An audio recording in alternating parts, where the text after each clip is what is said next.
understand the point that he was trying to make, but I don't think it came out the right way because it ended up with Sammy blocking you. No, the reason that Sammy blocked me is because he and Galilean was not a troll, and they thought that Sammy was a troll, and I kept telling them. It was like the time my friend ate my weed brownie, and I kept telling her there was weed in it because of my face. She thought I was lying, and so she ate it, and she never was high before, and then she was really high and really upset and scared, and I felt like an asshole, but I told her there was weed in the fucking cookie. Was this what your mom? Didn't your mom eat one of your weed cookies or something? No, my mom stole all of the weed when I was she could use it for herself. Okay, so what was I saying just now?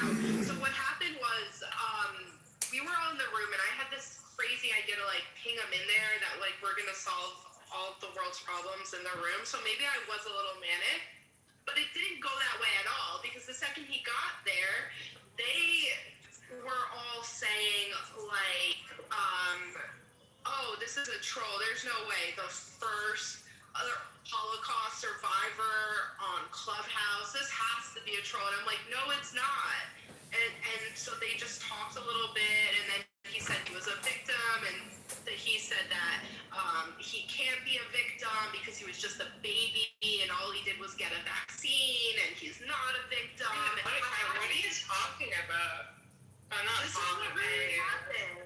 That is what happened. I didn't say I was in that room in front of Sammy. No, I was taking a different day where I was talking about like the whole idea of like the 4 agreements and what I learned in a program called DBT called Radical Love, which was a different concept.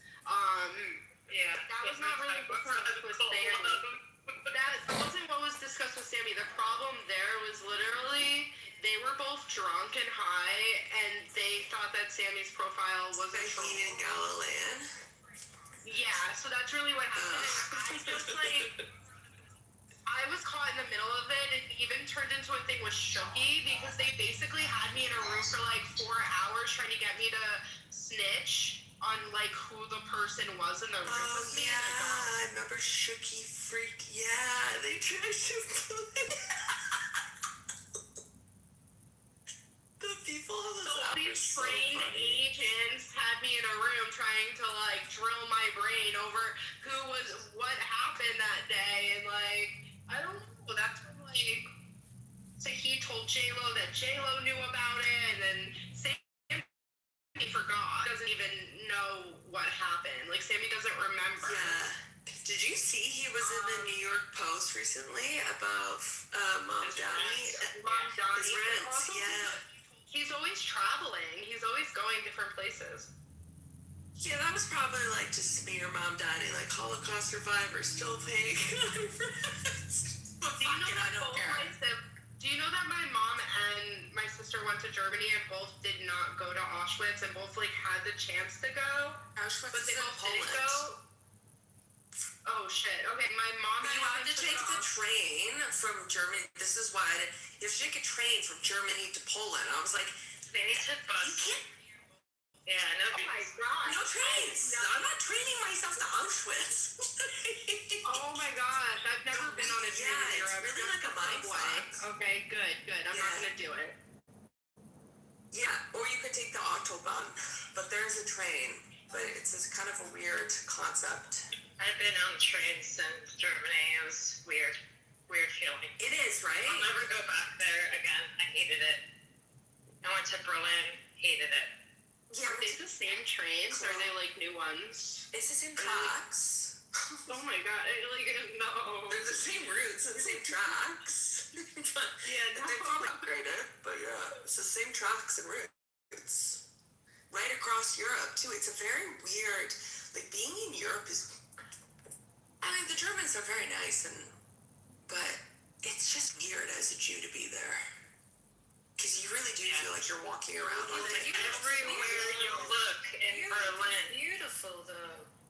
It is. And I'm so blessed that I live where, I did feel blessed that I live where I live, because I've seen Europe and it's just stunning. So you're saying you want to live in Europe? I'm saying Europe is a beautiful place. There are many beautiful countries in Europe, yes. So is America, though. And don't compare it one to the other.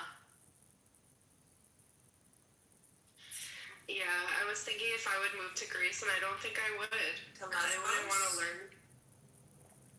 I would not want to live in Lesbos. It's very Why? boring. It is How could you very, be very. bored living there? It's literally only active for half the year. Most of the people move to mainland Greece and don't live on the island all year. It's really only active in the summer. All the people that stay are old and retired. Does Dimitri want to live there? You know, I don't know. And it's weird to share a kid with someone and you don't know if you'll end up in two different countries. I thought he's not the father. I mean, he raises the kid pretty much. He helps out. So it would be cool to separate them at this point. So then go to Lesbos. No. Join us at Lesbos. Yes, perfect. We can do a weekend getaway to Tel Aviv and then jet back over to Lesbos. It's literally an hour away or an hour and a half It's away. less, isn't it? That's Or it's super like a half convenient. hour. Yeah, it's very close. I'm not even going. My son's going for the first time. Don't know what it's gonna be like to be without him. Oh, you decided not to go? No, I never was going. I thought they went like a few weeks ago, so that wasn't the case. No, I was never going. I never plan on going. Why? Just because you don't like to be on planes or travel? All of it, but I don't have money. Like, I'm literally broke. I don't know why Roy's yelling at me about thinking I spend $50 on food every day. Like, I don't have money for that. How would that even happen? Did that happen? This morning, she kept yelling at me that I don't Yell at you cook for at eating home. $50 worth of food every day. Yeah, and she accused me of lying and saying that it's 3 people, not 2 people. It was really fucking bizarre. So I don't like all these people on here trying to define my life. It's very bizarre to me. You know?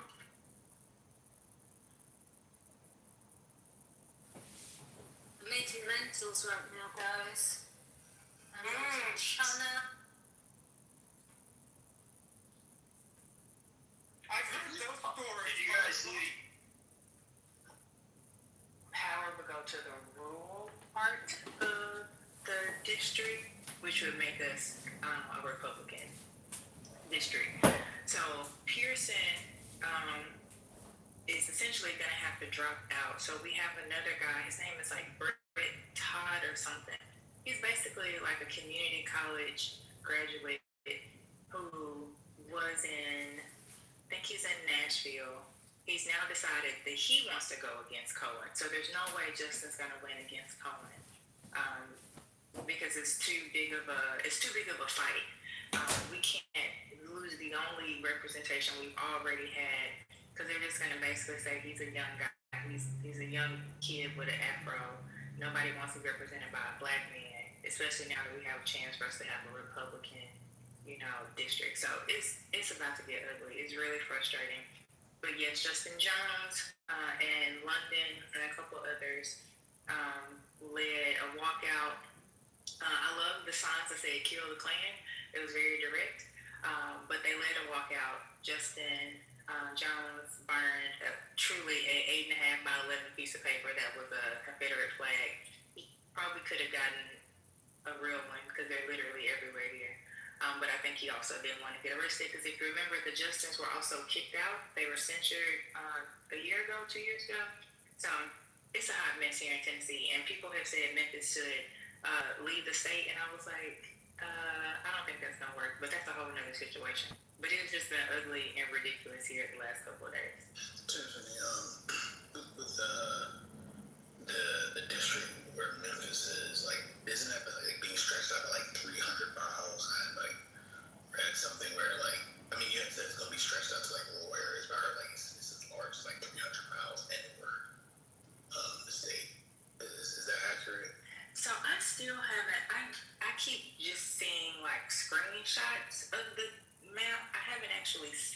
map. So I'm trying to get my hands on an actual map so I can look at it. But so if you know, there's I can't think of the name of the county, but there's a very rural county, like literally the people that are missing teeth, that don't even have a chance at life, we would be grouped in with them. But it is a really wide district from what I've been told. So I don't know. It doesn't make sense. And then it would even split in some neighborhoods. From what I was told, it would split some neighborhoods right down the middle. Like literally one side of the street would be in one district and another would be in the other. I think I put it in the chat. Is that it, Tiffany? So it says Tennessee U.S. Congress districts adopted May 7th. But look at how they split up that green. Okay, so I see the 1, 2, I think it's 9 that people were saying was the weird one. But is that is crazy. Look at 5. It's, you know what? Yes, that's I it. hate these people. I know. See how weird it is? It's like I can't even, to be honest, y'all, I can't even, I said I'm just gonna have to get out and drive the county. That seems silly. But I was just like, some of these areas are so rural that you only see them as you're driving to like Nashville. So I'm like, I don't even know where I would fall. And pretty much all of my, like Tory Harris, I'm really close with. I didn't even call them yesterday. I was like, I don't even want to stress them out because they seem to be going through a lot from their own accord. But it's very disheartening. But it's also, if you look at any of the social media, there are so many white Memphians that are for it, and they feel like if they have to deal with a black mayor, a black Democratic mayor, they want to get rid of the white Representative Cohen, and they were like, just get rid of him because he's basically pandering to black people, and we need our voice back. But I just want to remind people also that Memphis is 67% black. Hey, so is that?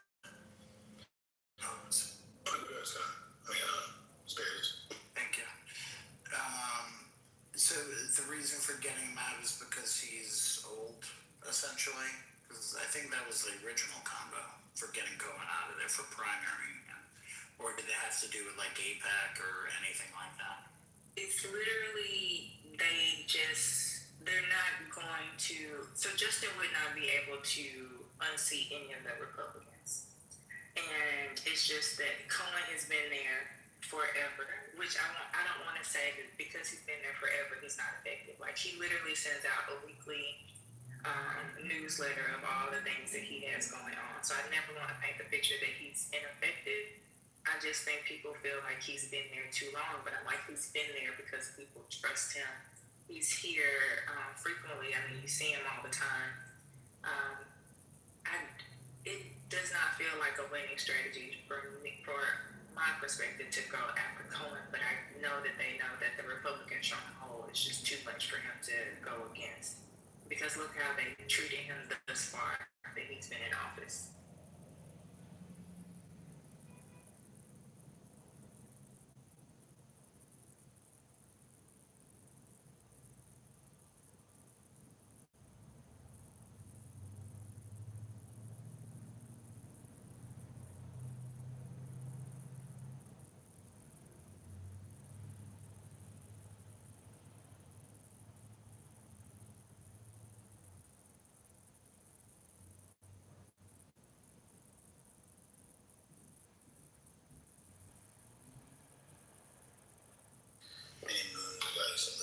Literally across the street from Palmer Hospital. Love Memphis. Great city. Black Freedom, you need to come back. So I'm part of the medical district. It is beautiful. When I tell you what the med is about to do, Regional 1, LeBonner, St. Jude, like, it's a whole, it's like walking into a totally new city. Like, the apartments they put up, they are doing everything to attract people to this area again. to live and to work. Like I drove through yesterday and I almost cried because it is literally, it feels like a different city than I grew up in. That's technically downtown, right? It's right on the cusp. So that's the 3810. It's in that 38104, 38103. If you remember where the health department is, Poplar and Dunlap, that area. Yeah, I was on Washington. Hey, somebody told me it was technically downtown, but it was like between Midtown and downtown. Yeah. That's great. I bet I know where you lived. I'm not gonna say it out loud. Yeah, Was it the blue ones? Is it the blue ones? Did you say the blue ones? No, I mean, it was, I mean, gosh, I don't know what color they are now, but like literally, like it's a stone's throw away from Le Bonheur. Like I could walk from my apartment to Le Bonheur in like what 30 seconds. I bet we stayed in the same place. Mine was gated, but yeah, I still live over there too, about a decade ago. But it's different. Like I tell people, I know that you hear people say how dangerous Memphis is. Literally, you could come for a weekend, you could have a great time. You would not even notice half the things that people like to share online. Like literally, even if I only took you through the medical district and showed you all the things that they're doing, it will blow your mind. My dad is actually, he had heart bypass surgery, and he's in one of the medical district facilities. And when I tell you how, like, the view from his room is amazing, like how they care for him, like the things that they offer, they're basically trying to establish themselves in a way to where people have to come here for the research and for the care because there's nowhere else to go because they closed all the rural hospitals and they're trying to make sure that people have a chance, to survive, even if it's something small. And so there's so many great things happening in Memphis, even festival season. I mean, I don't know if y'all knew, like, we just had a festival here, like, all the old school rappers came and they did a show, and people absolutely loved it because they poured, like, billions of dollars into our riverfront. So, if anyone wants to come and let me know, I will treat you to a weekend here in Memphis. Yeah, I was gonna say, it was pretty strong. The medical district and just the medical centers there were pretty strong. I know, at the very least with St. Jude being there, it was kind of like, that was the place to go. At least from what I remember regionally when it came to medical care. And St. Jude has you're right, Van, I should not meet up with people from Clubhouse, but I would just for this reason. But to your point, St. Jude, FYI, I don't know if people know this. So St. Jude has a global hub. So there's been a couple of runs where people have talked about like, oh, there's all this money in cancer and they get all their money from not actually curing cancer. I don't know if people realize this, but St. Jude literally has a global hub where they take every single medicine that they can get here, they condense the pharmaceutical giants to white label it. They take it to other countries, like third world countries, and they are teaching doctors literally how to save kids who get these cancers. And even if they don't even get cancer, I don't know if people realize leprosy is on the rise. My friend is doing a convening this week about how do you prevent the spread of leprosy in these countries because now it's back. But everything that happens in St. Jude, they have now pushed it to where they have saved the lives of 120,000 children in just 2 years. And they are expanding that group. There's only 57 people that work in that department. So imagine what it will look like when they continue to expand. And they have a convening of who next week to talk about how they'll do that expansion. Tiffany, I don't know what they're talking about because St. Jude, I work at Sloan Kettering. And St. Jude is our sister hospital. We don't really specialize in pediatrics, so a lot of the doctors at Sloan Kettering also go to St. Jude's to be able to train in pediatrics. It's an excellent leading care of cancer. I don't know, that's crazy. But are they having problems as far as financing? Are they okay? St. Jude's financing is in great standing from what I've been told. My sister actually connected me by accident to the guy whose job. So for those that don't know, St. Jude, no child or family ever pays for anything when they come to St. Jude. It takes about $2 million a day to run St. Jude because of that. And your child, to be a St. Jude patient, it is considered catastrophic, which means there are only 4 possible hospitals that could take your child. And St. Jude is usually either number 1 or number 2. And so if your child is admitted into St. Jude, pretty much it is a guarantee that they have a low survival rate. St. Jude has been able to move survival rate into the 80s and 90s for most pediatric childhood cancers, for most pediatric cancers. And so, anyway, so when they go to St. Jude, they also get housing, they get food, they get everything. The fundraising arm of it is called ALSAC. So if you know anything, I encourage people to research Danny Thomas. He's a former actor. His daughter runs the organization. But he is Lebanese and Syrian, I believe. And so ALSAC does the fundraising, and that's what the acronym includes. But anyway, so they raise the money. They can raise close to $1 billion a day in some cases on a good day. But literally, they make a daily transfer over to the hospital just to keep it moving. And it is mind-blowing the things that they have.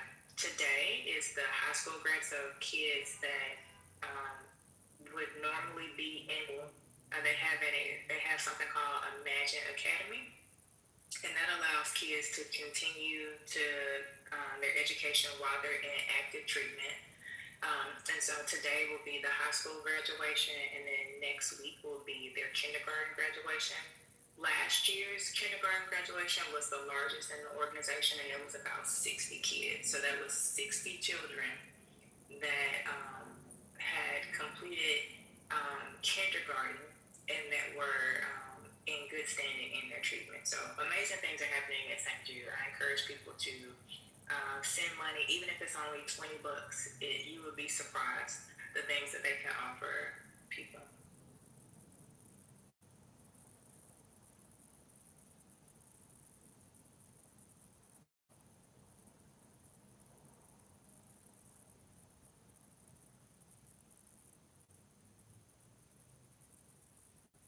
Thank you, Tiffany. I love orgs like that. My middle child was in NICU for about 2 weeks. He was a preemie, and we had to rush him to the ER in the middle of the night after a week because he had severe jaundice. And we stayed in the Ronald McDonald houses, and I was amazed at the generosity of people. So I tried to even drop off magazines,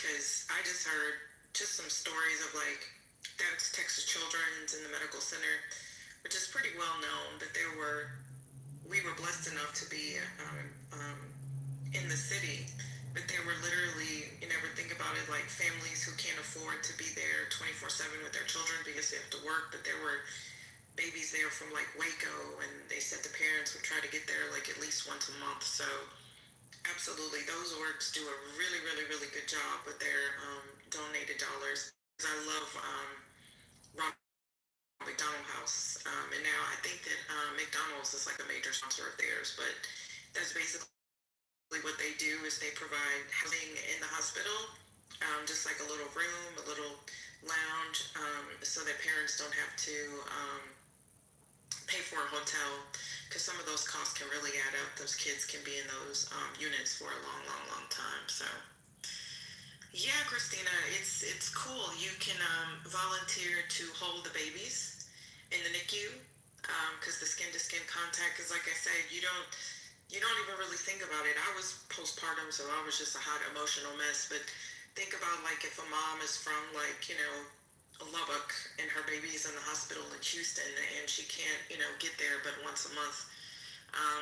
So the nurses do a good job, but they definitely are always looking for volunteers to just go in and hold the babies so they can have skin to skin contact. And there are affiliate hospitals too. So you may have an affiliate to a St. Jude or Lavana where you live. I am actually running a race from Memphis to Peoria, Illinois. It's 465 miles. So for the runners in the room, that's like a Radner, where it's like a relay.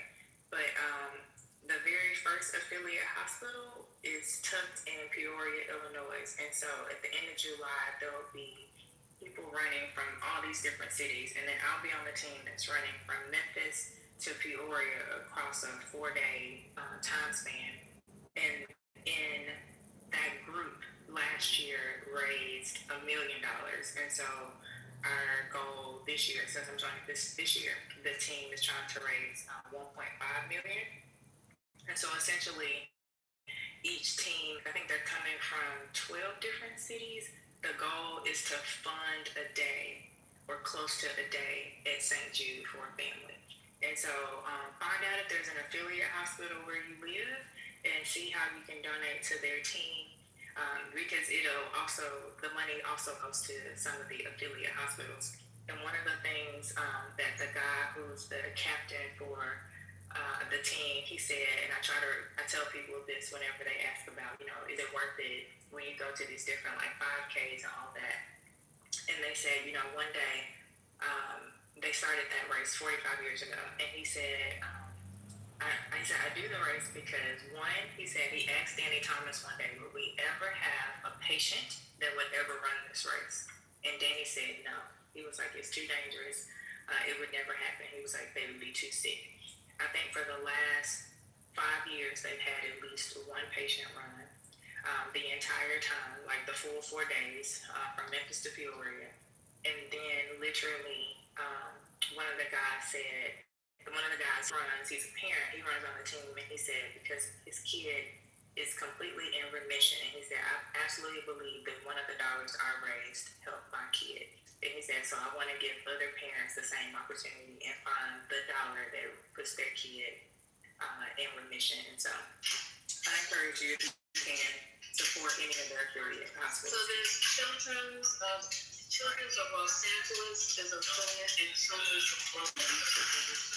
If anyone's interested, both of those are located in California, but both exist. Children's Los Angeles and Children's of Oakland. Thank you. Tiffany, I would love to make a small donation for your team, if you're comfortable sending me the link in the back channel. I'm not a doxer or a stalker, because that's super cool. I will write a check. I will not run, but I will write a check. So good luck to you. Hey, y'all, And I will take my tax donation too for itemizing my taxes. Oh, go ahead. I'm just being silly. Hey, y'all, this is Shay.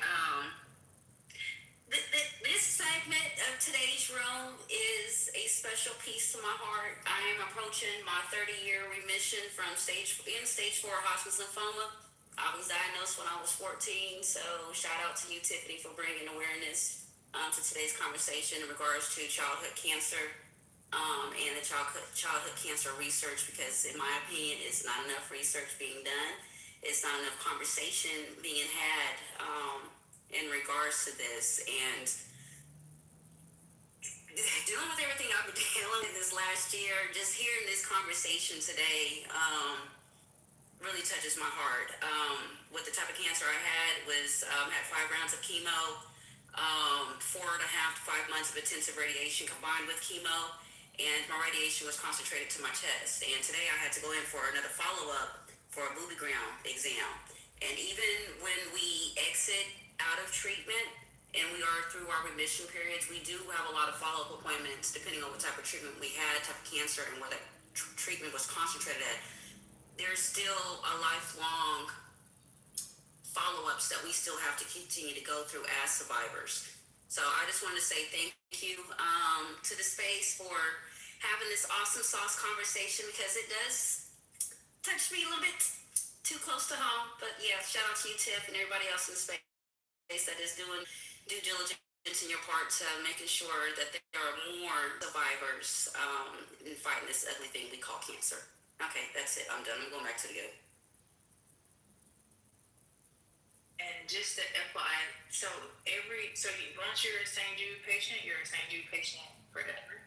I met someone one day that just randomly, we were just having a conversation, and she was telling me that she was having just this, she was just feeling weird. She couldn't figure out what it was. And she went to her doctor, and they asked her, have you called anybody at St. Jude because you get patient? And she said, no. She's like, I'm an adult. Like, she was like 35, 36. And they said, no, you should really call. And she was sharing that when she called, they immediately connected her to her childhood physician. And her childhood physician read back everything to her, never looked up her file, automatically knew everything about her, and was like, you need to be here today. And she drove in from Arkansas and was admitted as a patient. Literally, if you're walking the hall to get a tour, you may see there's certain ways you can identify people. Patients have a very particular, their badge is like vertical. And there would be like an 80-year-old with a badge on walking the halls. And I'm like, are they even old enough? But they may have been like 18 when the hospital was open, and so they were able to get treatment. But they are patients forever. They're never turned away. Everything is free to them. And one of the things beyond childhood cancer, they also treat children with sickle cell, which are Black children, and local children that have HIV and AIDS. And so their doors are open to a wide variety of children and individuals that would normally not be able to afford the care that they receive. That's awesome, Tiffany. I did not know that. That one trail, St. Jude patient, you're a St. Jude patient for life. You're part of the family forever. My family opted to not send me to St. Jude because I'm from Kansas, and that was a drive. And my dad was like, no, we're not doing it. We're going to do what we can to get her seen here. And they work closely with St. Jude and John Hopkins in terms of my care. So I appreciate that information that you shared, because I didn't know that, and that's just going to continue to encourage me to encourage other people to donate. Because when I'm at the register, I see that little pop-up, I always round up to the nearest dollar. And thank you for sharing with us, Shay. Shay, what an amazing testimony. God bless you. Like, that is amazing. So thank you for sharing that and everything that you're going through. Sending you hugs. We never would have known. And well, this is a nice conversation, y'all. So I want to ask you guys first, are you guys upset about this? Oh, Lord Jesus. Shay, you left. I'll say it to her, anybody. People are interested in cancer. I don't know if people know this book. It's called The Emperor of All Maladies. Have you guys ever read that one? Mm-mm. It's really good. It's basically, I don't know how to describe it, but like a biography of cancer, a history of cancer. And it goes all the way back to the ancient world on how people have thought about cancer and tried to cure cancer or treat cancer. But it came out about 15 years ago by Siddhartha what's his name? Siddhartha Mukherjee or whatever. I think he's a surgical oncologist.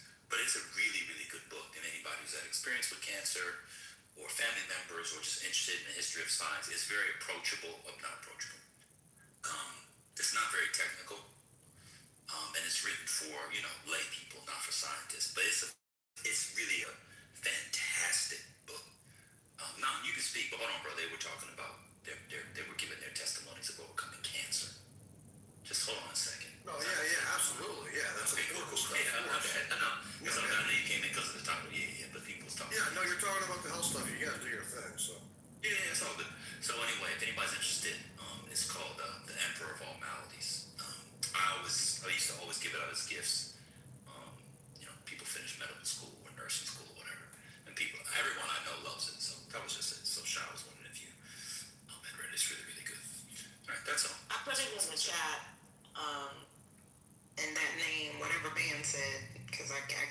that name, but I put Is it. it Arthur Mukherjee? Yep, but he's there. Yeah, no, cancer's terrible, man. I lost my dog to cancer last year, and then my buddy, his dad just got reoccurring cancer in his bladder, and they're able to treat it though with what the hell is that stuff? That stuff that E. coli or something like that. And they inject it into his bladder, and he's got to keep it in there. And for some reason, it's able to a certain type of cancer able to clear it. So anyway, No, that's all good. Yeah. Did you guys finish? He wanted to speak to the title. Tiffany, did you want to say anything else? Anything In else? my club, they're curing cancer with a full line of that too. Do you know? That blew my mind. I've not heard of that. I'm just an HR lady. I would like to just add another additional plea for one of my others to support with the affiliated hospitals or just the children's hospitals in your this administration's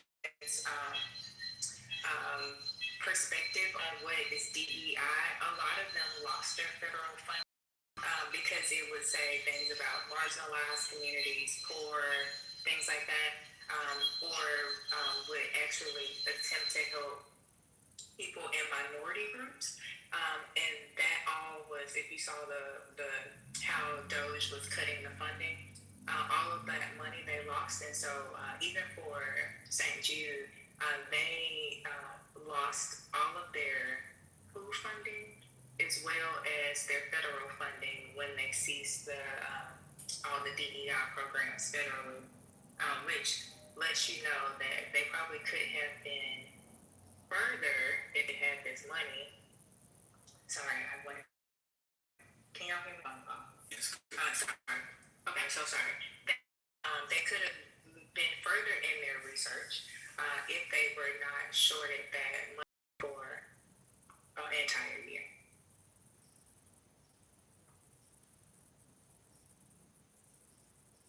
it was tuberculosis, by the way, not E. coli. Tuberculosis. They inject it into your bladder for certain types of bladder cancers.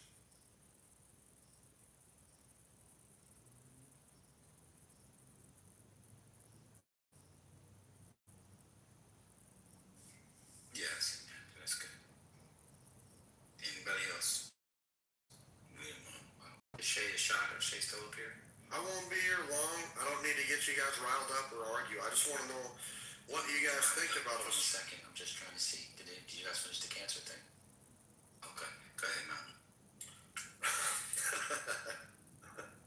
It's so funny how much y'all hate me, dude. It's all good. Listen, we're not going to come together as a country. Here who overcame stage 4 cancer. Good for I her. wasn't looking at one second, sir. I wasn't looking at my phone, and they were talking about children's cancer, people walking down the house and stuff. They've been talking about it for 40 minutes, man. I wanted to make sure the ladies got out what they got out before you gave the political take. That's all. Yeah. I don't hate you. I don't know who. One second. Don't interrupt me, please. I don't know who you are. If you didn't come in here, you never came in here again, I wouldn't know you existed. It's not personal, brother. It really isn't.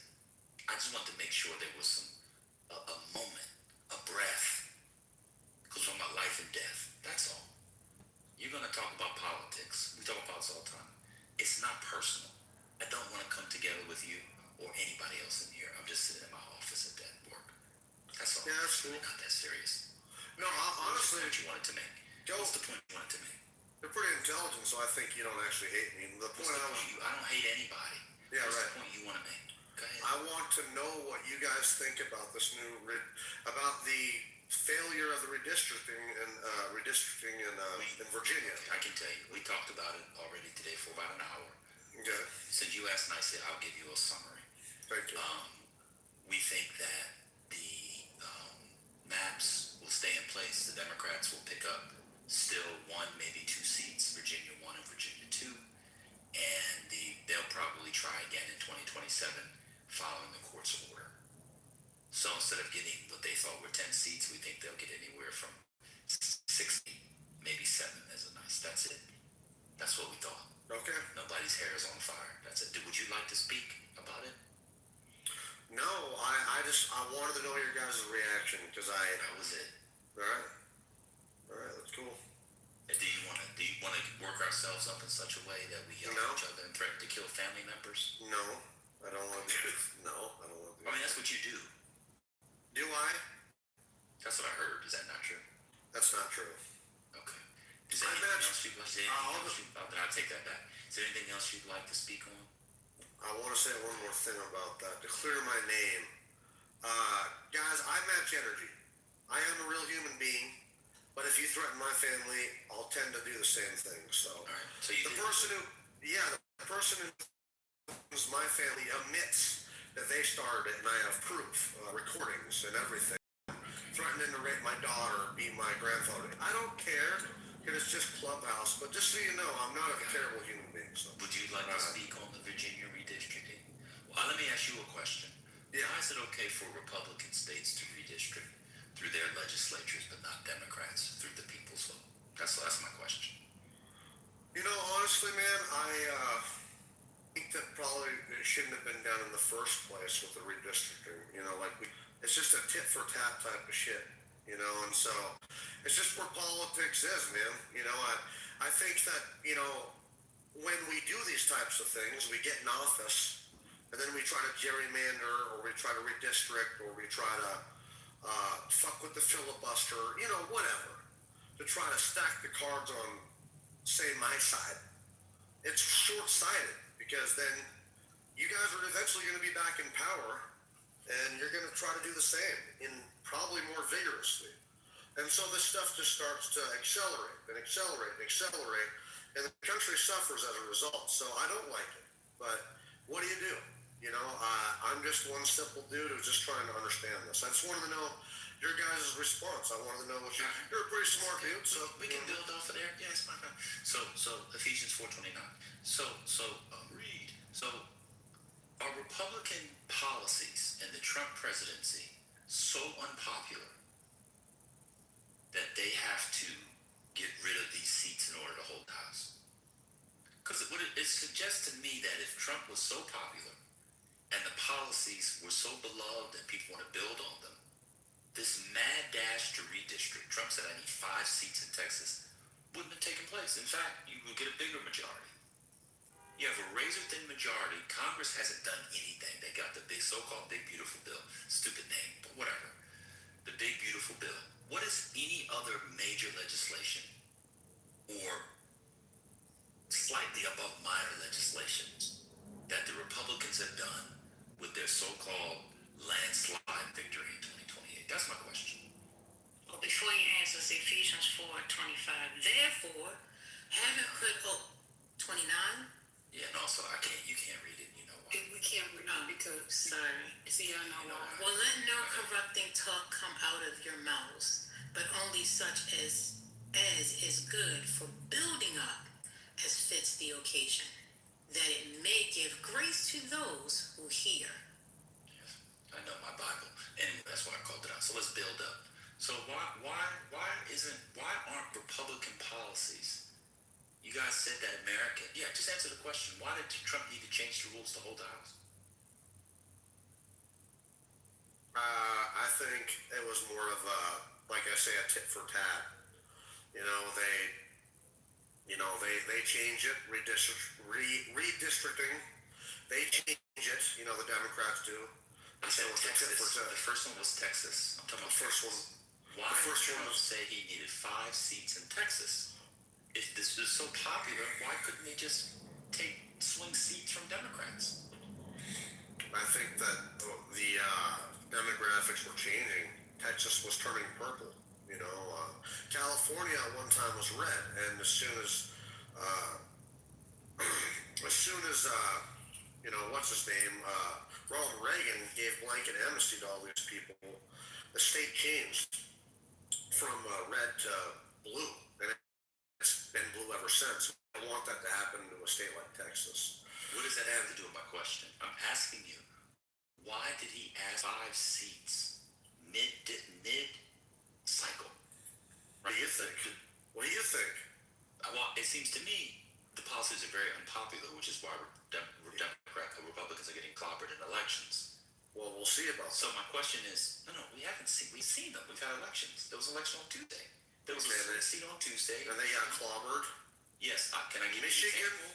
Can I give you an example? Sure. I don't know why you just. What's the point of you speaking while I'm speaking? Because we're talking. So it was. I know, but what do you want for lunch? You're like Claude, bro. You're like Claude. If you say one fucking thing, you like you get all mad, bro. You do it on purpose. No, I don't. You do it on purpose. Just mute up. So, and you can speak. It was a district that Harris won by 0.9. The Democrat won by 20 points on Tuesday. There have been historic over performances. The biggest Republican county Senate district, state Senate district in the country is in Texas. It's Tarrant County. It's Texas 9. Democrats flipped it. The Republican outspent the Democrat 10-1. They flipped it. Democrats won statewide races in Georgia, which they hadn't won in 20 years.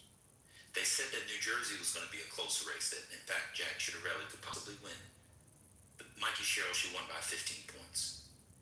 That's every single district, I think except one in Virginia, went to the left. They expanded and got the trifecta in Virginia. In Marjorie Taylor Greene's seat, the most Republican district, I think it's Georgia 14 in the state. She won by 30, 40 points. The Republican only won by 14 points. Historic overperformance, overperformance, overperformance. Yes, Republicans are getting clobbered. Yes. I'm done. You can go now.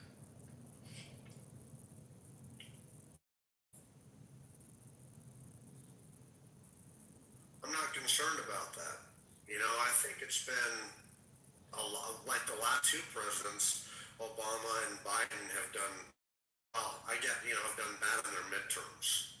So I'm not surprised by this.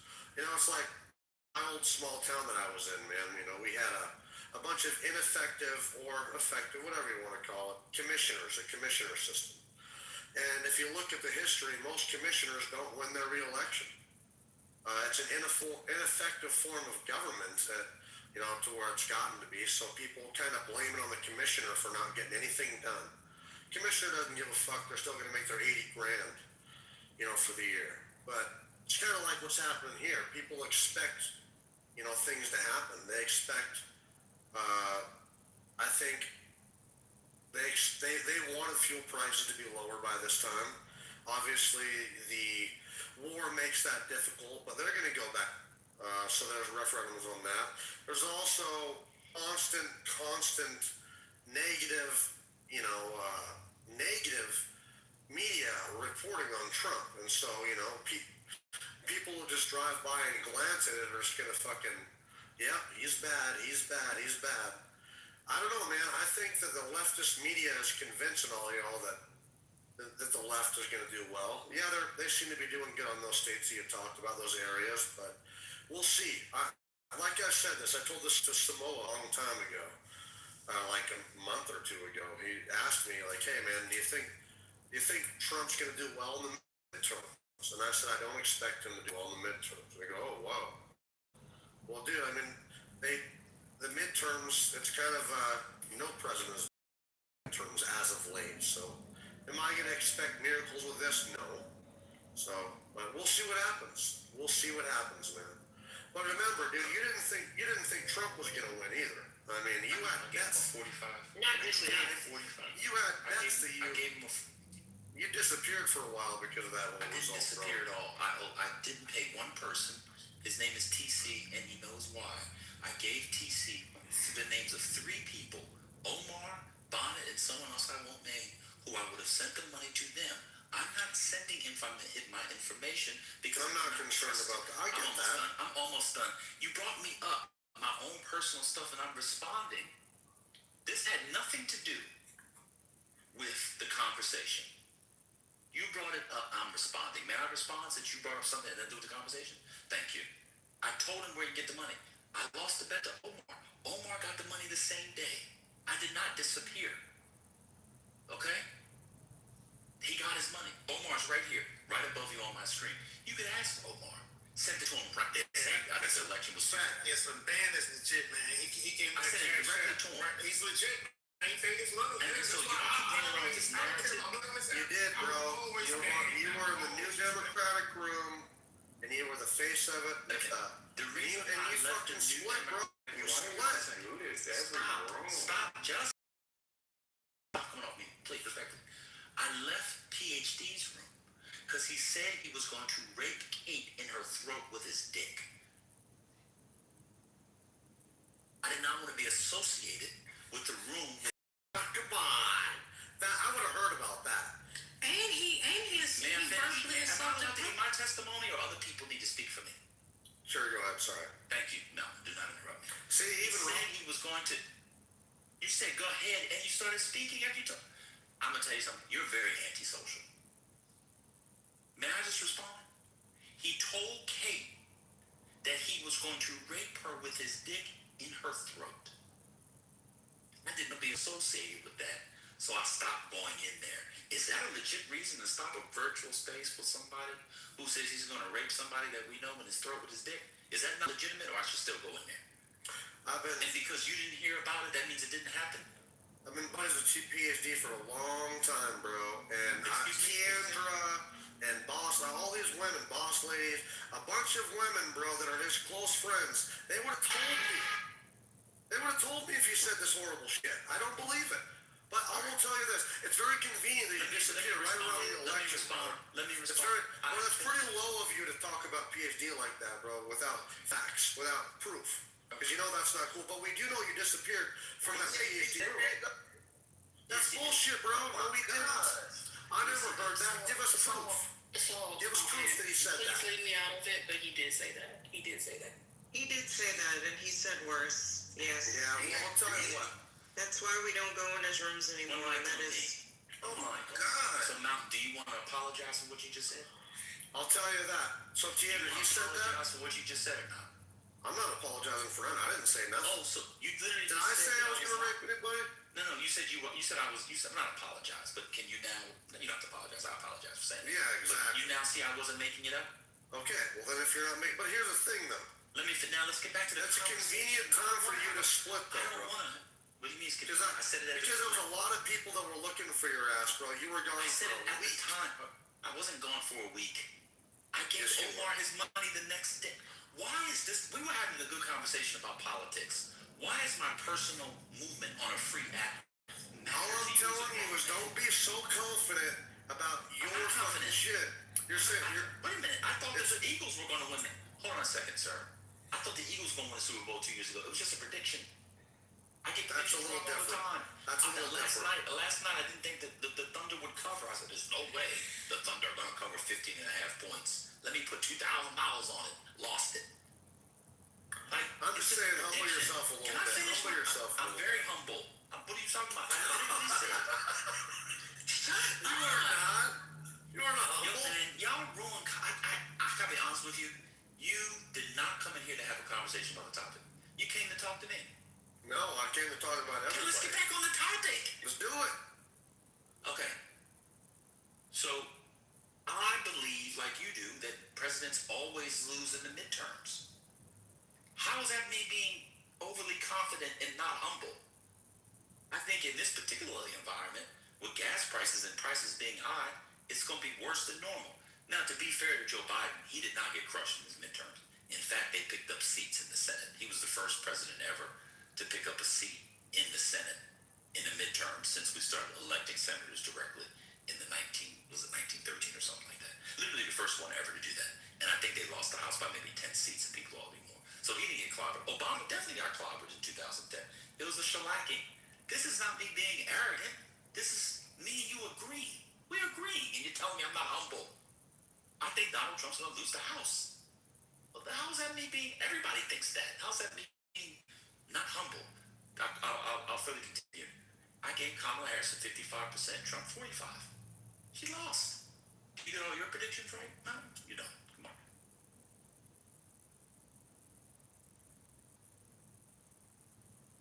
I'm going to go ahead and research here, like, how well have the last 4 presidents done in the midterms? Just, you know,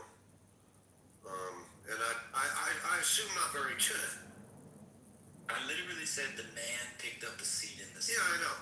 So does that count as the midterms? Or Picking up one seat. you gotta listen to what I'm That's saying. doing well. You listen to what I'm saying. He's the only president to not lose, is what I'm saying, in the modern era. So that's different than the other. I said, just to be fair to him, it wasn't as bad as Well, was for Trump's. he lost nine House seats and gained one Senate seat. I know, that's good. That's much better. He's- Oh my God.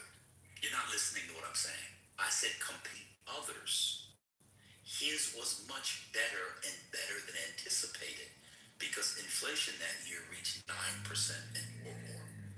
That's all I was saying. Mm-hmm. I didn't say he had a blockbuster. I just said he didn't get clobbered in the midterms. Losing seats in the midterms, especially in the House, as a sitting president, with inflation reaching $9+ and gas over $5 a gallon, I think that's pretty damn good. That's all I was saying. Now go ahead and tell me why that was bad. Break it down. You tell me why I'm wrong. The only one who's done well, I guess you can say this is, by that metric, he's still getting, he's still losing. He's still a lame duck I didn't say president. he wasn't Hey losing. man, hey, you get all mad when I interrupt you. Don't I fucking apologize. interrupt me, bro. But don't change what I'm saying. If you don't. Okay. Go ahead. George W. Bush, 2002-2006, Republicans picked up 8 House seats and 2 Senate In seats. 2006. That's it, sir. Yeah, making Bush the first president since FDR to gain seats in both chambers. So, Yes. as you can see, the history of presidents gaining seats is just not very good. I know. So, That's what, yeah, right. I know what you're saying. We're agreeing. I'm not talking to you, buddy. Are we agreeing? We're agreeing on that. Okay. So, Then you need to be humble. I am humble. I told Wait a you. minute. You said I wasn't humble on my prediction, but so you can't be humble. I'm talking about with what you were talking about, how all your Democrats are overperforming in certain areas, certain states, and it just seemed like you were. Yeah, that was in relation to the redistricting conversation. You can't use the combo. What I was saying is if Trump's stuff is so popular, why did he have Texas give him 5 seats? That was the first move. Remember? Texas was first, and the Democrats left the state. They tried to block it, but you can't because it's not a full-time job, and you have all that kind of stuff. That's what I was asking about. Yeah. That's all. Yeah, I know, and I'm talking about how just being overwhelmed. Like I say, I'm glad that you're that presidents typically haven't done very well historically. Why would I acknowledge it? It's just the basic fact of American political history. Bush Well, got some people. he got the rally around the flag from what was it, the Iraq War in Afghanistan. Remember, it was after 9/11. Mm-hmm. Yeah. Yeah, I remember. Yeah. Yeah. So, but if we're agreeing, what does that have to do with me not going into PhD's room? Like, I don't know how that came up. Now, that's the question. Now that you know that he said, was it legitimate for me not to go in there anymore? And That's your opinion. 1 second, let me ask my question. And not associate myself with a room led by someone that says he's going to rape Kate's throat with his dick. Is that legitimate for me not to go in there? Well, yeah, I mean that's I'm just asking.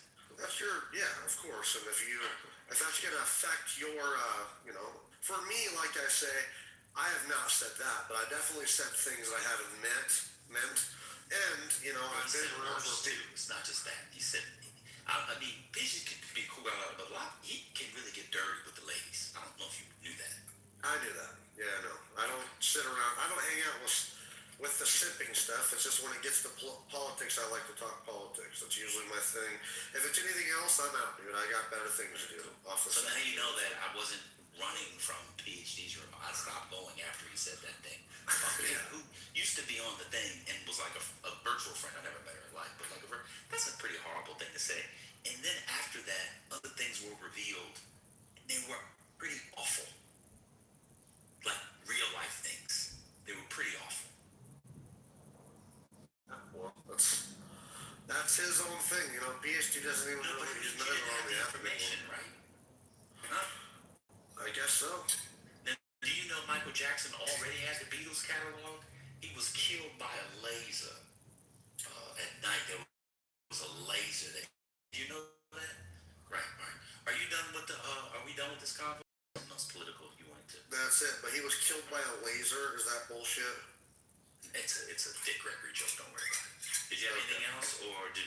was this too polite for you, so you feel unfulfilled, so you want to?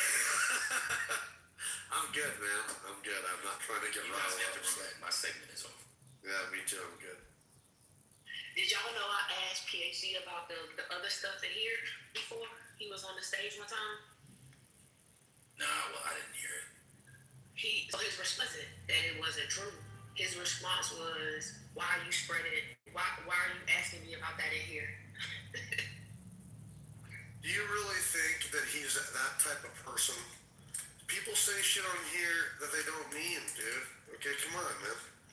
Like I have gotten fat ass. Don't nobody care about him. Why are you standing up on his behalf anytime? I'm not, but Because he listen. picked the same page up. No, I know. Fuck him. Oh, there go Jonathan Martin. That's how it's listen, Good that's afternoon, guys, everyone. I Happy fucking said Friday. some shit I Welcome don't to mean. Friday. This says No Crash Out Friday. Happy Friday, everyone. I hope this day finds you well. Please come in with a positive attitude, an open mind, and a kind heart. Have a wonderful day.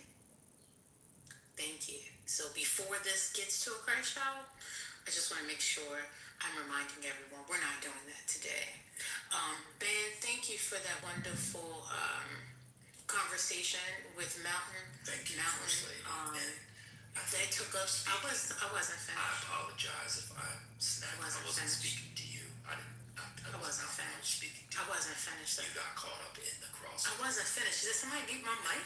Did somebody mute my mic? Did somebody mute my mic? What's going on? Tickle his tonsils, First Lady. Go ahead. I would never do that.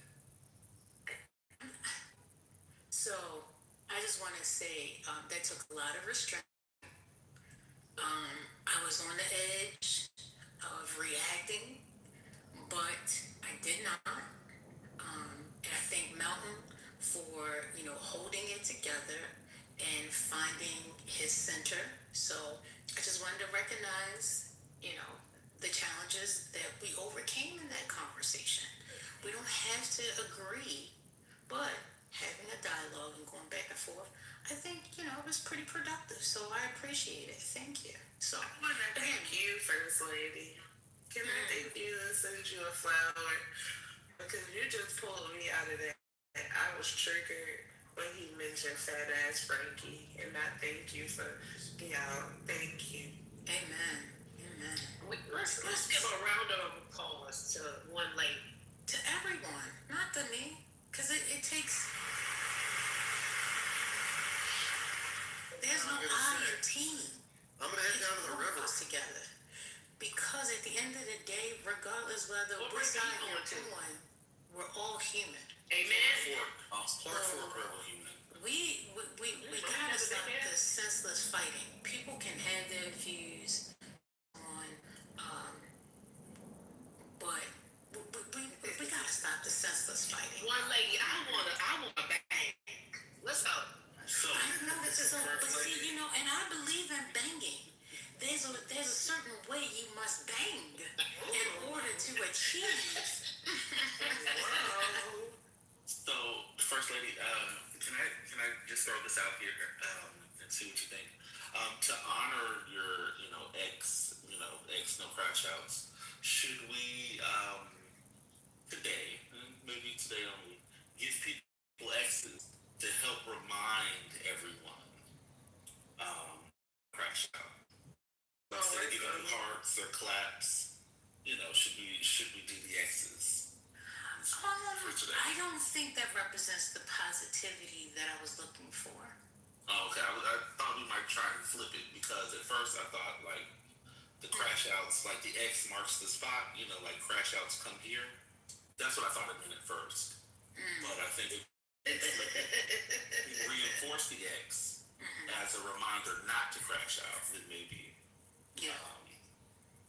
Well, I'm glad I'm here to clear it up. I don't think that would head in a positive direction.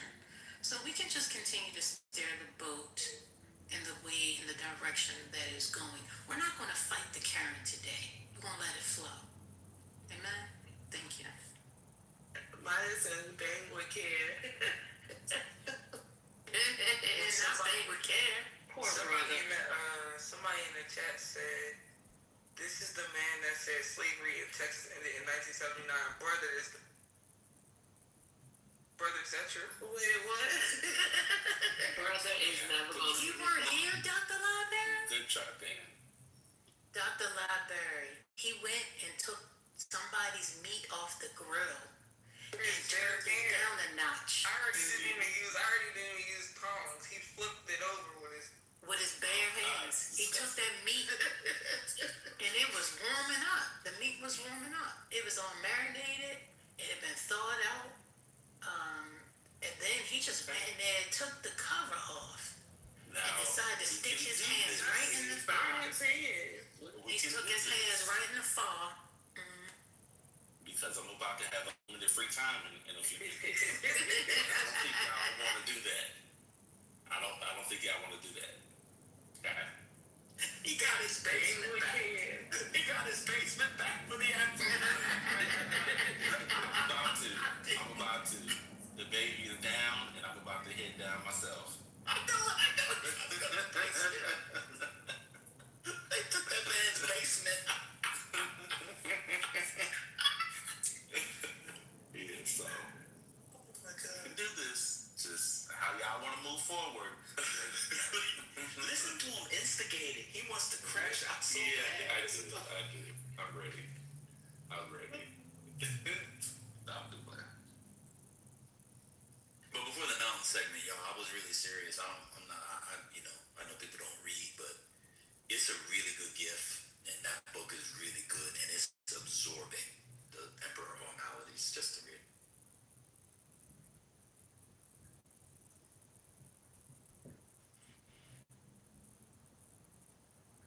I wasn't here. Can you say the book again? No, they were talking about their experiences, either with cancer or family members or treater. There were some medical professionals and also families that had used like St. Jude's and Sloan Kettering and also the Ronald McDonald House. So it was a really nice discussion that some of the women had, some of the ladies had. It was lovely. I enjoyed it thoroughly, in fact. And I was just saying at the end that by Siddhartha Mukherjee called Emperor of All Maladies, which came out 15 years ago. It was really, really good. Oh, okay. It's like a biography of cancer, like a history of cancer from the ancient world to the present. Have you seen it before, brother? No, I haven't. Oh, it's great. It won the Pulitzer Prize, all the awards, and he's a surgical oncologist. So the thing about this guy was he was a staff writer for the New Yorker, but he was an actual surgical oncologist as well. But he can write. He's one of these people. I have a couple of these in my family who are so talented they should be rounded up and studied and then killed and take their brains out. He's one of those kind of people who not only is a brilliant physician, surgeon, and oncologist, but also writes better than everybody else. Yeah. Wow. Well, no, I appreciate that. It probably should be that illegal. It probably should be illegal to be that talented. Like y'all was saying about Will Smith and Jamie Foxx, we probably should have taken Jamie Foxx out at some point. But that level of talent is just not fair. Speaking of that, there's this college student who just proved a few years ago that choke cherry yogurt, like Indian choke cherry yogurt with the crushed up, you want to eat the choke cherries with the seeds. They grow all over Montana, and it actually fights cancer. So pretty wild. So shrinks cancer tumors. How is it speaking to that? Speaking of that, how is that speaking of that? Speaking of smart. Oh, just the cancer piece. The cancer piece. Ah, I see. Yeah, see, that's the kind of stuff he covers in the book. Like indigenous communities or old communities, they might not have had the word cancer, had a word for cancer, but they would have like these kind of natural things. They would chew a thing or drink a thing, and that's how they thought they were solving it. Yeah, it's kind of like that. Yeah, somebody put sour sop, that kind of thing. Yeah, it's a really good book. Y'all should check it out. My segment's done. I'm going to get checked.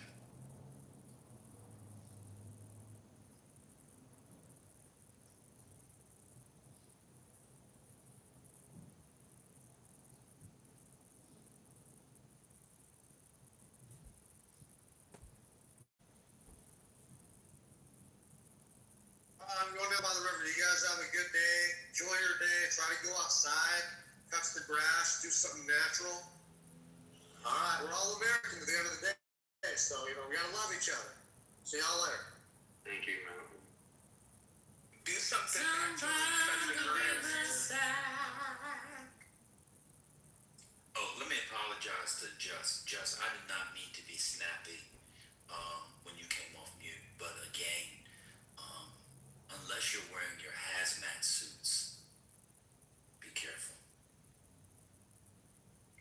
No, I didn't take it personally. I usually don't like to jump in on people's beats either. But now it kind of, I'm just like, yeah, I didn't want to do it today. Well, to be fair to you, you saw Brother Messi flip the knee earlier. Get some of the meat too. To be fair, I normally do not flip the meat. This is all Brother Messi's fault. What happens is I realize this, and I'm going to naming this. it. I'm gonna name it. I'm I'm gonna name something. Shout out to Devani. I'm gonna name this. Somebody does a thing early on in the politically correct room, and it sets a tone for how the whole room later on goes off track. And Brother did that today when he did that. It was like, was it yesterday when Spiritus came in and said good morning to the mods or whatever, and then asked Concrete about the bond market, and then when Concrete was done, he said that there's nothing worse than a conversation about the bond market, even though he asked for the conversation about the bond market. You see, so we're gonna start naming and shaming those two things as one. So we went from Spiritus yesterday and Brothers today. So 3 days ago it was Mr. and Omar. Anybody notice the pattern? No counts niggas. That's me. No what? No count.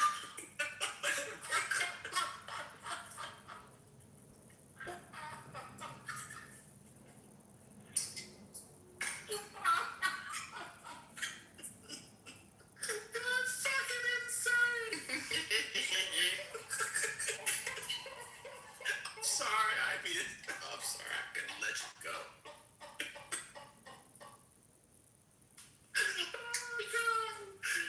Oh, God.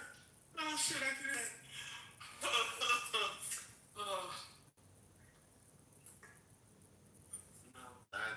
Today was my day. Oh, God, but that was good. That was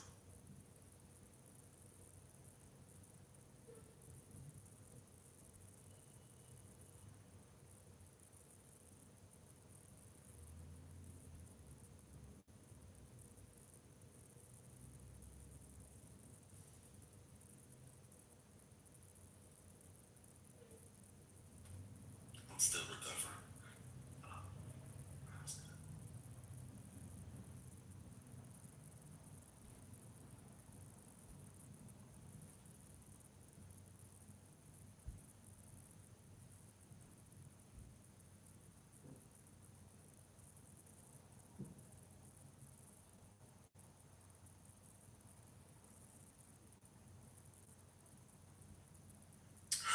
Oh, wait a minute. You wasn't here for the Mr. and Omar crash? If you were not here.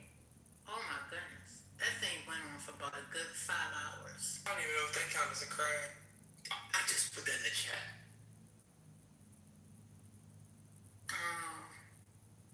What you call it? Shabbat shalom.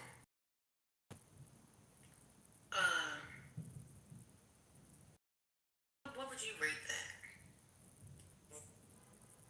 A thrashing? It wasn't a thrashing. Gotta think about it. Yeah, it was like above and beyond anything else that happens in this. That's saying a lot. Like at one point, it was a merry-go-round going at like 100 miles per hour, and then you got vertigo, and then you started throwing up, but yet it wouldn't stop spinning, and then every time you thought it was gonna stop, it just continued on and on and on, and then new people got in shook you every way but. But no, sometimes the merry-go-round did stop. That's the thing. So then you expected it to be over, but then it just started back. And just pick back up. When Mr. said, when Mr. was like, Omar told him he had dialysis. He had his dialysis appointment, and he said, "I'm sorry for making fun of people with diseases." And then he said, "But you should still kill yourself." I was like, I don't know what this is anymore. It's just too much. Mr. Vine rarely comes on stage. I hate that I missed it. Oh no, not that Mr. No, this is Huggy. Hugs. Oh, He changed his name to Mr. now. Gotcha. Because I was like, he was arguing. You see what I put in the chat, or you can't read the chat? What was that? I said, can you read the chat? The best part of their fighting was when they were yelling about whether Kentucky State was a technical school or still an HBCU. Yes, because Omar kept saying it's still an HBCU, and the guy was trying to tell him that his daughter goes to that school, and that it is no longer going to be. So did we ever get to the bottom of it? Is it an HBCU or? Okay, so all I know is somebody's paying the tuition. Yes. Yeah, he said he was paying the tuition and he has 2 degrees. So to be fair, Mr. is somewhat Omar was incorrect in this scenario. In that the argument from the community was by the state taking over and turning into a polytechnic institution, that it would lose. That it would be recruiting other people that would make the institution not an HBCU, right? So, like, technically, Mr. was somewhat accurate. The governor tries to say that it still will maintain its HBCU roots, but I think future enrollment may mean something else. Be careful, your mom. I'm not Mr. I take up for nobody who says dykes and baggins. Okay, that's a fact. I'm the only one who could say dykes. You know, it's like you don't want a white person to say nigga. You got it. But anyway, so that's all. I think they were both kind of inaccurate in their framing, but I think Mr. is hearing what the community is saying, which is like, we don't want this because it's gonna turn. This is gonna remove it from being an HBCU. That's what the community was saying in the rhetoric around the government. I mean, the state government taking over the school. So let me just point a clarification real quick. So a person who is not the D word should not use that word? Correct. Or who is not a part of the community? Yes, I mean, people even... Is it derogatory? It is derogatory. It's like calling somebody the hard ER. Right, that's what I heard you say. I just wanted to clarify. Yeah. Okay. Mama, I don't like the word, but somebody who is older than me but younger than you told me I just don't like it because I'm young, and they use it as a powerful tool. Yeah, it's like people who say it now, right? Like, you know, back in the day, queer was a derogatory word, same thing. Yeah. But you also don't like, it's like the older people used to say, oh, she a bulldagger. They don't say that shit today. Yeah, the old people definitely say that. The old people definitely say it. Yeah, I think that to me is more derogatory. It is. It just sounds derogatory. Now I know people who are lesbians who say, you know, we be dyking. You know, like, you know, like, they will say that, but like, it's not, like, normal people should not be saying that shit. Like, it's derogatory. It's like calling the person the RER. Like, for real. And I know the younger people don't like come up with all these other names now. I don't like people saying mattress. That's disrespectful too.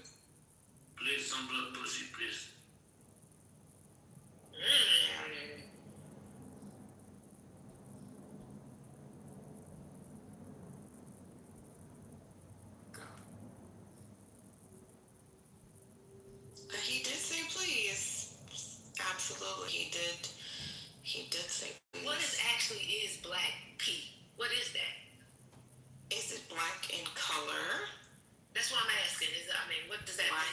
identity. Oh, okay. I don't know. Have y'all ever had black pea? Because I had never had that. Black pussy. I can back up on But stage. Mister, what is that? What is black pussy? That is between your legs. Oh, now I did not bring this creature back up on stage. Yeah, if you got some black pussy, y'all need to get checked out. I'm sorry. I love it. I love black pussy. Really. All right. Well, shout out to Black Can you use the word vagina Coochie. in a sentence, mister? Not black pussy, black cutie. Black what? You should probably look in the chat as opposed to coming up on stage. You have more options. People with a lot of time on their hands and. What the problem if I want some black pussy? What is the problem? I'm just directing you to the chat, sir. You have plenty of options. Do you have a problem with that? I don't have a problem. I think you would be well aligned with some individuals in the chat with a lot of time on their hands. Good luck to you, sir. Thank you. You are very welcome. You are very welcome. I was looking for it. All right. Any takers? Any takers? Hit those back channels. Looking in the chat, like, who got the time? That's black. Very black. Right. There will always be a response when someone is looking for coochie, apparently.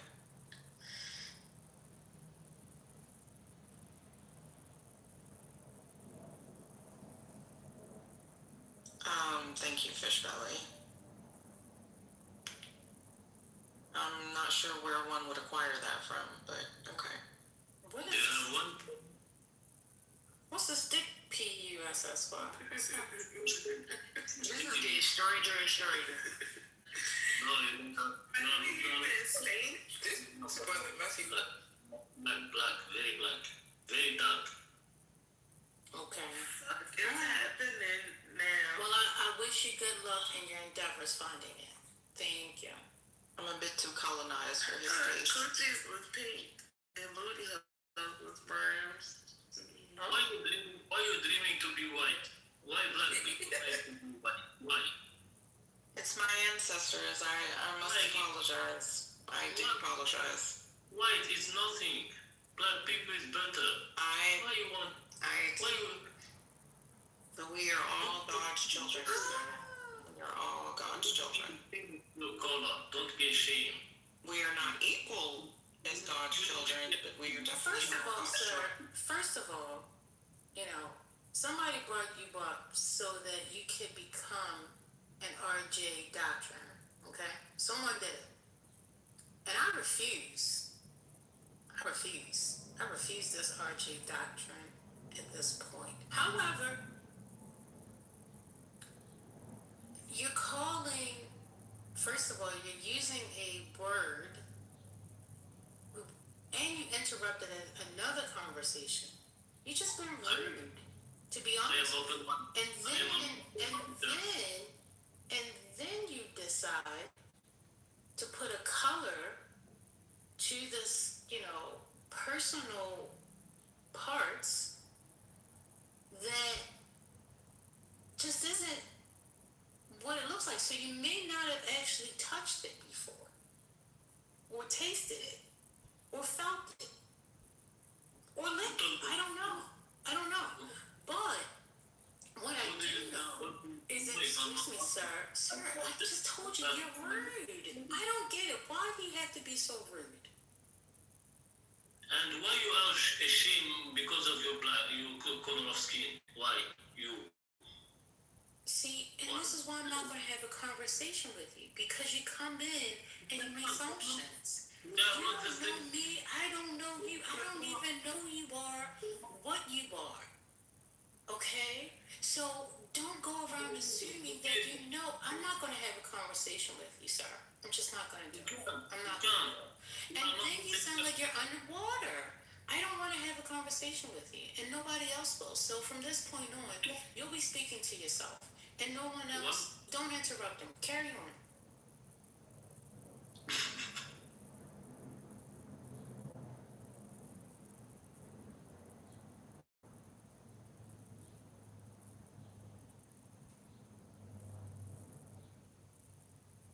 No problem.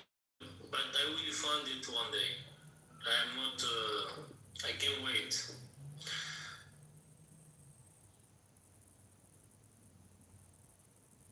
All of you are black as a fact, and you are angry because I asked for some black pussy.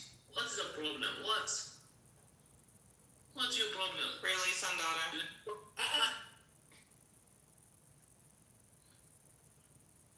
It's my preference. So where are you from? Since you. Oh Lord, that's sincere. Who's sincere? Where do you? Y'all had this motherfucker on stage. Can y'all stop with the performative bullshit? Then Who's move him sincere? down, goddamn. Who's sincere? I am And he's on stage, still saying shit. Oh, hey, sincere. I don't see sincere. from Mexico. You're from Mexico. Wait, you're not from like a third world country? Why are you talking to him? You were just talking to him. Well, fuck, I said, did you not hear me? I said from this point on, we're not. Yes, because guess what? I am the captain of this ship today, and I'm going to sail this boat accordingly. So if everybody's on the ship, we're going to go with the captain said. And we're not talking to him.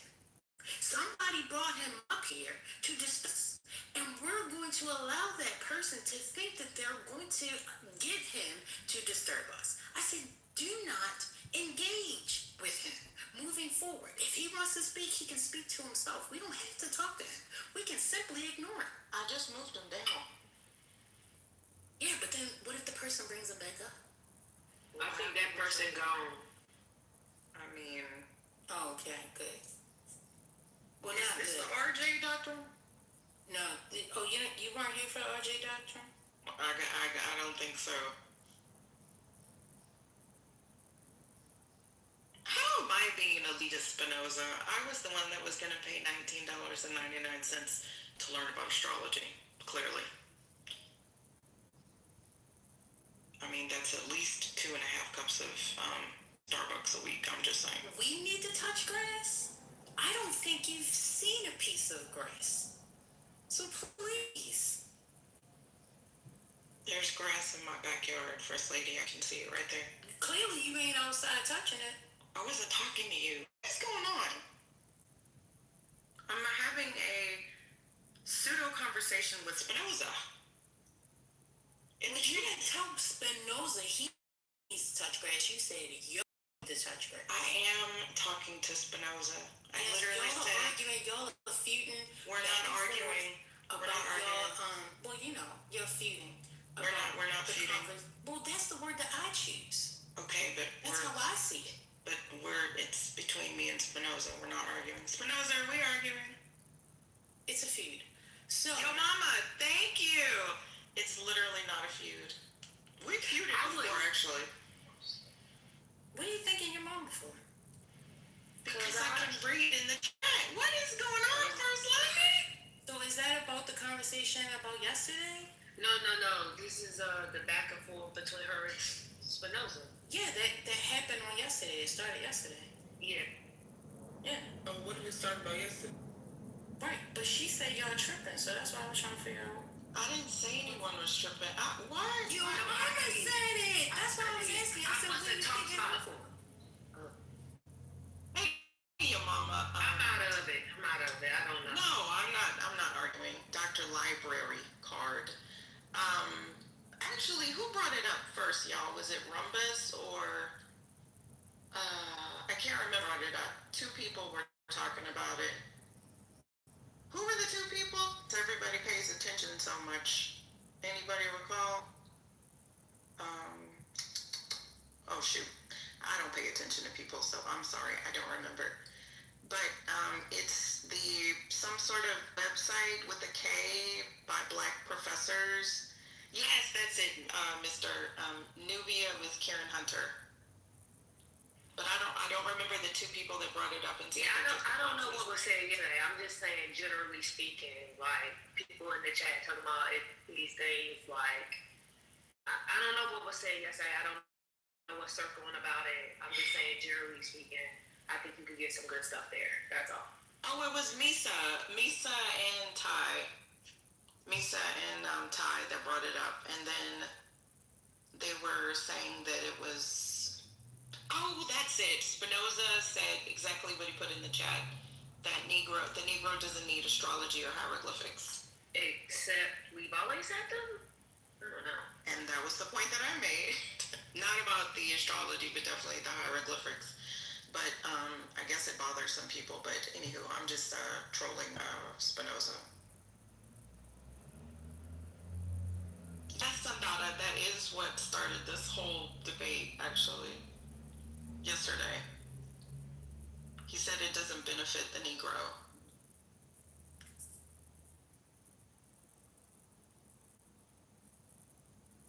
Now, I don't like being centered on this stage. Y'all know that. Please engage in conversation.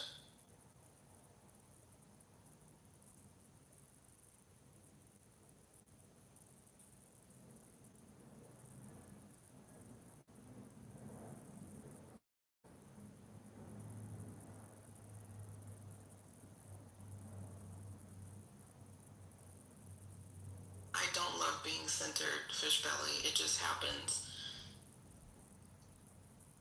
Just FYI. Don't be calling me my queen and you have a wife, Negro. You can't have a queen if you have a wife. She's your queen.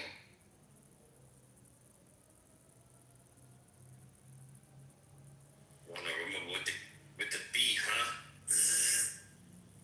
The hex, the whole family. I could please. Don't ever do that. Oh no, Arthur, did you look at the results yesterday from the elections in Britain? Oh, yeah. I mean, what's the name from? Don't try to backtrack now. Don't try to backtrack now.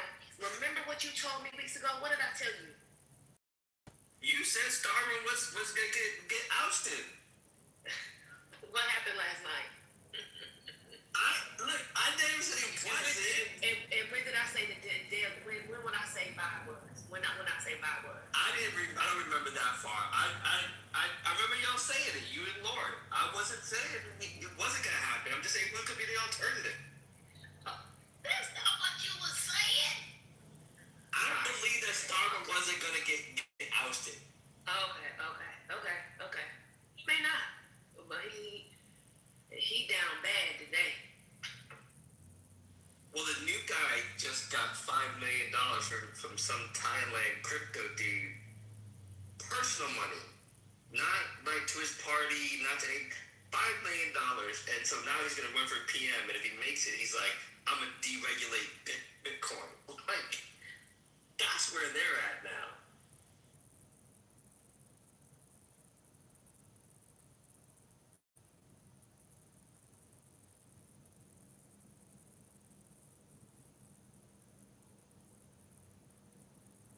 Well, we're halfway through the hour.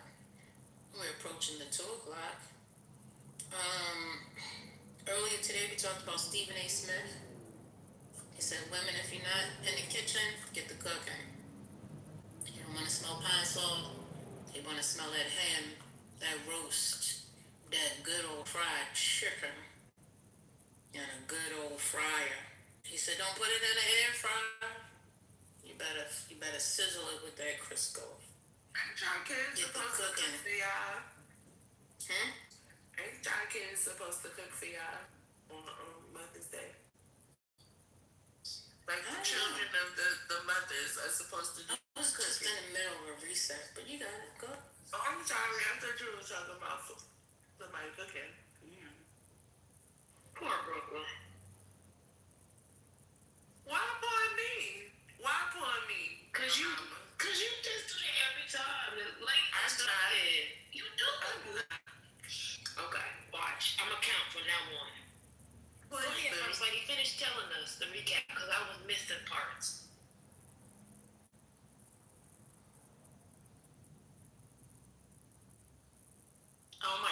fish belly. Yes, I definitely do not have the joy of cooking for my man.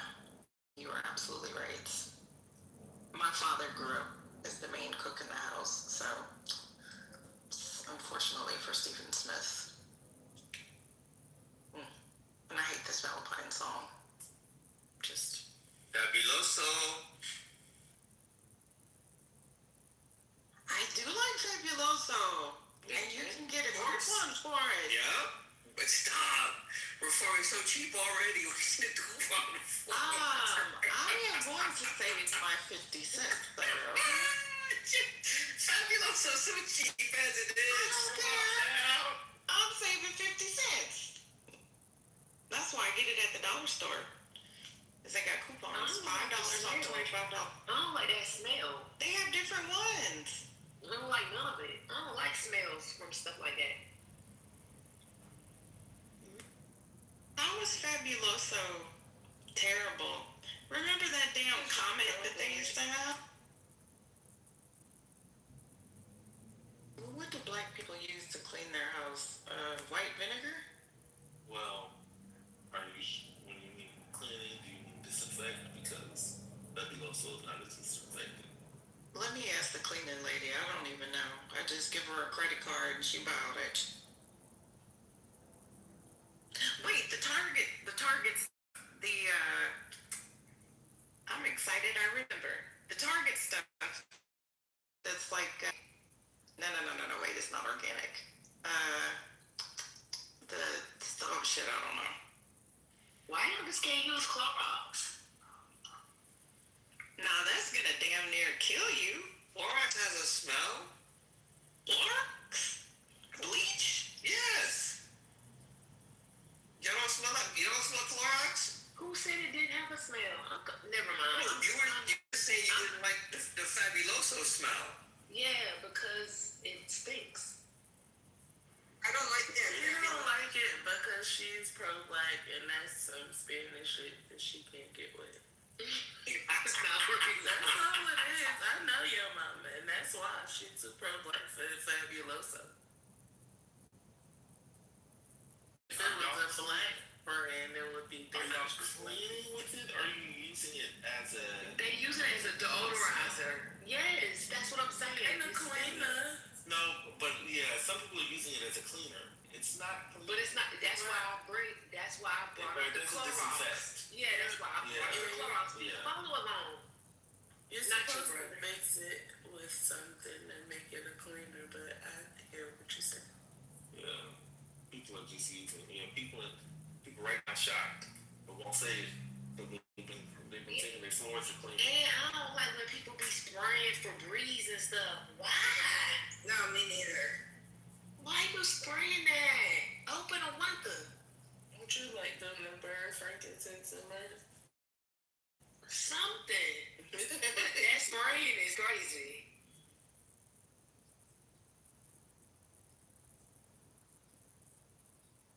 Let me get Spinoza come up here and tell me more about this new beer place, because I don't watch the last half, but not that y'all was talking about like a class course, but it's a whole school based on astrology.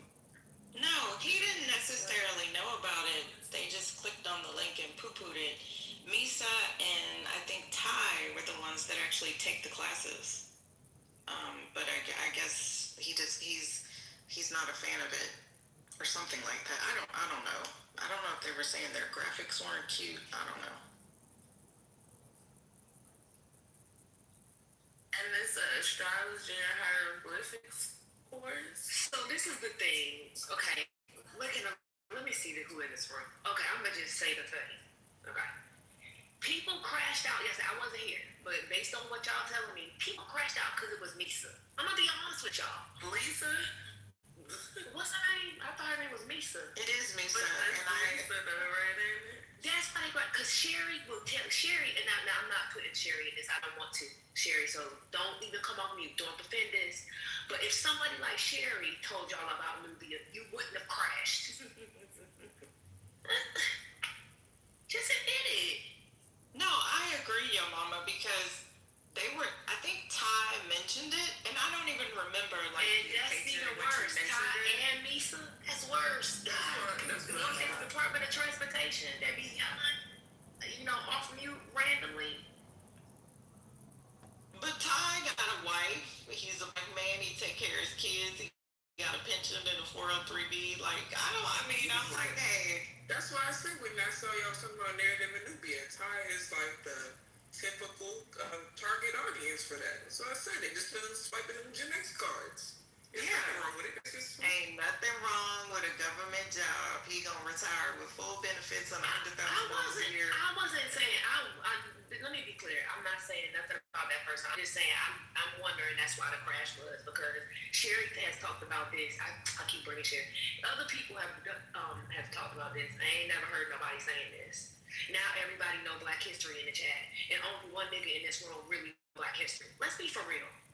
Y'all in the chat crashing out about something that y'all don't know nothing about. You could barely even tell me what happened in 1962. Go on. What was the argument for or against it? No, they were clowning it. They were saying that it was a scam.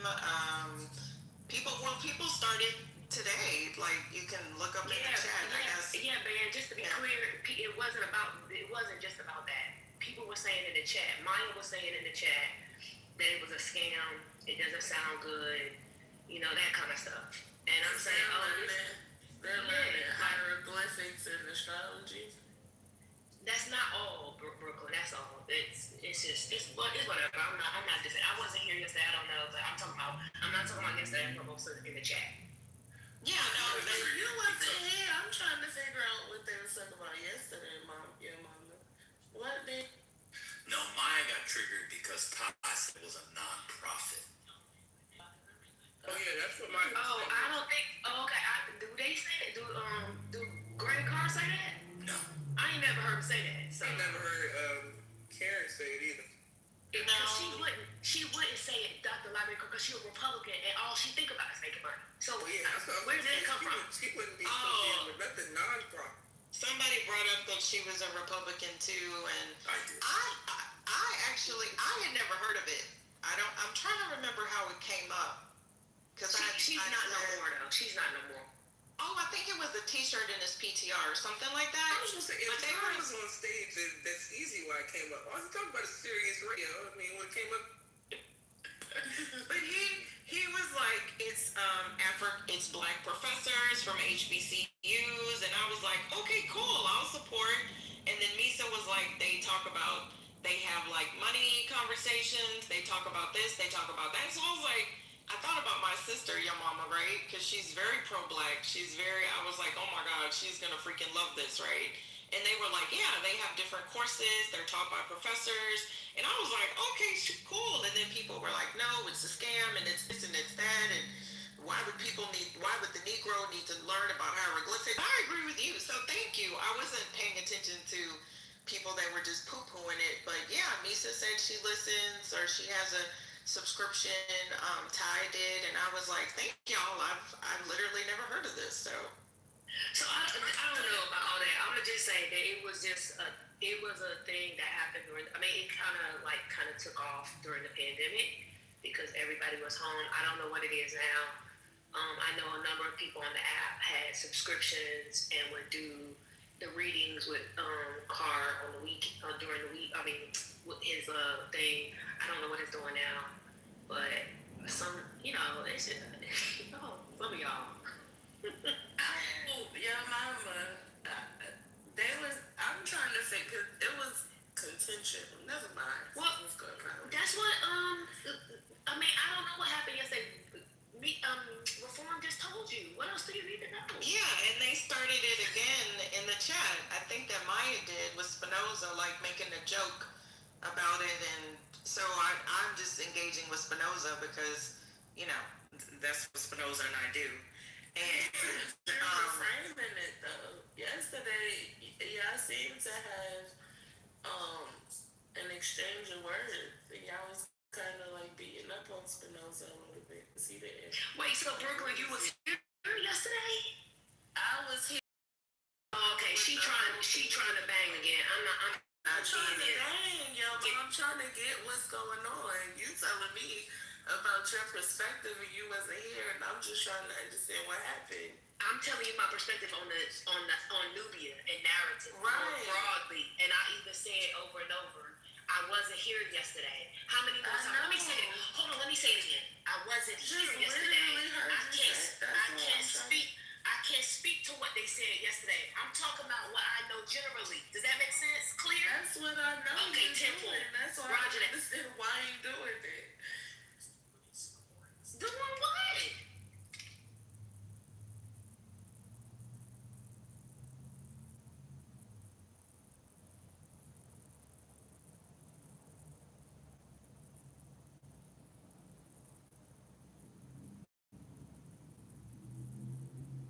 Well, at least we brought a lot of traffic to their website, so that's good because I guess people are still looking it up, apparently.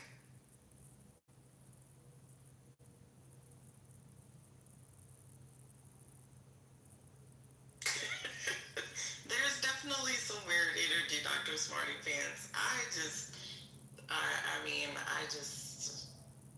I'm a very logical creature, so hey, who am I to never mind. I need to pretend to But your overfilter. problem is that you don't believe in astrology at all. That's what the issue was. I understand the hieroglyphics part because I don't get how nobody's practicing hieroglyphic, but astrology is your problem, Spinoza?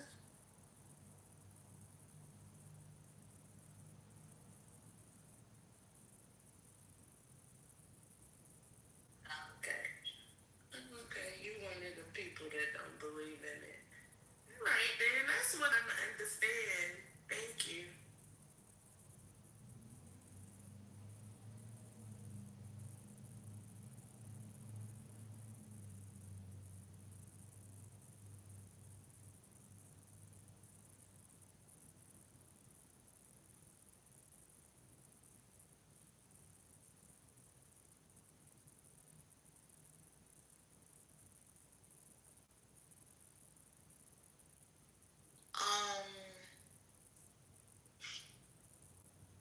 But a lot of people have donation links. I don't understand. They also have merchandise with Black Power and stuff like that.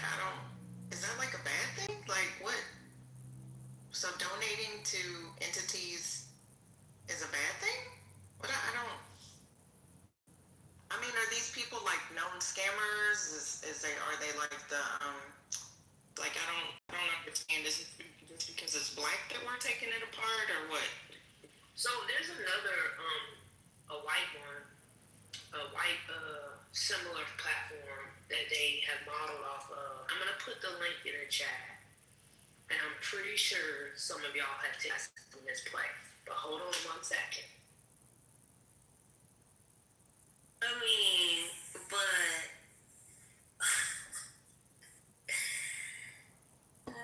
Choose something else not to like. It's black people teaching black stuff, and we're like taking apart the website, the location, the Heritage Foundation donations, I don't understand what is the problem with that necessarily. Civil organizations ask for donations, not even nonprofit. So but anywho, I looked up so this says Akil Parker. I don't know who that is.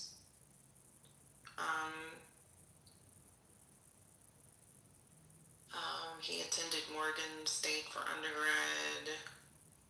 I guess he coined that term. And he said, I realize the community needs better and more math resources. I would agree.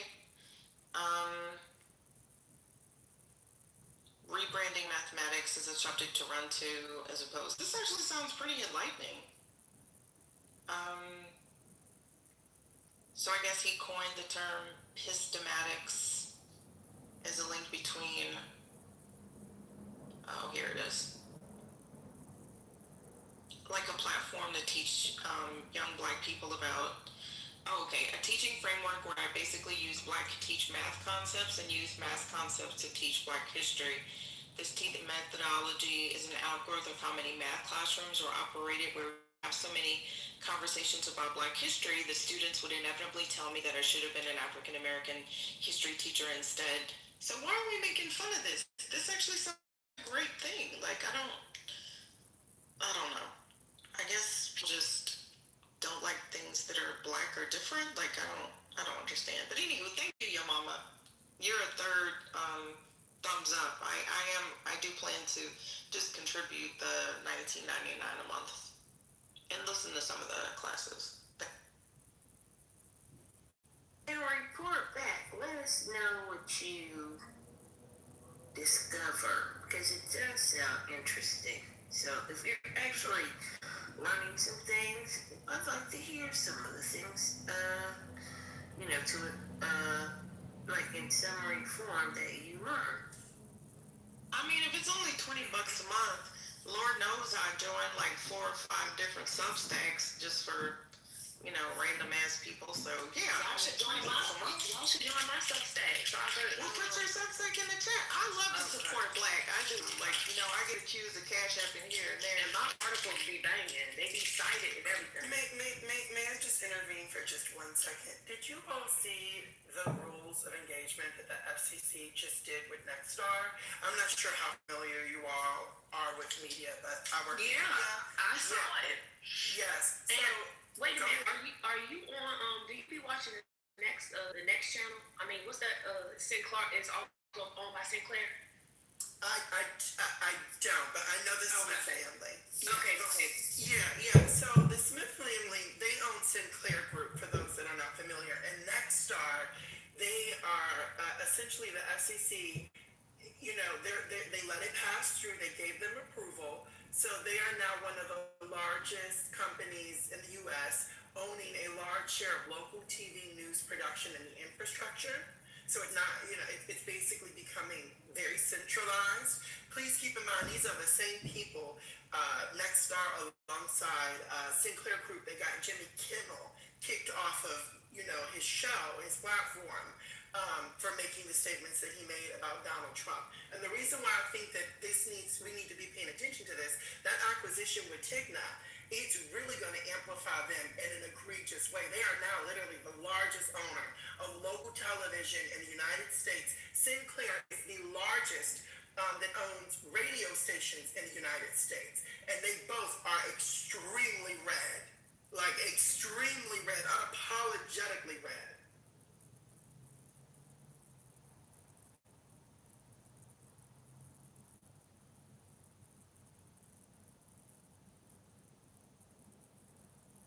Yeah, and then ABC going after the administration because they're going after them. I think I get your point for sure. It's starting to feel like an episode of V for Vendetta.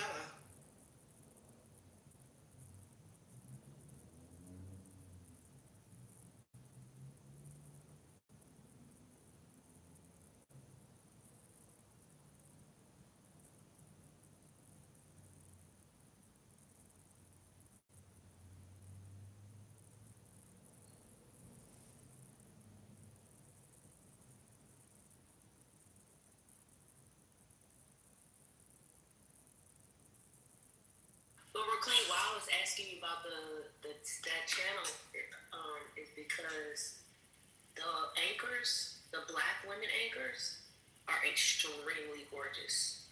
Like they must like recruit a type because they all look like just amazing. Well, they do have a type. If you ever follow Who Visits Mar-a-Lago, I unfortunately work for a Mar-a-Lago princess, but if you look at the archetype of even the Black women that are there, yeah, they're all gorgeous. They're all affiliated in pageant programs, and it's wild work. So yes, like that would never upon me. First of all, I think that to be a news anchor in general, you have a level of attractiveness. But yeah, you ain't lying.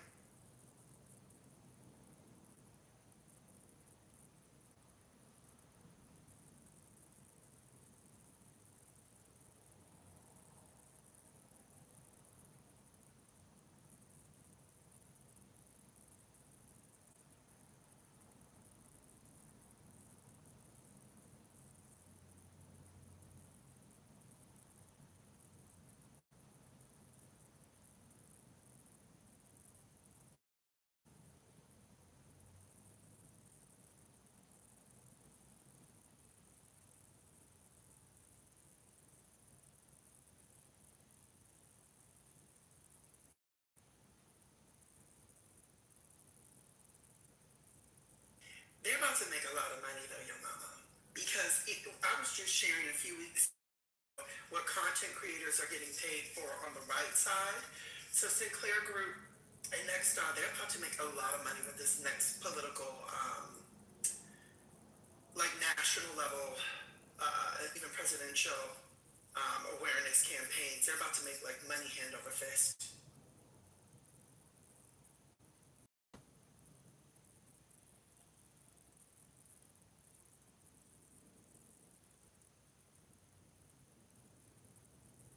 Mr. Resilience, you seem like a kind soul. I think that people are just trolling in the chat. It's okay. It's a slow day. I don't think anyone is serious. A lot of times when we have these discussions, some of us really don't like each other. So we just kind of, joke about it, but we just take things like to the 100th degree and then we kind of joke about it. It's just something that we all do because we're extremely bored and apparently at this moment we don't have shit else better to do. So I wouldn't take us too seriously, just FYI. Well, if they're not trolling, I can assure you do some people take this seriously? Absolutely. This is their entire identity. I, for one, sir, can entirely tell you I will forget all vestiges of this conversation as soon as I log off the app or as soon as I start scrolling on IG, which is probably going to be in 30 seconds. So, yes, thank you, Fishbelly. I know we're supposed to be performative. I am a Leo. Shout out to astrology. I have been told I am a quintessential Leo. Thousands of people during my lifetime have said, "Are you a Leo?" after engaging with me for probably 45 seconds. So I have my moments to be performative. This is not one of them, so I will just tell you. Half of us really don't like each other. We just tolerate each other. We're just bored as fuck. Seriously. Everyone else, shout out to Clubhouse making you an entire identity and giving you homework and research to do at night to come back control with your favorite person the next day. I admire you, and I appreciate you giving me something to look forward to in the chat. Graciously. You gotta stay off the chat. I don't know why you always bring the chat. I know, but I love the chat. I really do. But no, if you love the chat, you should just chat back to them. Because when you talk to them, it's unfair, man. I know. Did you all, did you all spotlight Ted Turner's death by any chance? I was in the middle of the conversation. Hey, everyone. Hey Sherry, I've been talking about you for 3 hours. I know. You know what? I'm gonna mind my business and just watch it and hear everything. That's what I'm doing. I just want to, I tried to lock it in the chat just now, and it looks like the servers are struggling. So do not leave the room. You might not be able to get back in. That's a fact. So just be clear, it was a cloud, Amazon cloud data center that went down last night. So it was a number of apps that went out, including Clubhouse. But the latest reports I saw this morning was that they had restored the issue. So things are coming back online, but it doesn't mean that it's like all the way fixed. So it wasn't just the app. So it was more than just Canva? There were some other apps that were detecting outages as well last night. Yeah, everybody got kicked out. We all got kicked out. This has been happening a lot with Amazon Web Service and quite a few of the other conglomerates. But yo, Mama, what were you saying about Ted Turner? Oh yeah, I not in here, but I watched CNN for like 4 hours the other day, and just watched some of the stuff that he did.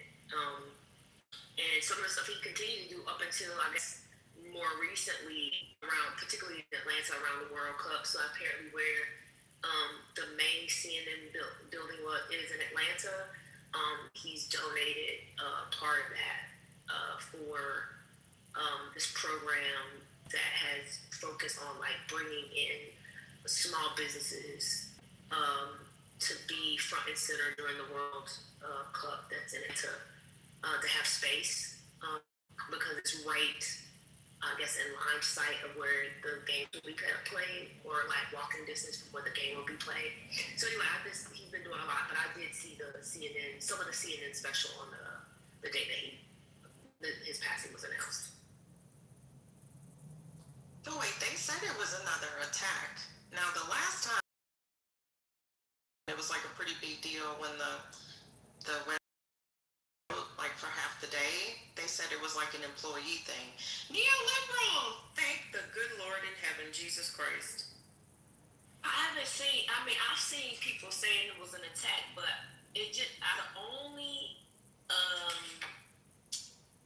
only stuff that I knew was they reported there was a terminal issue in their Virginia V, and that a number of apps were affected. Coinbase was one of them that was listed, and they had restored and recovered everything, but it could take up a few hours before everything came back. Until some of the apps started being fully functional again. Thank you, your mama.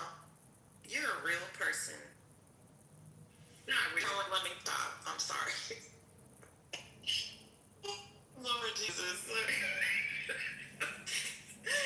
I'm being bad today. I apologize. I appreciate it. Thank Yo, mama, what was your line of work again, sweetheart? You want to know for real? She's like, baby, we could be in each other's DMs because I want to go with you real bad. We should go together. I just feel like the babies would be beautiful. They would be spoiled. Well, see, this is why I got triggered. So where's First Lady? Okay, she gonna laugh. The psychic told me earlier this year that I was gonna have a man by Q4 of 2026. And when she told me this, I said, "Hello, what's going on?" I said, "You're getting confused." I said, "Who was here before me?" Because whoever here is before me, that you still getting their spirits. Because my spirits is not telling you that. But apparently, reclaim, this might be true. Well, I mean, I definitely just shot my shot, and I'll shoot my shot again. She did say reform first. I definitely think that Wait, it was reformed? I mean, no, I said reclaim. No, that was a Freudian slip. I definitely think that your mama would not expect me to cook and clean, and I could definitely go shopping. I'm just saying. I'll throw my head in there. Absolutely. I probably drive crazy. I think I need to leave the room for the day. We're showing you some love. But just to recenter you, your mama, what line of industry do you work in again? Because we went down a whole different path. We did.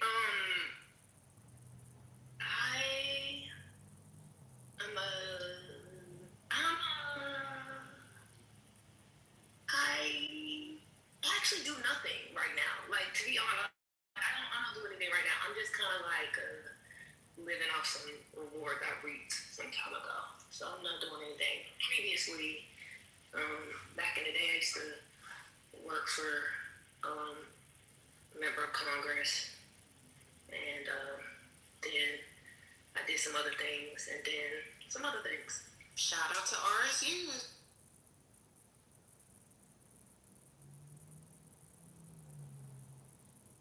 I'm sliding in your DM, your mama, because you just played in my face. Here comes Hurricane. Hello. Hello. Hurricane, save me. So I just came up because your mama already shared more than she usually does, so she's about to go on mute. But I just wanted to shout out your mama for reminding us how churchy she is, because she quoted Paul without knowing she was quoting Paul. Who knew I didn't know? Okay. Your mom knew what she was doing. Your mama quoted Paul and I died. But anyway, it was nice to hear. Yeah. And Hurricane Otis has had the pleasure of meeting me more than once, your mama. They know I'm not insane. She's not, but you're right. Reclaim is not insane, but your mama likes to keep a low profile. And I love that, and I respect that, which is why I just slid in there. You might run into her in Japan one day. Who knows? Yeah. I love your voice too, Reclaimed. Honestly. It's just like, I like voices. You're welcome. I'm just telling you.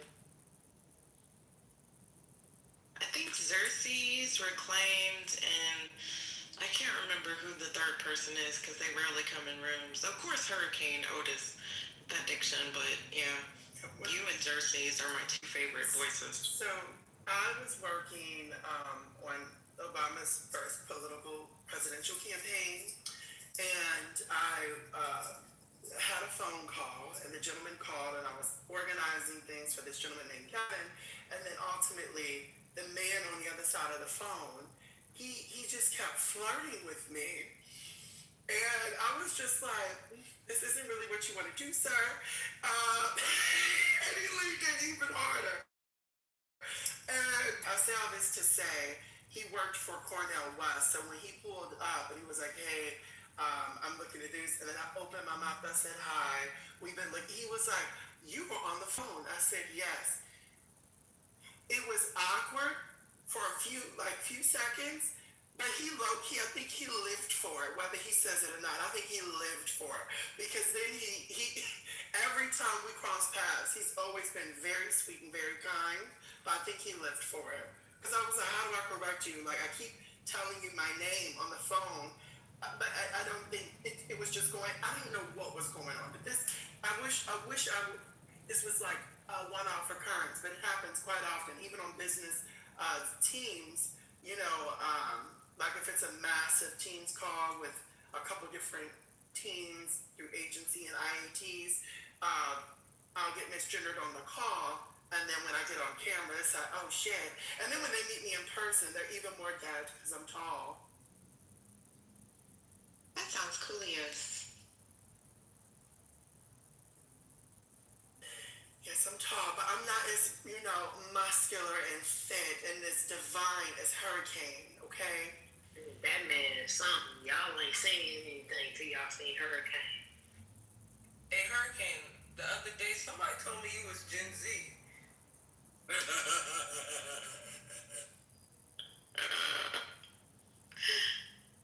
You didn't know that you was Gen Z? Not until now. Oh, that was so funny. And Dr. Locker is a sweetheart. Hi, Dr. Locker. How claimed how we? I'm good, baby. Yeah, Hurricane, you wasn't here. That man was like, ain't Hurricane like 30 years old? It was like,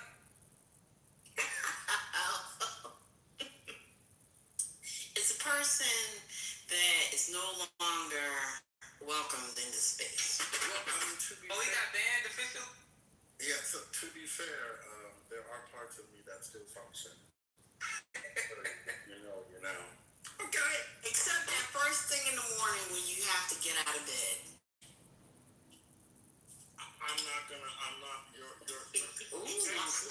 You feeling shady. That's It's a little rough at the beginning of the day, but as the day goes on, it gets better. Get out the car.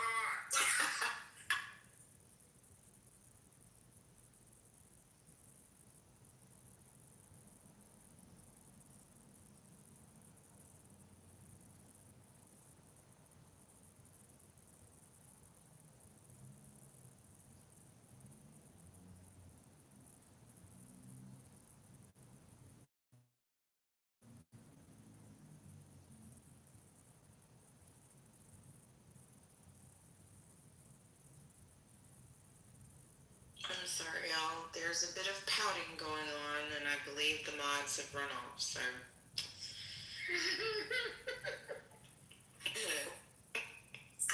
Hello, hi stage. Hurricane, are you there? Yes, I am. What's up? I just wanted to let you know they were really mad that you are a 30-year-old bad bitch. Okay, some people were very offended that you got called a 30-year-old bad bitch. Yeah, somebody kept saying he was 60 after that. Yeah, I don't know who that was. I was like, dang. Oh my God. That was, yeah. They said that picture of you back when you put your face card up gave 30-year-old. Everything about you gave young, spry, handsome 30-year-old bad bitch. I said, I know that's right. I know that's right. People know a bad bitch when they see one, but Your haters on the stage were like, no, that's the crypt keeper. It was bad. It was a very, very bad moment.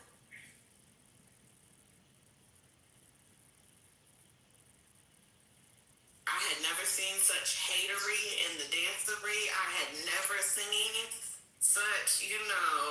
Wait, Britt, did you think that he was that the person who was saying Hurricane was 30? I thought he was like mesmerized by it. Did you think that he was mad that he was not?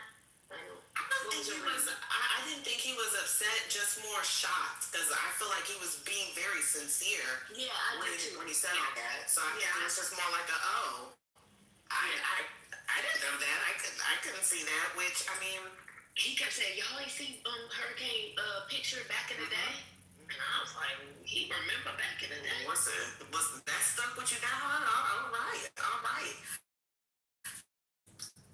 But yeah, it was very much just. I have to be. I'm only coming up here to say this because the streets are dead now. I don't have to watch my head anymore because a few weeks ago they did me dirty. I got snuck in these streets, but I had went crazy for you. Yeah, I know you did, and I love you dearly for that, your mama. You had my back 100%. I know. Listen. The fact that you didn't even want to engage overall in the rehash of everything, but when it got too much, you got involved. I was like, yeah, this was it went past the pale. That shit went way past the pale. But yeah, Hurricane, you got haters, okay? I just want to let you know you got haters, but let them be your motivators. Isn't that what the cool kids say? Yeah, I keep on telling people blueberries and raspberries every day. I try to share, tips, for staying 30, but folks don't want to listen. Now, what I will say is how he got 30 from how you talk, beyond me. Because I don't know no damn 30-year-old who talks like you. The youths don't speak like that no more. They barely know how to read. So. Do we know anybody that speaks like Hurricane at all? There are many. There are, they're all above a certain age.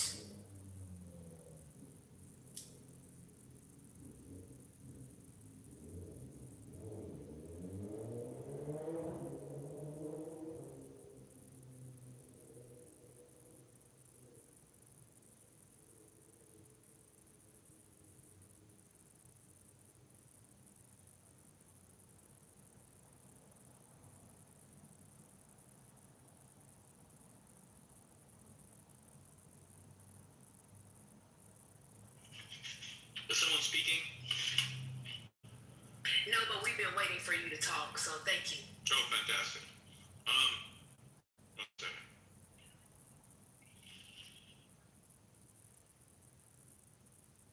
Okay. A couple of things. The first is, I was having some curly fries. That was a local establishment where I am, which may or may not be near where I live. But, I'm on welfare, so. But I was waiting for my curly fries, and there was a woman next to me with who I presume is her boyfriend. And he said to her, and I quote, one second. Sorry. That's my welfare car backing up. I apologize. He said to her, and I quote, I wonder if I can still buy my Mercedes Benzes on food stamps. I wanted can you use food stamps for Mercedes? For someone opinion, Miriam. I do like the electric. I do kind of like the electric though. Yes, my neighbor got the like the hatchback one. They're also on food stamps. And I think they use the food stamps for the electric one. It costs them $90,000. Anyway, I said to her, and I quote, I'm not the sartorial hero your ex-husband was. And she kissed him. She said, oh no, you look cute, babe. I said, this is real game right here. That was real game. I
was that just me? I'm sorry, Titi, what'd you say? You were kind of in the matrix. Oh, I apologize. I apologize. Can you hear me? Yes. Oh, no, I apologize. I went in the matrix. I got caught up on my sundial. I was teaching my 7-year-old her times tables. She can only do it if we get our sundial from ancient Egypt, the third Ptolemaic kingdom. I was like, 7 times 4. And she said, I don't know what it is. And I was like, my dog. You know, my first watch actually was a sundial band while you're making jokes. 28. I'm sorry, what about sundial? No, like I actually had a watch that a fossil watch that was actually, I think I still have it actually, that was like a sundial because I thought they were fascinating. But I also had a very weird mother who insisted that we learn how to use, what do y'all call those damn things with like the little beads on it, the counting boards? What do they call those goddamn things? Do y'all remember? The abacus. Oh, The abacus. Goddamn. You know what? I need to call my mama and ask her why the fuck was she being so extra when I was 4 years old. Seriously. An abacus. So, man, this is the thing though. This is why I put Udemy in the chat, right? As like it's like the concepts thing is because they let like you. I mean, not you, but like say I wanted to teach a class on like how to be a private eye, a black private eye. They let me do a class. Like it's literally that. It's literally that. Yeah. A friend of mine. Well, And let me just address one thing in the chat. Like, I'm not saying that Udemy has like the donation button. That's not what I'm saying. I'm saying it's patterned off of the platform's like concept, the concept of like self like class content creator classes. And then that's the wrong word, but like a creator can have their own class and their own curriculum and market it on that website. That's what I mean. That's it.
content, y'all. What's going on?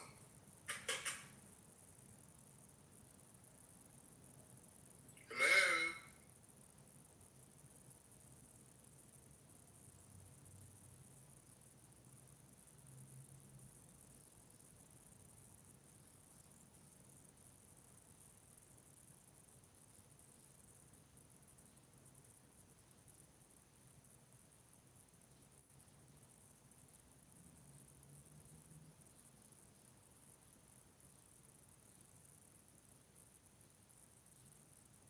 It died, hurricane.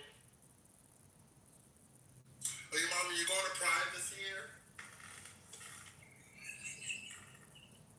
Oh, you mean at the end of the month? I won't actually be in town, unfortunately. Oh, okay.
Wait, did you see the article about Vivek Ramaswamy?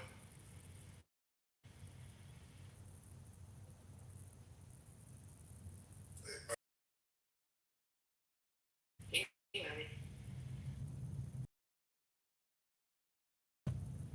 That he won the nomination? Days ago. Oh no, this one was about how it's in the Washington Post. It's like the title of something like anti-woke Vivek confronts racism in his run for Ohio governor. Hey, your mom, a quick question. Should I resubscribe to Waco? Mm-mm. Okay.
That I'm asking myself in order for me to gain a better understanding of how I come across. Give me a moment to read those.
Spinoza, when did astrology originate?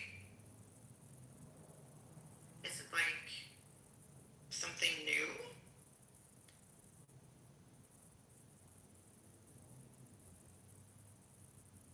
I'll just Google it.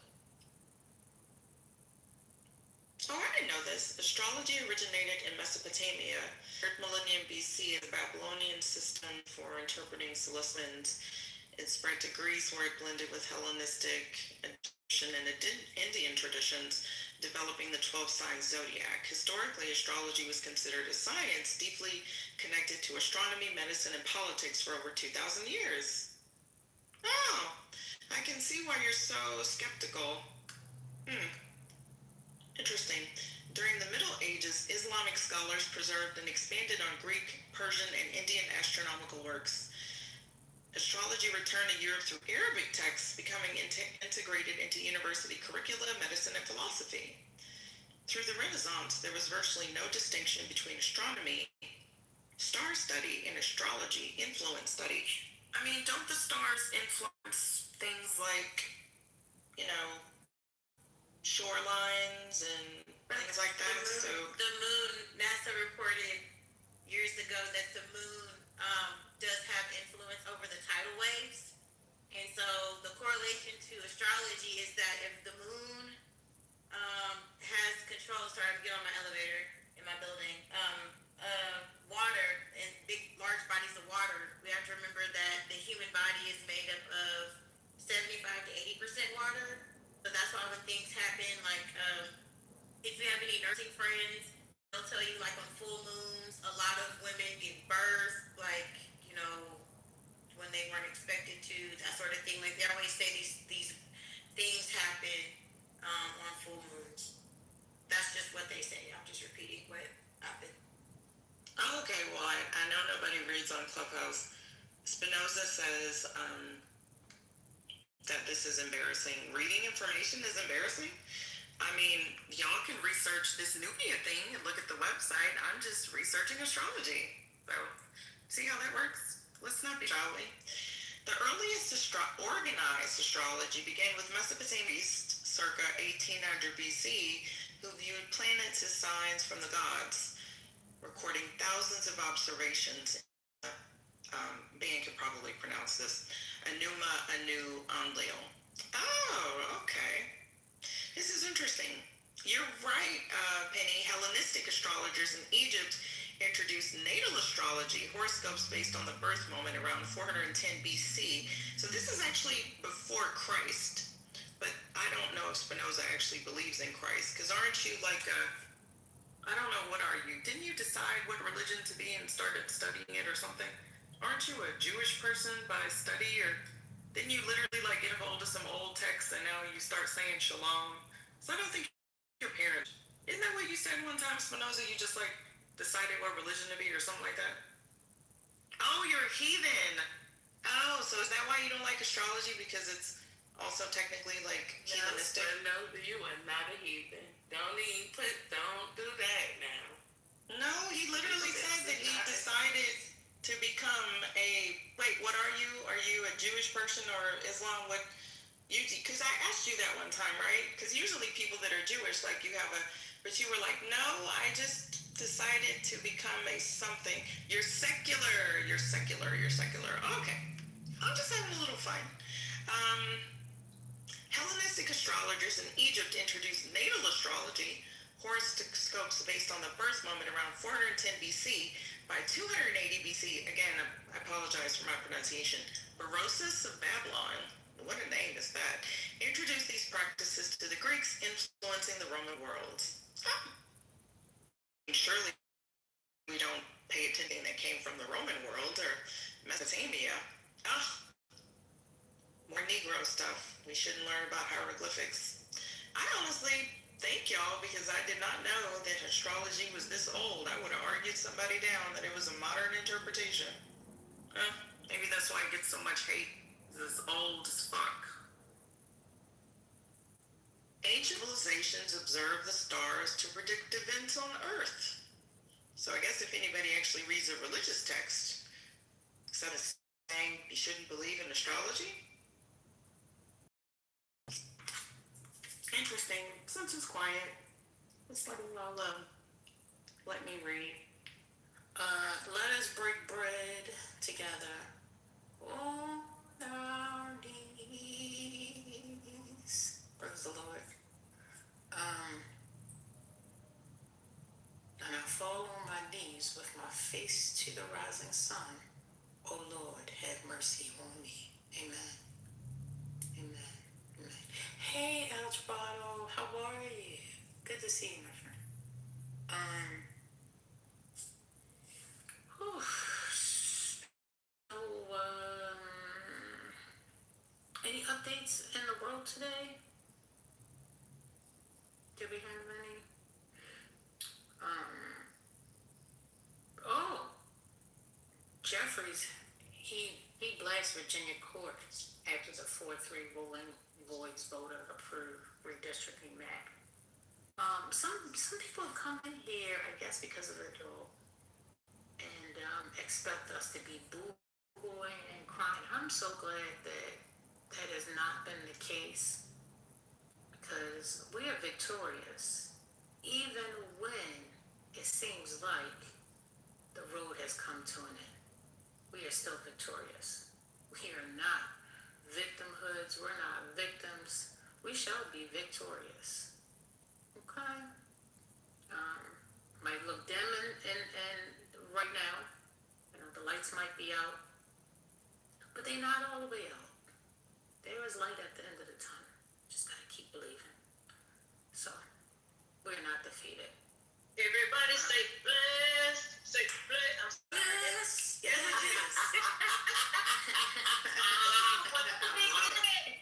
We're blessed in the city. Yes. We're blessed in the field.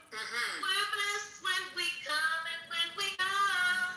We cast out every power, victory, poverty must cease. For the devil is defeated. We are blessed. Everybody say blessed. Blessed. Blessed. Blessed. Don't get me turned up in here. Yes. Don't get me turned up in here. Not you having that old gospel church voice, Penny. Go on. Nikki, I've told y'all several times, like, y'all are my siblings, not my parents. My parents are boomers, okay? All right, I'm talking Clark sisters, okay? I'm talking, shucks, don't get, there's a leak in this old building, and my soul has got to move. Has got to move. Yeah, like what? Hello? I'm talking my daddy is deacon of finance. We at the church 5 days a week, huh? Youth meeting, okay? Choir rehearsal, usher board meeting, huh? Vacation Bible school, Bible study, Sunday school, then church, then after church it's another meeting. Girls Clubhouse singing the songs is enough. Not you actually went to church. No, I mean, You talk about church, you just sing the songs. That's enough. You're doing too much. Now you're doing too much. That's great. Hey, Ursula. stayed in the church. Penny, wait a minute. Come on, let's do that again. There's a leak in this old building, y'all. And my soul has got to move. It's gotta move. See, we gotta get back Come to on. that kind of music that touches your soul, that touches your spirit. Y'all gotta y'all keep letting these people. I almost threw a $20 bill at you. There you go. There you go. There you go. Because baby, she be singing. Do you hear me? First lady gonna sing. No, She gonna sing. I cannot. I'm very glad First Lady rested her voice earlier this week. You sound good, sister. Oh, thank you. You know what? Let me say how grateful I am that my voice has been restored. Can I be grateful for a moment? You're so churchy. Talk about this. Oh, okay. through and through. You know about LaShawn when she said, how can a brown cow eat green grass and give you white milk? Well, if you think that's something, God's chemical laboratory of redemption took my black soul and did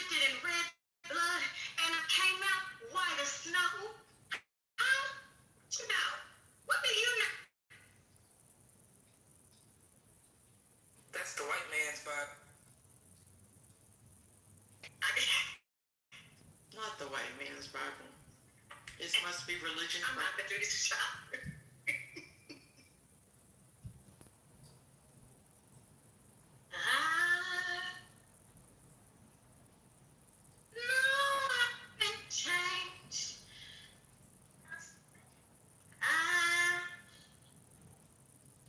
All right, Ben, let's not give him too much. Don't give him too much. Oh Lord, Lord have mercy. I know I need to slow down for that speed bump. Because the angel in heaven done something. Yes. My. But yeah, see those good old, those hymns and that good old spiritual music. It used to move something in the soul. It used to make you believe and hold on to hope. Keep on trying. No matter how many times you fall down, you gotta get back up. It gets you through the. Shoot. You gotta restore your mind every day. Don't make me lose my food. Okay, alright, sorry. And I'm gonna tell y'all another thing. I know I can't sing, but they said in God's ears, you sound like Mariah Carey when you sing it to the Lord. That's what they told me as a child. That's how I know I can sing. That's not what it's about, Penny. You were singing because it was on your heart. You're not trying to impress anybody. I don't think that. I always think about like in those scriptures when people cry out to God. Did the elders ever used to tell y'all that like if you help people or did say something? Because I don't know. I feel like the elders used to tell us a lot. But you just had the joy of the Lord on your heart. What the Lord has put on my heart today is to troll and incite people. But just keep me in your prayer. I'm not sure the Lord put that on your heart.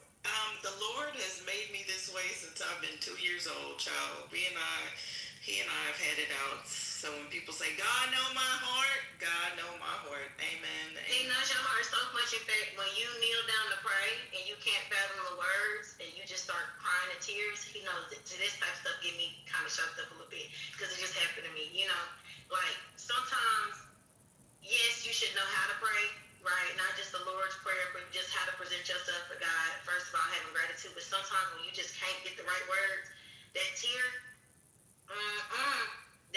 is all he needs, and he got it from there. So, the Lord does know your heart. Amen. Exactly. He decided. Don't get me like this. I don't want to do it. I want to crash. Just don't come here with the Holy Spirit.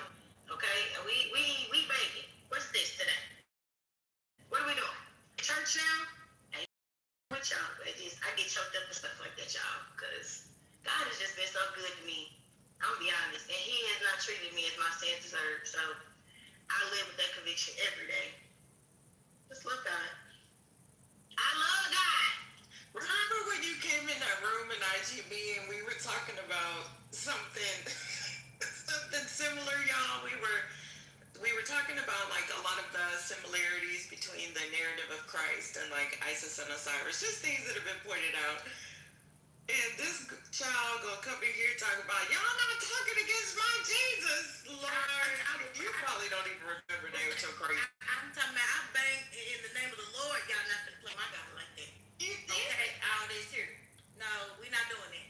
Thank you. I do remember that. My God damn. Not you just coming in here hollering at us talking about what? Then you better not go on Nubian. No, you better not. It's like she started praying on us. It was like what, 5 in the morning? You're crazy. I'm gonna call him because hello, we're gonna invite the Lord in here. He gonna help because okay, I did. I started praying over the whole room. If everybody bow your head, not doing this shop. I feel like this is a good moment to center ourselves. Earlier, there was some confusion and dissension in the chat, and so I want to call it out right now. this went on, let's hope that we can be on one accord and have a good Friday and a conversation that enlightens, motivates, and inspires. God bless. Brother would be very proud. Yeah, that was for him.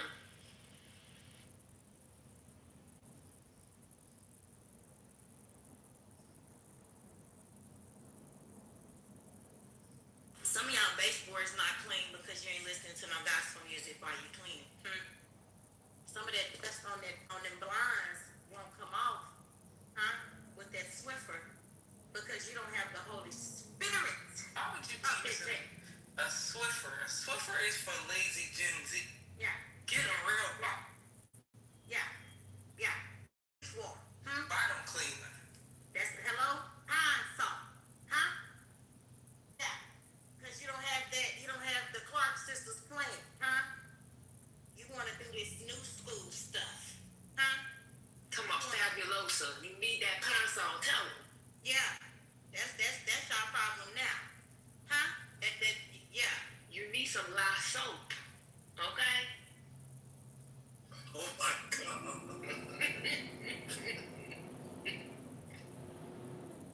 Your soul can't get clean because that house not clean.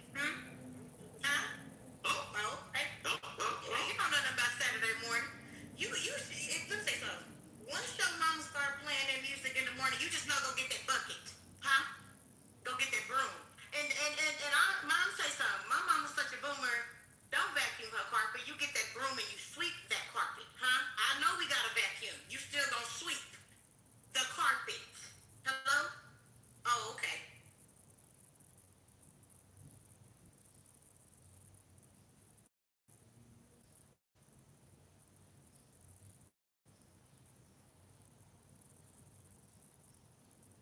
Did anyone see Mike Tyson on Jimmy Kimmel the other night?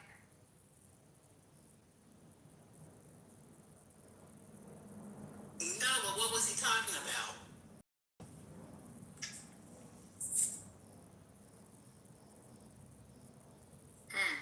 He was so the title says Jimmy Kimmel interrogates Mike Tyson on his ties with Donald Trump. Jimmy Kimmel had questions for Mike Tyson about his relationship with Donald Trump. The controversial former boxer 59 was a guest on Jimmy Kimmel Live on Wednesday, May 6th, while on the ABC late night show. The conversation pivoted into Michael's ties with President Trump. Jimmy began the conversation by asking Mike if he's ever been to Trump's resort Mar-a-Lago in Florida. Mike replied that he has, and all the time. Jimmy's 58 years old? No way. Is he 58? I think so. Wow. Isn't that something? I'm like, ooh, where did the time go? Well, he looks good to be 58. Yeah, Botox. Yeah, hello? That's why I was pausing. I was trying not to say it. He said it. Further questioned him by inquiring, why are you going there? What goes on there? What could possibly be fun about it? The comedian noted he's only been there once and he's never seen older people in my life. Mike wanted to know when he went, and Jimmy said, believe me, I'm not allowed there anymore. Jimmy referring to his feud with Trump as his vocal critic of the president and recently called him a hypocrite following Trump's continuous calls for ABC to fire him. Following Jimmy's remark, the heavyweight boxing champion continued to gush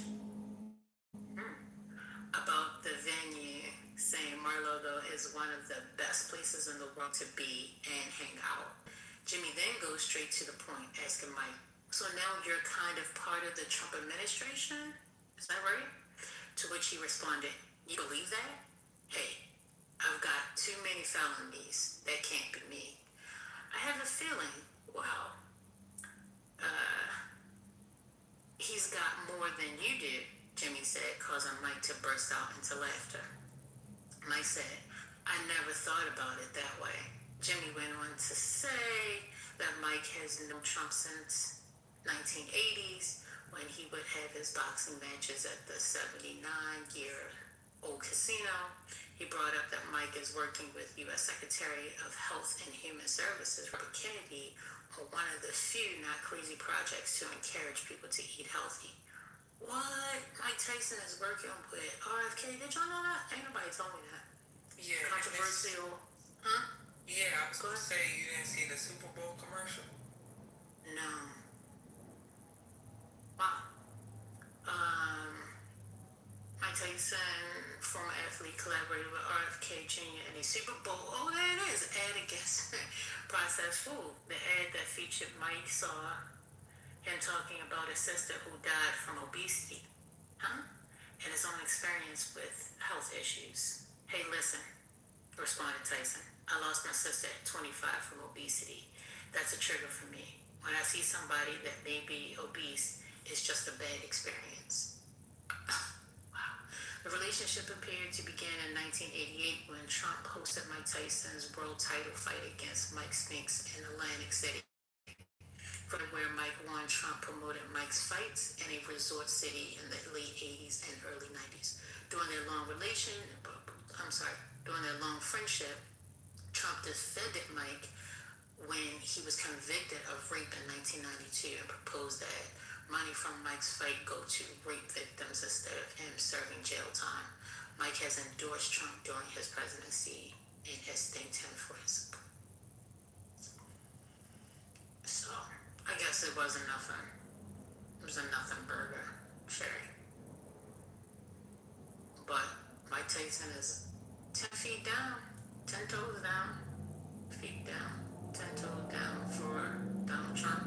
I mean, rightfully, I guess Trump was in his pocket, so now he's gonna be in Trump's pocket. I mean, they've had a relationship for years, for decades. So yeah.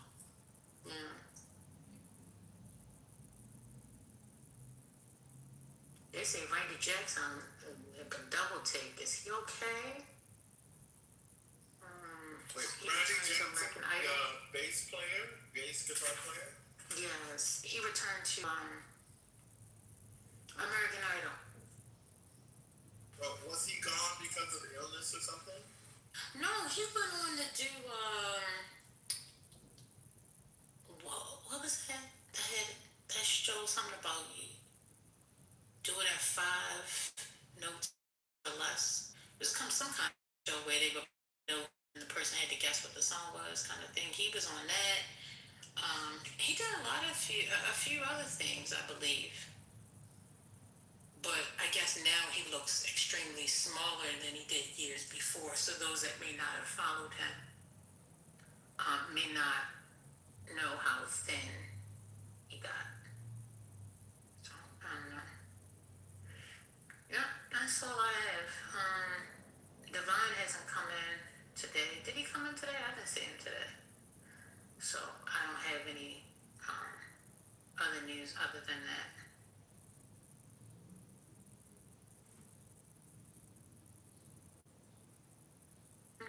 Trump said y'all need to drink whole milk.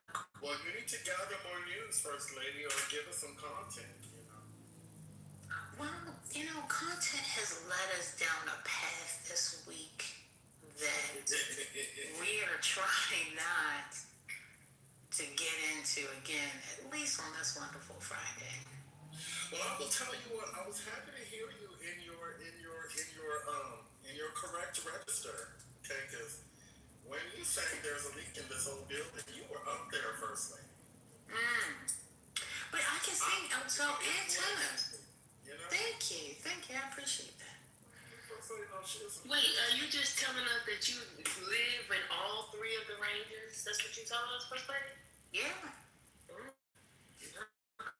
And what you doing with the tower? Because I remember somebody yesterday trying to tell me about living in my own truth and hiding my gifts and not living out my gifts and not exercising the gifts that God gave me. But I didn't see now that you were preaching to yourself. Well, let's be honest here. It's not like I don't, share my gift with the people. However, I think I heard you maybe once, and I think that was probably by mistake. So, but you don't often, as a matter of fact, ever since then, I've never heard you utter a sound of a tune. But yeah, so I do use my gifts. I was just, wanting you to share your gifts. I speak in tongues regularly.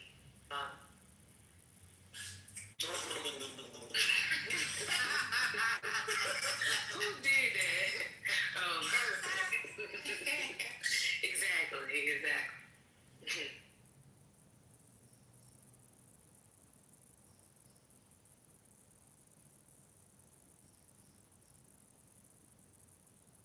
Well, your mama, I know you could probably do a community choir. You'd be like an No, I can't sing. I go home.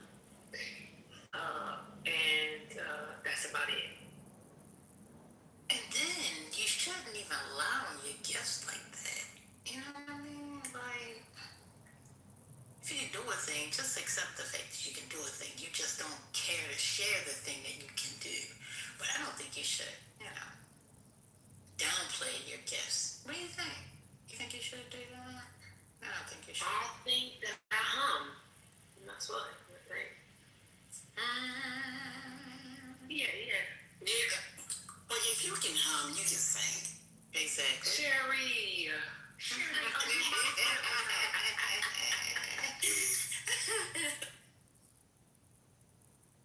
No, but y'all need to pick it up. What else is out there? So we talked about Stephen A. Smith today. We talked mayor of Charlotte stepping down. Remember the mayor with Jai Paul, the Congress lady Jai Paul. Dr. Jai Paul, anybody know who she is? The watermelon. Yeah, she thick. I just saw her. She thick. From Dunsby. Oh my. So where is she thick at? Wait a minute, hold on. Excuse me, I got this. So where is she thick at? Is she thick in the tongue and the hips and the thighs? She got the whole package. The bodying. I'm done. I guess I'm gonna become a staffer for the Congressional Progressive Caucus. My God. There you go. Not an unpaid staffer. Yeah, well, I'll pay. Oh, since I guess it's a break here, there is something I would like to revisit from yesterday. There was a mentioning of a vacation. We did not have clarity on the vacation. And since there's a lull in this conversation, I was just wondering, was the person that was in the back channel, were they suggesting that they were going to pay for you to go on vacation with them? Or were they asked for money to go on vacation? Or, lastly, C, were they asking for the two of you to go on vacation with you? Are you referring to me? Oh, I'm sorry. Yes.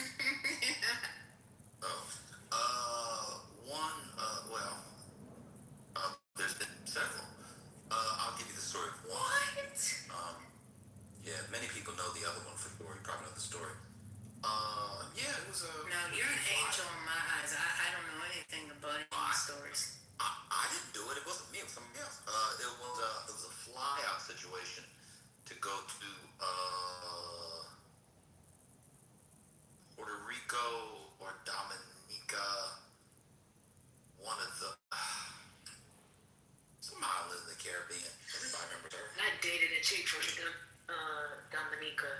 My God. Y'all remember who that one was? The one I'm talking about. People think we're making these stories up. Y'all remember who she was? She was number. I'm done speaking. No, I don't know of that. You weren't around yet. She was number one goat herder. Everybody remembers who she is. Oh my. Oh my. Okay, so she offered to fly you out Yeah, it was free. to get flued out. Yeah, it was free. Wow. She was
of the only people, unless you knew the people or you're in the same city and same business, people on this app who are still on the app, they meet up all the time. People getting bailed out for DUIs, shoe money. We got a whole court case. I mean, y'all know the court case is going on? Yeah. I'm not saying I'm special. I'm not like some hot commodity. I'm basic, average Negro.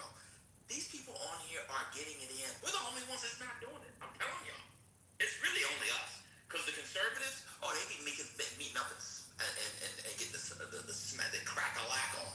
They do crack and then crack backs. Yeah, we're literally the only ones. Wait, Spinoza, y'all don't know about the case I'm talking about? Y'all know about the case? I mean, the multiple cases, not one. Cases, yeah. $20 for T-Picks. Oh, that was Jeez, nasty. Monet, come on, That was come nasty. on. What's going on? Cake. Yes. Shout out to DC Republican. Oh my God. Take me to another place. I'm telling y'all, I've asked First Lady this before. I've asked some of y'all as well. It's a lot of people who do it. It was nothing special about it. Some people just want to jump off. You know, nothing's gonna come of it. You want to have 2 days of a jump off. Y'all never had jump offs? What's going on? But man, you sure that this side ain't doing it? Maybe you not, but I think some people in the room have been. Now let me check. Let's see. Oh yeah, well Rambo was in here earlier, and I see Sherry, so I know there's 2. They You can go to hell. That is insane. Sherry would never say that to you. You gotta apologize. Sherry said, I don't care if I'm in lunch. I'm cussing his ass out. I was eating though. Well, you know I'm joking. Let's see. Well, you know I'm joking too. But you gotta go in the audience. I don't think you gotta go in the audience. What's going on? Are you on stage? What's going on? I don't know about anybody on stage. Yeah, me neither. What's going on? What's happening? Okay, yeah, okay. Oh boy. I also want to come up. I know Dr. And my uncle had a little thing going on. Dr. AG, Ambassador Oh, not too much. Don't make that accusation. Oh, Dr. AG is so sweet. Oh, then y'all missed the room. I didn't hear the room when he picked her up. Oh, God. I was there. Man. It was maybe like 3 or 4 months ago. Oh, might have been longer than that. It might have been longer. Yeah, it might have been 6 to 8 months. Yeah, it might have been longer. Yeah. I know she was pretty. It was like that one. No, she wasn't. She was pink, honey. She was, yeah. Child. I hate y'all. I hate y'all. I ain't lying. I promise She's you. probably here.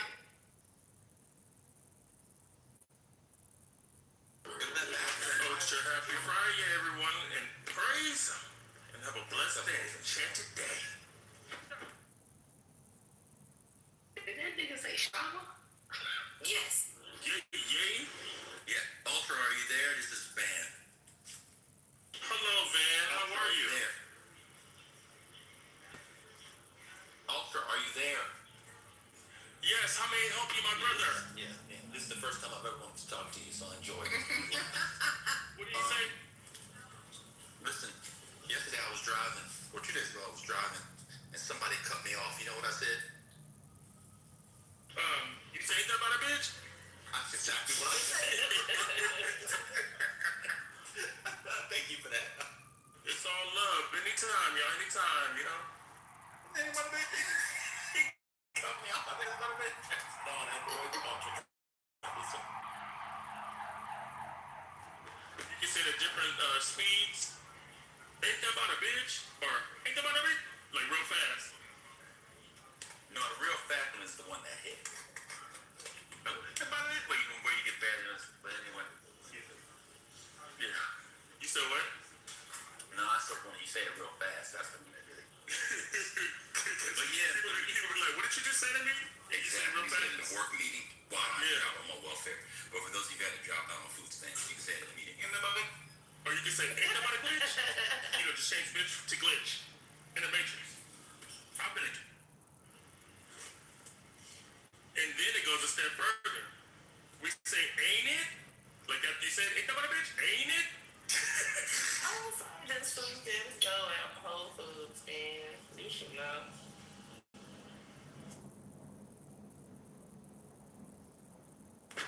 $20 for a small little chicken leg. Ain't that about a bitch? I think ain't it? They go really far in Brooklyn. They go really I far. follow I'm gonna be like, follow instructions. Ultra, I follow Ultra, instructions. mute up now. Enough is enough. We gave you your segment. I'm gonna be like the male version of Oprah. Come on, ain't that about a bitch? Ain't it? The whole audience saying, ain't it? Okay. Enough is Wow, we like it. Okay, praise him. He only gets 5. Won't he do it? That nigga boy. Mute up, nigga. Was that it was on top of you? You just told him mute up. Yeah, I mean, right up to do it. I had flashbacks. So shit, my auntie is in here. I mean, right up when she said it. Looking at the stage when Brooklyn said mute up and immediately picked one on him. I heard that tone before. I not want to get popped in my mouth. Let me read. But yeah, I was saying.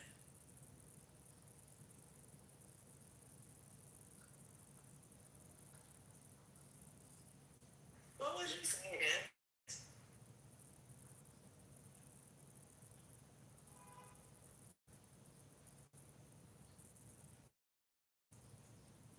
Okay. We got some new information. Happy Friday, it's 3:11 where I am. Quinn said, everyone stream my new song. Where is it? How can we get it? It's on TikTok. Take us to I it. heard it. It sounds good. So. Oh shit, run it back. Come on, help me. Well, play it for us. Play it for us, Brooklyn. I don't know how to do that.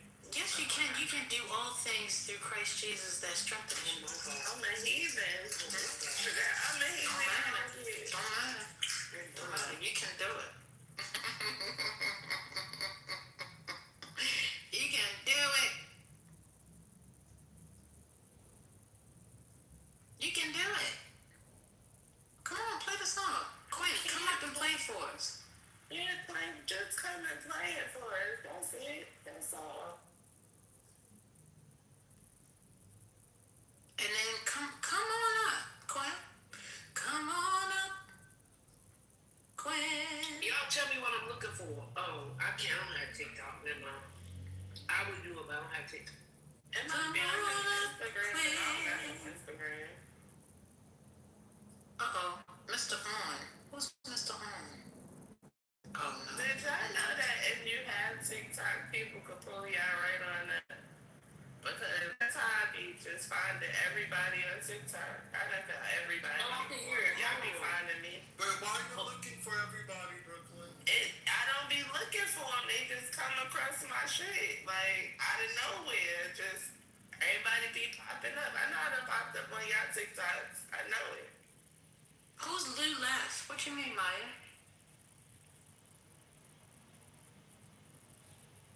Well, mister, we cannot help you here. We don't sell that. Oh, I think she's talking about these delicacy. Oh, yeah. I heard him say that the other day. Why on TikTok? He said because he got canceled. More than likely he got banned. Like He got clipped. a lot of Clubhouse people be over there doing them lives, and Clubhouse, TikTok doesn't play the same games Clubhouse plays with those lives. Oh, wait a minute, somebody playing something. Yeah, that's me. Hold on. I can't tell because it was this man on there showing Wait a minute, hold up, Brooklyn. Your mama trying to play something. Oh wait, hold on a second. I gotta get to a new space. What's that? Okay, take your time. But he said, wait a minute, let me just explain the story real quick. He said that you got, in order to get a certain dollar amount or to get all the money or something of the sort, you got to get to 2,500 followers or 25K, something like that. Well, he had just got there, and once he got there, you got it, you remember? You can't say words like kill. You gotta say unalive. You can't say a bunch of different things like you can't say, and he avoided the guidelines. All right, y'all ready? It is. Yes, ma'am, but I'm ready. Okay.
That's the plan, y'all. Yay! That was good, Quinn.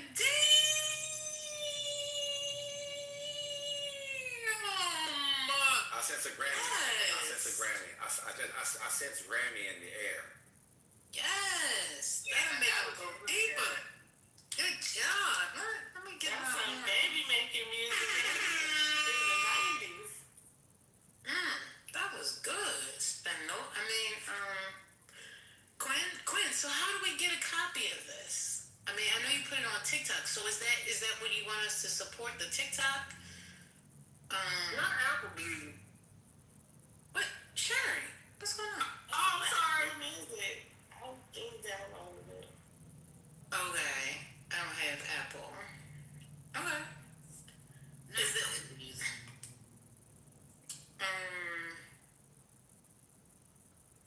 Well, that means that was about the rock. That song was called My Love by Quinn. The album releases in September. Okay. So we can get You got the single from the Apple Store now. Yeah, it's on there now. Yeah. Okay, that's right.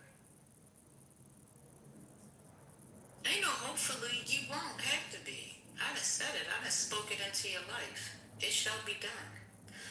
The song is a social media release. Okay, iTunes. Okay. All right. So if you haven't already, go up at the top. Let me see if I can find it. Where is it? Quinn.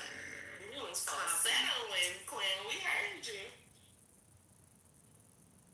You can click the link right here and go ahead. Like it up, share it with your friends, support one another in their endeavors. We Not support you. Miriam get overheated. Where Miriam at? Miriam is definitely sweating profusely. Do you want spice? Miriam stay getting hot. She wants spice. Oh, got it.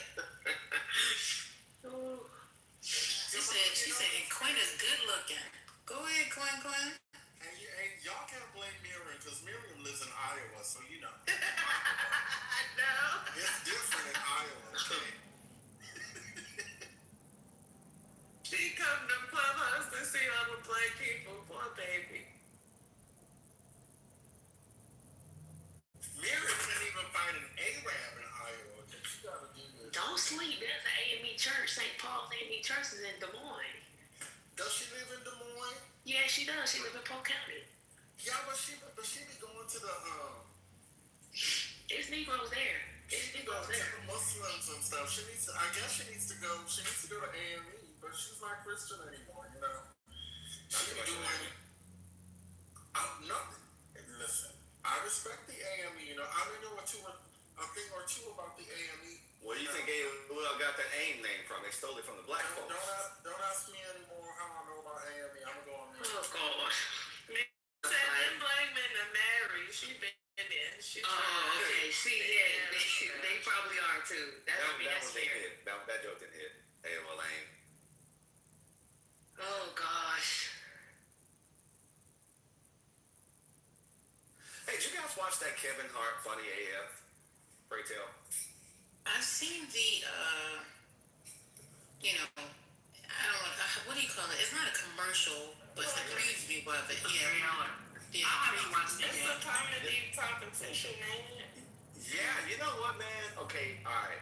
Maybe it's the millennial in me, but I watched it all the way through. I thought it was amazing. I thought it was a great concept, and they nailed it really well. I liked the little, I liked the voting feature. I thought I was gonna have to call in or whatever and vote for it, but nah, like you just like voting right on your like a little thing, you know, on your screen, and you can just interactively vote while watching Netflix at the same time. I thought it was pretty cool. I thought it was cool, and I like the winner too. The winner was actually a really good comedian. Y'all should check that out. He had what's that guy's name? Chris Rock on there. That might have been the worst guest he had on there though. Chris Rock. Every week he had like, he had like a celebrity comedian guest with him, to help him critique the comedians as they were coming through, you know what I mean? And one week he had horrible job on the stage. He looked surly the whole time, like he looked like a hater. Like, this should have been my show. I should have had this shit. He gave that whole vibe off the whole fucking time. So I ain't been able to bounce back since that smack. You ain't bounce back, man. Nigga smack you on the stage, you do shit, then it is what it is. We'd have been Source Awarding that bitch, dog. That was me. I ain't even lying. Shit. Fuck that shit. I'm back. I said the same thing. It would have been I don't give a fuck what y'all say about me either. I don't give a fuck, man. I'm ghetto. I'm all that shit. Whatever. Fuck it. You ain't gonna just slap me on live TV and then I'm not gonna do shit else. You better get security out this bitch. We fighting now. Respectfully, if he didn't think that he could win, I think he did the right thing by standing down. Because I think Will Smith would have whooped his ass. Hey, First Lady, I feel you. And I feel you. One second, Gina. First Lady, somebody needs to remove Mister because now he's verbally sexually harassing Brit. Like that. Yeah. There's no room for that in the chat on stage. Get him out of here. Where is he? Get him out of here. He's in the chat. It's not okay. No.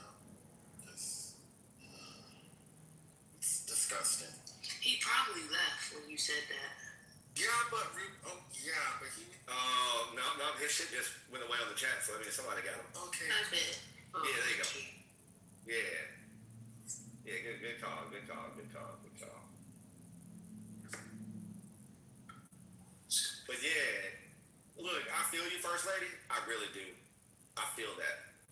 see exactly where you're coming from.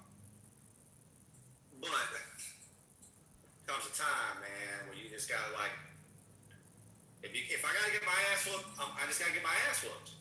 I'm sorry, but you ain't gonna call me no bitch, and you ain't gonna make me a bitch on live TV. And then you guys ass whooping, then you have some hands, like you just stand up for us. There's gonna be something out there. I don't give a fuck, man. Hell no. Hell no. I mean, do you think? I think accepting the smack and moving forward kind of makes you look like the bigger man versus trying to fight back and then getting your ass whooped further. You know what? It's 6 in one hand, half a dozen in the other, and in pace, I'm looking to hold the half a dozen in the other. I'm fine with that. That's with my soul. That's for my soul right there. Like I don't. He's a man that made millions on TV. You know what I'm saying? He's set for life. He good. He gonna be straight regardless. That's just you know, I gotta sleep at night. You know what I'm saying? I'm with G-Dog, First Lady. At the very least, Chris Rock should have thrown a punch or two, and then at the least, let you know, then let the chips fall where they fall. You feel me, dog? You feel me? See, you know what? Listen, I'm not gonna argue with. Go down fight, baby. Listen, I'm not gonna argue with the men. You look like a bitch. Like a bitch, right? Hey, men, you are right. You are right because you know you guys have your ego and that macho thing. So I get it. I understand. That goes beyond ego though. Like you put your hands on me. You said now that you have dominion over my body. Hell no. Q said that smack was worth the rest. Imagine Chris Rock hitting him with the shoulder roll, missing the fucking swing. I mean, listen, that would have been classic. That would have been classic, dog. But we would have respected him for doing it. We would have respected him for doing it, though. Come on, man. I think Will Smith can fight like that. No. Hey, yeah, I think he got like in a blow for blow fight. I give him at least 3 blows. He got you for the first 3 blows. Like it's gonna be tough for the first 3 blows. Well, the way he smacked him looked like a way you like a bitch smacking another bitch. Yeah, smacking like a bitch. Yeah, like a pimp slut, dog. He could have fought him. That would have worked. That's one of them old school Watt Stacks pimp movie slaps. But there would have been some intervention. People would have gotten on stage to break them. You're gonna have to bring them. Yeah, I G-Dog should have. Wait, so somebody said they watched it recently. I don't know. I think You're gonna have to bring goddamn security in there. You better go to commercial. you better cue somebody else up, go to commercial, goddammit. But I mean, so y'all would have been okay. Let me just say, so y'all would have been okay if you just started windmilling? Yeah. Hell yeah. I'm fine with whatever. Y'all crazy. No. Hell yeah. No. Windmilling that motherfucker, dog. Do something. Kick him or something. Goddamn, nigga. You know what? I don't. Hey, pick up the mic stand or something. I don't think Give me something, dog. Throw the mic at him. Give me something. Goddamn. I don't think the shock would allow him to fight back. To be honest. Hey, but you know what? See that nigga in the backstage, though. You gotta give me something. You can't let him leave that facility without something. All right, man, I got you in the backstage. Yeah. But what about reflexes? Like with me, if somebody hit me automatically, I'm hitting them back. It's just my reflexes work like that. You wanna come back with the reflexes didn't come into. And he didn't use his reflexes, but that would have been an automatic smack back. Well, yeah. Smack Well, me. well, people are different, and also the circumstances probably played a part. I mean, maybe he's just not as violent as you are. You know, maybe there's that. It's not about being violent. It's like naturally my reflexes is going to hit my back. I don't know. Brooklyn, that's natural for you. That's not natural. Like some people just like some people don't do anything. Like that's a develop based on I don't know. And Like, my style is fighting stance. He couldn't breathe, y'all. He couldn't breathe. He was just like, you know, Oh, his mouth was open. He was smiling. He's like, Wilson just smacked me, y'all. He was out of breath. I mean, it just completely came out of. Hey, first of all, he said Will Smith just smacked the shit out of me. Yeah. He didn't say just smack me. Like he acknowledged that it was beyond. Right? He's from Best and Stuyvesant. Like, how the fuck? That nigga from Best and Stuyvesant just get beat up on TV and ain't do nothing about it. That's the worst part. That's for the hood too, man. You let the hood down with that one. Man. One thing about Eddie Murphy from Brownsville, he would never, you hear me? Eddie Murphy would never let that shit go. Never. Charlie Murphy. Charlie Murphy. So okay, let's say he wasn't shocked. What's going on? Let's say he wasn't shocked, right? He wasn't shocked. Will Smith walked away like he just beat Carl Lewis in the 200 in 1988. He did though. He had a George Jefferson. I went back and watched it and analyzed it. It's worse than George Jefferson walk off, wasn't it? It was a George. And then the shock had worn off. He didn't respond. He said, "Keep my wife's name out your motherfucking mouth." Chris Rock's response was, and I quote, "Okay." Well, yeah. No. He couldn't have said, "Fuck you." Nah. Well, shut the fuck. Like, he could have said anything. The security was ready. Like, he could have even on security at that point. It's worse than that. It's actually, that was not the quote. What Oh my, he said, "I'm going to." "I'm going to." That's right. I'm going to. So you know what? I think when you turned around like that, I think that would have been the opportunity to push his ass. I'm just saying. You got He could have pushed him. He definitely got pushed up. Put him down. You said it with me. That's exactly right. I'll give you a cheap shot. I'll give you a pushing down. You gotta do something, dog. You gotta do something. There's a whole. And look, I get you with the shock thing. He was in shock, but again, bro, that award ceremony lasts like 3 hours, man. They're gonna be in the backstage. Like, there's a time. You know what I'm saying? You think that dude again. You know what I'm saying? Because Question: what if after hearing Will Smith say keep my wife's name out of your mouth, Chris Rock dragged him? Would that have been okay, or do you guys think that Chris Rock should? Much better. It must have been better. Yeah, much better. Chris Rock. What was Hurricane's suggestion? Should have been able to drag him. What was your He suggestion? could have dragged Will Smith once he sat back down. Yeah. Just drag Much his better. ass. And, much better. You got Red Table. You got what's the guy that Jada had a thing with? I mean, there was just so much material. Well, he scared him shitless. He didn't want to make a comeback. I'm just saying you could have dragged him at least if he did Being scared of Will Smith is the funniest thing. verbally pummeled his ass. Something. Yeah, and security was there, so Will Smith wouldn't have got to him by that point. Like, he could have done you lucky that, he could have done anything. But, I mean, when the stories came out that he was trying to sleep with Jada Pinkett the whole time, that made it worse. Yeah, it made it worse. It made it look like a real I'm gonna tell you why it made it worse. It made it worse because, and I'm not trying to disrespect Jada Pinkett, but she seems like she's down for the get down. Okay, that's He seemed to be the only thing in Hollywood with insight and money who couldn't get the get down. That's what made it worse to me. It seemed like he was the one that couldn't hit, and he was the most successful of all. Right. She's smashing August Osina. He ain't got money for 2 glizzies at the Sonic. Can I get $5 so I can get a blueberry slush at the Sonic? She gave him the pussy. She got $50 million, couldn't get the pussy. That's what made it worse. Baltimore down bad. I'm sorry, Sherry. You shouldn't have heard the P word up. I told you to go down. No, I don't like to use those vulgarities in front of you. I apologize. Why just Sherry? Because I follow Sherry and I follow each other on Instagram. And I know her algorithm is. Someone with that algorithm should not have to hear get the pussy. Well, I don't have an algorithm at all, so I shouldn't hear it either. Man, what's your algorithm? I don't have anyone to follow.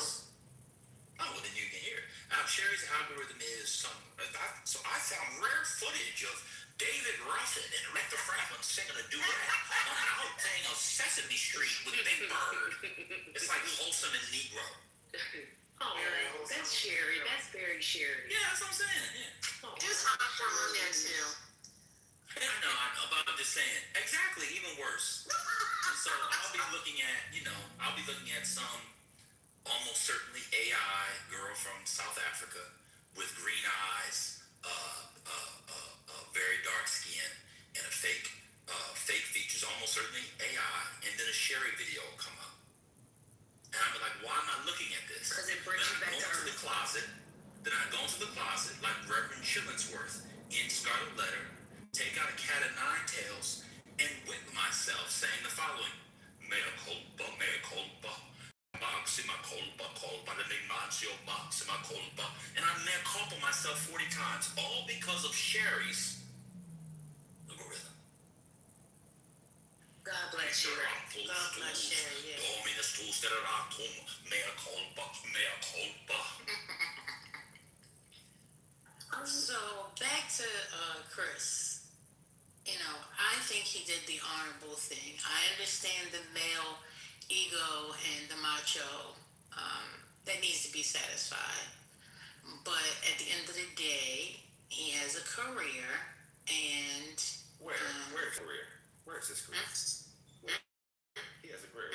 Huh?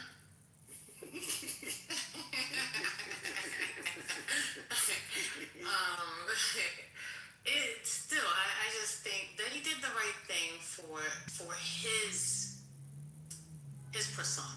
So wait a minute, First Lady. Mm-hmm. You the First Lady and Amen. of the church. Now, one of them heathenish hoes that's fucking your husband come up to you in church and smack the shit out of you. You're not gonna hit her back? What's going on? I need to know. Well, depends on if it was recorded or not. The difference is it was live TV, right? But if there are no tapes, then there are no receipts. You can't prove that I whooped her ass.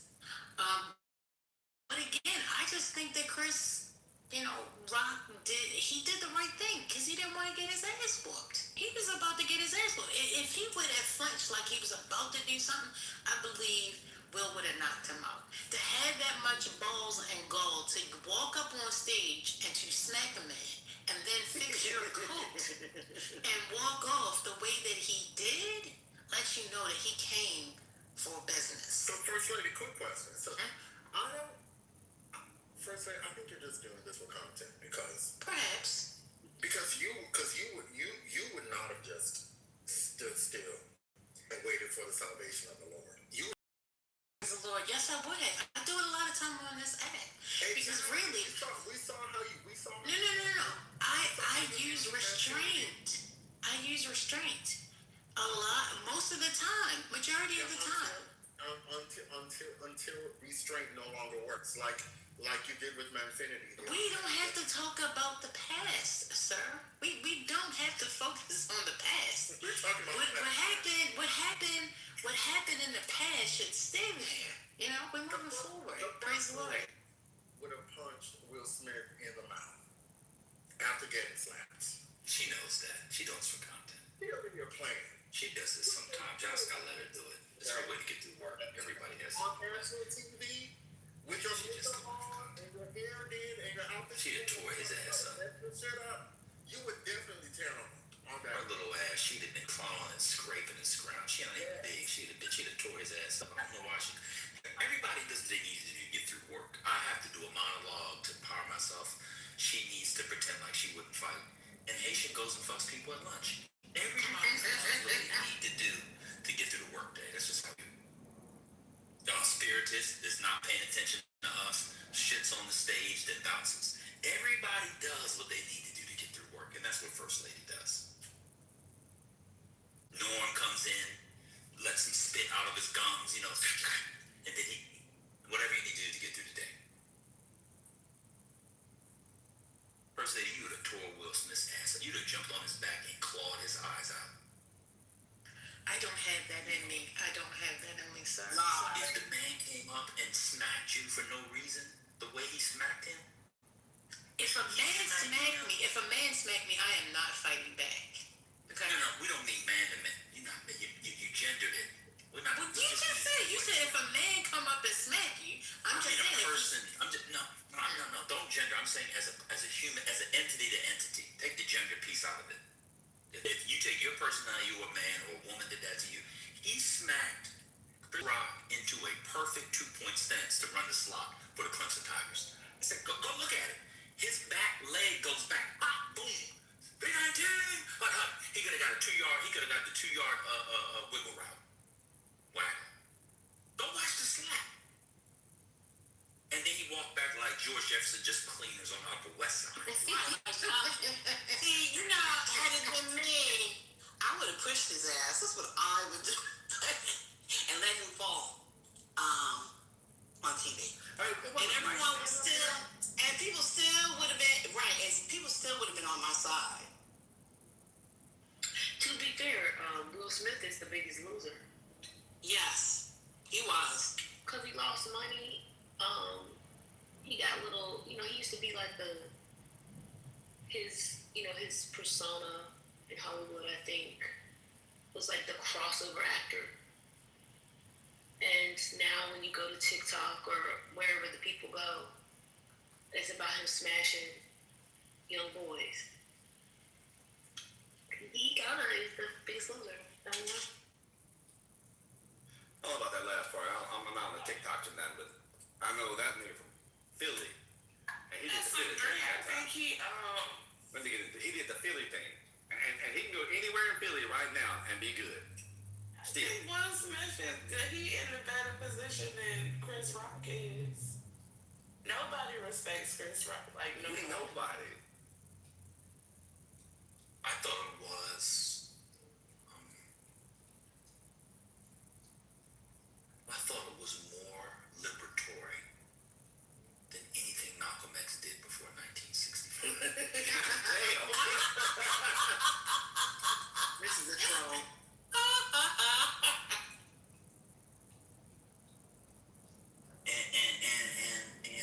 And for the black women that talk about that's what the black man will do for the black. They weren't even together. No, they were not. Why was Chris Rock making fun of her alopecia? I don't know. Because he deserved to be smacked in his face. That's what I don't like about Chris Rock, because remember, this came out, I think, after the go ahead Louis C.K. say nigga. Go ahead Louis C.K. Go ahead. Remember he was egging on Louis C.K. And sat right there. Jerry Seinfeld and it was another person. Sat there and said nothing. Yeah, who was the other? No. He was encouraging them to say. Yes, hey. Jerry Seinfeld was the one that said don't say it. It was Seinfeld, Rock, Louis C.K. Who was the other? It was a white guy. I can't remember. Oh, Chris Rock was encouraging him to say that? Yes. Yeah, I told you he was a bitch. See? Told y'all he was a bitch. Kevin Hart probably brought him on that show because the nigga needed an extra 5 G's in his pocket. But he always was. When did we not know this?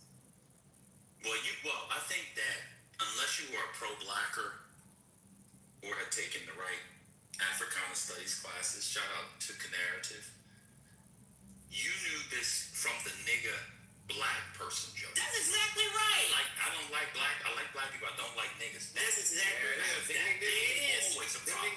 I'm glad people see that now. It was problematic when I saw that special. When I saw that, I said, I'm not watching your ass ever again. Hold on, and y'all like Will Smith though? I don't particularly care about Will Smith, to be honest with you. He ain't no bitch. He's fucking little boys. What's going on? When they say that? I've never heard that. The young man from Empire that was on Empire. Wait a second. Just because y'all ain't heard it, don't mean it didn't happen. Like, y'all are straight. There's a lot that y'all don't hear and don't know. Weird. About Well, break it down. If we never heard it. I'd rather go join my class. And I literally never heard that though. Well, it had been rumors about how he went there, always around, but you know, no one ever questioned it. No one ever said anything about it. That was the whole premise of Red Table Talk. The reason why they broke it off. But y'all didn't watch the Facebook TV show? Hell no, they watch that shit. I did. Well, you know what? I didn't always watch it, but I knew that they were not together. That I did know, and I did know that from all the different people they was inviting into the relationship. Like this is, I don't know. I mean, I don't know. I'm not pro Will Smith in this instance. I mean, they did say something about them having. So now you gotta get the link. There's a thing called Google, sir. Don't start this. It was a thing about. Oh wait, it was a thing about him and him giving August Alsina permission to fuck Jada, but I never heard about him fucking little boy. Now I heard about what's his name. He was a teenager. I heard about Tisha Campbell's old ex-husband and Will Smith having a thing, but never Will Smith and I did Espinosa. So what you gonna do about it? What's going on? Why you gonna fight Mr. Spinoza? It's because It's Brashear Gray. That's what it was. Yeah. The same thing that Diddy did with quote unquote mentoring teenagers. Yeah. I mean, it's Jesus Christ. You know you can't attack their favorites, child. Nobody. First lady. What does say nothing here? He's Andre Crouch. No.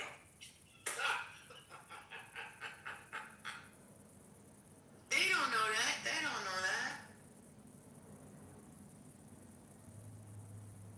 Me don't know why. My favorite old school gospel song that you sang in Politically Correct is "Take Me Back." Take me back. See, told y'all. Take me back, dear Lord. No, but guess what? I can't remember the song. But yesterday, I started singing and was like, dang, Hurricane ain't like that one. And I came back to the screen and I was kicked out. How did it end for y'all? Did I leave y'all or did it end for everybody? Well, it was one at a time. It was one at a time. When you left First Lady, whenever you left, I couldn't. It kept saying I was still in the room, but I couldn't hear anything, and it just said the banner was at the top, and then the whole screen went blank. So I couldn't. I was in the app, but there was no pictures of y'all or nothing, no noise, nothing. Me and Brett was live, and Brett ended up being a mod. Okay, so it went to Brett. Okay. Right, and then it went to me, and then I just closed the room. I said, because this is not happening. As soon as First Lady left, I'm like, I didn't leave. It took me out. It completely took me out. On my end, you were talking, then you were removed from the room, and then the stage shifted, and I held it down long enough to be the only person as a mod on the stage. It was like a handful of people in the room. Sherry came back. We were talking, and I was like, I'll just hold the room to see if other people are gonna come, because I didn't know if the issue would be resolved quick enough. Child, in the middle of talking to Sherry, I was yeeted off the app, and then my end of things did not get back to being like somewhat functional where I could get on and see anything until about like 12 or so Eastern, and that's if I took my Wi-Fi off. So So let me tell you, I went to Down Detector to see if the app had been reported. This app is so small that Down Detector didn't even recognize it, but I could see all of these other apps, FanDuel, Coinbase had been like reported. So that's how I knew it was something bigger than just the app. That was a crazy part because I could only find one website that showed that it had been reported 140 times that it was something wrong with Clubhouse. And it's for the best that Clubhouse has a very small imprint. You know, too many people do not need to be here anymore. It's not even that it's a dead or dying app. It's just that, like, those who are in the cesspool should stay here, and we don't need any new introductees because I don't even think new people will be able to get the flow of the layout here. It's too treacherous. Y'all need to read that article Mel put in the chat. I saw it earlier, and I was wondering, like, what the hell is going on with the men? Well, what is it, Mel? Come up here and talk about the. Come on up here, Mel. What's going on? It's like I'm so scared to speak. Speak your mind. That's what this is about. I'm gonna turn the chat off. I'm gonna start doing like how that other space do, Critical Minds or something. They turn the chat off. Your asses gotta get on the stage and talk if y'all want to be in the room. That's what I'm gonna start doing. What's funny is I want to say or do it like Kim Cut. Well, pay to turn the chat back on. Well, I mean, listen, they gotta pay for the content, pay to have the chat back on. Okay. Y'all gotta leave them people alone. Y'all gotta stop saying names. I don't know what's wrong with y'all. You gotta pay to go to a private. You gotta stop. Y'all gotta stop. I mean, I'm just telling y'all what as the mods, you know, if y'all want to get on the Clubhouse Industrial Begging Complex, you know, I won't even ask for a cut. I'll tell y'all all of the things I remember that people use to make money on this joker. Nope, I ain't playing with it. So yeah, no, I was just saying like mine's. They shut the chat off, and somebody's let you on stage either. So I don't know. I never asked to go on their stage, but I do know when you go in there is no chat. I think I've seen your mama on stage talking in there before. Yeah. Your mom, I mean, first lady, why you know your mom? Y'all know I wouldn't do that. Huh?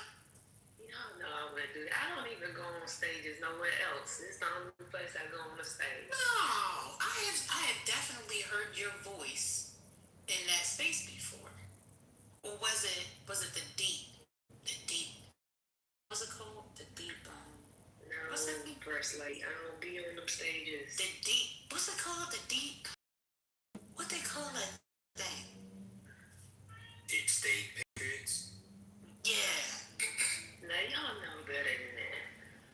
See, they saw it too. Yeah.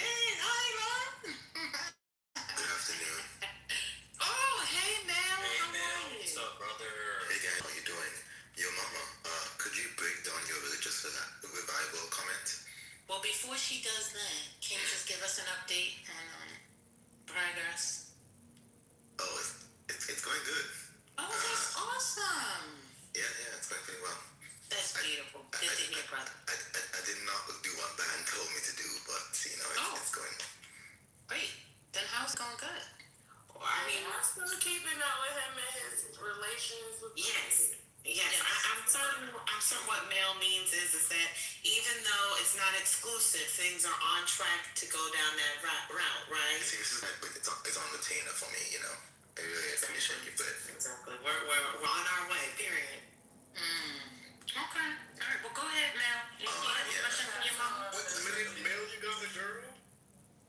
Yes, child. everybody is invested in his relationship. It's so cute. Is she white? No, she's not. She has They're color. invested because she's black. That's why they so invested. This is good for you, man. And she's educated. She's educated. Thank you, Desi. I appreciate it. We're very excited. He came on stage with a deep voice. Y'all heard him? Yeah. My voice is not that deep. He came on the stage. Neil, are you there? It's today. I'm here back. What's up? I need to say something to you. Go ahead. Are you familiar with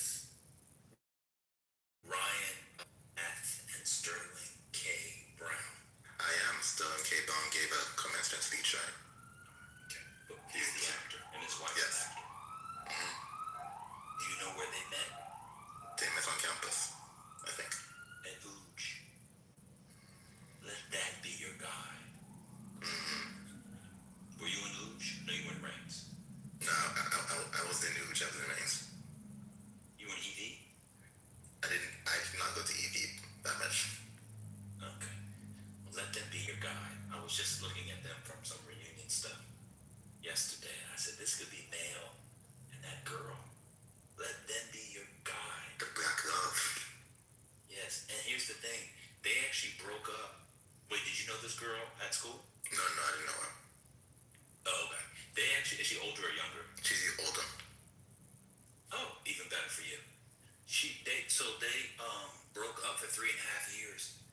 Is there a better black couple in America than Sterling K. Brown and Ryan Michelle Bannon?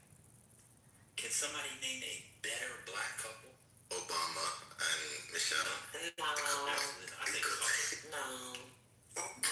but they're not together. This is the prototype. Shout out to Andre 3000. Come on, this is what you need to do. You gotta lock it down by the end of the month. She's waiting. Are you getting a prenup, Mel? They just married. Like, what's going No, on? they did not. No, this is We're going on a situation, rabbit but hole. Yeah. Mel, not to dissuade you from what Brother Van said in the. Farm people gonna tell us. No. Go ahead. Thank you.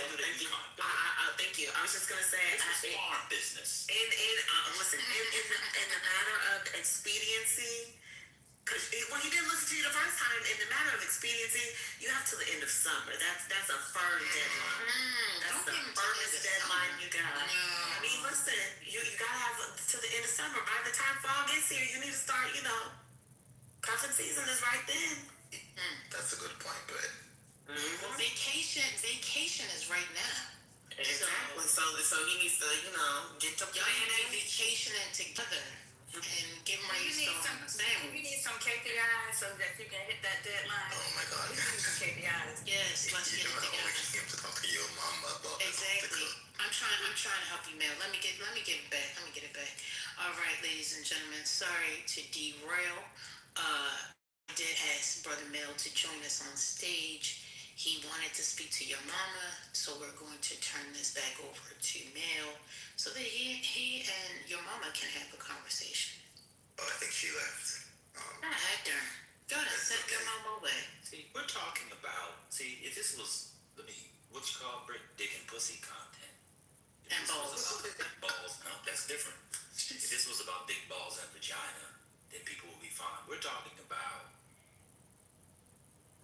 a young man who has sold his royal oak child to King Joffrey, ruler of Zamunda, and a girl went to the farm. Do you know the legacy bump your child will get? Do you know that?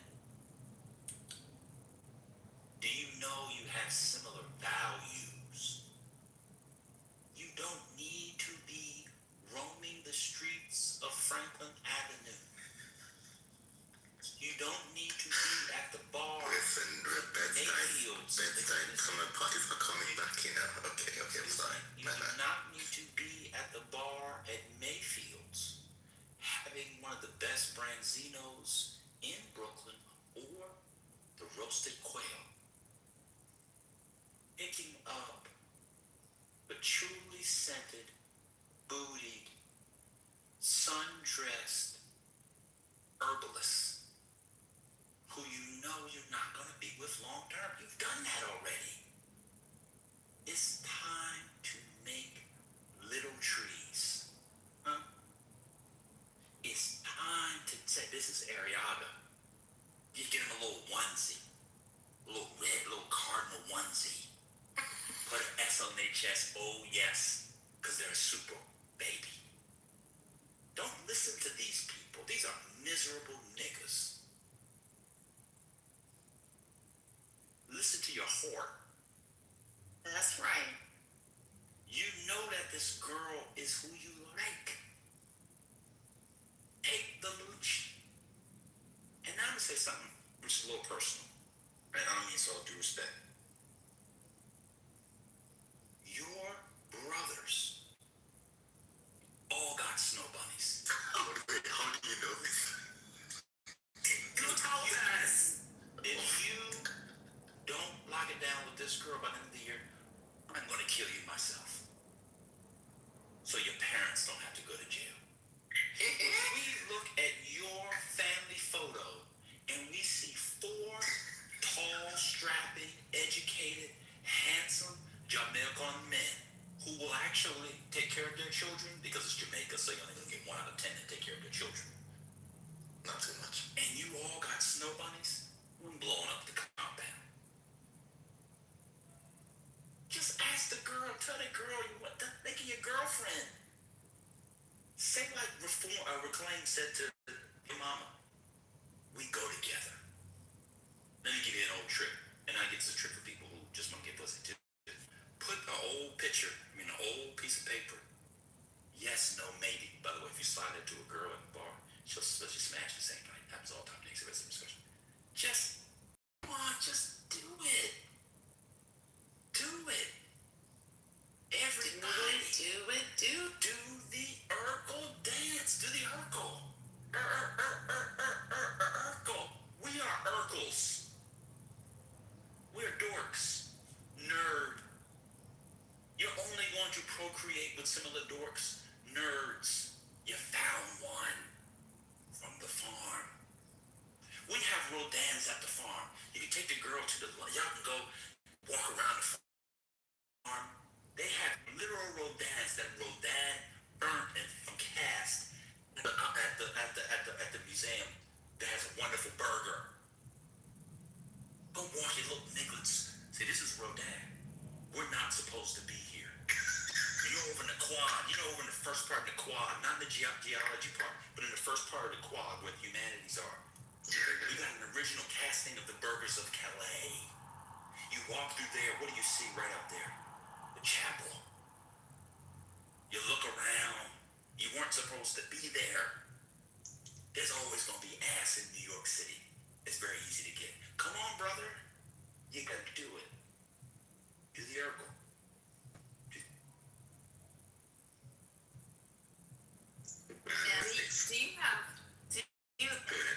In your peer group, how many of the people are, how many of your male friends are married? So I have a close couple shots in Jamaica with 7 of us. 5 of them are married.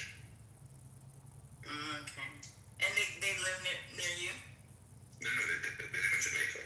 From my American friends. Yeah. I'd say maybe like a quarter of them.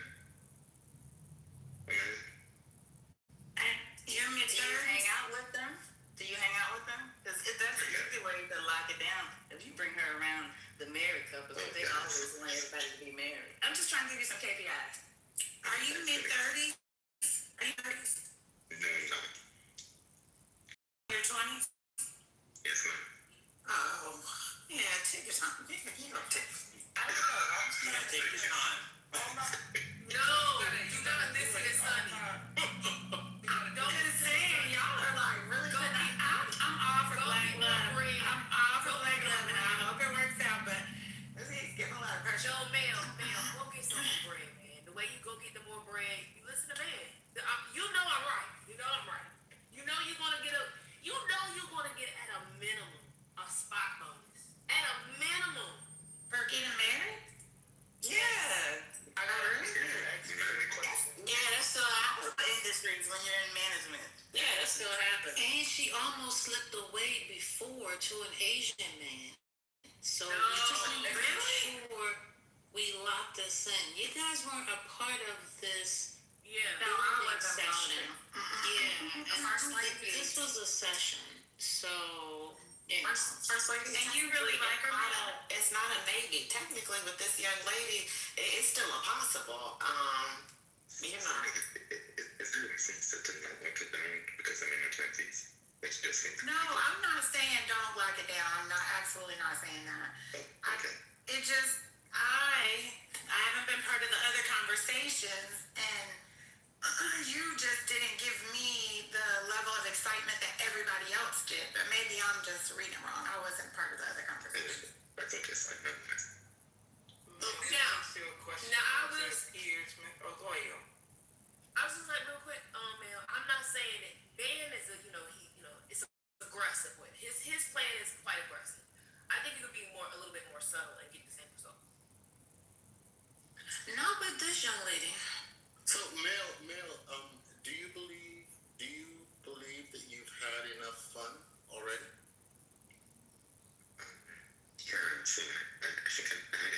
years from me. And then I kind of, went into hibernation a bit and stopped seeing as many people. Mm-hmm. And I think I'm good now. Well, you should put the best, your best physical years to good use. And when I say good use, I mean, you should spend them in a more cautious way. And so it makes sense to follow the advice that you've received from people like Britt and Jamala and Bam. You don't want to end up being 40, 45 and still trying down. Nature might not be as kind to you as it has been to some of us, so. That's true. You're straight. You guys expire early. And you want to get top 30 or 30, right? So you want to run your whole group. That's what you want. Now, Mel, when you say a quarter of your American friends are married, are the other 3/4 single? And I'd say that maybe like minutes of thinking. It's like a relationship. So here's the thing. I don't think we have the right people in this conversation. So I'm going to end it because the doors of the church is open.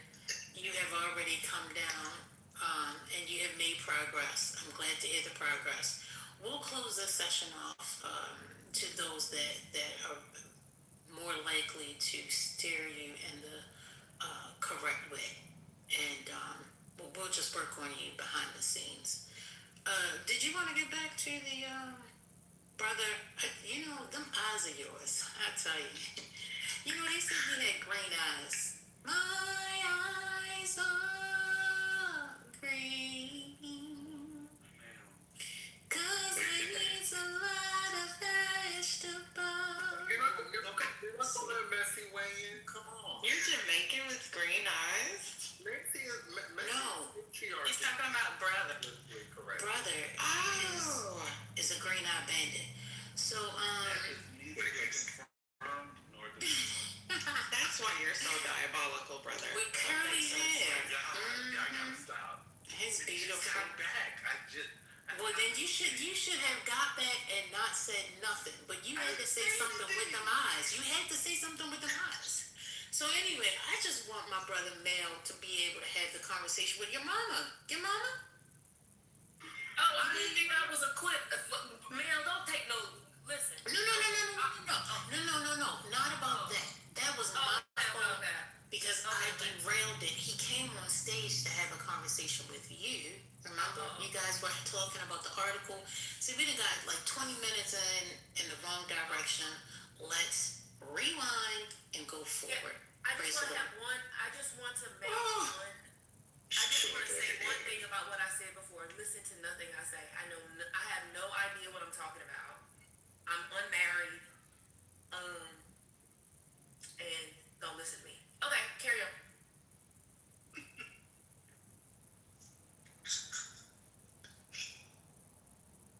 Wait, Mel, I hope you at least care for this young lady while people are mentioning that you may be expiring soon. But good luck to you in any regards.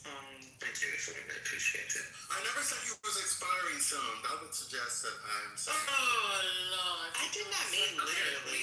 We shouldn't go back. We shouldn't go back. I just wanted to say I don't know what I'm talking about. Don't listen to nothing. In fact, listen to nothing I say. No, your mama. Let's just go forward. Come on now.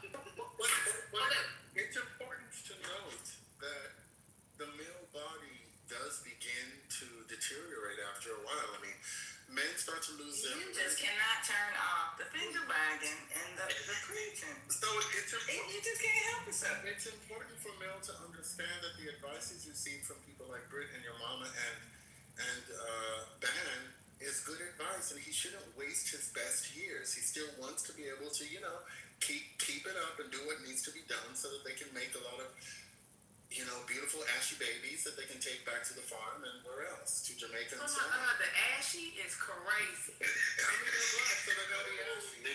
Lil, you just have to shut this thing down.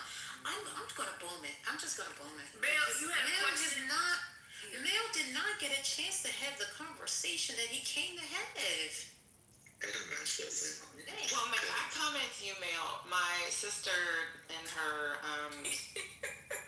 the beautiful people, right? That's what I call them. They all went to UT or Rice or a couple of those schools, Baylor or whatever. So they all got married super early. So by 26, 27, 28, they were married. They are uber educated, very pro-black. I will say that all of them are probably more than multimillionaires. Like, they reached that status very early.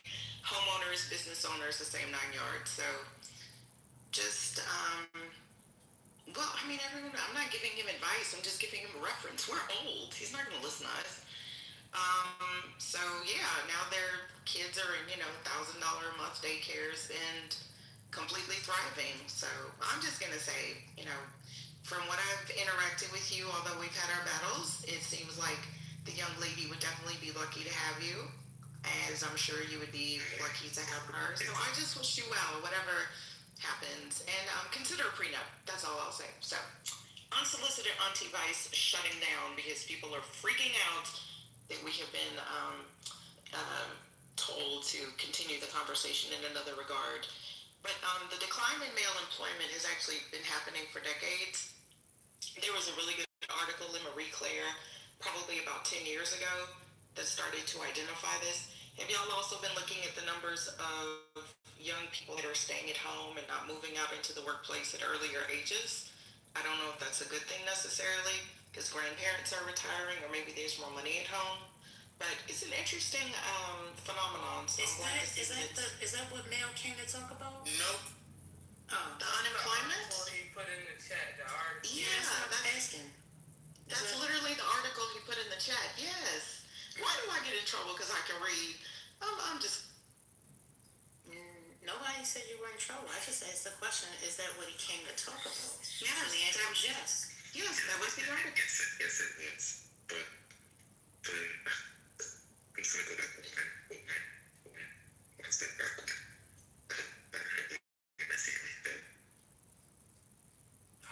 You gotta fix your mic. You gotta fix your mic now. I'm sorry. I was asking about, do you guys get a prenup?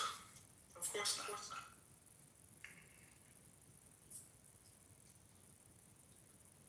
I kind of have the same opinion. It's... You don't need a prenup. You're marrying someone. Do you have a whole bunch of family? No, hold on. Yeah, you should listen. Ma'am, don't. First of all, I was already talking, your mama. I'm not sure why you interrupted me again a second time.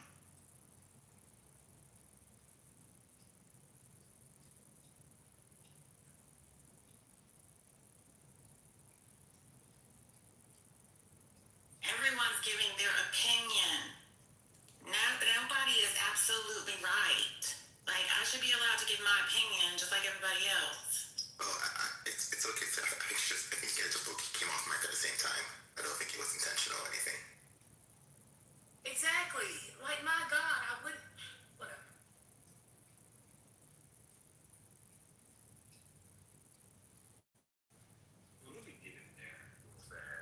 First of all, the last time you interrupted me, you specifically said, don't listen to what she's saying. So, please stop.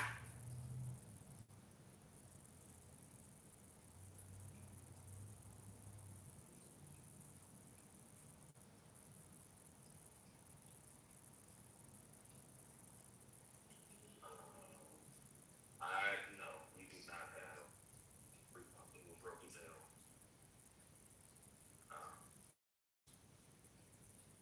And I told my mama, so if I'm gonna be broke for the rest of my life, I will be broke. I'm gonna do most of my life. And thankfully, that turned out well for us. That's sweet.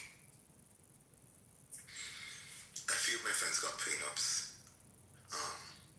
Everyone else does, but you know how black people are about money conversations. If they didn't do it, they don't want to. But I'm already being bad today, Mel. So let's leave Clubhouse out of it. I'm sorry, Mel. I'm just, I'm sorry. I'm in the mood today. But shout out to not being passive aggressive. Christina, I need to be in my room and have my usual handlers. Everyone else can make comments about black people and websites and things, but I cannot. I'm too light skinned for this conversation, so I'm gonna go back on mute. The male, whatever you do. It has nothing to do with I will go back on mute. It does. If she's too light, No, it doesn't. I am definitely too light skinned. I don't have weave or anything. I'm definitely too light skinned. He said she's not in work. Too light skinned with curly hair. I'm gonna go on mute. Dude, he said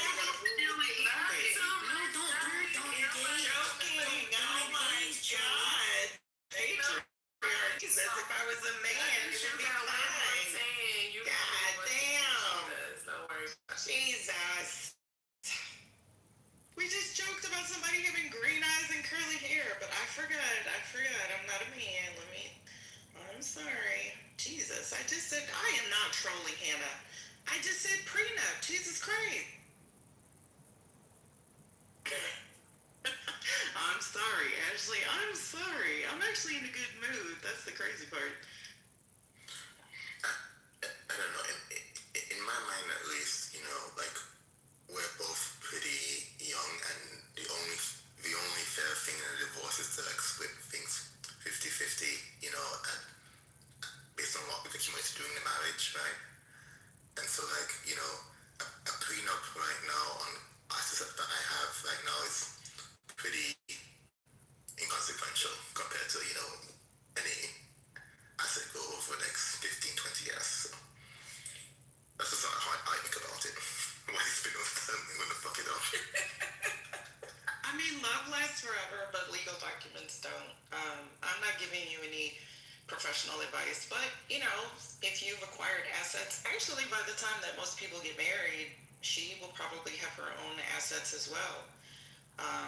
It could even be something as simply as like your own trusts that you can create right now, right? I mean, I get it. We don't, a lot of people, we as Americans don't have this conversation, but if you said that your friends have gotten it, it's actually pretty commonplace in a lot of circles. So that's all. But I don't think that, to me, if you're considering being serious with someone, this also goes part and parcel of that, right? Financial responsibility and financial accountability. And what does that look like? Because you would also change your beneficiaries and everything else. I'm just glad that y'all research things from what I say. And I'm glad that y'all also pay attention to me, because like I said, I wish my children gave as much credence and thought to you guys. So thank you for making an old lady feel just a little bit special. I just have to acknowledge my fans, right?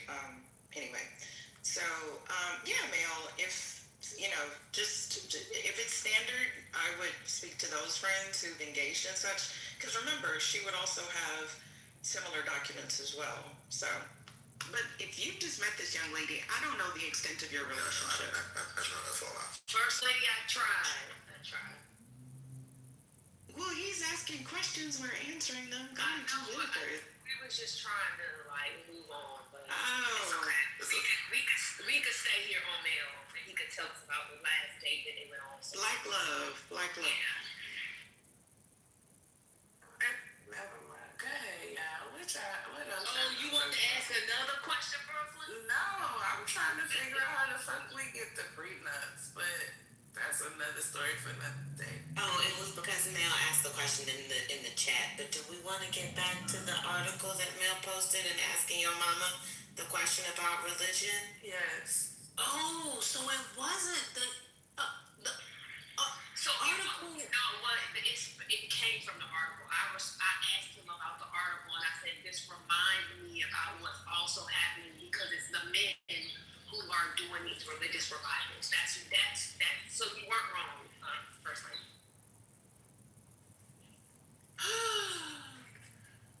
I'm telling you, if I didn't smoke, if I didn't drink, I promise you, y'all would send me to drinking and smoking and screwing. God darn, Jesus. Mel, did you get a chance to talk to your mama? Or was that it? Oh yeah, I just wanted to, if you wanted to break down how how she thinks that the revival and religious curiosity among men ties in with the little participation falling off a cliff right now, and whether it's going to continue to accelerate. I don't care to talk about it, but That's okay, your mama. It's all good. it's just so you know, there's just there are a lot of men that are doing these religious revivals, young white boys, 13, 14, 15 years old. And then the people who are like leading the revivals are like 20 somethings. So I just find that, and they're also going to church with their boomer grandparents. So Is this the whole like Catholicism is cool now kind of thing? It's not Catholicism. Actually, it's just like a non-denominational evangelical, kind of like the feel I get from it is it's kind of like Rick Warren meets Billy Graham. Hey, yo, mama, you saying they're going to church with their grandparents, though? I see what you're saying with, like, the nominational piece, but from what I feel like I've observed, it's amongst peers. Like, I don't see the, like, so generational. They're getting to church because of their grandparents. So their parents don't go to church, and they're going to church with their grandparents. I wonder, your mama, if that's because if they're at home, then, the grandparents make that a condition of, like, financing their lifestyles if they're not working. Now, that would actually make a lot of sense. Well, the problem is some of these are like young teenagers. These are not, not everybody's a young adult or everybody's not a young adult. These are like, again, it's like the 13 and 16. And it's kind of, you guys have seen or remember the just camps that happened in like the early 2000s, late 90s. It's given that feel. That's why I say it's not like it may be non-denominational, but very evangelical. Hey, to your mama's point, because I'm raising a generation alpha, like 13, 12 years old. A lot of those that generation, they want to tap into the past, right? They talk about church a lot, and they're conservative as fuck. You know what I mean? To be honest with you, so I think your mom is on to something. It is that generation, those young Gen Alphas that they want to tap into. How was it in the 90s, right? How was it in 1980? A lot of those people are looking back, and they kind of hate, the new age of a lot of social media. But yeah, but that's a whole other story. But y'all got it. But I have a question. So what makes that conservative?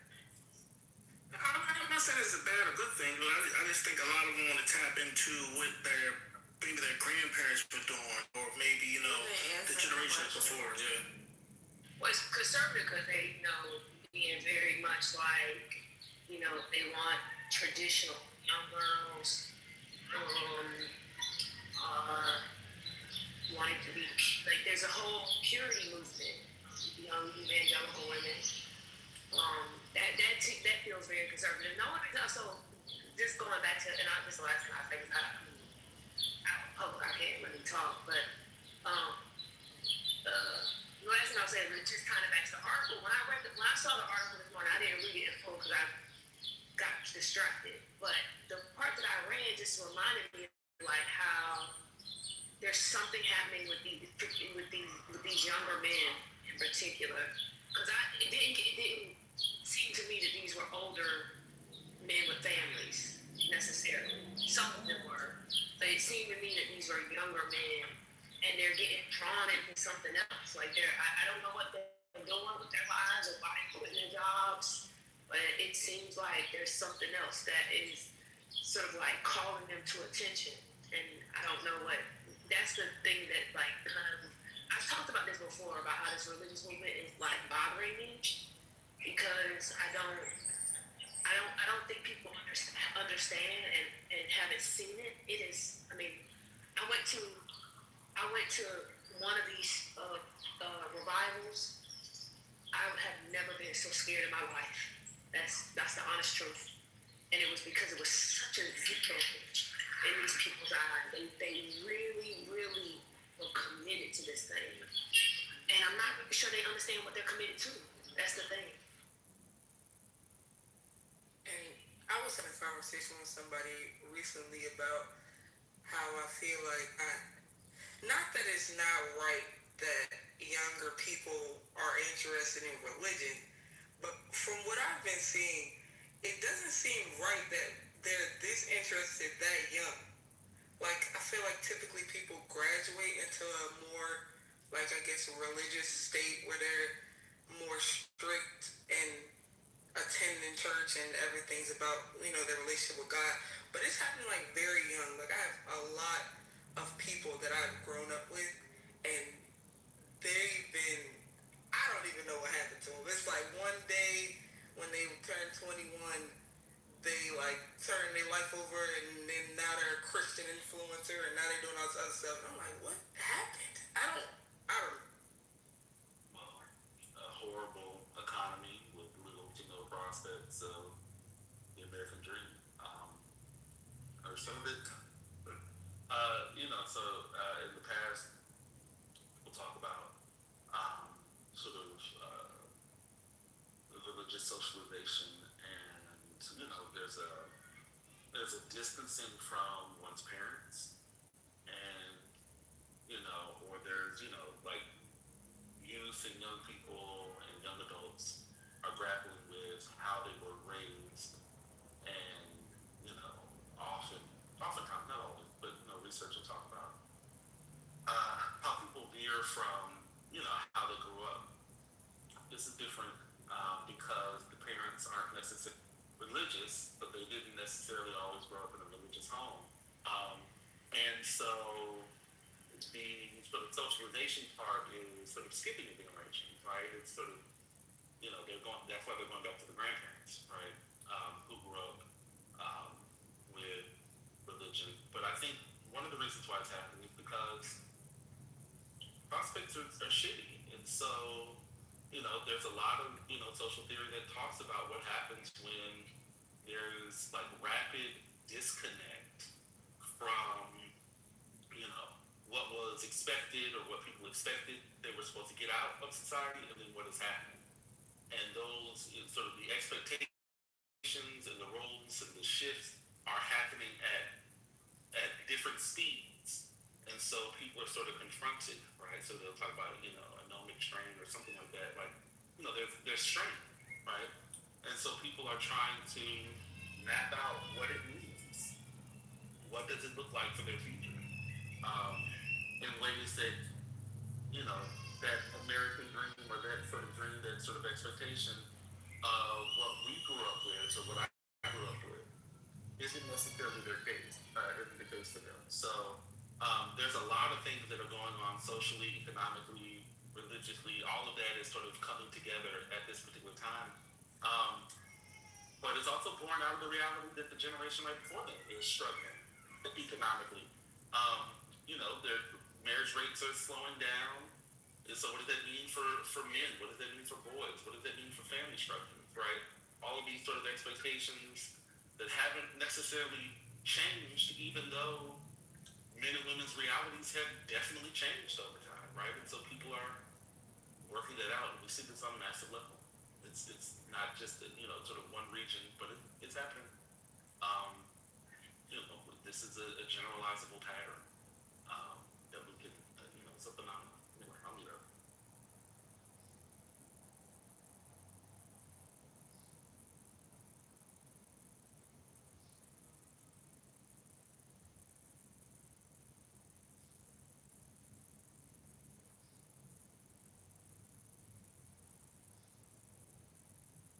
Yeah, our generation, let's say my generation, having a baby mama wasn't weird, right? It wasn't a weird thing, right? But in that, like the alphas, they think that shit is weird.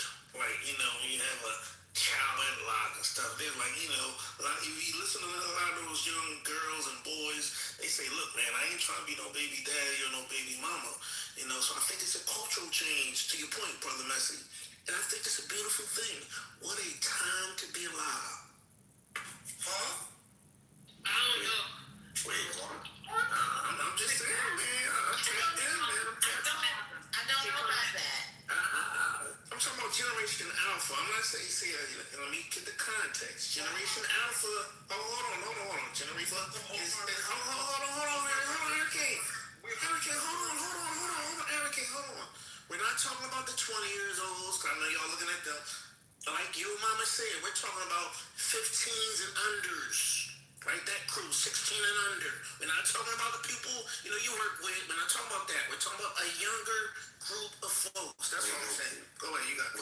Wait, Omar, we were talking about, your mama was citing that the people that she see at these events, or... Yeah, she said they were younger, and I agree with her. A lot of them are younger. And including people above that, so like the 16-year-olds, the teenagers, the 20-year-olds, and the 30-year-olds, like the whole... Yeah, but I'm not talking about the 30 years old. They already washed up. I'm talking about these young alphas, these young Generation Alpha. If you need to Google it, Google it. Generation Alpha. Your mama is on to something. I'm adding on to her point. I'm not talking about a nigga that's 30. I'm not talking about somebody that's 29. I'm talking about a specific time area, 16 and unders. I'm talking about that group. Right, but I think part of, I don't know, I think you're framing it as something that's beautiful. It is quite troubling, if only because while I can appreciate the children not wanting to replicate particular family structures, for whatever reason, I do think that some of this, it just gives very conservative, it just gives, our parents left us with the iPad and we were on the YouTube, and then we got a hold of particular persons on the internet, and now we're just regurgitating what we heard, and then old men on the internet are going to say that that's a very beautiful thing that we're regurgitating the things that old men on Clubhouse say and berate women with that they don't know every third Wednesday in a relationship room. It's very troubling when you hear young people saying what old people on this app say, if I'm very honest.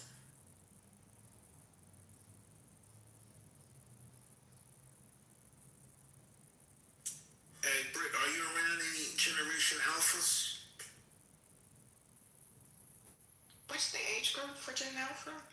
I think that's like what, maybe 14 and under, 15 and under. It's like 10 and under. Yeah, so no, that's not. I'm generally confused right now. I thought the conversation was about, young men of essentially being... Yeah, but I was adding on, Mel. You can compartmentalize. I was adding on, okay? You don't get confused. My bad, Omar, my bad. So Mel, do you want to get back to what you were originally talking about? Yeah, sure. So in the article, the article starts off by saying that the share of American men in the labor force reached a record low in March, fueled by baby boomer retirees and young men who are dropping out to study, or because they're disabled or sick. When I read the article, at least, it was a little bit concerning how, there are a bunch of conflicting views about this. Some people believe that this is just the natural way how things are, and people are retiring. Others are talking about how the economy is really crappy, and they don't really they don't know what to do next in their life essentially, and because they end up using a job and then staying around for a while, they kind of feel skillless. To me, at least, it's a cause of concern because I don't want, in my mind, having so many men, not gainfully employed and doing work in service of others and themselves, to me, creates a petri dish for weird shit to grow and foster. And so I think that the religion and this space that has been created with these aimless men has allowed for this whole thing about Christianity and religion where battles will take place. I agree with your mama in that way. but I think it's going to compound and compound. I'm going to get real signs of disruption going forward. That's my opinion, at least. I mean, I did put in the chat that this has been declining for decades. So, you know, pseudoscience that people argue that it may be. Sorry, I was at to troll a little bit. I actually think that's why they're pushing forward with AI. Part of it, pushing forward with AI and the robots, is because we know that not only the labor force, but, you know, we're in decline. People are not having babies as much. The college gap for attendance between men and women is widening. So all of them are not in school. I mean, I don't know. Are they content creators? Are they just being nurtured at home? I have no idea. To Dr. Library Card point, they do blame the male mental health crisis. I think it also coincides with the rise in incels, because I talk about this quite a bit because the data is actually quite fascinating, that like single women own more homes than single men. It seems like women are entering the workforce, but since we're a service industry versus being agrarian and then the industrial industry, which hasn't been for quite some time. I guess, when did we formally enter the service industry? Would we say like the 70s, the 80s, somewhere around there? A lot of these men used to do the quote unquote macho jobs, right? Like they would go to work in the plants, right? They would go to work at the unions, and now, you know, we outsource a lot of that, or even kind of look at how people look down. I hate to use Clubhouse as a reference, but I will. Look at how people look down on people just working actually average jobs. I will call us into to hating on that, even in this space. You know, we're all bougie and, you know, got money, da da da da da. But we make fun of people. We do. We make fun of people that are working in government. We make fun of people that are working, you know, that are not in academia or not in corporate. And I think that this has taken a toll on a lot of people. And, you know, I mean, I'm certainly too old to be making fun of how somebody makes their money. But you know what? I'm just a bitch sometimes. But I definitely think this all contributes, right? Like, the last thing I'll say is, being from a small town in Louisiana, every time I go back home, where you used to have like a lot of offshore jobs that would keep people, they're having to move further and further out. So I have my little cousins that are in Baton Rouge, they're in New Orleans. They're even going further than like where they used to go, which is like Lake Charles or Lafayette. So they're traveling like hours away to find work, if that makes sense. So I think that this is something that's going to continue, and we're going to see the rise of people like Mamiya, regard, and the definitely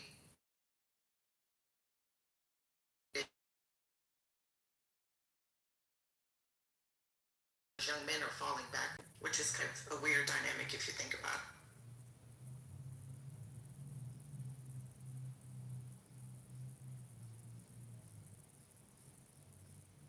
It depends what, I think that's dangerous too, saying that too, reform, because it depends what women are you talking about, you know.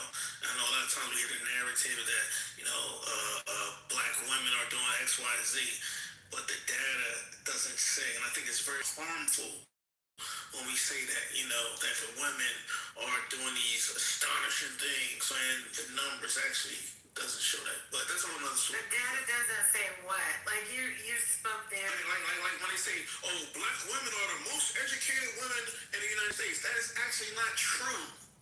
You know, and people run with that on the stage. I done heard Sonny say that 1,000 times. That's not true. Black women are not the most educated women in this country. You gotta stop saying that. It's dangerous. It's harmful. Omar, you have never heard It's very dangerous. Omar, like, there's nothing wrong with you saying it's not true, but don't say it's not true, though. It's not true. Hold on, you're talking. But Can I finish my sentence? I've never said it. No, but Reform just said it was true. But she's speaking falsehoods on stage. Can you acknowledge that? Have you heard me say that? I said reform, Sonny, reform. No, you said Sonny part. I'm sorry, I meant to say reform. I meant to say reform. I'm sorry, I misspoke. I meant to say reform. Omar, to be clear, Omar, you don't think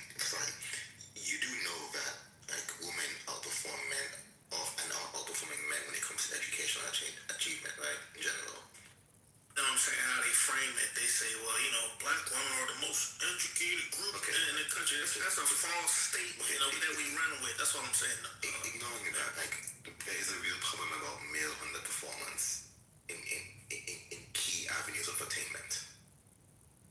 We agree to that, right, Omar? Yeah, but income does show that, though. That's all I'm saying. Go ahead, you got it, go ahead. Did you disagree with me, Mel? Mel, you disagree with me on the income part? Do you disagree with me on that? Sorry, when you say like men and women? Absolutely, men. We're not going to do that. Are we going to do that on this stage, really? Come on. I'm sure that's true in other industries and generally across the board, but I'm sure it's going to keep closing as society progresses. But I think that's the danger we say when we say women are outperforming this and that. That's white supremacists want you to say that because it's not true. No, we go on these stages and we say that stuff and it's not true. But stop saying that. how are we in this room outperforming you? How is it dangerous and how is it white supremacist when Mel just said, yes, I agree that men currently out-earn, but if things are holding currently with women gains in education and entering into the workforce where they're closing the gap on some of these things, that can change in the future. How is that then being framed as white supremacist rhetoric? And that's what the white supremacists want you to say. And it's harmful. I say when we say that black women. That's not what Mel said. That's not what Mel said. No. We're not going to what reform said. We're not talking about what reform said. We are talking. Hold on. We are talking about what Mel literally just said to you, and then you pivoted from what Mel said to it's white supremacist rhetoric and it's dangerous. No, stick to what Mel said. Don't go back to what reform said. Mel said something specific. You dismissed it as white supremacist. Yeah, you need to go back. The comment was about reform. But what Mel said was not about reform. Yeah, but he said agree with you and something. Yeah, he's talking about speculative gains. I can't speak. I'm not Miss Cleo. I can't speak on the future. She's just saying it's the I can't speak on speculative stuff. I can't. Okay, Omar, listen to the question. Saying if the current trends, if it is at that level, then these lines are going to pass. They're going to cross. It's a fact. And they're asking you what you think. No, it's not a fact because it didn't happen yet. So it's not a fact. Stop it. Let's listen to how she It's not a fact. Never mind. She used specific verbs that. Yeah, but that's not a fact though. She said it's a fact. It's a fact. No, she said it's a fact. I said if it goes in the current trends, they will cross. And you know how lines that aren't parallel, at some point they cross, right? Only parallel lines don't ever cross. Yeah, but you can't. We're not saying when. Never mind. Okay. Lord. You just get really. Y'all Miss Cleo. Y'all the future. I'm not speculative. I can't predict the future. You know how to be proactive. You have to look at trends so that you can mitigate and be proactive. It's the same thing. I just want. Listen. In the future. Just say you don't want to. I'm just saying reform gotta stop spilling false stuff. That's all I'm saying. I'm not spilling false stuff. It's dangerous. That's all I'm saying. 2 seconds. You keep reform. So I'm not with the bullshit when I have these kinds of conversations. I am going to put links in the chat to substantiate what I say. So I did not say black women, but the stat actually gets misstated. It's true that within the other demographic, women out-educate black men, or more educated than black men. That is within the demographic. So that data is actually true. People just leave off within the demographic. It does not mean that black women are the most educated, but it means when you compare men to women, white men to white women, Asian men to Asian women, or at least it was, what is that, a couple of years old? I don't track that every day, like I do other things, right? Then black women at that time, when that data was extracted, within the demographics, yes, black women are the most educated in terms of comparisons of other races. Jesus Christ. That's not true. Now compare it to the Asian It's woman. true. Negro, Compare it to the white woman. Compare it to the white men are also more educated. Y'all got it. She just gave Don't you have freedom? Because you guys do stuff that's wrong. That's not right. Shit is wrong. You're not listening. She literally said a specific sample group, and then you said that's not true, and then added a different sample group. That changes the whole equation. What's wrong with you?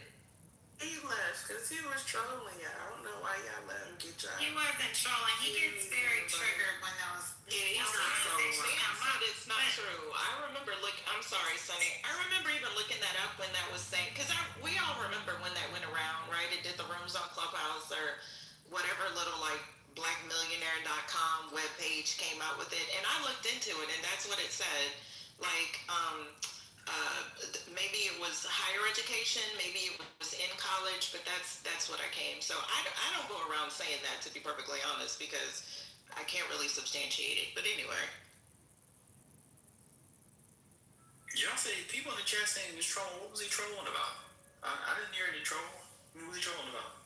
Yeah, that's all he does is troll. No, he's dead ass serious. No, he was not. That was pushing and a loss of comprehension. Yeah, he gets very triggered about anything that makes it seem like black women are outperforming anything black men.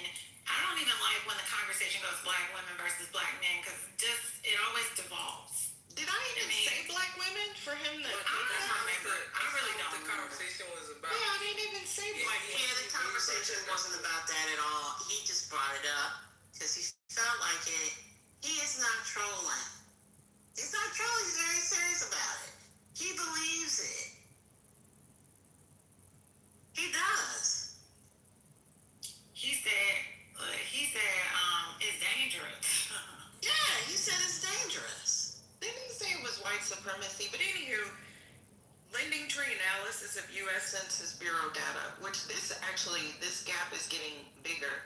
8.42 million approximately single men own their homes versus 11.14 million homes for single women. I would love to break down the demographics because, of course, I'm black, so I look at black data. But that's a huge gap, especially when you consider that women, we make less. Yeah, and we tend to be the primary caregiver, and we are typically the single parents. Like 2/3 of single parents are women, 1/3 are men. So, I mean, shout out to women. If you're triggered by that statement, then do better. But shout out to women, because that's a damn good number. Just number. So about this Gen Alpha and religiosity, I'm curious about that. I haven't read about that anywhere. Is there a rise in religiosity among Gen Alpha? I mean, Omar started making it about Gen Alpha specifically. Mm-hmm. I really think it's more Gen Z because they're all babies, really. But there definitely is a rise. And what your mom was talking about, it's also why I was talking about this maybe a couple years ago on the app, how black Gen Z people who are religious are more likely to go to a multiracial denominational church than all the other demographics. It's like this weird new religious movement where it's very unstructured. Like the dudes that be coming in here talking about the Bible. It's like a very unstructured, online, strict, traditional religious movement where they talk a lot about purity, virginity, marriage, those being kind of the pillars of what they do. Like they don't want to have sex until they're married. It's a lot going on. Oh, I mean, it is. I mean, yeah, they are having less sex, right? And they're also, I've noticed this, they do a lot of moralizing as well to Dr. Jeffrey's point? I think it's really more of a kind of generational rebuttal to women's sexual empowerment, I guess is the term people would use. So when you look at like the way these men, like what I'm just gonna use that dude who came here the way that they automatically in their mind fixate on quote unquote Jezebel spirits. Yeah, and like the women. Are you talking about Cypher with the wayward shit? Yes. Yeah, I mean that conversation yesterday, but I also go to it, I do agree with what Brother Messi was talking about in terms of there are less options for them as well. I think it does come down to that, and also this identity about who are they, right? Who are they not only as individuals, but who are they in society, and where do they belong? I think all of that is a part of it, if that makes sense. You can disagree with me, that's fine. But we kind of touched on that when we was talking about the Manosphere documentary, how it's bringing the males, that population of males, the religion, that's playing a part in their being obsessed with religion. Well, then you have to ask the question, why are they obsessed with religion, right? What is going on personally, culturally, societally, that they feel this way? Because that's a question. What I need from Brother Messi is That's right. Oh, sorry, Sherry. I thought. Oh no, I'm finished. I'm sorry. Go ahead. Is Brother Messi still here? Oh no, he's not. No, he had to leave. Yeah. Okay, I was gonna ask him a specific question, so y'all can go ahead. I'm sorry. Well, let me just say, just because somebody puts the title religion out there doesn't mean that it's the religion that you know. I've heard quite a few people profess, Christianity, they love Jesus and so on this app. And they said Jesus didn't even know about the scriptures. So, I'm just going to say, I don't know what type of religion is going on these days and what type of teaching is happening, but it is not from the good book. It's not from the Bible that I grew up on. A lot of people are, pulling scriptures here, scriptures there, and then concluding with what they think is right. There was a gentleman in here this week, the one that kept calling women Jezebels and so on and whatever. When we started asking him questions in regards to the Bible, he knew nothing about.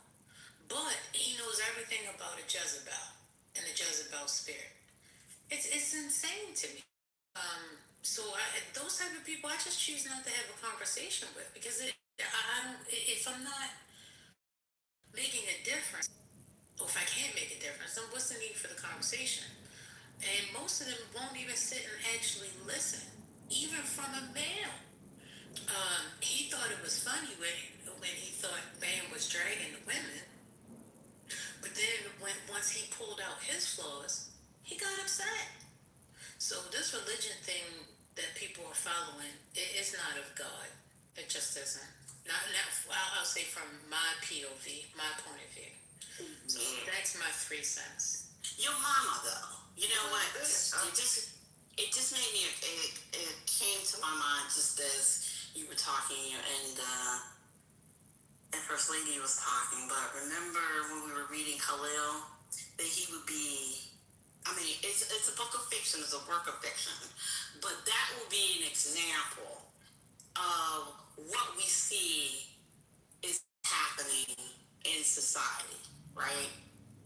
This idea of what happens when you have someone, a teenager or a young man, that doesn't feel connected to anything, and then that are completely off, and then how does that turn out? And how does that work? How is it going to play out? And I think your mama, to her earlier point, she has every right to be concerned about how dangerous that could be.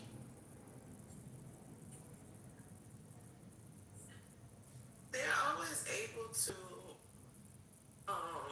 quote in scripture to justify the way that they feel, especially towards women. So I don't see how it's not religious. But it's not just It's not just the religious. The religious is the conduit, if that makes sense.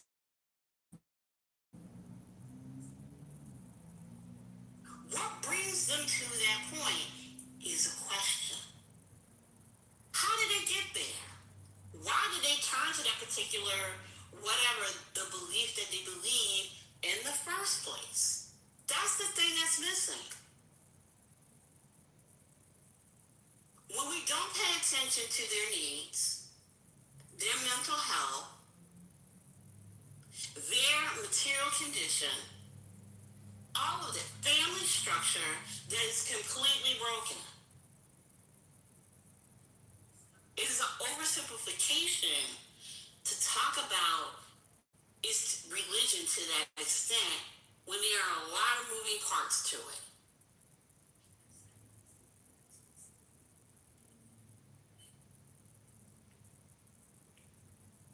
Okay, I'm done. Well, I think they get there by ordering Uber Eats every day. And then I want to cook that meal. I'm just saying. Uber Eats, First Lady, they're the ones that are doing Uber Eats.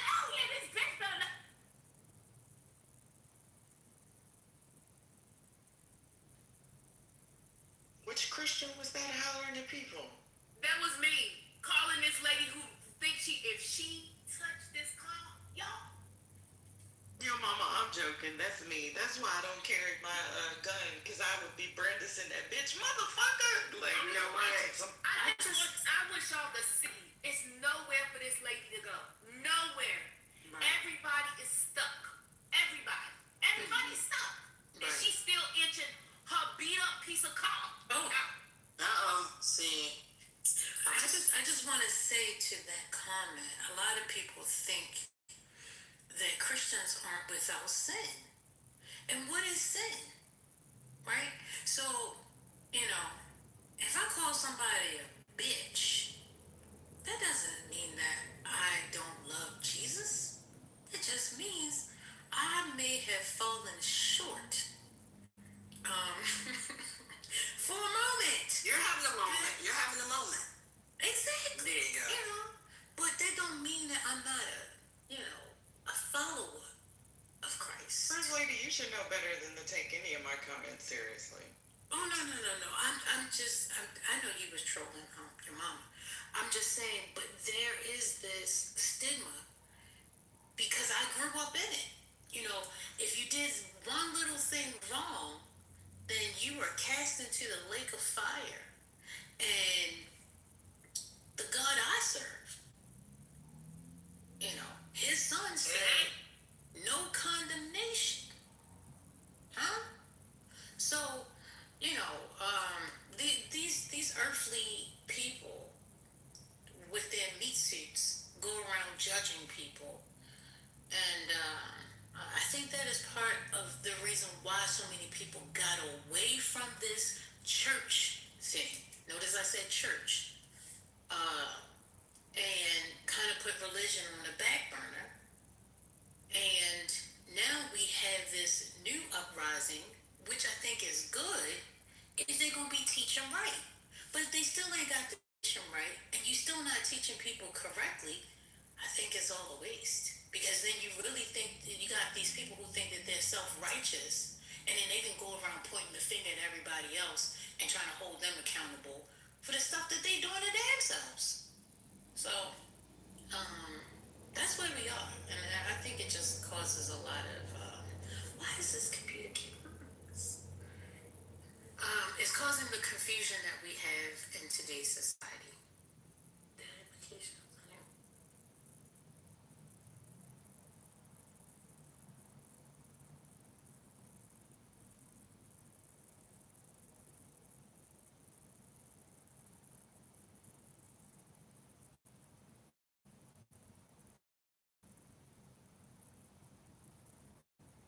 Amari, I used to argue a lot about scripture when I was a little girl. Because I remember, like, the story of Job is actually terrifying.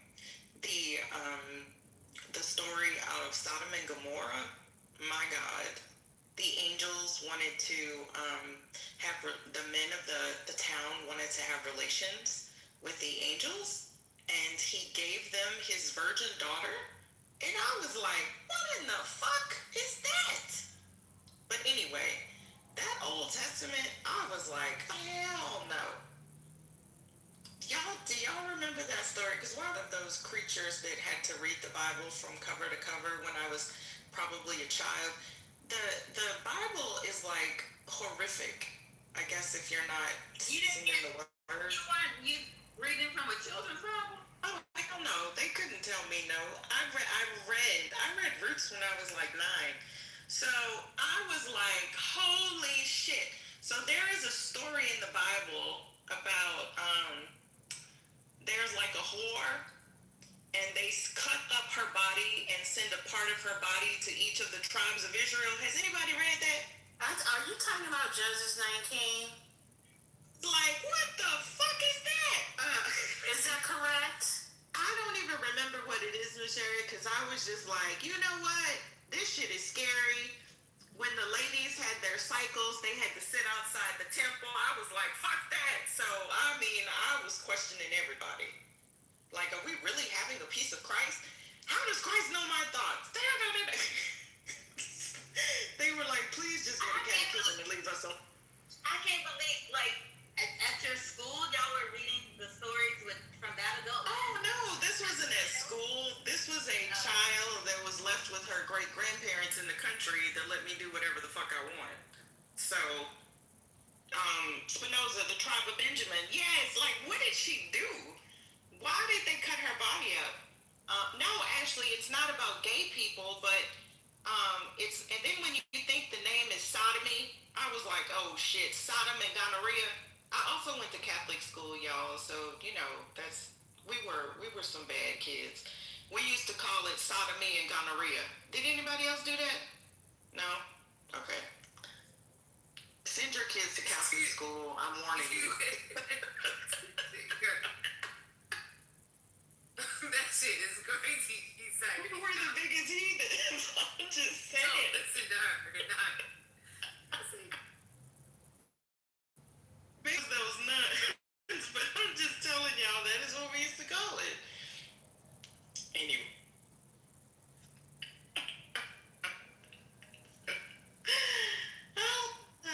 This is what happens when you force your kids to be. I do Sorry. know that you were really scarred by Job, because you mentioned this. I heard you talk about this before, and I was like, yes, because I'm like, how the fuck you kill all his kids and shit? You know what I'm saying? I'm the oldest child. I'm like, what? So God just gonna take me away because some fucked up shit you did, mama? And she was like, get away from me.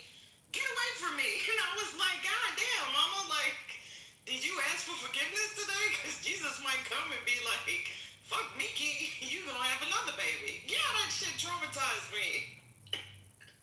I'm just realizing what a menace I was as a child. You know what? I must have really been loved, y'all. I mean, but that's the thing, Miss Sherry. No one actually reads the Bible. They quote scriptures. And as a child who loves to read, like your mama, you or Dr. Library Card, right? You guys are avid readers. I read the Bible because it killed somebody referencing a paragraph, you know what I'm saying? A play. Where's the fuck is the context? So yeah, I read the Bible. You know how many few people actually read the Bible? They just quote scriptures, and then you know how the Bible like literally. And I'll hush because this is like seriously my rabbit hole. I have conversations with the Lord all the time about this. He doesn't respond, but still. I'm like, do y'all know how many times in the Bible that it contradicts his damn self? It's maddening. In some places it says, if you desire something, you know, you just ask the Lord and it shall be granted to you. Then it says you have to pray without ceasing for that. Then it says the Lord, and I'm like, you know what, Jesus, I'm confused. Old Testament, New Testament, you know what, just, anyway. But, hallelujah and all that. Plus I grew up Catholic, so I think that's my excuse for everything. I grew up Catholic.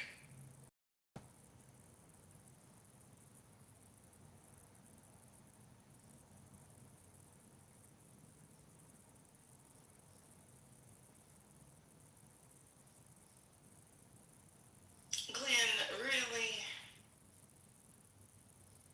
Yeah, Mr. Spinoza, I'm gonna look that up again, because that seriously traumatized me. I was like, plus women were not really treated well in the Bible, like, especially the Old or the New Testament, and I was like, what? Really? Bride of Christ, what? Whatever.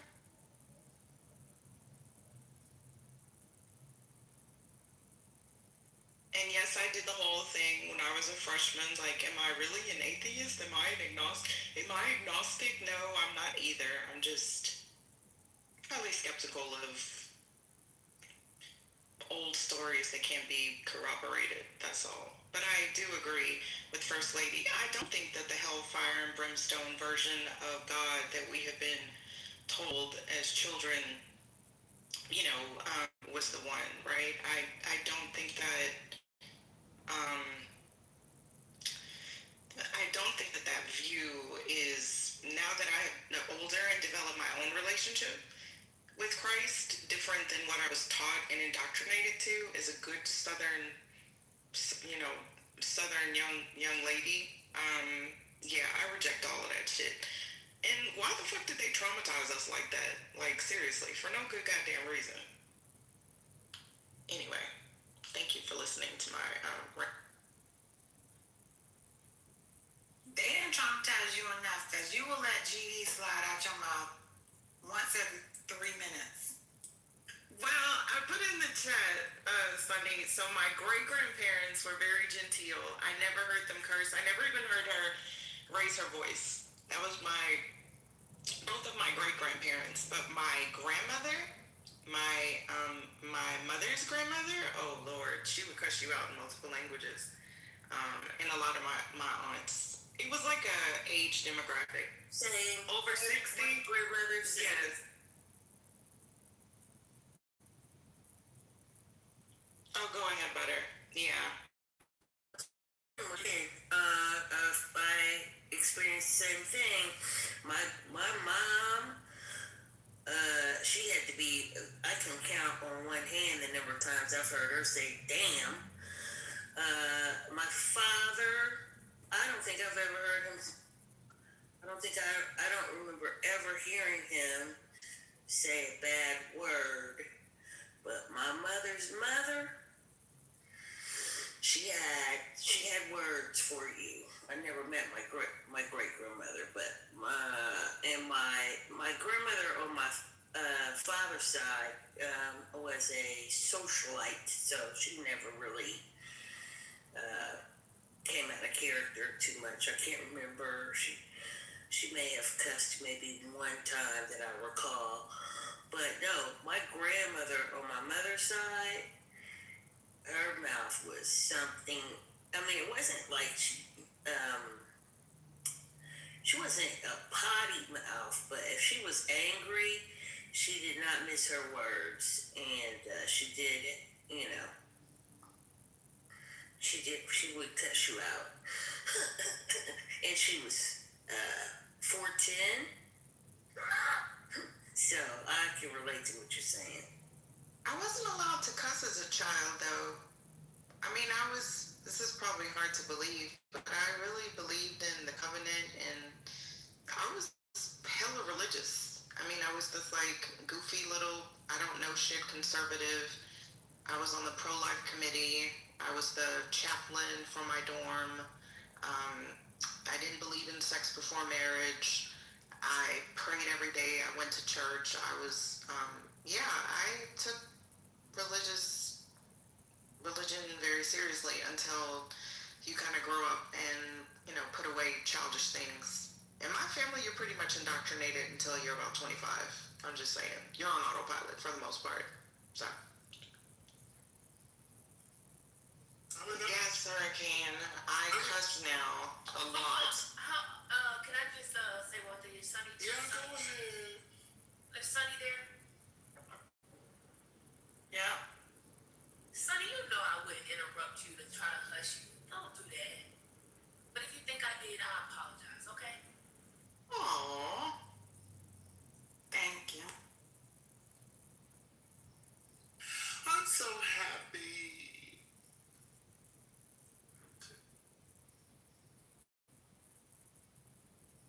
Wait, that was the wrong emoji.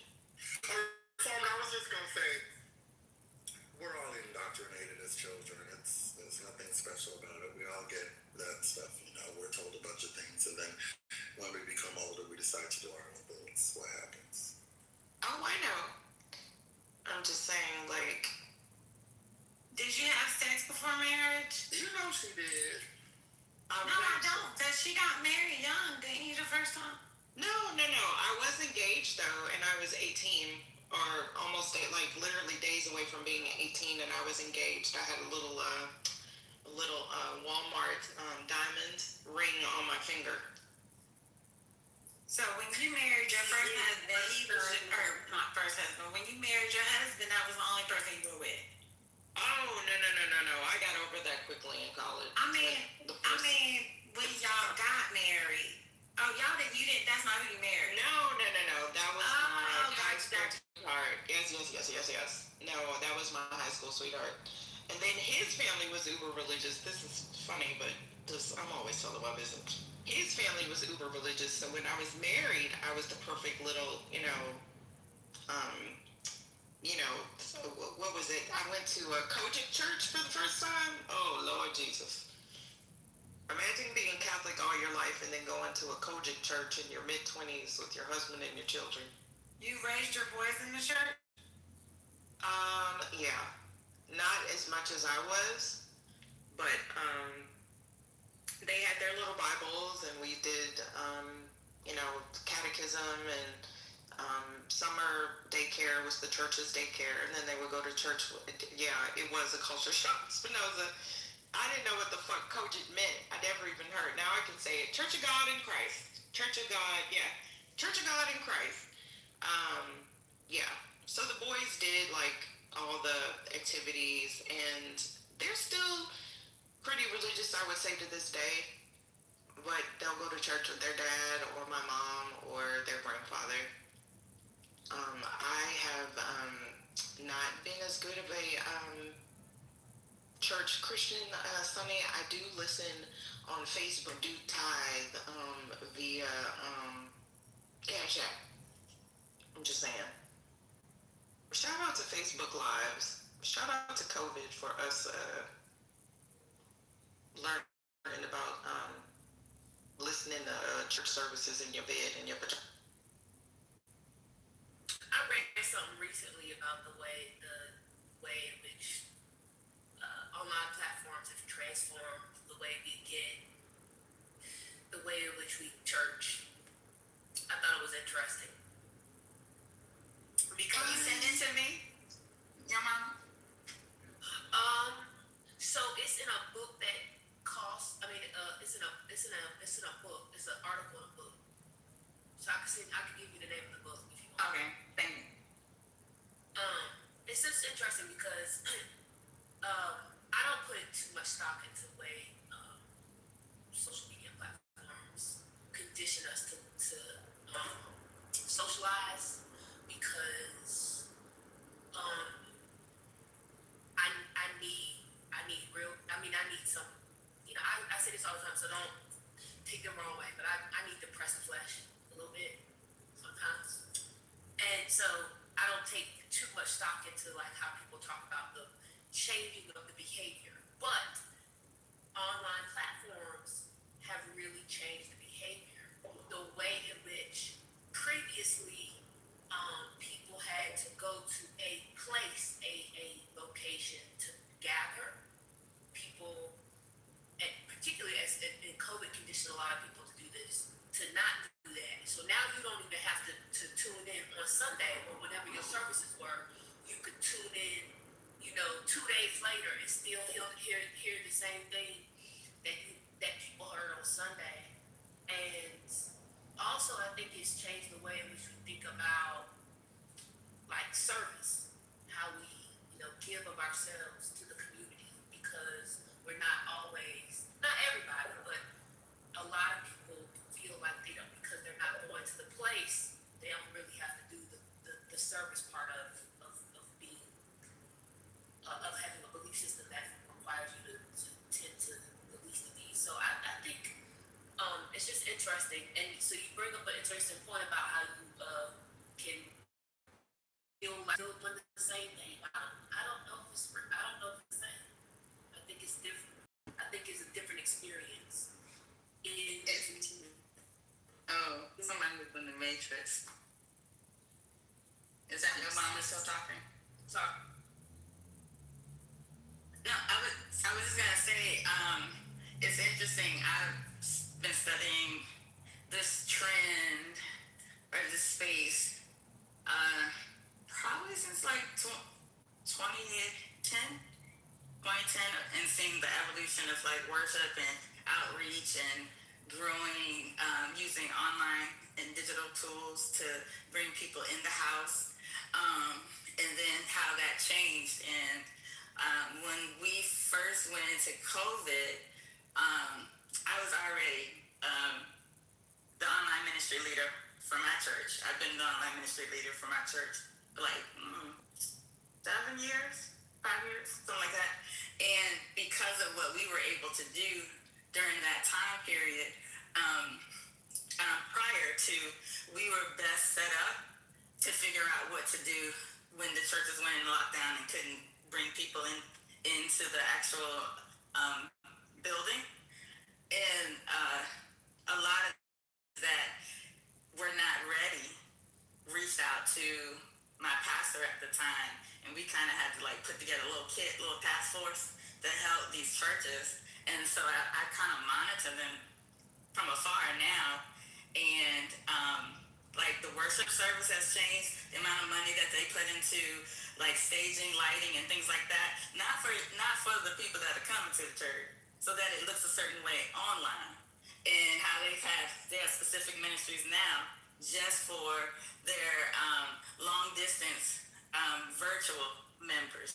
Like, I mean, every aspect they had to think about. Well, what does that look like online? What does that look like if you're not here in the city limits or whatever? Like even from a giving standpoint, from a tithe standpoint, from a communion standpoint, like they've had to figure all of this out. And which is more important, having butts in the pews or having viewership, and what percentage of the viewership? Like businesses spawned up during that COVID period, trying to help churches figure it out. So it's a very interesting space. Yeah, it's definitely different, and I do appreciate it, because I'm in Houston, so you also have like, who is that man?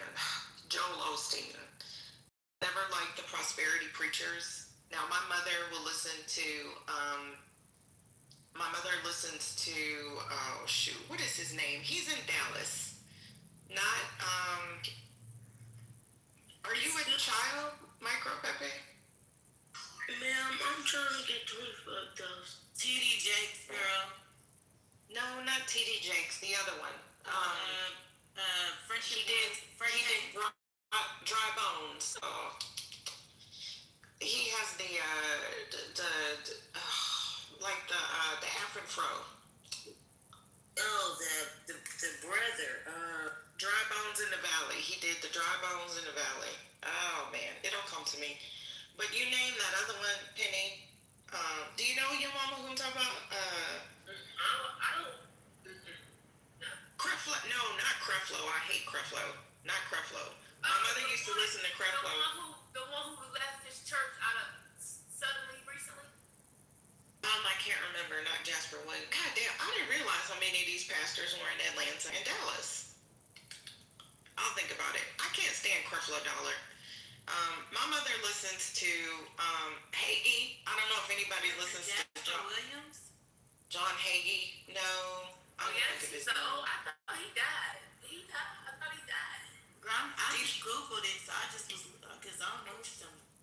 No, I'm talking about John Hagee. I'm sorry, Penny. I'm talking. Is he finally dead? Because they went I to. thought so. They would go to San Antonio to listen to Hagee, and I was like, Mama. So, my mother is a YouTube. She listens to this really popular Asian preacher too. I also listen to what's her name? Joyce Meyer. I forgot my original point. Oh, I was gonna say, what's his name? Joel Osteen. I've never liked Joel Osteen. There's either like the prosperity preachers like Creflo Dollar that tell everybody that you're gonna be a millionaire, or there's the ones that just tell you that Jesus loves you and he wants what's best for you. Have a beautiful day. Like Joel Osteen, right? I can't listen to that. I need some hellfire and brimstone. I need to hear that I'm gonna go to hell every once in a while. I thought you didn't like Sodomy and Gomorrah. I don't, but I need it because you see how mean I am, your mama. I've been asking Jesus to help me my whole life. My sister says, I'm surprised ain't nobody beat your ass. That's an interesting observation. How your relationship and introduction to Christianity, faith, Jesus, and the Bible, that is very similar to your interactions on Clubhouse. You saying that what you need and how violent that was.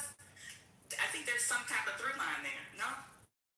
Oh yeah, no, I am fully indoctrinated. Like, I am kind. I'm not nice, if that makes sense. Oh, I've done all the therapy and all that. But yeah, I'm not like a socio or a psychopath. Did anybody else wonder that when they were a teenager? Just me? No. But what I meant was, I was saying like my relationship and memories with the church experience is different. Like it wasn't fear that to force me to do things. Like so, I don't know. I feel like and you say you need that in your service in order for you to feel like you are full when you go to church. No, not that I'm full. It's just that when you really, so we can have this conversation. When you really get into scripture, the most blessed people that I know, I mean, like, just like, my God, like, just tears will come to your eyes. They just lay hands on you and pray for you. They are not the wealthiest. They are not the people that have, they're the people that have made, like, extreme sacrifices. So I don't like things that are not what scripture says. I also need somebody that actually does, like, a Bible-based teaching. You know what I'm saying? Almost like, and I prefer the lecture style of a pastor, if that makes sense. I don't like the, and Jesus, and he said, I don't know, you're going to miss me. I like more of a lecture style, like break it down. I have my concordance, I have my Bible, right? I'm saying it's almost like a history lesson, because, like, read the scripture and do the interpretation and then have the discussion, have a beautiful day. I know that that's not necessarily the core of the Bible, right? The point is to get to heaven, and we are going to have trials and tribulations along the way. The Bible never says that anybody just had a wonderful, happy life for the rest of their days and that you're, what is it? We fight against principalities. Like, so yeah, I need to hear some hellfire and brimstone. I know that Jesus is real, but I know that Satan is real too. So you can't just tell somebody like me, just go out and have a good day and bless you, my child. That shit ain't gonna work. Yeah, I guess for me, it's like, it's like the glass half empty, glass half full. Like, give me the keys to the kingdom. Show me that hack. Show me that path. Don't tell me what to do if I want to go to hell. You know what I mean? Like, that's how I look at it when I'm looking for for preachers and sermons. Like, give me the guide to where I need to go. Don't tell me about the guide if I don't go that way. You know what I'm saying? Oh, I understand, but that's also why I don't like Joel Osteen. Plus, when his mother used to shop at the same place that I was, I think they called her Dodie. She was very, very sweet. But the stories I heard about that other one, and then when he didn't open his church to during that hurricane, I just really lost all respect for Joel Osteen, to be perfectly honest. And I mean, his church is hugely popular. It's where the summit was. I worked in Plaza, so I literally could have walked there.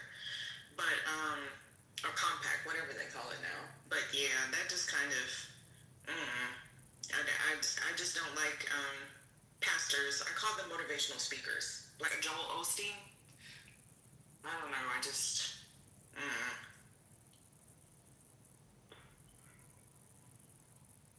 I'd like to make a contribution if I could. Get in there, Michael. Thank you, I appreciate that.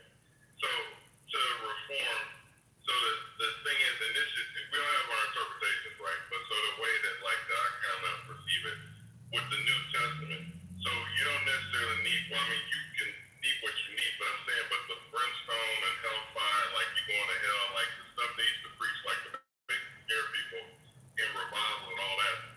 The New Testament, the way I see it and the way it's been taught to me over the years is just the world is the world. The world is not God's kingdom. The world is always going to be crazy, but it's like if you read what Jesus is teaching, it's teaching you how to be in this world.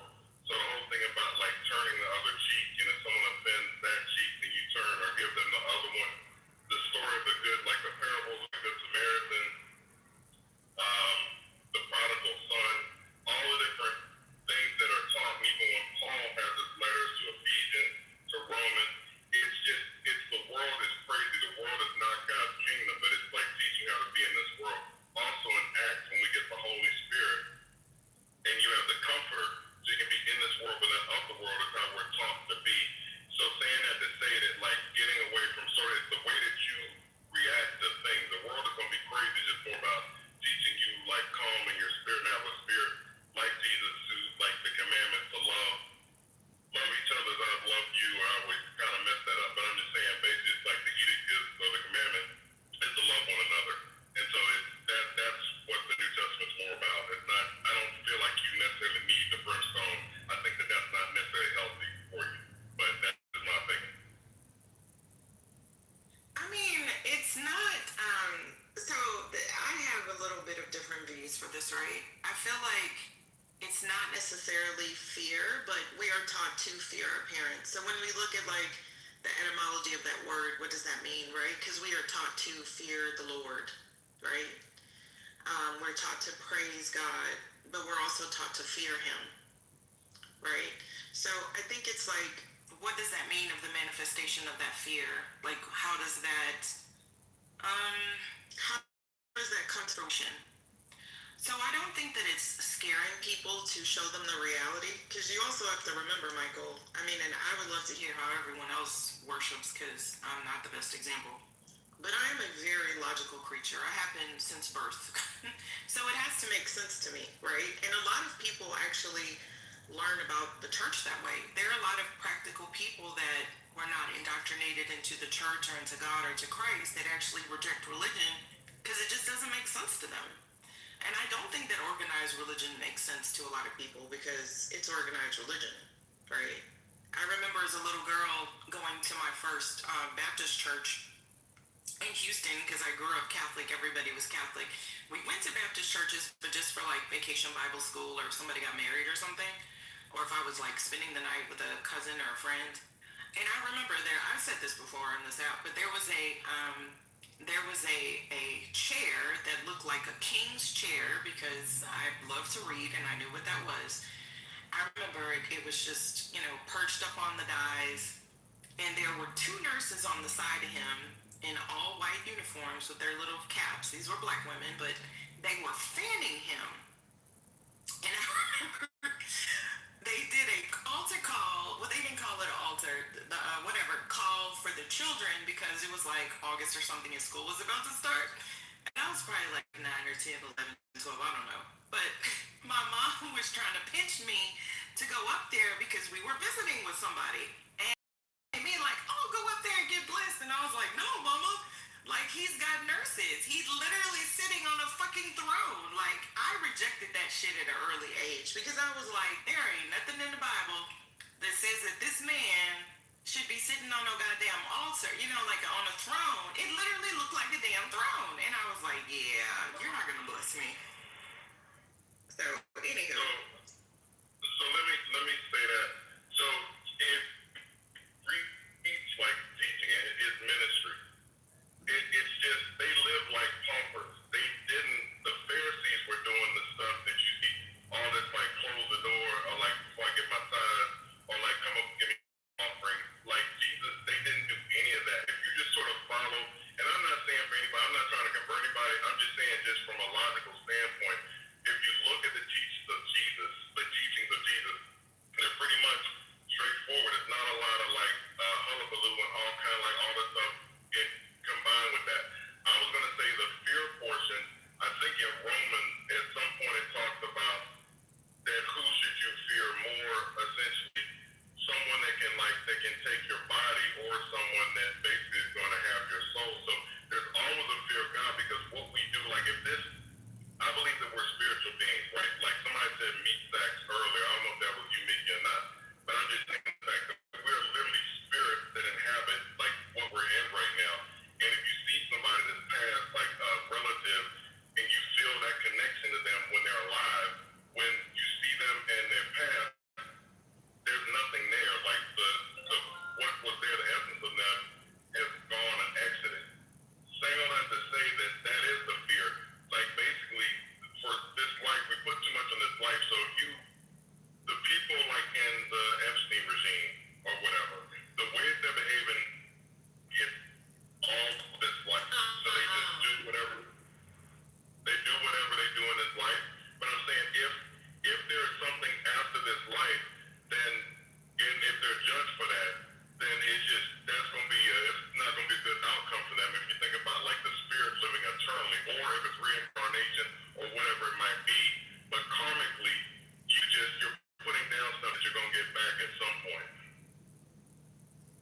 Yeah, but see, when you're little, you can tell people that for every, you know, like I used to believe in God so much as a child that I said if I ever uttered like a curse word out loud, then God would punish me with a sibling.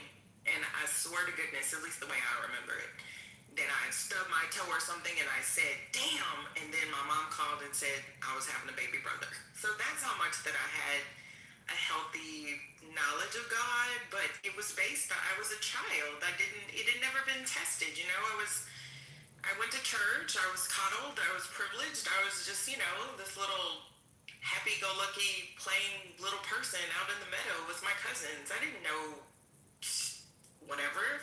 So, I mean, I don't know, but I learned very early that, you know, that whole, like, the wicked shall be punished, like, that's some bullshit, Michael. Like, come on. What is punishment exactly? So, and I, like I said, I used to, yeah, like, what does that even mean? Like, and I honestly think, just to pivot away from me, that is why we're losing so many people to the church, because you cannot just throw empty scriptures at people that don't really reference their reality and their current framework. People are suffering. They don't want to hear no shit about you're going to get your gold in heaven later. Ain't nobody want to hear that. They want food on the table. They want a job. They want to be able to take care of their families. They don't want to hear, you know, your heaven will come. No. I'm not necessarily saying that. I'm more or less talking about like your eternal. So if you believe that your spirit is gonna go on and it's not gonna be black when we all die, it's just gonna be nothing. Saying that to say that like when the whole thing about the 40 days, 40 nights, like the whole thing where the devil, Jesus, if you, and again, we're just talking about it's stuff, right? So if you believe, you believe. If you don't, you don't. You have to walk by faith, not by sight. All that, but just saying the story in the Bible about where the devil took Jesus out and tried to tempt him and took him up on a mountaintop. Said all these kingdoms of the world can be yours if you just bow down before me. Saying that to say that this world, if you look at like a Roman like Caligula, if you look at like what the Spartans did, what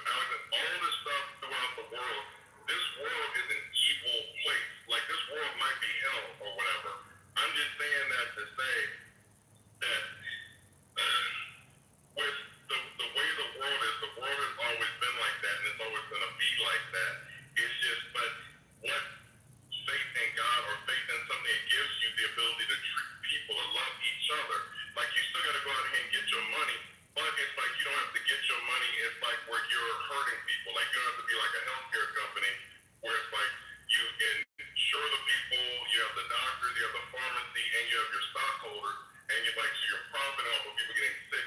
Like, that's demonic shit. You can go out and like have your business, help people, do what you do, and still make your money and live and thrive in this society, but you don't have to do demonic and evil shit while you're here.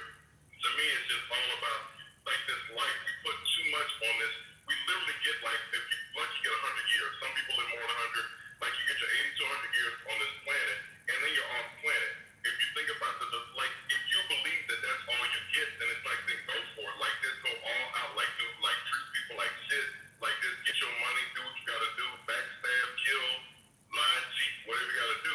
If you believe that, if you believe there's something more after this, then you might want to watch how you like move. And I'm saying this for anybody, not just the way you treat people. If you believe in the universe, if you believe in reciprocity and karma, like the reincarnation, if you believe you're gonna come back or something, like, it's best to like try to basically make sure that you're spiritually doing good while you have this time, you know, in this body. Anybody else's comments? I mean, what y'all talking about? I don't know. I'll comment. What you talking about? I need to know. Brother, want to see what should I comment about?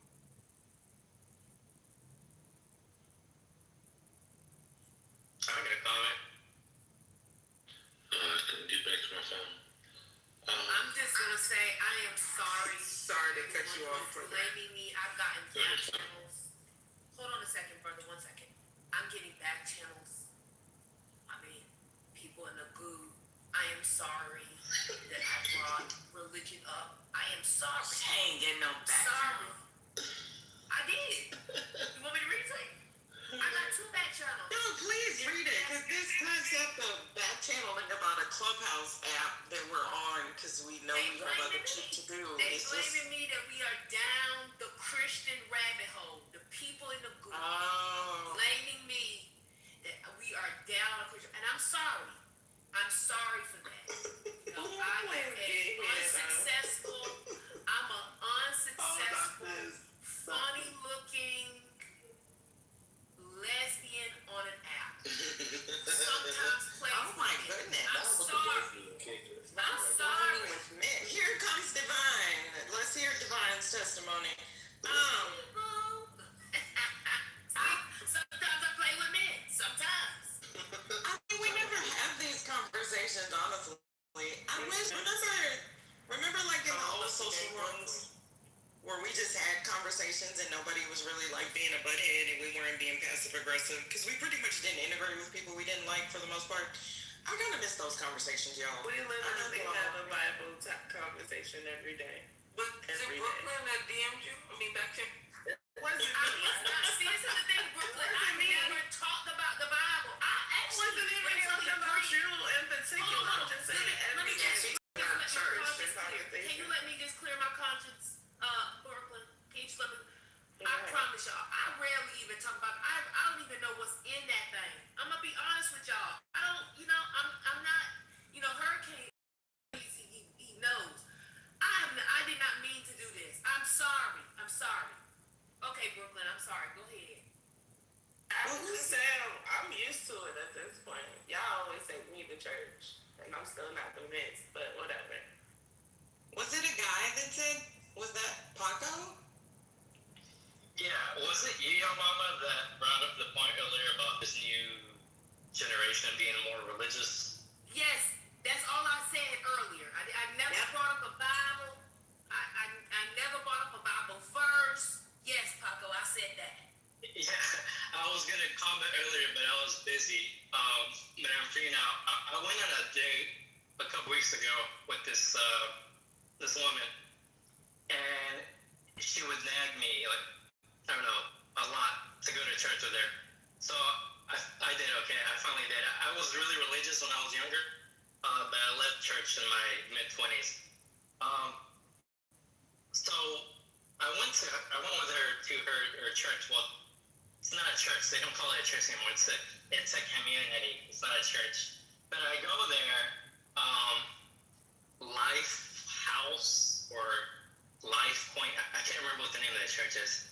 But whenever I was little, I remember church being something sacred, something like a reverence, something that you go and there's discipline, there's like structure.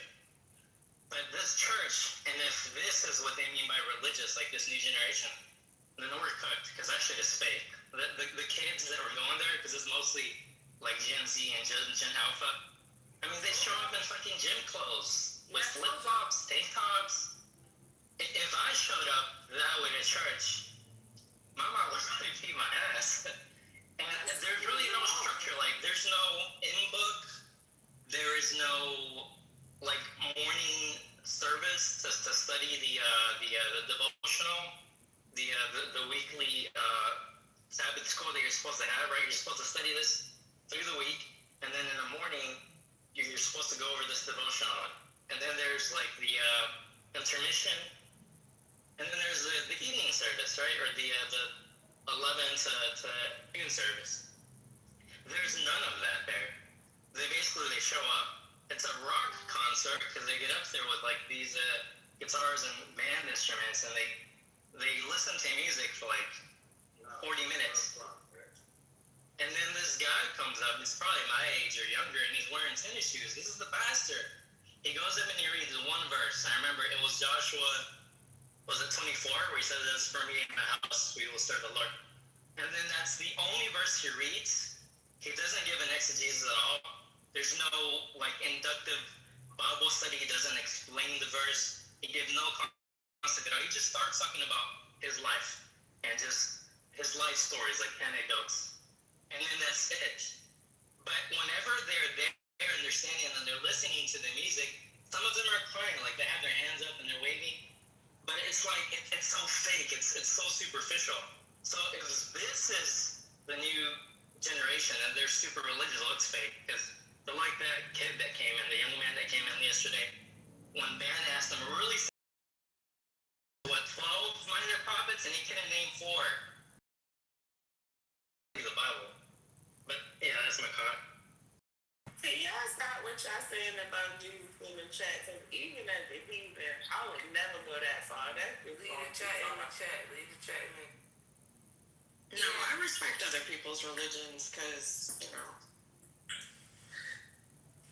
I got one thing. I'm gonna shut up. I'm gonna shut up. I just want to do this one thing real quick, and I will shut up on this. It's just what the guy was just saying about like coming to church and like the reverence and dressing up. So it goes back and it's like with the New Testament. Believe it or not, but I'm just saying it's like they said, and then the people came and they were dressed up and they were in their suit and ties and stockings, and they came to like sit and watch these.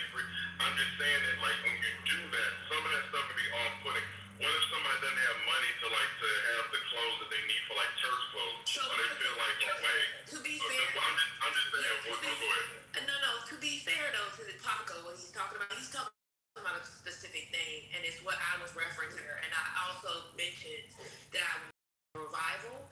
And what your response is to this is actually not really what, like, it kind of off because it doesn't get. It's not about what you're talking about, Michael. It's about the zeal that is within these people's eyes, the leaders that are leading them, the way in which they're talking about purity among young girls, the way that they are committed to a thing that I don't know what they're committed to. That's what we were talking about earlier. And I don't want people to get caught up in that we're saying that you got to dress a certain way to go to a church. That is not what we're talking about. I think that's what Paco was feeling like that something was fundamentally wrong with the church's theology. That's what he's talking about. The sort of theological underpinnings that guide and sort of give you a sense of where you are, a sense of belonging. That's what he's talking about.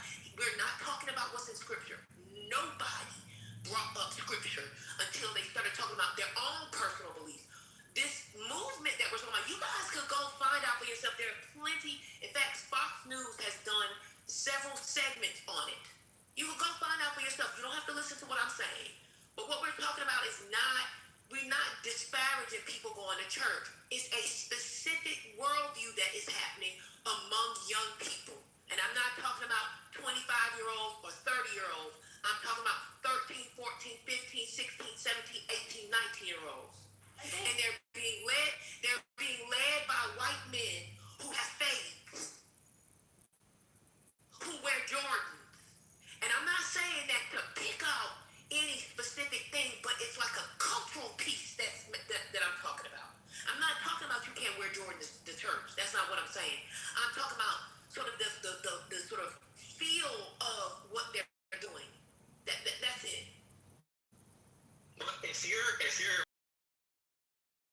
the church first time and you're wearing gym clothes, then. But if you're an active member of the church, or at least this is how I was raised, if you're an active member of the church and you're a Christian, you've decided to be a Christian, you're not dressing up nice to please everyone around you. It's because you're going to supposedly a sacred place. You're going to be in the presence of God, and so you have to give God your best. The clothes that I would wear to church cost more than the clothes I wear to school or anywhere else. So, your mama to your I'm gonna leave it alone because I was off, but I get that. Oh, go ahead, to your point, that's why when you mentioned it earlier, I said, and I know y'all probably gonna hate me for saying it, but mention the documentary that we watched about the manosphere. A lot of those things are being pushed to them, the religious aspect of it, because there is a clear hate for feminism and the freedoms that women have experienced in the past couple of years. And because of that, they're able to get the young boys in and you know, preach certain things to them so they can that hate towards the lady population. Yeah, I don't necessarily disagree with you, Brooklyn, about that. I do think there is some. This is what scares me. There is some overlap, and the reason why it scares me is because I don't know their politics. Why do I say that? Because technically, what we say all the time is younger people are more liberal. That's what we say. But in this new sort of like movement, cultural shift, whatever, it seems like there's a lot of overlap. Like one of the things I heard when I was visiting this revival was the older guys that were sort of like coaching these young kids. I would call them sort of like ministers, right? They were very much talking about the P word, and I ain't talking about pussy. I'm talking about pornography. And sort of like this sort of chastising these young boys about being obsessed with pornography. And I didn't even know it was an obsession. I mean, I didn't know. So I'm just saying what I see a lot of the things that we see politically, and what the conversations that we're hearing politically, I'm seeing that in these younger people, and they're being shaped, and I'm gonna say groomed, and I don't mean it in a sexual way, by people who I believe might be what Brooklyn is talking about. I don't know. That's the fear, right? I mean, you know, if you go, you'll feel like, oh my God, these kids. At first, I was like, well, oh my God, how many kids are there? This is absolutely amazing. And then when they started standing up and like throwing up their hands, I was wanting to duck because it made me nervous. So I mean, I don't know. This ain't about nobody reading no Bible. Okay. Yeah, I'm just talking about. Yeah, I see what you mean though. I see it. A lot of people Bible quoting, and it's for the shame. It's for the shame specifically towards women. And somehow they've been able to like pull certain scriptures to justify the hate towards these women and blaming them. Eve.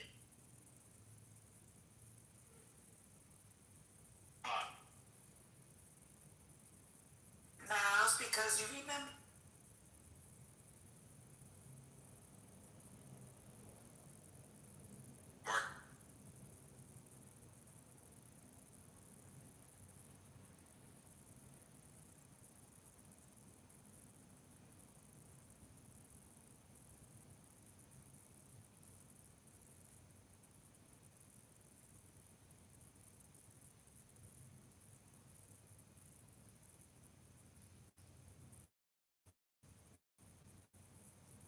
Institute? Yeah, that's the one. Oh, I didn't even know that was in London. Do you know that I thought that that was in Germany? Okay, how are you going? Iranian. If you shut your mic, Why would I shut my mic? This is not Iran. You're not the IRGC. Why would I shut my mic? Yes, because you're a piece of shit Zionist. That's why you. Well, what does Zionism have to do with this? This is all about. This is about Islamic genocide. What is that? We haven't even discussed Zionism. What does Zionism? But the Palestinians are still alive. No, you are a fucking genocide. Okay, how am I genocide? Just another idea. But we're talking about your lack of electricity. It's a lack of humanity on the fucking genocide of Israeli fucking. So I think you have a. No, I think you. You guys slaughter your own people. We don't slaughter our own people. We don't have Hezbollah.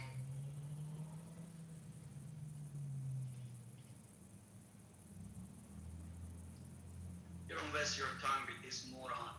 This is a fucking genocide of a person that obviously come on up. I read it. So Scotty to see this guy is an idiot as you go. Gene, Yeah, he's a fucking don't waste any time. So arrogant and couldn't listen up. I don't. It's a Scotty's room. I have to respect it, but after he's getting too much. Sometimes it's good to other people to see it. He shows his true face. We all know. I know. We all know. I've already chased it away once, and he did.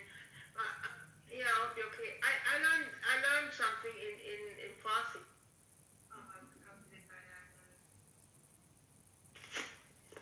You learn something in Farsi. Yeah, my colleague, one of my colleagues, he's from Iran. I see. And then as a teach me something. It's actually I find it easier. I find it easier to pronounce the Arabic. Arabic I struggle. The pronunciation of Arabic, oh my God, Jesus help me. I need God on myself. But Farsi is not too bad. It's actually manageable. Yeah, what was the word that you learned? Dosa Daram. Oh. You understand? That's not you, Julia. Yes, that's a good one, and you pronounce it perfectly. Hey, Sky, welcome in, brother. Hi, Sky. Hi. Hello, Michelle. Hello. Scott, where the hell have you been? Have you hiding in Scotland or? I've been working. Just working hard. Yeah. I know. You need to open more rooms, more time. Sky, you need to open, come up when you get chance, of course, when you get chance. Yeah, I've got a bit more time on my hands now, so coming back on a bit more regular, so I will do that. Have you been Sky? Yeah, okay, yeah. Did you just have El Normo in this room? No, they're fucking Yeah, what Nazi? What a Nazi. Well, don't eat good Nazi. I don't think Nazi was that bad. I think Jews are Poverty and break every generational curse off your life. That's what the church is doing. Okay, well, with holy hands, and that's what it is. Just look up Pastor Miles Monroe. I promise you. Well, just like my pastor says, let's put a pin right there and wrangle out the rest of the conversation. Okay, thank you, your mama. So I'm sorry, I know who that is. I had the Purpose-Driven Life in the leather-bound journal. So I see what you were saying. But haven't the evangelicals always been a little cuckoo? Aren't these substantiated slavery? Like, do we really think they've changed that much? Haven't they always also used it like to kind of affirm the racial divide? Like, I don't know. They've just always given me the heebie-jeebies. Like very cultish, very.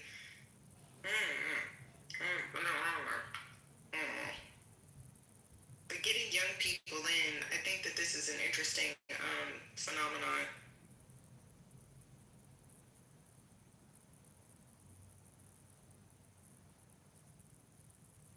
was just going to say to your mama's point about it being political. If anybody hasn't been paying attention to Peter Thiel has been that's the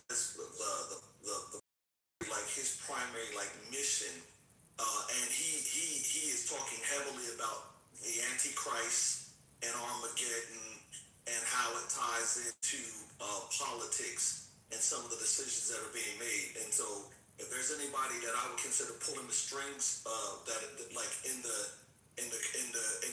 evangelical space and its convergence, like where converges with politics, Peter Thiel is the puppet master.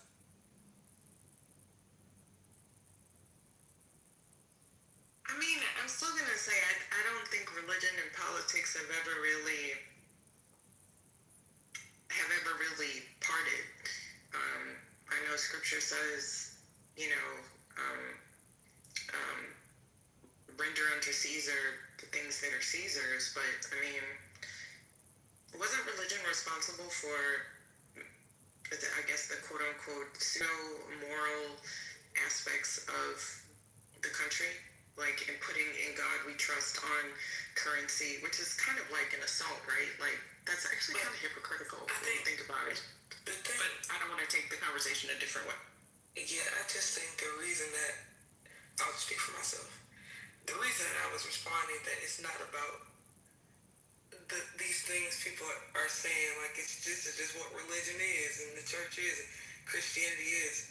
These people are not using those things as a tool.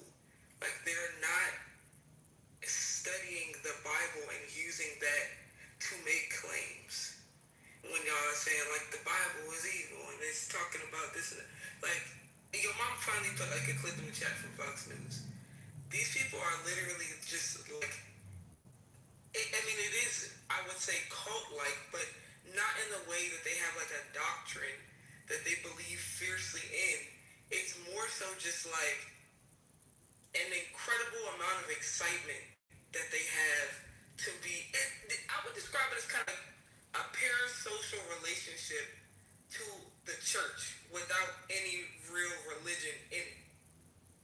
But it's like, because it's so parasocial, when you see these like revival ceremonies, or when you see them go to the like non-denominational multicultural church, it's not rooted in any real values other than purity.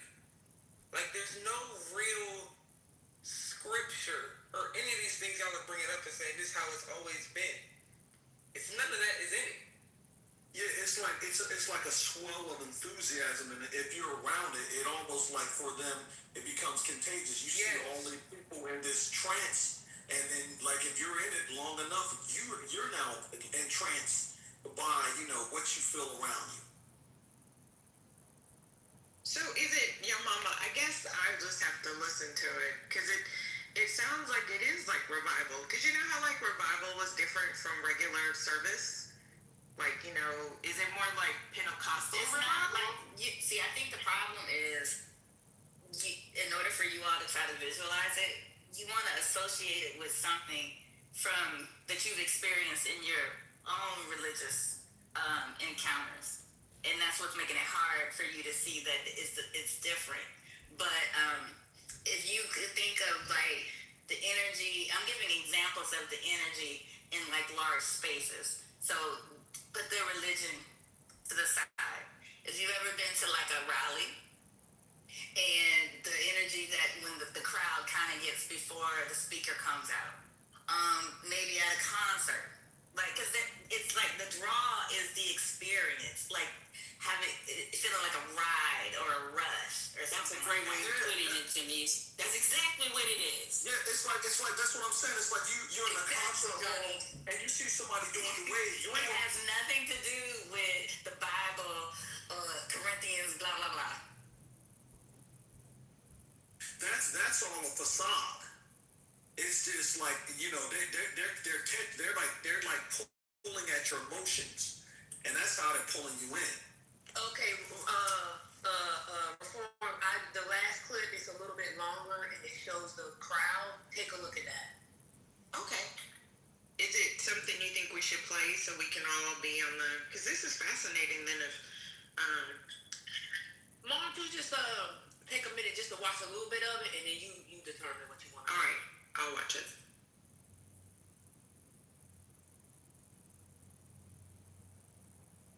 There's also, I wish Kimberly Foster was here because I think she's read some of this stuff too. But there's also there's this white woman theologian who wrote a book on purity. It's basically like a purity cult among the evangelical Christians. Let me just tell y'all, it's the same thing Erica Kirk is saying.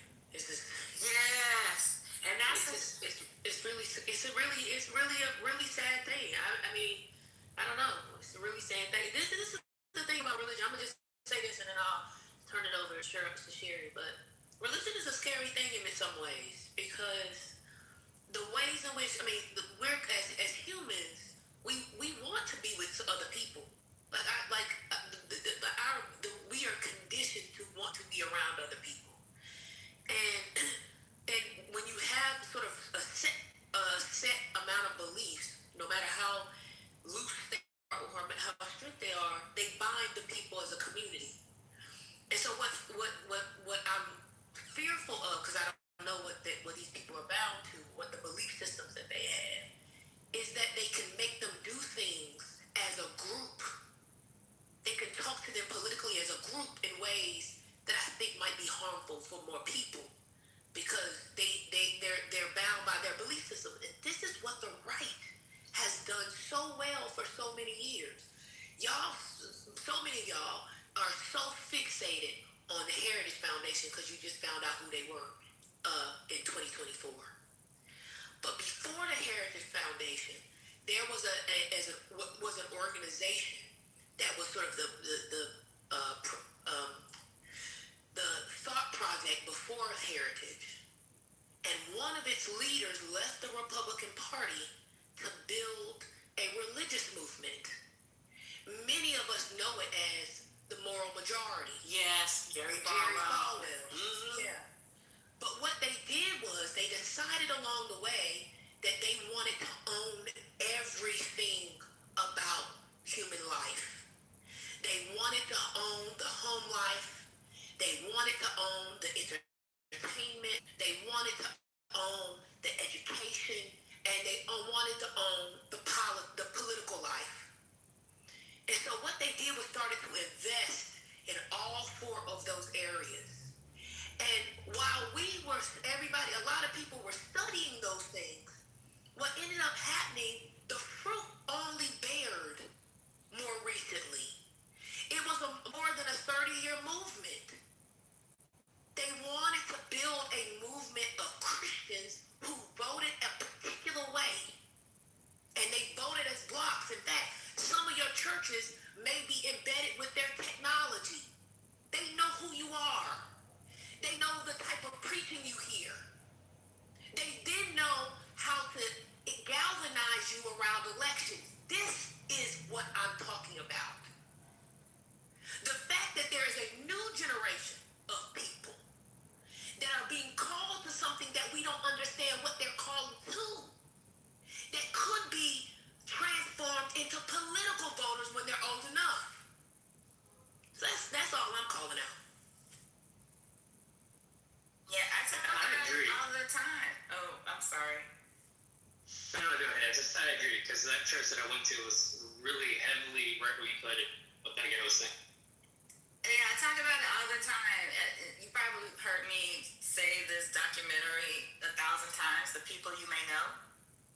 It talks about the evangelical movement and its connection to politics. But at the root of it, one of the layers of how they got, how they were able to form the movement was through the technology and social media. Because they would go to the churches and sell the churches on the technology.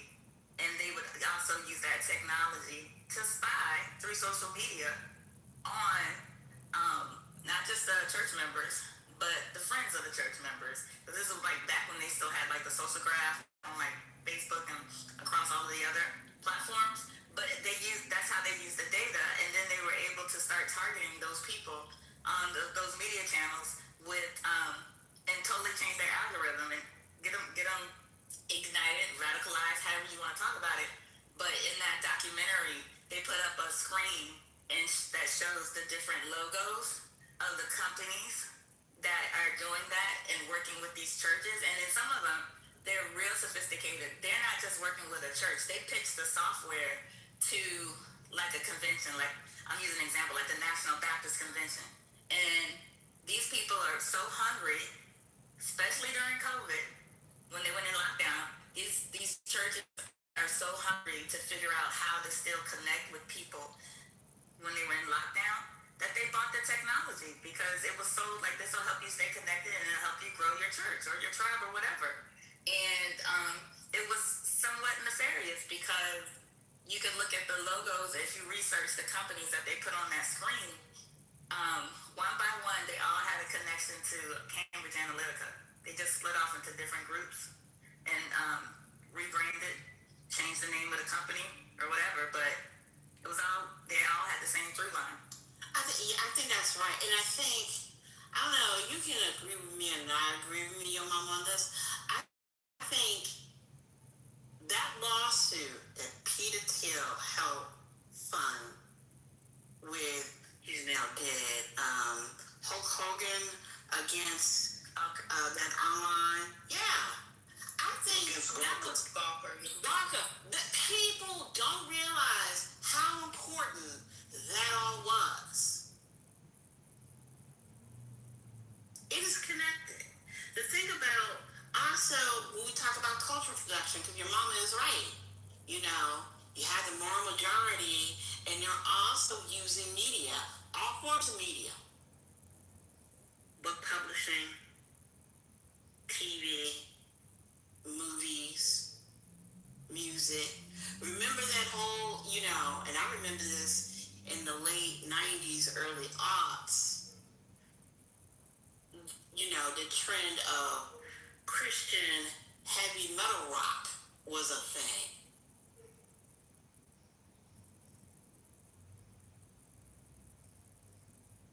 They got drill rap now, Sherry. So one thing I just want to mention, I mentioned the guy who like had a group that sort of like was the pre-thinker before Heritage. His name is Paul Weyrich. For folks who want to look up, because I know earlier I was routed by some people in the chat for not sharing sources. So his name is Paul Weyrich, Weyrich. The other thing I just wanted to say really quickly is that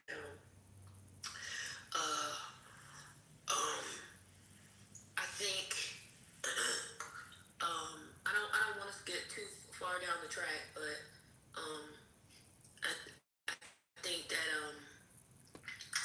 a lot of this is, I think a lot of people are drawn to these types of things because there is something sort of missing emotionally, mentally, structurally, whatever in society that is drawing people to these things. And that's the thing I hope that once people recognize what this thing is, that they start thinking about what is it that's drawing these people. I actually don't think it's about the love of God. I really am convinced that I don't think people are drawn to it because of that. And I think, maybe there's a social scientist in the room who might want to think through, who studies religion, and who might, who might want to, think through, like, what is it that is causing people, particularly younger people, younger boys, to be attracted to this thing. What are they missing? What is society?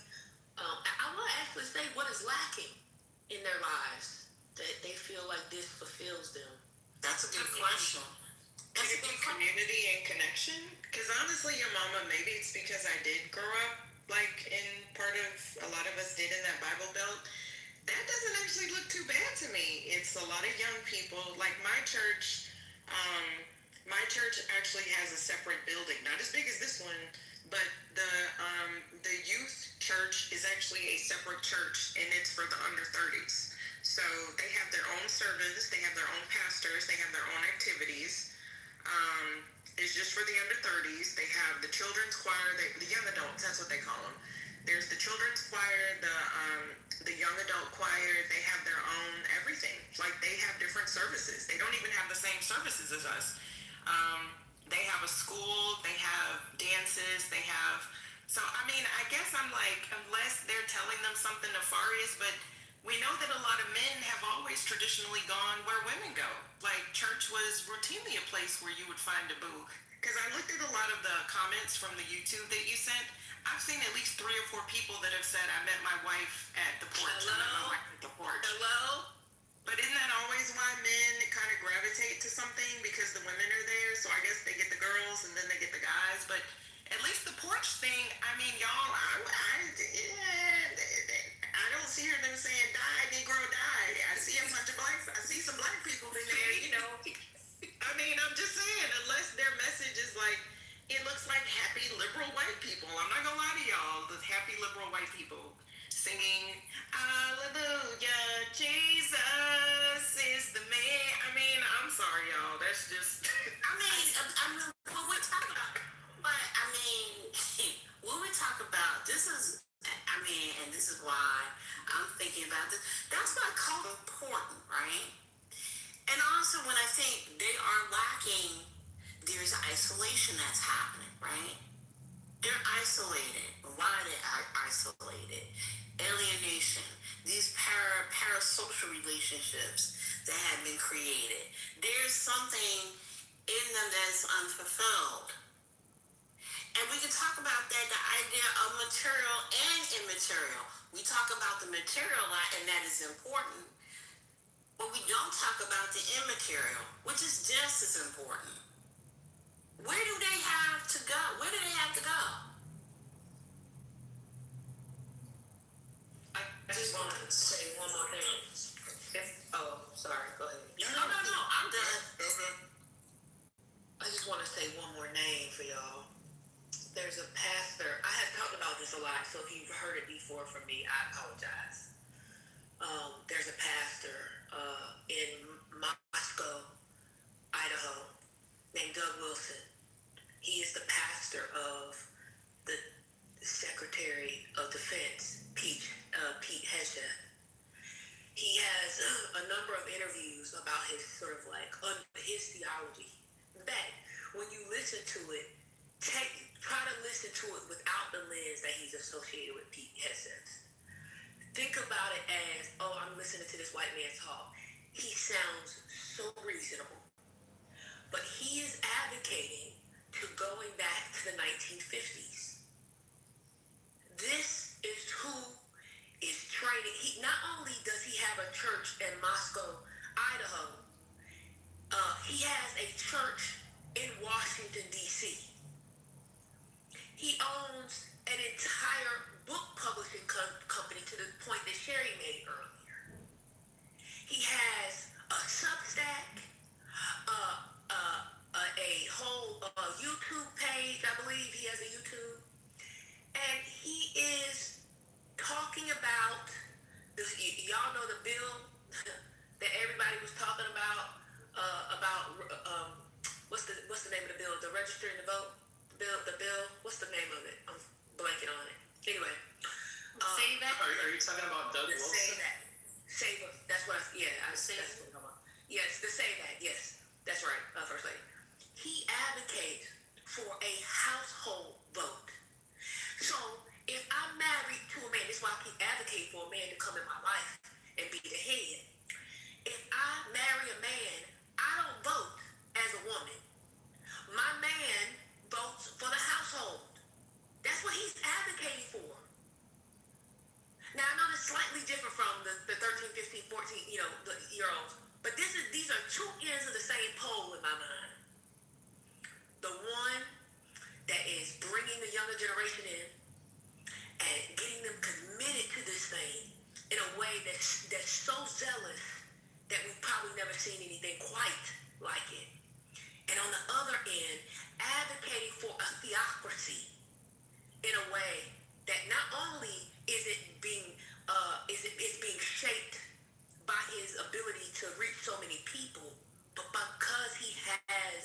so many relationships in the positions of power.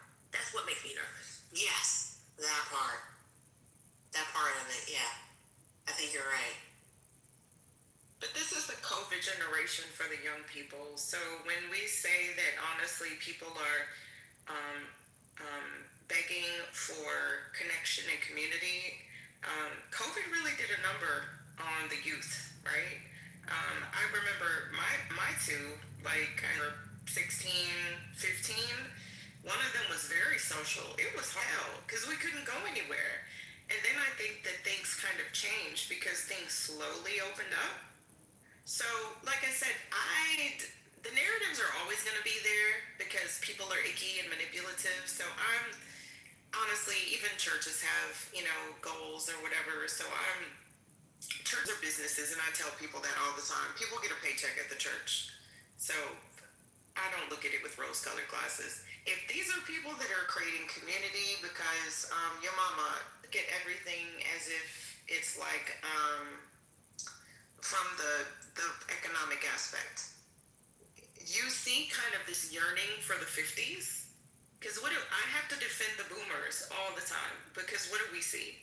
Well, you used to be able to get a job for such and such. You used to be able to get a house for such and such. And yes, a lot of women too were like, have you seen some of the rhetoric from some of the, I don't know what you call them, not the trad wives, like are just like la la la in my little dress and taking care of my kids and the cows. But the women that are more like, we deserve the soft life, we want the soft life kind of thing, to me, they're just the same as the incels, but I know that's a bad thing to say on Clubhouse. So it's kind of like you have women and men yearning for that time, if that makes sense. I wonder if that contributes to it as well. Kind of like life is lifing too much. Do you kind of see that hashtag? Like, we've gone through too much. We kind of want to go to simpler times. They really romanticize the past in that regard, and I don't know where the hell that comes from. Well, it comes from what's missing in their lives, right? And also when we look and see who's talking. Yeah, I'm from Australia. Sorry, Miss Sherry, go ahead. Okay. I mean, but you see what's happening, right? You look at the current conditions and see what's going on, right? I was watching a video today where I think part of it was, I think there were a couple of artists that had to cancel the rest of their shows because they weren't getting enough ticket sales. A lot. And they had to cancel them, right? And then there's this one young kid said, well, you know why that's happening? It's happening because people like me can't afford to buy a ticket to go, right? I think that is a part of it. Yes, that economic part, that economic condition is going to. So when you don't have the money to go to these things, you don't have the money to go out and socialize. Bars are out of the question. Going to a club is out of the question. And I'm just giving these as examples. People aren't socializing the way they used to. And it's having an effect on younger people.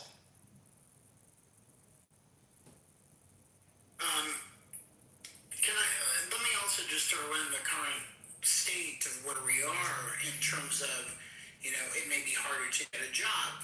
People don't have health care. Housing is too much. All these things become a burden where we don't feel like we can get ahead just doing the things that people used to do. Going to college, the traditional path, getting a job, having money, being able to provide. So then they will turn to some other community where that community often will blame other people, other communities, liberals, feminists, gays, whatever it is, as those that are contributing to the problem, holding them back. This is just one part of it. It's not the whole thing, obviously. And that leads to a little bit of their desperation and then leaning on things like the manosphere, things like communities that can blame these other, other communities for the pain that they're going through. And then you throw in, big tech. You throw in the elimination of jobs, the elimination of, normal paths, how expensive education is, and all that. And it's a despair that some people have, where some people do want to pull out and maybe like, you know what, I'm going to have somebody else provide for me. That could be one part of it. But I think there's so many things that go into this mix of where we are now.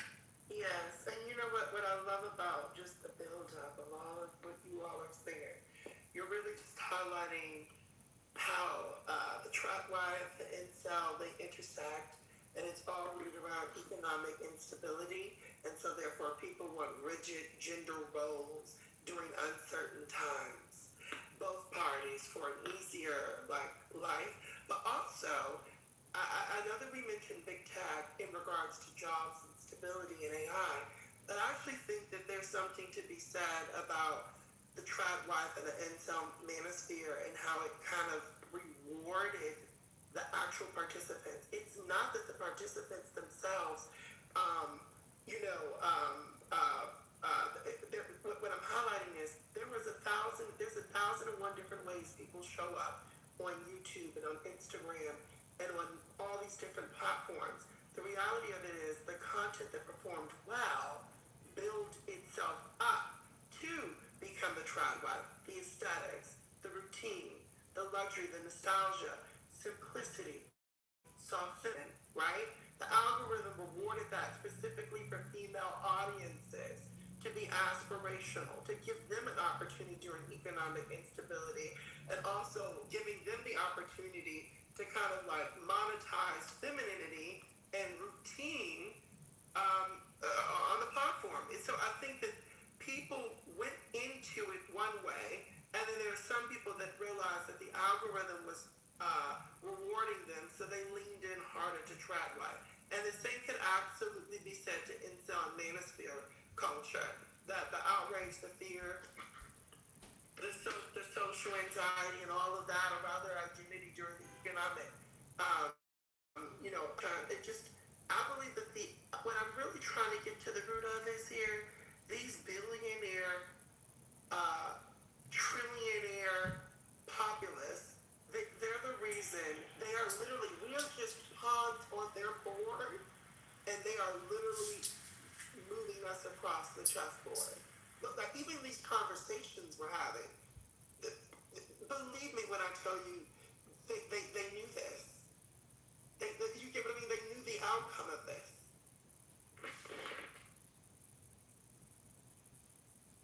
And remember, church is also free, right? So you don't have to pay anything to go to church. They feed you. And I will say, and this is, just acknowledging, but I kind of get some of the frustration. Like, if people just want to have a boo and not Stephen Smith and his $40 million and just get married and have kids because that's what we've all been conditioned to do, well, honestly, I can say, yeah, that was pretty heavy-handed. I kind of get it. A lot of men or young men are not conditioned anymore because of social media, and they've kind of studied these trends, and they show how damaging these effects are. And I put this in the chat. I should not have my happy black ass on Clubhouse this much. I could be outside. I could not be outside. I could be engaging with my family. I could be doing anything but sitting on the goddamn phone on social audio all day. So I'm going to include myself in this. It is detrimental, and we've done all the studies, but I don't think it's going to change. To what Ms. Sherry said, we don't have community anymore, and it's harmful, and we know that it's harmful. So we can expect for more groups like this to arise, because it's not going to take much to get these young people to corral around them. If they're just basically offering quote unquote a safe space, they're going to believe whatever they communicate for them to believe. And we've seen this before throughout history, but now, imagine if you have a safe space to go that's welcoming and warm without condemnation with similar minded people. We condemn each other and we're still here.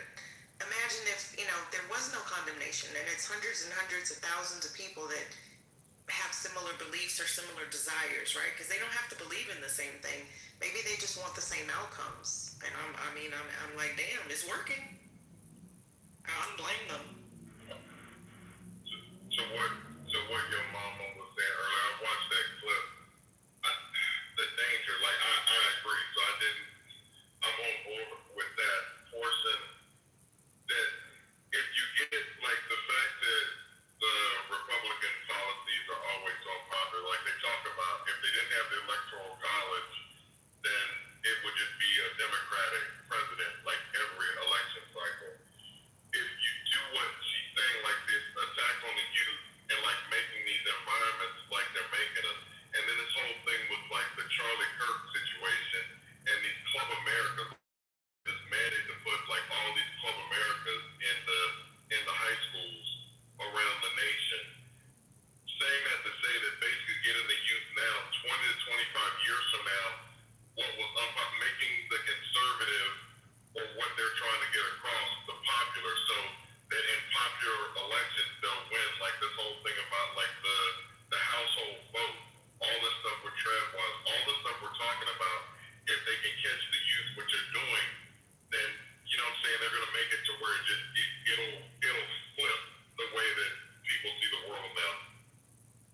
So I say this, and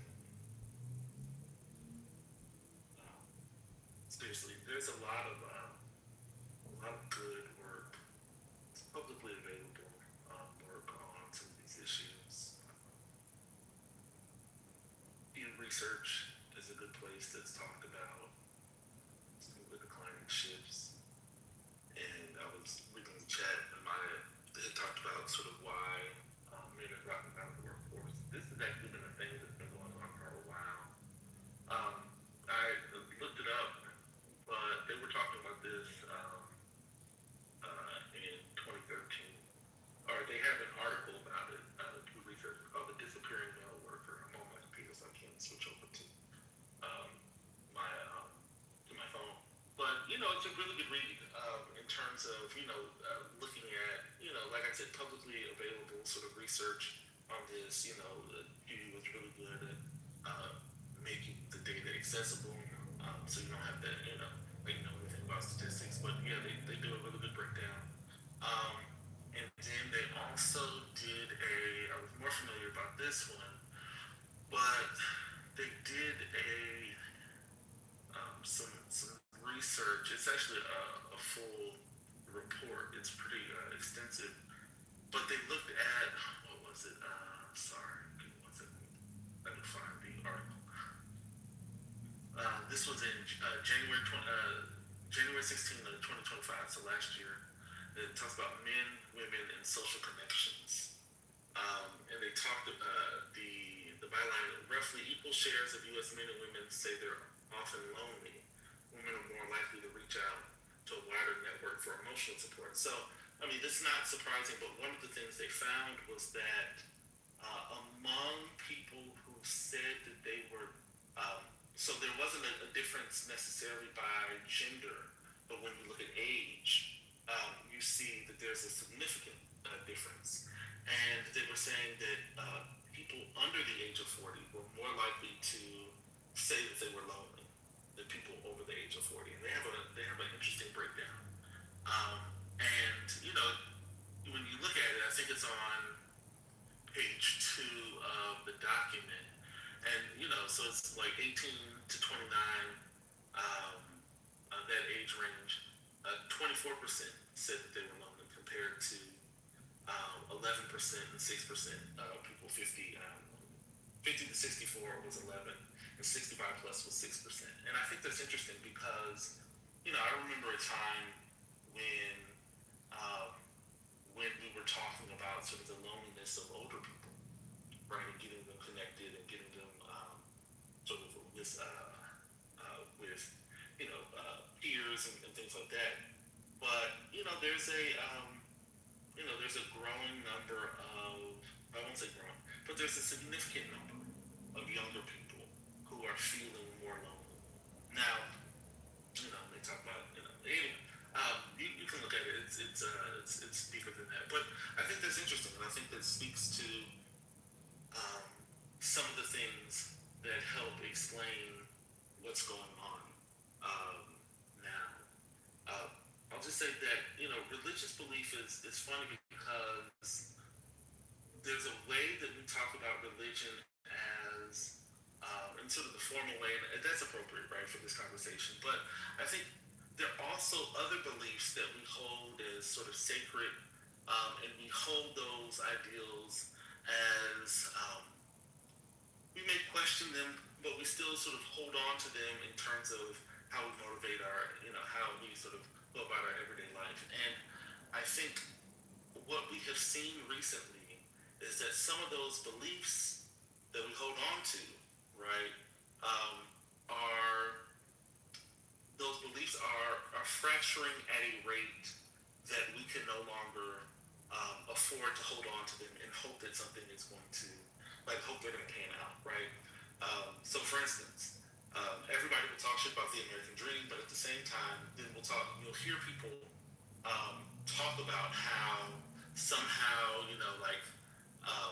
they can make it, right? They're the ones who are going to be able to make it. We hear this all the time on the app, right? Oh, I'm not going to let other people dictate how I move and navigate my life. Yeah, that's the American dream, right? But we're seeing generationally, right, that younger people aren't receiving the opportunities that previous generations have. We talked about how, and we see that sort of manifest in the way that they're looking at homes, right? The way that they're looking at relationships and marriage, the way that they're looking at, children, the types of jobs that they're getting, right? The fact that they're not going to school, right? Or going, higher education, right? They're dropping out of the workplace at rapid rates. There's a lot of things that people hold on to that is not about the big man upstairs, but those beliefs are not transferring over to younger people. Younger people are not constructing the world in similar ways. And in moments of crisis, in moments of disruption, over and over, right? The cycles of economic disruption that we continue to have over and over and over, right? People are looking for, not everyone, but there are people who are looking for other ways, who didn't grow up with religion, who don't have the same sort of relationship with religion. They are looking for something that sounds or feels like there's some structure in a disruptive, seemingly normless world. And it's not completely, this cycle is not new, which is one of the reasons why, people often laugh when they say, religion is going to die off now, right? God is dead. The world is, moving on. We're much more modern and much more sophisticated. And a lot of people laugh because these cycles are not necessarily.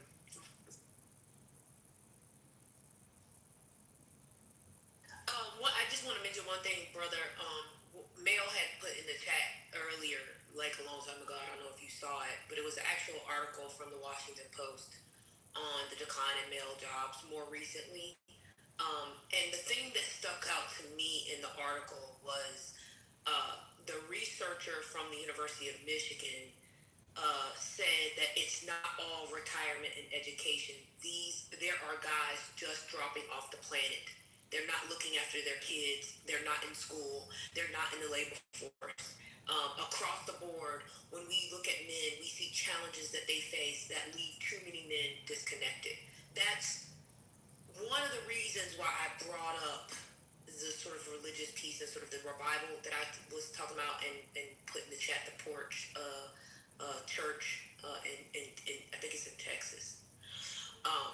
Because that quote from Betsy Stevenson, who's a professor of economics at the University of Michigan,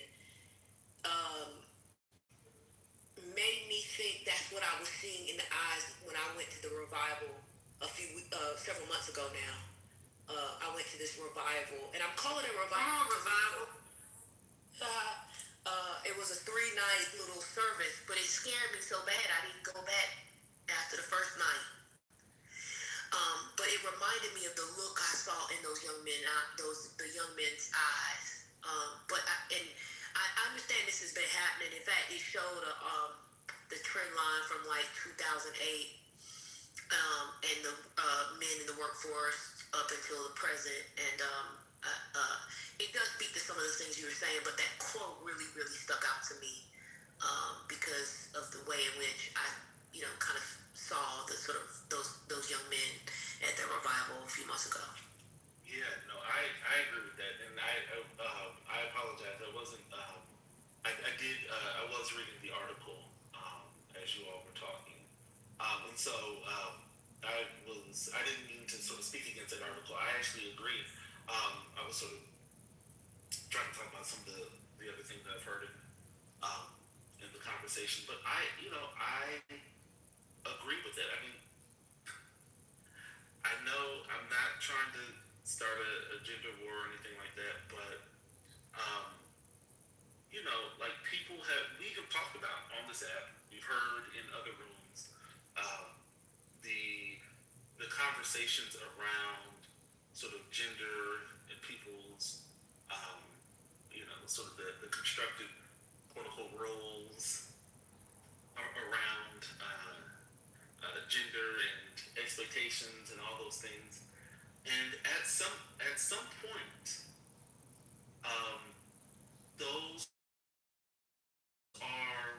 organizing principle, right? And there are. Brother Matthew, can you expound on that? What do you mean?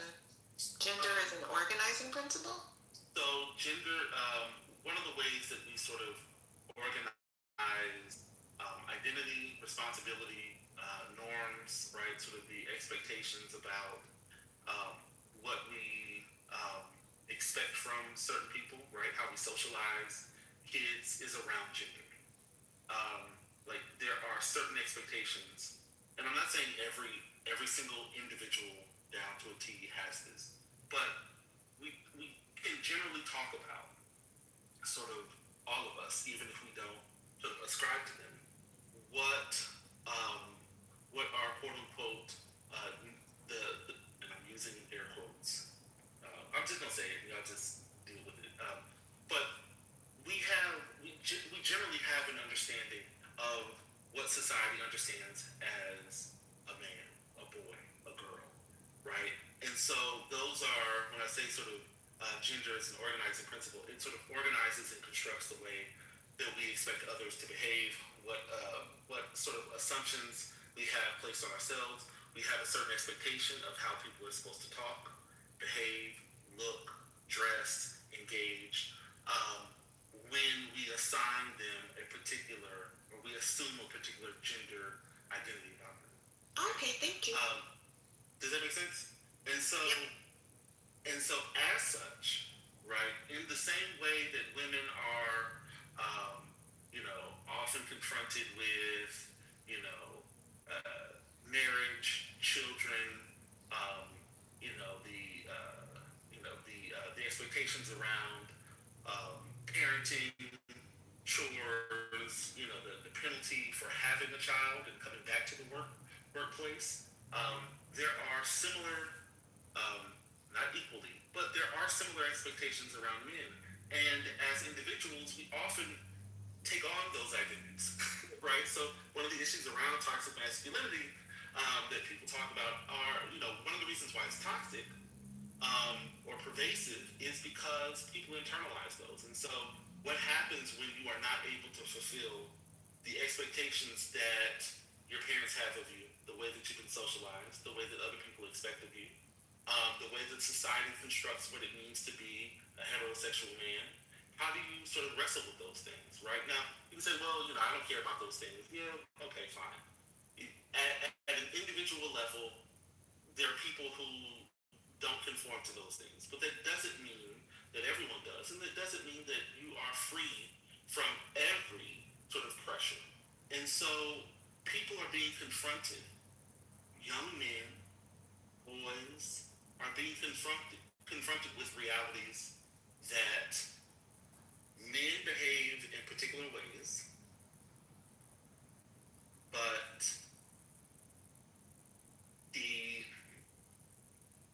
the economic circumstances that are befalling all of us don't necessarily make that that a reality, right? Women have entered the workforce. They've been entering the workforce. They are economically independent of men. In the past, we've done a lot in our society, right, to construct the dependence of women to men, right? Like that's just a fact.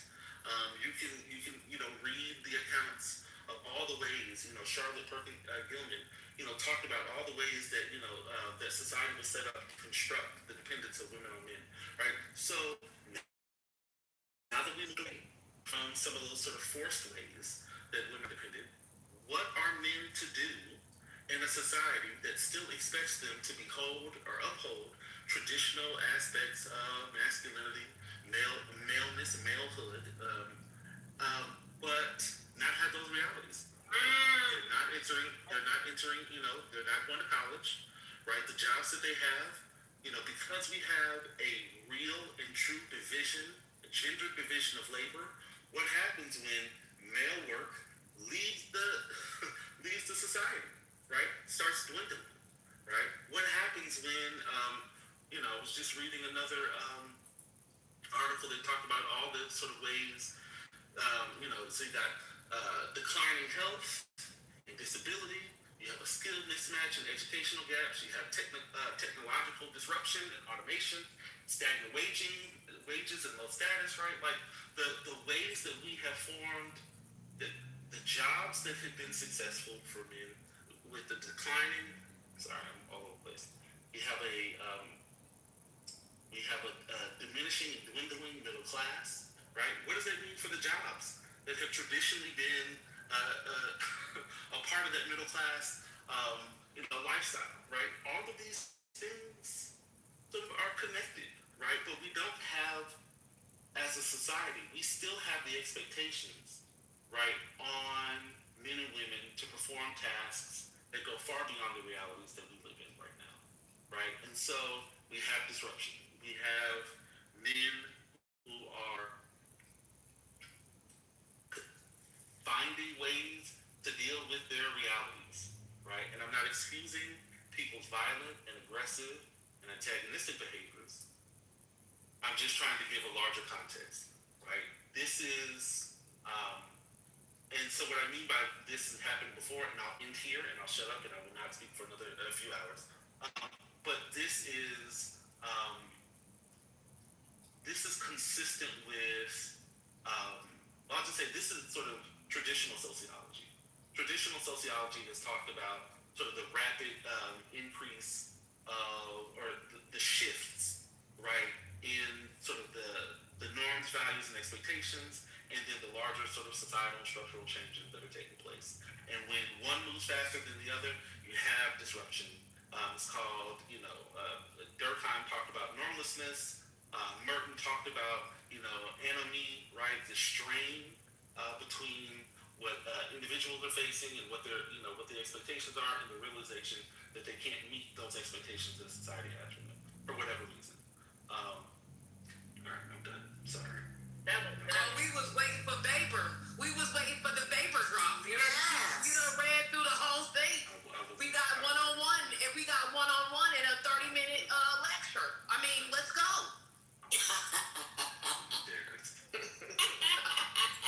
Your mama never blessed in 30 minutes, but that was good, brother. Thank you. Hey, brother, I need you to sign so I can at least get my free credits, by the way. Oh, trust me, it's even more painful. This is the largest intro to sociology on all of the internet, in all of the world, in fact. Shout out to Nubia. Shout out to Karen Hunter and Greg Carr. Well done, brother. I'm just playing. But thank you, brother, for substantiating what the data actually says, right? Men are losing their minds because that traditional concept, which, by the way, was not very favorable to men. And I would be curious one day just to hear you speak on those things and expound on them. Men had higher rates of death than women because they typically work to death. Men were not, especially black men, were not allowed to really, be human, in a sense, right? Like, you're gay if you do this, you're gay if you do that. I think we should really have those conversations without the trolling, because it's become so normalized. Like, I kind of get it why men are just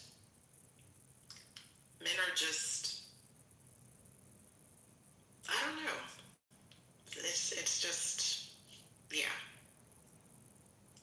I think that this is a great opportunity for men to redefine themselves, to be perfectly honest. The old views, and I'm not taking up for men, I'm just merely looking at the data, but y'all didn't have it so well like before with that idea of the patriarchy, right? Like, it didn't really work out for y'all. You just kind of worked and then you died. Like, I'm just saying. Can I be heard? Can you guys hear me? Yeah, we can. Yeah. We can hear you. Thank you. Brother, the part about, women on the rise, taking, some of these positions, and then the men feeling like, well, what am I supposed to do? And then holding on to some of these old traditional ideas versus adapting to the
just tell you something that I won't tell you in the back channels, but I need to know how you come. That's, let's see. We can holding each other accountable. We holding each other accountable. I think that would be fascinating just to present the data, because I hate the conjecture, right? I just love looking at the data. Like, I think that men have a right to be upset in this regard, right? Like you said, when things change too quickly, it can cause severe disruptions. I think so. I think it is, and this is where it becomes a little diabolical. It becomes there is a lot of there are a lot of voices that are sort of reinforcing that everything is fine, and that it is that everything is fine. And so what that does for a lot of folks is, with I think and there are a lot of things, but again, sort of the growing isolation of people. I think that also makes those narratives even louder, because I was looking at I was reading some stuff about hookup culture, and this was a while ago. But you talk to people, and they'll tell you, these are young people. They'll tell you what they do. They again, we've seen sort of the trends around sort of not having sex, not engaging in sexual activity, and it's not it's not the majority, but it's a significant group of of that population. And they'll say, okay, I'm not having this, but I think everybody else is, right? Or I think, and so then there are other questions where they'll ask, and so they have this sort of warped sense of what's going on, but they believe that they're the one who's the outlier, right? And so I think the same is true with some of the struggles that men are having, where these narratives exist about what it should be, what it is, or what's happening, right? That don't speak to what's actually going on, and people aren't talking to each other, and and so they believe that they're the only one, right? And then they find out that other people are struggling, and then they become resentful because they're the only ones. They think they're the only ones who are going through something, and we haven't really provided narratives. I mean, I've talked about this before. Again, I'll show back to this. I think institutions are really important. What institutions communities build for their people. Like, these narratives don't just change on their own, and the issues that people are dealing with, if they feel isolated, they will make their own meanings. And when people, and this goes for children, right? This is why, like, not having conversations with children, not having age-appropriate conversations with children about things is frowned upon, because people make their own meanings, and oftentimes those meanings are wrong, but they are trying to make sense of the world around them. And so when they do so in isolation, and when they think that they're the ones who are sort of getting the short end of the stick with the old reinforcement of what they quote unquote are supposed to be doing, they think they can't achieve that because either something they did right, or something something they're not doing correctly, or they just got the wrong end. You got a lot of resentment, and social media often does not help those conversations. It can,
think there's some scholar who's written about the ways in which churches provide social structures or sort of what the politicians might call wraparound services for communities. We're waiting for I wish we could bring him on the app. That's what I wish we could do. Brother Messi, remember when I was arguing with a certain your favorite atheist, and they kept saying the way that we save the black community is we get it right to be an atheist. And I was trying to tell them, you think that would be the answer, but these niggas that don't go to black church are worse. They kept telling me, oh, the black church is the problem. And I was trying to tell these niggas, no, it's not the problem. Your beef with rape, it doesn't mean you should shit on the institution, because we see when these niggas fall out of this institution, what happens to their mom? Dr. Library Cry, I was there when you had that conversation. And wait a minute, why create an institution of their own without a purpose? That's what I'm trying to get them to understand. So, like, when you shit on the black church as an extension of your beef with organized religion, it creates an environment where niggas start doing this multiracial shit where the values are all fucked up. Like, it's all mixed up over there on the other side. But y'all's beef with organized religion makes you shit on something that is not politically what you believe is problematic, but that's just how it all gets wrapped up in.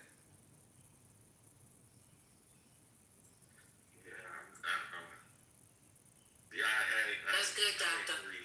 I'm not even gonna get into the black church in this space, because I know you don't know nothing about that. It's a rough topic. I mean, I'll just say that having spaces to gather in person are important. Not saying social media, social connection, like any form of social connection,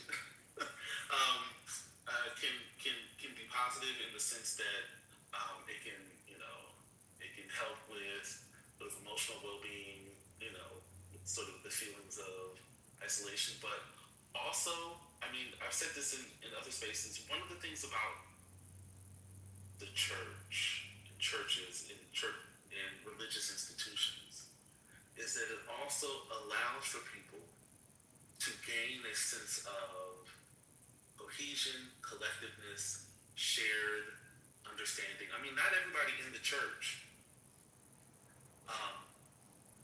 historically has believed in everything that the church espouses. Not every member, not every person who's been in the church is a Christian, right? Especially in the black church, right?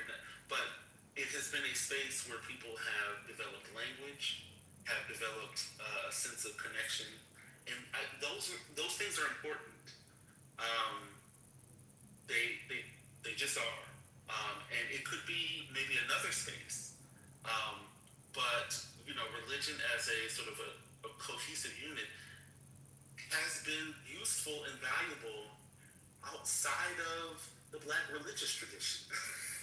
Like, religious belief has been sort of another organizing sort of unit that people have used throughout history. And it's been a valuable space, right?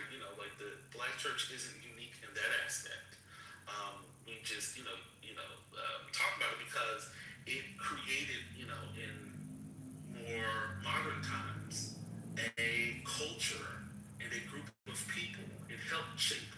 It didn't do it, exclusively or by itself, but it helped shape sort of a culture and create a culture of people in a more modern time that did not exist before. And so you just have a lot of historical, tracking of this sort of modern phenomenon. But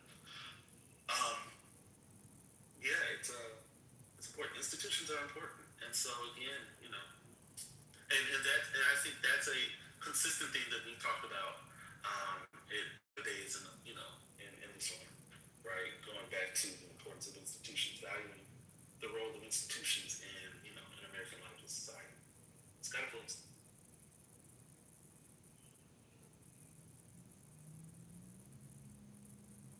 I've said this before, and it's just my own conjecture that the church also like helped to enact shame. You know, because the church was community. The church was also a place, social place. But I remember hearing lots of times, not directed at me, but just, you know, like better to marry than to burn, and a lot of those things, right? Like to be fiscally responsible or conservative. That's the manner in which I was reared. And I think that without that community judgment, so to speak, not like clubhouse judgment, right, which is based largely on boredom. You know what I'm saying? Like, I said this before and it was taken the wrong way, but, you know, it's just my thoughts. I think that, like, when we as a society kind of moved away from that it kind of took away shame, right? Because you can be anonymous and be a fool. But when we were all more so in community about proximity, you really didn't have that option. And I think that has also made a lot of changes. So I do agree with what Dr. Library Card put in the chat, that church has hurt a lot of people. But I just remember there just being more of community accountability, if that makes sense, for both genders, the expectations, the desired outcomes. Also, personally, like, we don't have to get into more like social structures of it all, just a personal accountability to it. That's why I be getting on the niggas that claim to be Christian here and they don't go to church, because they're afraid to be held accountable or to be disciplined, to follow a hierarchical structure within the community, or to do what you said you was gonna do and show up. They scared, so. Yeah, I would agree. Or more like what I see sometimes is more like an entitlement, right? Like, you're not gonna tell me what to do, that kind of thing. Because there's also like a submission in that regard, right? I don't mean yes, like no, it's I agree with you, but that's what I'm saying. Separating it from gender, there is a sort of submission to the structure, to the leadership that these niggas don't have, because they don't go. They do it in their bedroom, so they don't have to submit to nothing but the computer mouse and the Dorito. That's a nasty word. I was gonna say Cheetos because that's messier. Doritos. Hot Cheetos is hot Cheetos. The Doritos are good because the breath is stinking. Or Takis, they love them goddamn these. Yeah, you know what? I mean, y'all. I'm thankful that y'all got yourselves together, because y'all was going crazy. But I just want to say something that I didn't say earlier, and I'm thankful that Brother Messi, stopped his trolling. He put down the sword of trolling to give us an opening into his brilliance, and I'm grateful, and we're better for it. That's number one. Number two, this is why I often come here, and y'all think I'm playing, but I'm dead ass. Black men need order. They want to be the head, but don't want to lead. They gotta get it together. They really do. I mean, there's a thing so y'all hear me talk about this sometimes as well, which is this idea of ordos amores, the order of love. Y'all gotta get it together. Can you say it out louder for the people in the back? I'm done speaking, Sherry. I know y'all trying to tempt me into a gender war. No. We actually want you to just stay on mute. We've been having a wonderful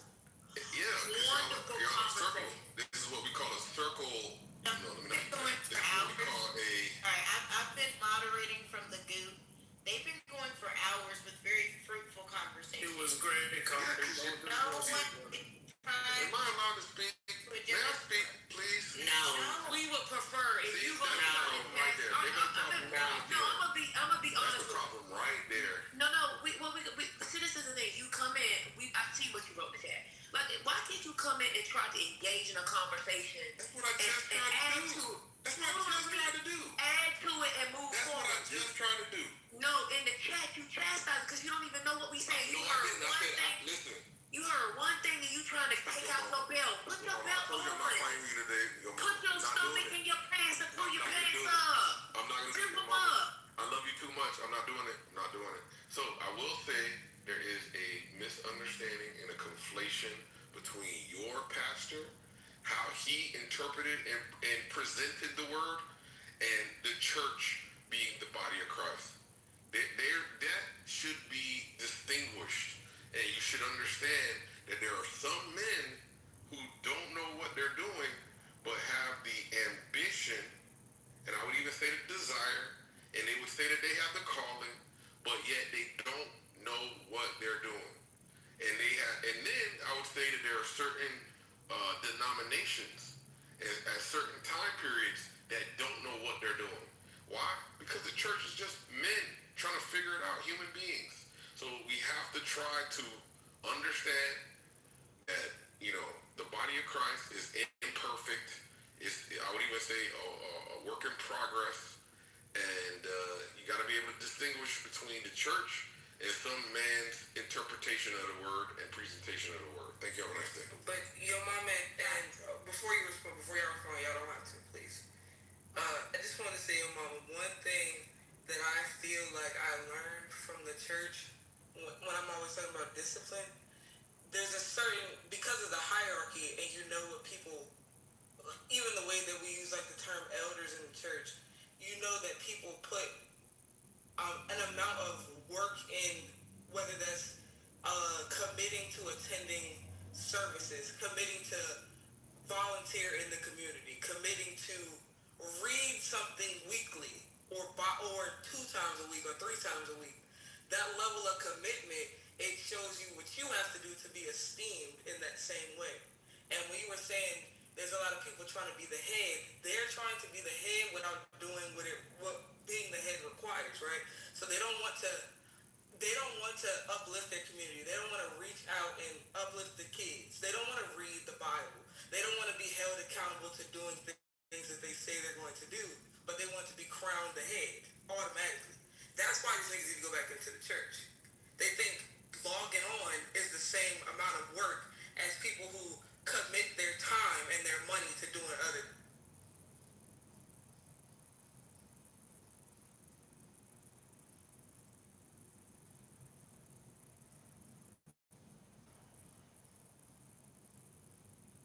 And also the church took care of the community. I remember when my kids were little, this is anecdotal, but I didn't want to take them to a daycare just yet. So where did I find, an elder who, was needed a little cash and or just watch the kids out of the love of her heart? The church. When you needed a babysitter, when the church took care of the local neighborhoods, the churches have food pantries. My church has black dentists. We do free all kind of stuff. There's a food pantry. There's like a Tide pantry. They, all kinds of things, right? So I think that's also important. And I love what Brother said earlier. I think I caught him saying that not all members of the church were Christians. And I think we need to kind of get back to that, right? But anywho. I think that's right. I mean, when you think about, and I saw that video of those kids trying to read a few sentences. Oh, Lord. Wasn't that bad, Michelle? That was terrible. And then you think about, yes, you can talk about the things about church you don't, the church that you don't like. It's not perfect or whatever.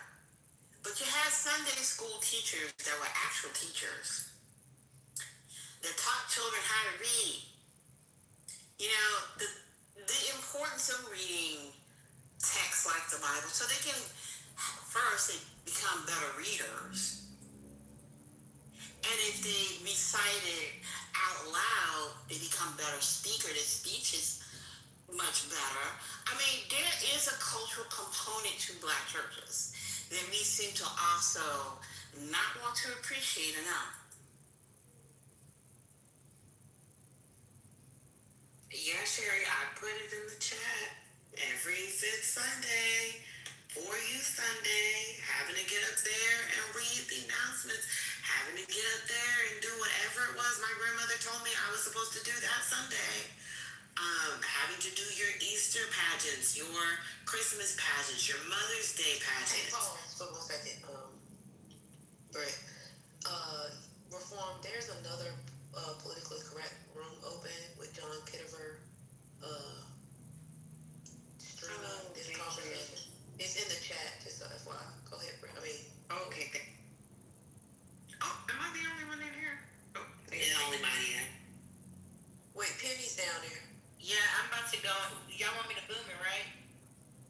No, they can have the conversation. Oh, okay. They're not having a conversation. It's a fake one. Oh no, I'm about to go in there. I'm gonna report it. I don't see it though. It's in the chat. I just put the link in the chat. He's got a fake house though. Oh, what the fuck is the title? Ultra elite liberal. Look at here, you son of a bitch. I wasn't gonna troll anymore. Record this, you crackhead motherfucker. Oh my god.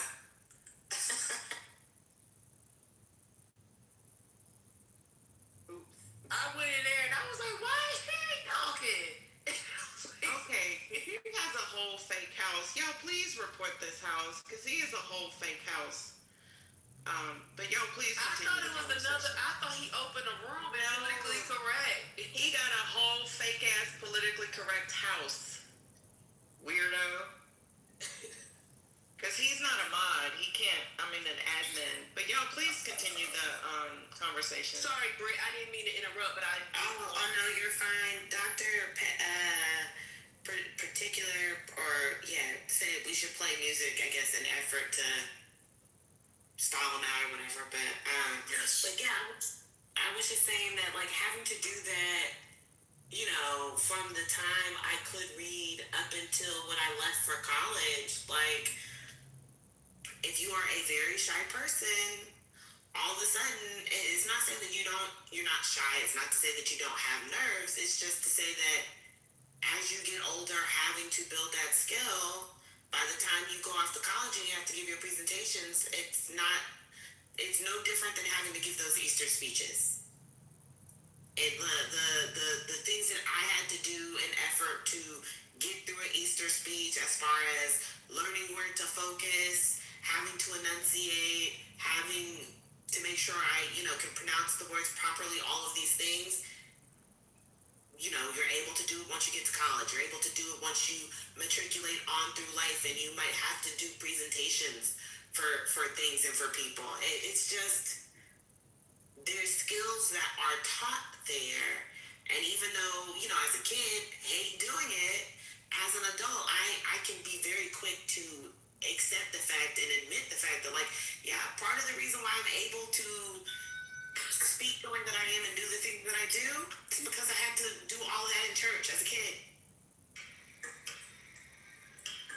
You could keep talking. I'm just playing this so it's over. Oh, you good? We have a little background.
celebrations and movements of highlighting sort of moments in the life course, I think are really important.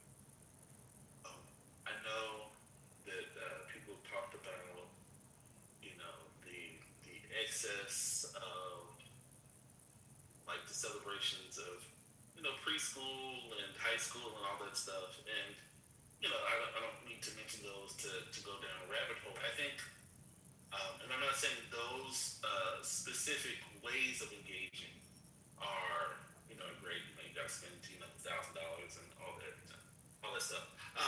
But I do think, thinking about how, like, what sort of moments we celebrate, again, as a community, right? As an ethnic group, what sort of collective ways do we acknowledge sort of transitions among our people, right? How do we talk about the experiences of, of changing, right? Is it just that we have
2 months or so, maybe. Yeah, I don't know. But like I just started. Well, I mean, I've only really the last couple of weeks, I guess, is maybe 3 weeks, maybe even a month. Like I really started using the applicant. So, and I don't know. I love coming here. So it's just. Representative Martha Griffiths. Do y'all know who Representative Martha Griffiths is? Who room? Inform. There go the video. Somebody play it. Damn, I thought it was gonna be you to I put it on my TV.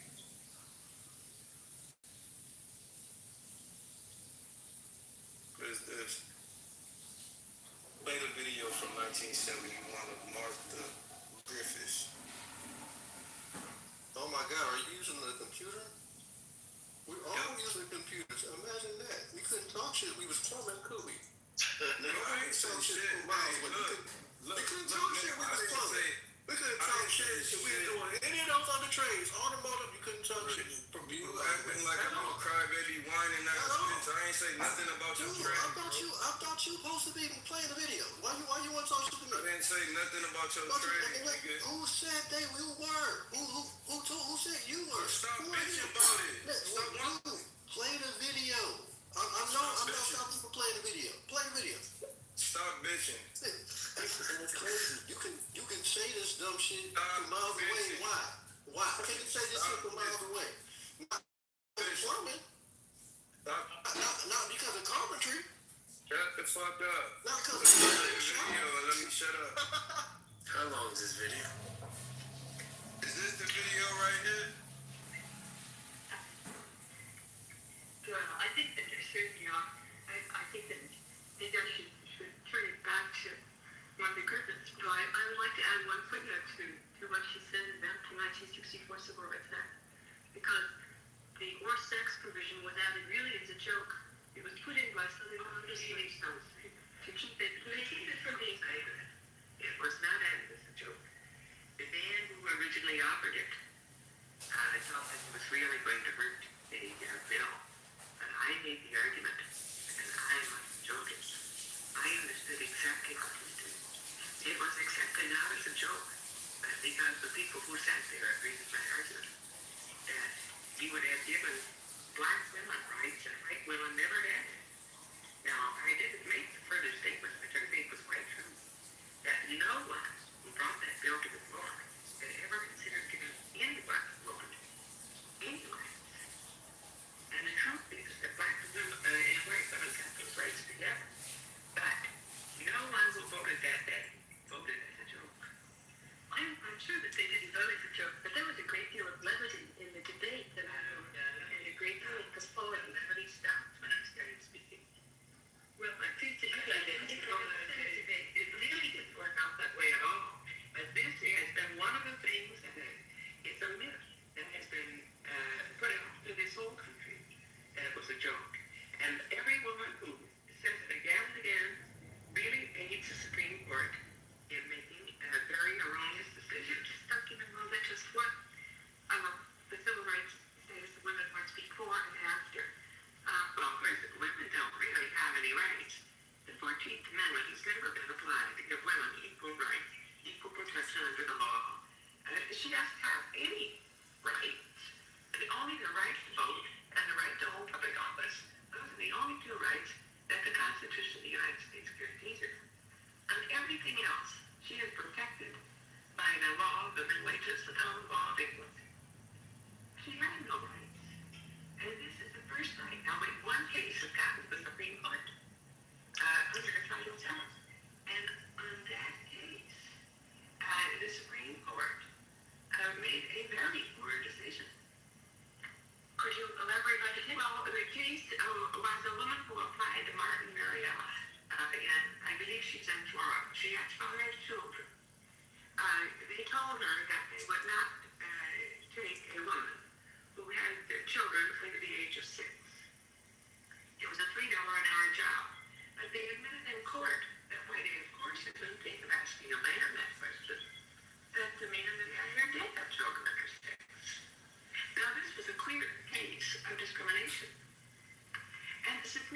party makes a decision. Send an administration back to the lower court for further information as to whether or not women with children under 6 were good employees. What kind of nonsense is that?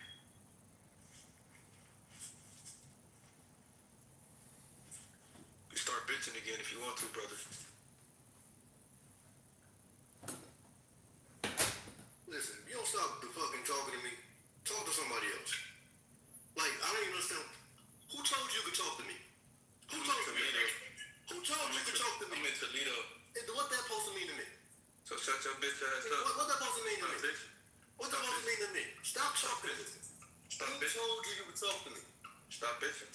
Who told you to talk to me? I did. I ain't need no permission. Well, guess what? You lied to yourself. Talk to somebody else. Stop bitching. I'm talking to you. I'm talking to Lloyd. Lloyd, stop bitching. Matter of fact, my bad. Lloyd Pearson the fourth, or the third, whatever the fuck that is. Stop bitching. Yo, I'm gonna do a quick room reset. Yeah, reset the And room y'all blow so this he can bitch stop up bitching. before y'all blow it up in here. Let me do a quick reset, man. Okay. All right. Welcome to By Any Means Necessary. Tonight we're talking about, do we really need the Voting Rights Act, black people? I've been really quiet, but I've been listening. King Sick dropping that knowledge. King Sick really should, I don't know if he thinks it's tacky, but y'all should be contributing some coins or some cash apps. He should put his cash app link somewhere on this doggone page. And if you don't want to donate financially, follow the house. Follow the mods. If you have a pink ticket, cash that pink ticket in. And if you want to respond to any of the submissions made so far, or any of King Six gems that he has shared, the mic is yours.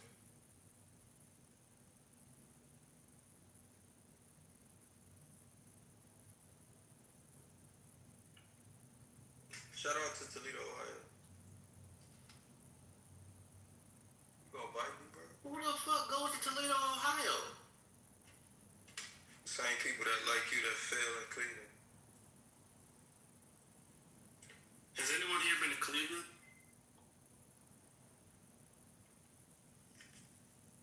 Honestly, that's probably one of the worst cities in the world, in America. I mean, you know, I guess it is because there's a reason why, you know, they have stuff like monopolies. But, you know, whatever. Shut up, nigga.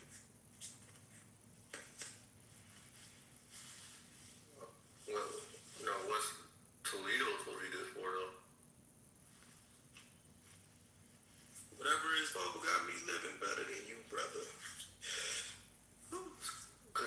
I'm your benchmark. I like that. No, you little bro. Like that. Can't possibly be little bro. You little bro. Can't possibly be little bro. You little bro. And I ain't the tallest cotton pig in the world, but you little bro. Goodness. Oh, my stomach hurts. I need some food. That sounds like...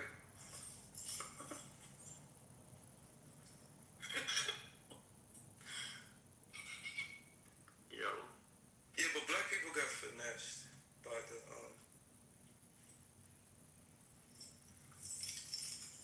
Still getting good at By the Democrats. The Democrats. No, it wasn't even the Democrats that. It was them at the time because they, you know, the LBJ did his stinky thing, you know. I mean, you know, when you talk to the black people at the time, you like, you know, they didn't know what to do, but they knew they had to do something, so they did what they thought they should do at the time. They didn't know the black people told you. That's what they told me. That's the people that was alive at that time. Because I asked questions. You know, I got grandparents and shit. You know, and they got. Man, you gotta stop using the anecdotal. You say your grandparents, and I was about to say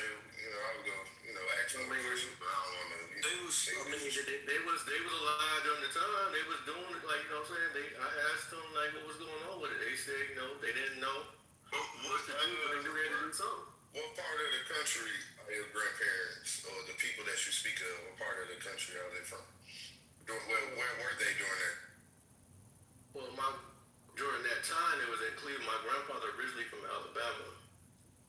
My grandmother, born and raised here. On my dad's side, my grandfather is also born and raised here, but his father is from Georgia. His mother is also, and his mother is from Georgia. But the point was, because I know more than just them, as far as from that age group. But once again, they didn't know what to do, but they knew they had to do something. And so, they participated in, trying to desegregate. And another thing is too, it was hard to find. Why would they want to?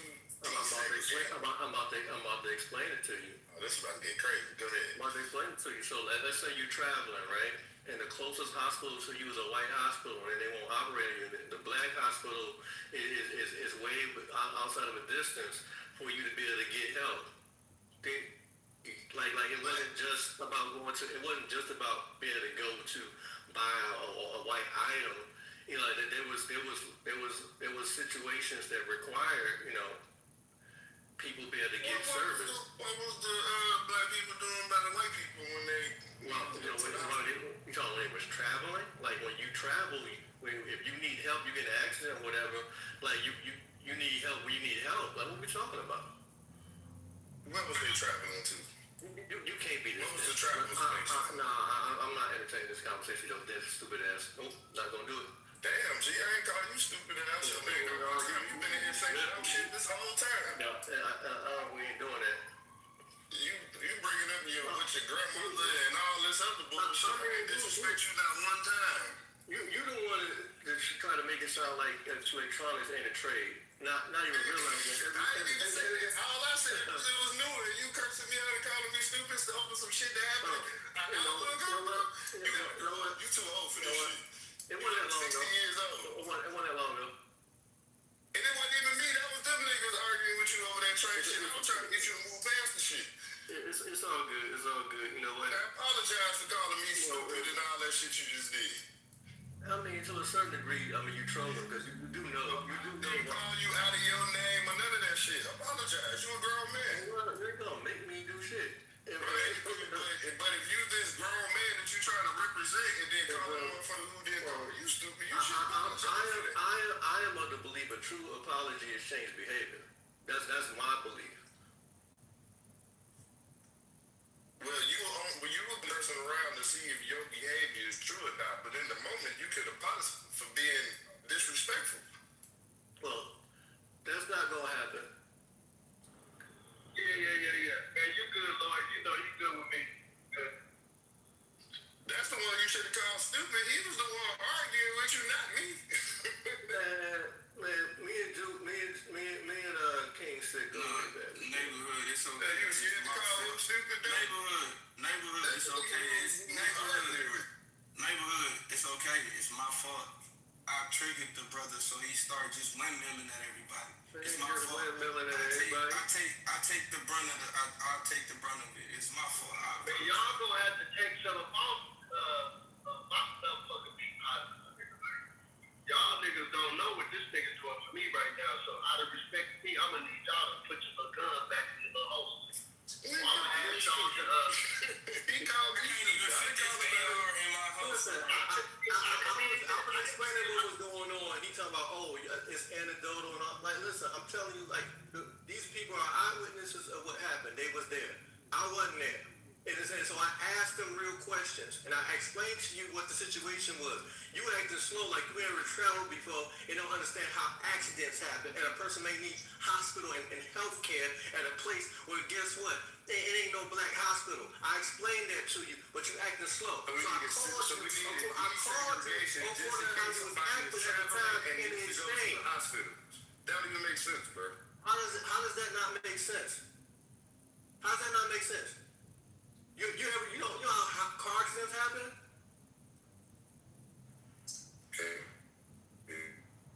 Like or any type of medical emergency. You don't like. Guess what? You need to get help wherever the fuck you can. What we talking about? That's what I'm saying. Like because people were trapped and they need to go to the hospital. What?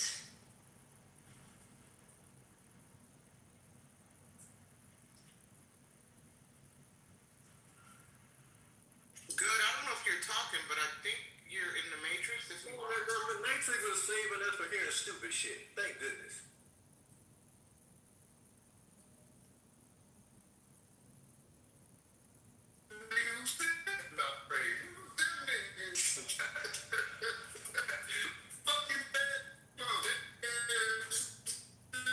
Good, you're in the Matrix. Is it just me or is he in the Matrix? No, the Matrix is saving us from dumb shit. It's cool. So did we ever discuss, I came in, I guess, late in the about 45 minutes. Do we really need voting rights acts? What was the, What's your take, Ms. Florence? I think the opinions were varied. What's your take? I don't think we need them. If we have to go out and fight for them and, at the heat and the atmosphere of the political Democrats telling us that we're going to lose and it's going to affect black people more than anybody, and to me, it's like they want us to go out and fight for this, when everybody else has come here and vote, who's not even a citizen, not even legal, and they're fighting for them to vote and want us to go out and fight for that. That's what I feel. That's my take on it. So I don't think we need to fight it. I think we done all the fighting we need to do. We didn't benefit from any of it, and it's kind of embarrassing when you really look at the whole situation. I listened to what I think it was King talking about how these people, when they turn their business over to somebody, people come here and they see what needs to be done. Where's the best industry to work in? And then they have politicians that find out what's going on, and they come back and have a meeting, and they spread it out all to the rest of them, and they all get together and know what to do. And we'll send like individuals. Our politicians don't come and find out nothing, come and tell us, and we not organized anymore. Well, when we integrated, that took away our organizational, really where we could really lift each other up and put plans together to help each other. So that was a lot of it, And I remember, as I guess as Lord was saying, I remember, I grew up in Como, Mississippi, but I would come to Illinois every summer, and there was a one dentist there, white dental office, but blacks couldn't go to it really. Whether it was all nice office for them, but they had a back place where if you need to get a tooth pulled, you can get your tooth pulled, but no type of dental care to take care of your teeth. I had to get to Illinois in the summertime. I went there with my oldest sisters, and I could get dental work done. It was so horrible how things was there at that time. How they did. No good medical care. The hospital, black, it was a good thing too, because black people took care of themselves, because they know that they didn't have a doctor to go to. They didn't have a hospital to go to. So we used herbs, and took care of ourselves. Didn't get sick. We knew what to do. All the women had their babies with black midwives at home, healthy, didn't have to take no prenatal care, didn't have to go to the doctor, and there were no, there were very few babies died. They were all healthy. There was no Down syndrome. There was no, sickness and all this that we have today. Even with going to the doctor, when I got pregnant and I had my children, there were plenty of black doctors. Me and all my friends we all had black OBGYN. So my son just had a baby, him and his wife, 3 months ago. And trying to find a black doctor, you just couldn't find a black OBGYN. Cedars-Sinai was in Los Angeles, like Beverly Hills. Most of the black doctors worked there. They recruited all the doctors from Harry, from Howard. There's so many black doctors there. You can't find them now. There are no black doctors. She couldn't find a black doctor. She finally got an Oriental doctor. And he had a lot of black nurses, the staff at the hospital. But it's just ridiculous how things have changed. It's even going back to where it used to be. You know, our people are not going to be doctors anymore. Used to be so many. You know, we all got, they gave the rappers, you know, like $50 million or $20 million to go out there and curse and, you know, disgrace ourselves, demean ourselves. And everybody wanted to go do that. No one wanted to go to medical school anymore. No one wanted to, it's too hard. They wanted the easy money, the easy route, and they flashed and they flirted them across the stage, and we just got so involved that young people just fell apart from everything that was, you know, worthwhile for a future for us and for our race, for our people, for as a people here. But I think we woke up, and it's late, but we really did wake up, because I hear some of these young people out there that are really saying positive things. You're really on the right track. Your eyes are opening, and you're really seeing beyond all this racism that we've been told that we had to experience, all this, you know, what we got to do. We got to, you know, save everybody. But we're looking back and seeing that we saved everybody and forgot to save ourselves. So I think that's where we are now. So that's why I say, I don't think we need to fight about any of it. We don't need to fret about any of it. Let the other people do. I think what we need to do is try and prepare our future for our young people that's coming up, and try to do better and look at the mistake that we made. Dr. John Henry Clark said, when you find yourself that you made the wrong turn, say go back to where you made the wrong turn and start from there. And I think that's what we need to do. We know what happened, and we see now pretty good what happened, and we know. So let's just go back there and start from there for the next generation that's coming up. I just want to jump in real quick and say that, you know, just the only thing I want to say is remember that there are no mistakes, there's just lessons, right? So we learned some lessons along the way. Like Lloyd was sharing, Ms. Florence was sharing, there were so many things against us already that we were trying to get past. You know, we got past some of those things and those hurdles, became doctors, became researchers, and all that good stuff. We've learned some valuable, no mistakes, only lessons. Okay. So I wanted to submit something really quick. Thank you so much for the mods in the room. Thank you so much for having this room. Thank you so much for allowing me on stage. What's going on right now is very unfortunate. We have state legislators, especially in southern states, going into like my district, being the city of Memphis, and going into a predominantly black district and splitting that district up, and then bringing that district all the way to Nashville, Tennessee, to intentionally dilute the voting power that my district has. Now, with that being said,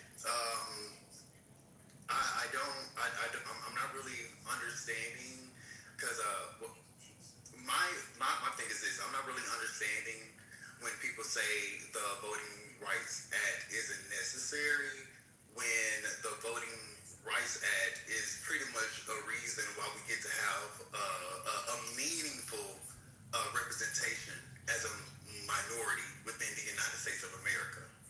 And so with that being said, in Memphis, Tennessee, we have a minority that is a majority of a district. And we have the state legislators breaking their own state law to crack open a district using a historic racial gerrymandering tactic to intentionally dilute the voting power of a whole black district. My question is, what were you guys doing with the voting power? It's because somebody wanted to desegregate. That's what happened, Coco. It was a desegregation, and black people joined it in and wanted to desegregate. Is how I wasn't. You said what? You said I didn't understand the question. Desegregation. What you're asking is like, you know, how we got here, and it was black people who joined a few other black people and wanted to desegregate from each other. Now it moves us into white people being able to control and have ownership in the places from which we did everything we did, with the shopping, living, making babies, whatever the fuck it may be. We lost ownership when some niggas wanted to desegregate when we were segregated, when we were amongst each other the most. Like Miss Flores said, when we had actual doctors, and then present day we don't have these that is simply that, and voting has that, and voting civil rights. Well, how did you get the voting right? And voting has but they're on two separate arms, okay? But they're on two rights. Wait, for one, I would like to just finish my point, and then we can talk about what you want to talk about. So with that being said, there is a historic when people don't pay attention to historical context, they tend to not think that certain acts aren't needed. They tend to think that racism was so long ago and that it's not being done or enacted like Tennessee legislators just literally showcase to us. Legislators are still racist, y'all. The Civil Rights Act was less than 80 years ago. People are supposed to act like just racism just was supposed to vanish off the face of the earth because the Civil Rights Act happened, and it was less than 80 years ago. Do you not realize we went through 200 plus years of oppression? 200 plus. 200 plus, 300 plus. This is all included slavery. This is all included Reconstruction.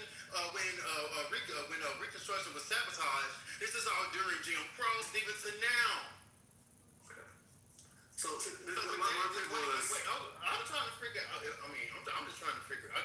I'm a new speaker here, so like I'm not really sure how y'all do the format.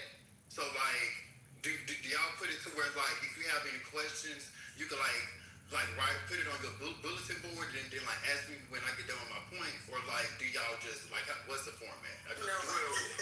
Be gracious and have limit the points. If you're making 10 of them, then people are probably going to.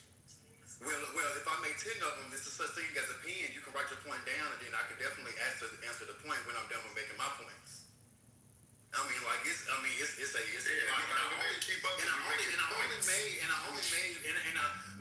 one, I was interrupted when I first started my point, and then we started talking about your point, and now I'm back on talking about my point. So go ahead, Coco. Say what you're gonna say. So, just simply with that being said, certain people believe that racism just simply was supposed to just vanish off the face of the earth, and after our recent ancestors fought, bled, and died for civil rights, and to have power within their vote representation, apparently people think that racism and the tactics of racism just vanished off the face of the earth, and I'm sorry it didn't. And the people think that was the end of the fight, and I'm sorry it wasn't. I'm sorry.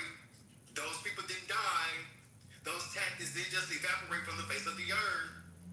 Our community, our black community within our nation is still actively being attacked. But apparently people think that we're not supposed to do anything about it. Apparently, we're just supposed to let a predominantly black district, there's been a predominantly black district, especially since the 1970s, just split the fuck up and not have any constitutional questions about it. It's very unconstitutional. Yes, the map is unconstitutional. The Tennessee Redraw District 9 map is unconstitutional because it intentionally dilutes a black district that's predominantly black. So my question is just all I say. But now if you want to ask your questions or whatever, okay. My question was with the power that your district had. Mm-hmm. What were you all getting accomplished with that power? Well, with that power, I for one, I see what you're trying. I see what you're getting at. Yeah, that was a crazy point. And being able to wait. Hello. No. Being able to have power within your vote and how you use that power are two completely different things.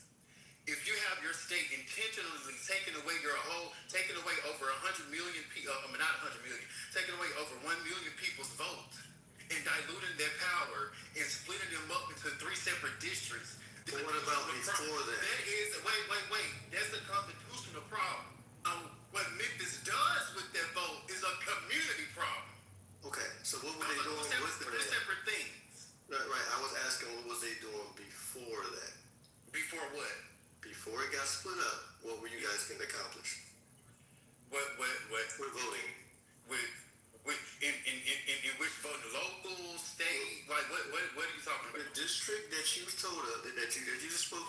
got split up. What were you all getting accomplished with your vote before you just got split up? We just got a $500 million bill for our bridge, and that was because of District 9 and the representative of District 9. Okay, so you guys got a bridge. What does this bridge do? Okay, it's a bridge that literally connects Arkansas to Memphis. It's a whole bridge. So that brings in jobs. That brings in jobs. Absolutely. Okay. Infrastructure. Absolutely. Okay. Infrastructure. The FedEx hub, even more than that. But unfortunately, unfortunately, I'm trying to ask you a question.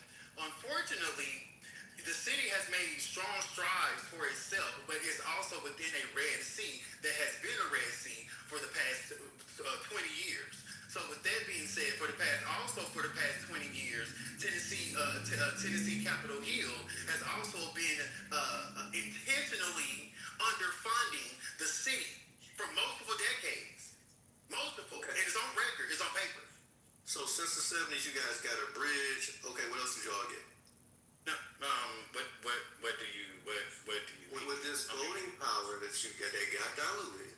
What do you all get accomplished? You guys got a bridge. So what? 50 years, you guys got a bridge. Cool. What else? What are you? I literally just gave you.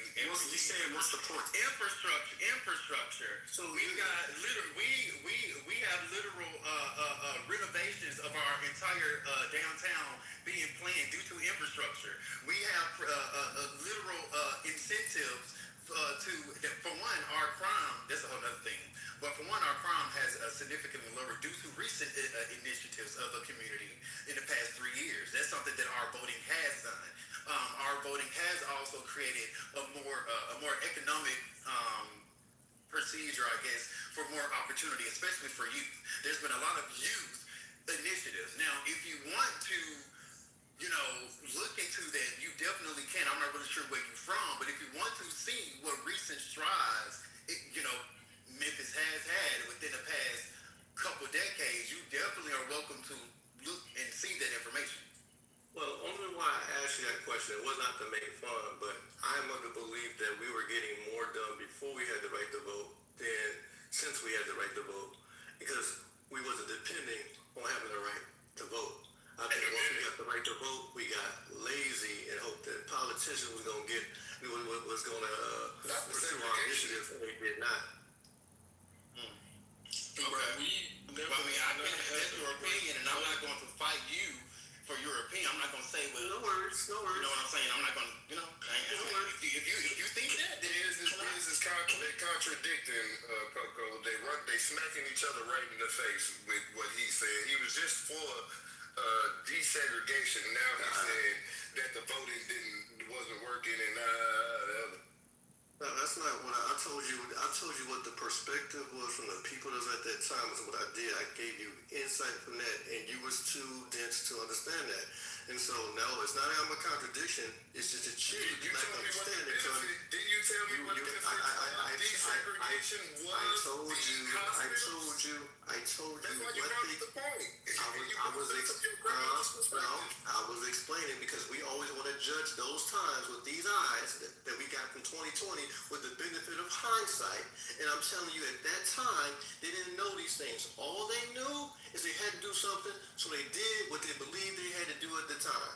If that's lost on you, there's nothing I can do about it. But I got a question. So where do you think black people would be now if it was never like that? If it was never passed? Exactly. I'm not sure, because, like, you know what I'm saying, we talk about the glory of us having black businesses, and having a black ecosystem, and that part is dope. But then obviously there was still a lot of things wrong. There were still horrific things happening to black. Listen, that's why they live in destroyed communities the way it was. Stuff wasn't perfect at that time. Horrific things, like when they destroyed Tulsa, when they did the raid, like what are we talking about? Like all those red summers, like what are we talking about? And guess what? Guess how much punishment got issued? Guess how much reparations we got from those situations? Nothing.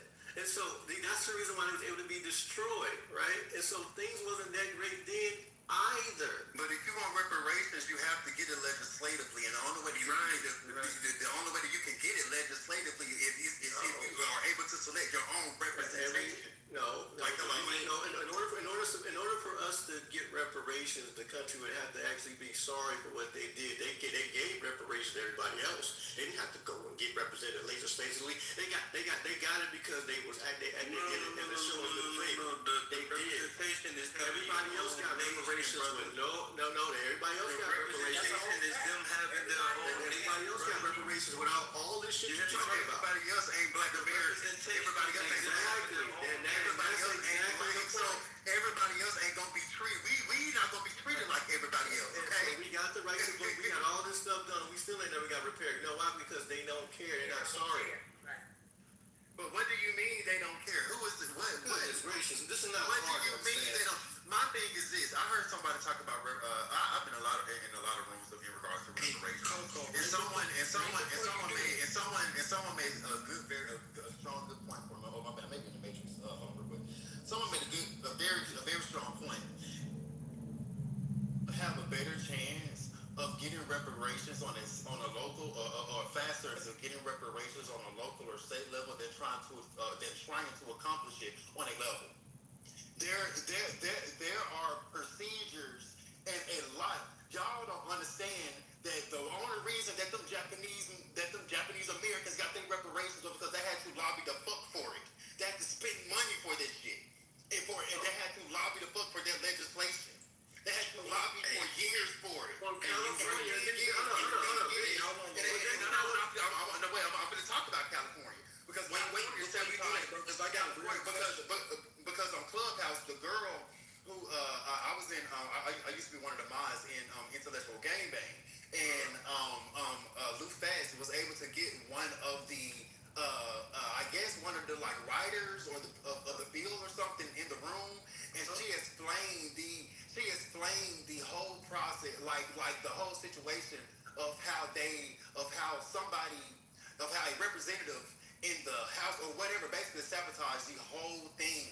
It was going to be presented to the floor, and the person sabotaged the entire thing. But it was because it was because of personal reasons. It wasn't because it could be done. The reason why Japanese people got reparations had nothing to do with them lobbying. It had everything to do with Japan also standing behind them. Yep. What happened was, wait a minute. No. I'm saying, can I just finish speaking? Thank you. That is the reason why we're not getting reparations, because we don't have a nation to speak up against the crimes that was done to their people.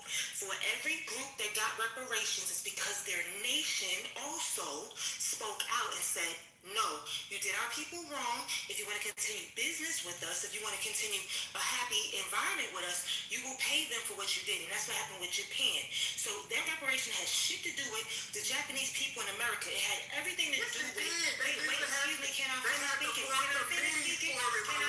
speaking? I just finished. I just got a 90 fucking 8 in that class. I'm a beast when it comes to history, okay? When I'm telling you what I'm telling you, I'm telling you for a reason. Yo, you wanted the same respect, Thank you. You gotta let me speak. I literally just went through this. We literally just read the documentation of the actual situation. Japan stood behind them and they did a deal. America did a deal with Japan, and that's how they got the reparation. And only got $20,000. They got $20,000.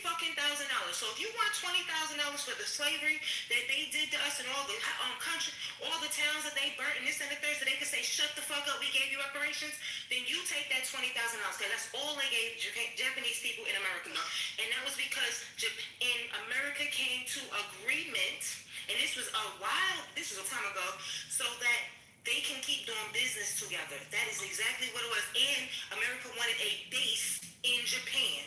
So these are the things that we don't be knowing what the fuck we be talking about, but somebody said it and it's not so. We look it up. It's in the documentation. Hey, no, real quick. I just want to say that.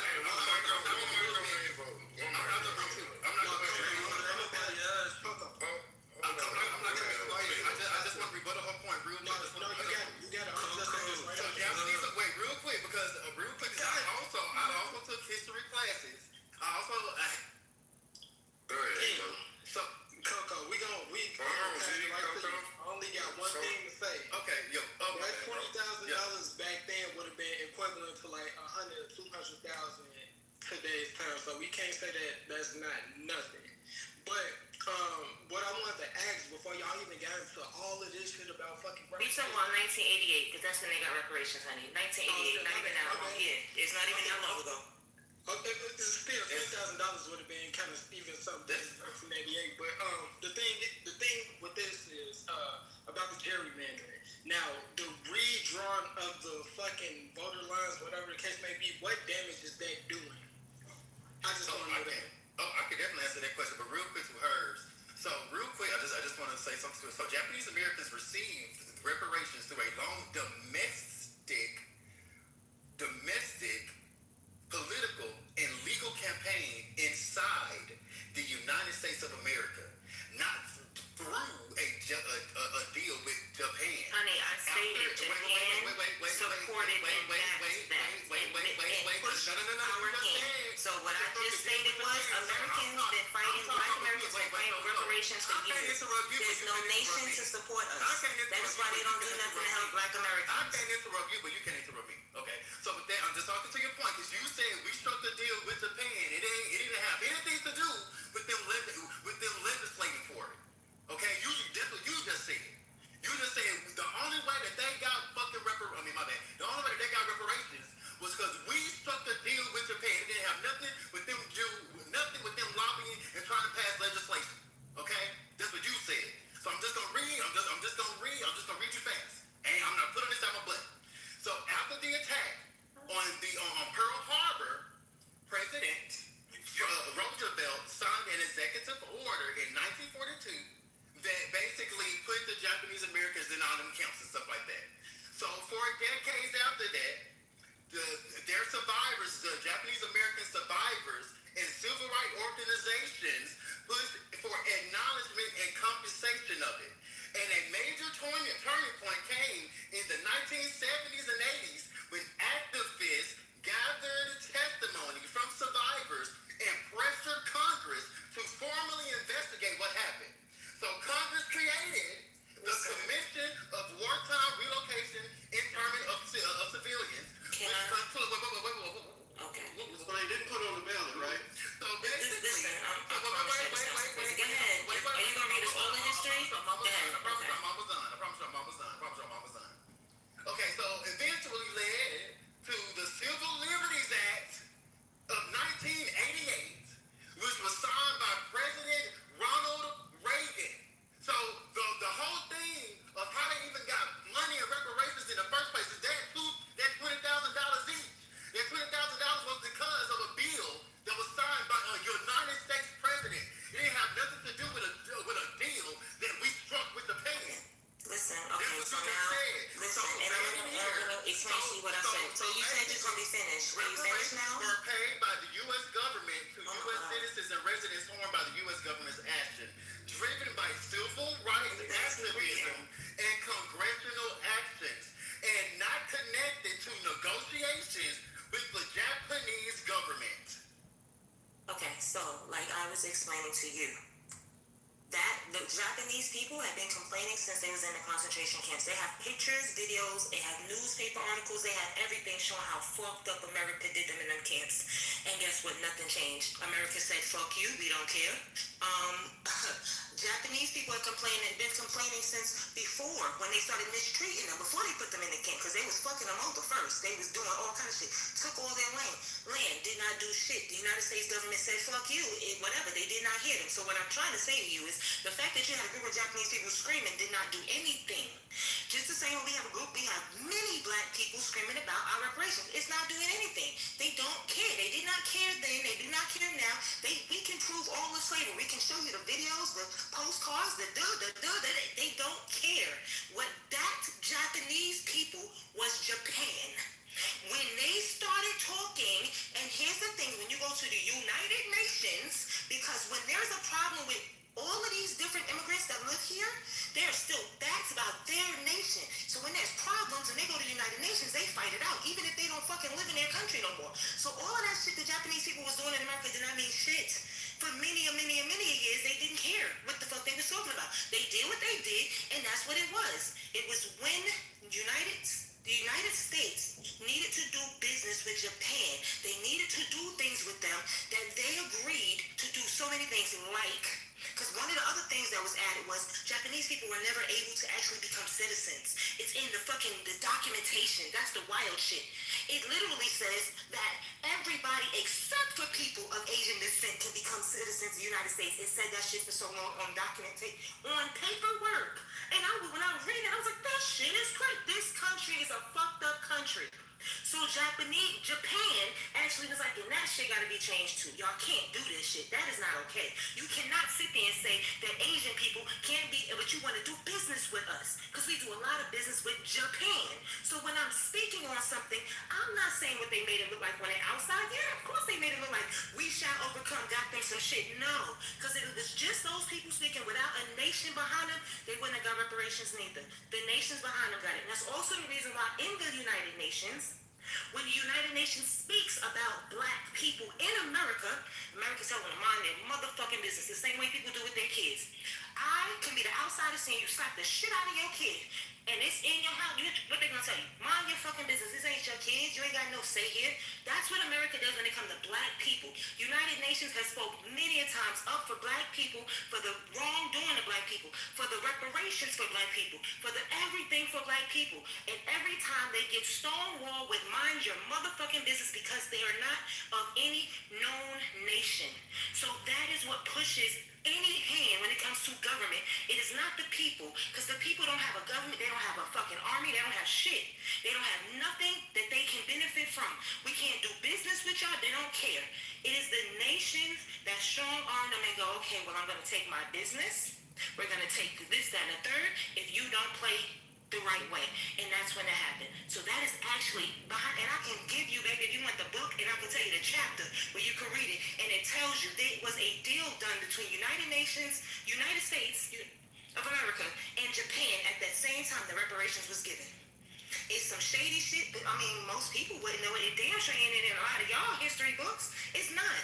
Because then that would make us look like shady motherfuckers, but we are. And that's the reason why black people, no matter how many people you put in office, this and the other, it won't get moved because they've tried to do shit for black people forever. And they always stonewall it because there's nobody to back them, to support them.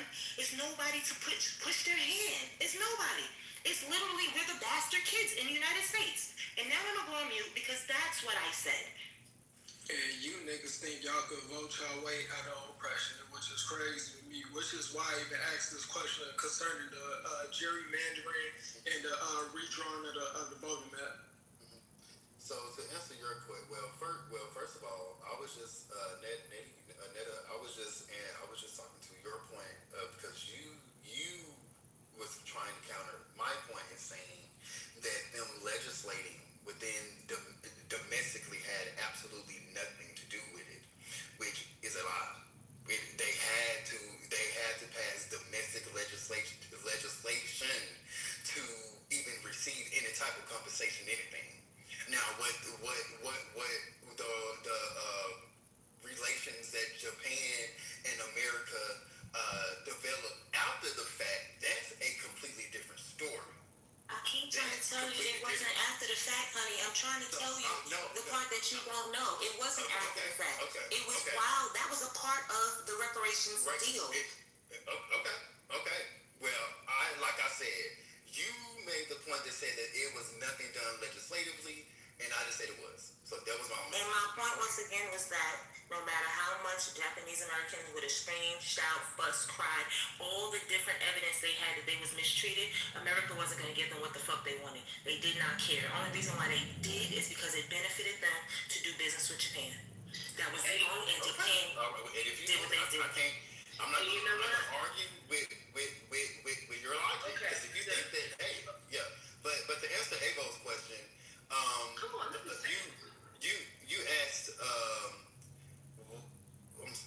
you asked what does splitting I got you.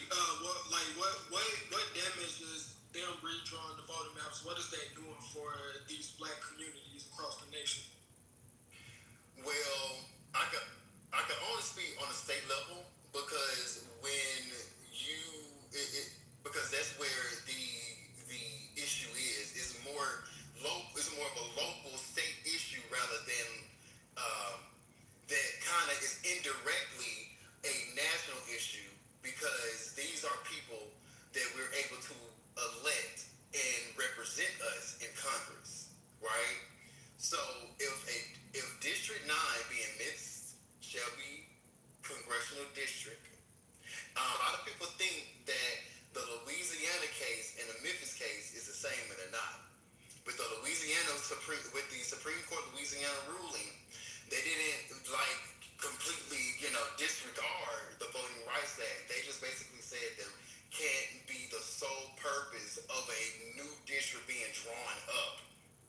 that race couldn't be,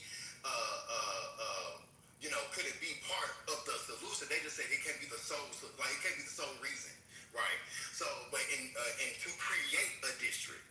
But in Memphis's case, they are taking an established district that by every merit is its own congressional district, literally on paper.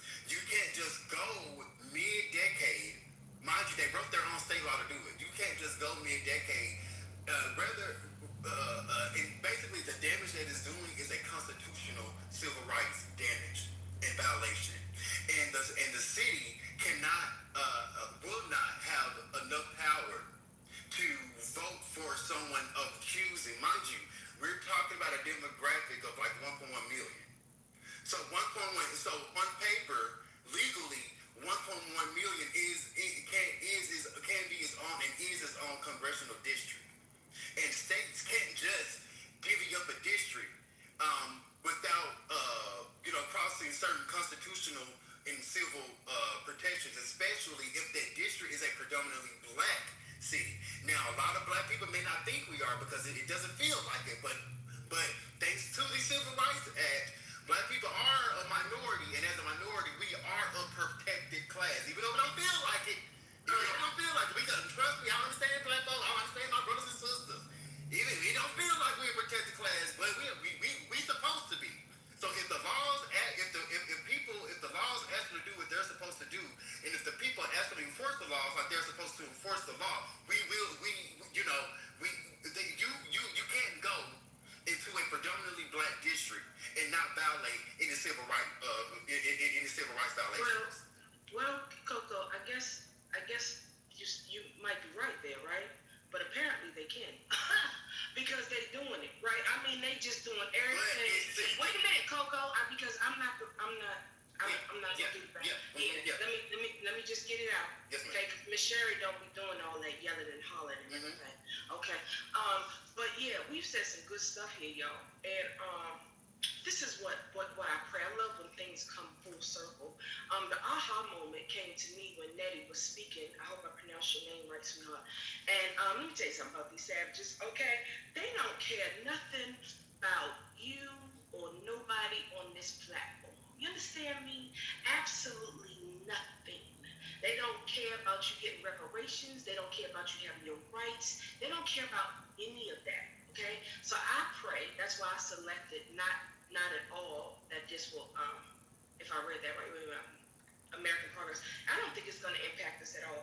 I would pray that the same way that we're able to congregate on these apps and talk to each other for hours, okay, this is organizing, all right? So what we have to do is, somebody brought up the word organizing, we've got to organize a little bit better, right?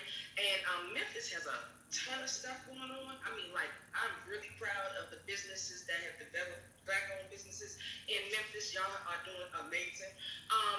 But yes, we have got to do better with our conversation and make sure that our conversation is forward thinking, because while we're doing this right here, these mamas are on an island somewhere with their crooked, crazy, nasty selves. They're over on an island somewhere having conversations about how to move even in 5 to 10 years, right? That's why we're always late getting on the school bus. So, yeah, we've got to start thinking forward thinking, not necessarily where we are right now, what happened to us in the 60s and the 70s. Trust me, I was one of those kids that was bused, okay? Because I had to go to school outside of my neighborhood so that I could have an opportunity. So, listen, and that was in the 90s, y'all. Oh, okay. I graduated in 1993, and I was bused outside of my neighborhood so that I could go to school to have an opportunity. So this isn't anything new. Trust me, this racism thing, they only do it, and they're only doing it a different way. So I'm going to go back on mute because I'm driving, but I always say in these types of conversations, please begin to think of an industry that we absolutely could take over. An industry that Black Americans could absolutely take over. I've been saying it for years. Is the trucking industry. I truly believe that if we were getting all of our Black truckers in transportation and buses, we have Black-owned buses and Black-owned Black cars. We have Black-owned taxis. We have Black-owned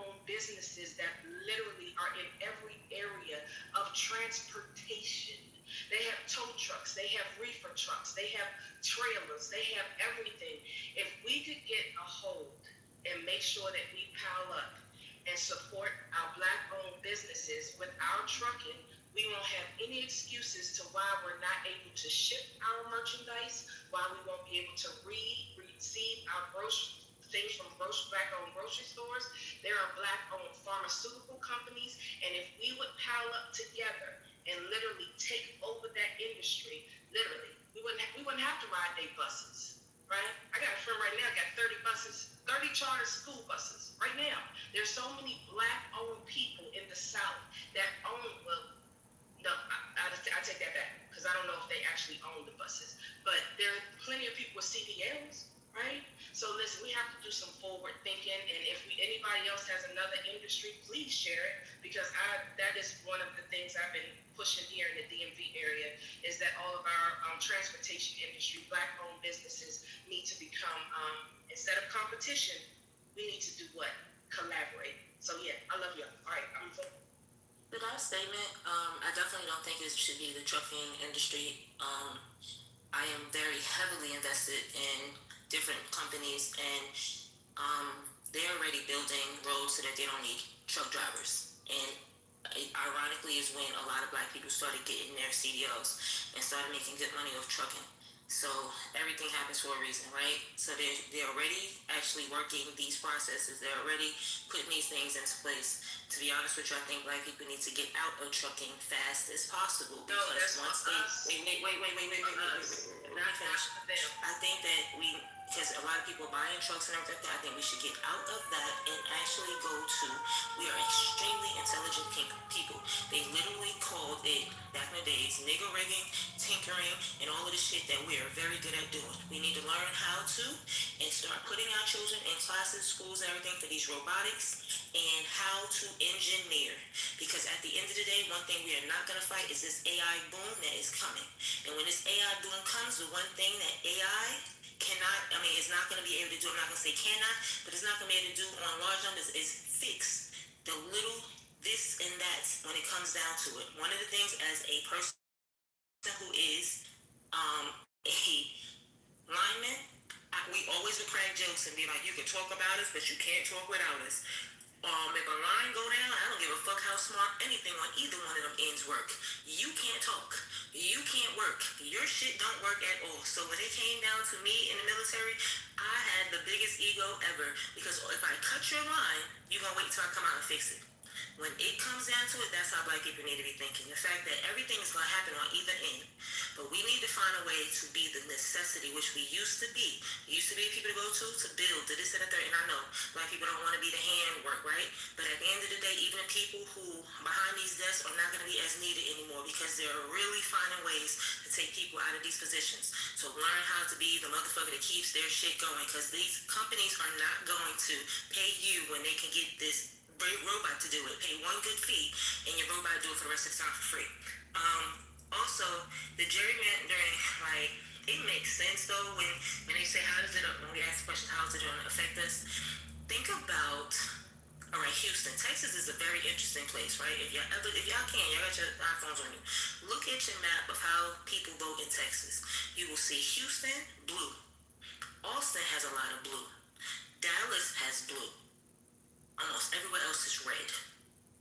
So when they gerrymander, when Black people come together, we will help change shit. So if you got blue in Houston, blue in Dallas, blue in Austin, you can get enough numbers to get somebody in office. If they break up those areas and they start making it where it's harder for your people to unite and actually fight towards whoever they want. And that's literally, if you look up what gerrymandering is, they're making it harder for the smaller groups to come together. So now you have to vote, instead of you voting with your people and now they're going to break it up and they're going to say, no, it's a part of, you're a small, instead of you being a large part of blue, you're going to be a little part of blue in a red area. So that really don't hold no weight, because now those numbers have to count towards the overall, but it doesn't, if that area's numbers count as a vote, technically your vote didn't count at all no more. And I hope I'm explaining it the simplest way possible, because it's a very complicated understanding. But it's like, so you got a pizza pie with 8 slices, and instead of the whole center being blue, because the whole center would be a slice, if we cut that in a whole circle, when they cut it into all the 8s, and now every piece of pie, every piece of it, a little bit of it's blue, and we start pulling away those pieces, guess what? That blue don't look as big no more, right? Actually, now that we got it, if they're going to be fair and count the votes for the whole pizza pie, right? Every one of those has more red than they have blue, so guess who's going to win that vote? The red, because it's not enough blue in there for it to really be, considered. We're not even going to consider it was a vote. It's some shady shit that they're doing, but it also allows them to, when they start redistricting, because if y'all are voting, they'll tell you where you're supposed to vote. How many people are gonna want to vote in areas that's uncomfortable?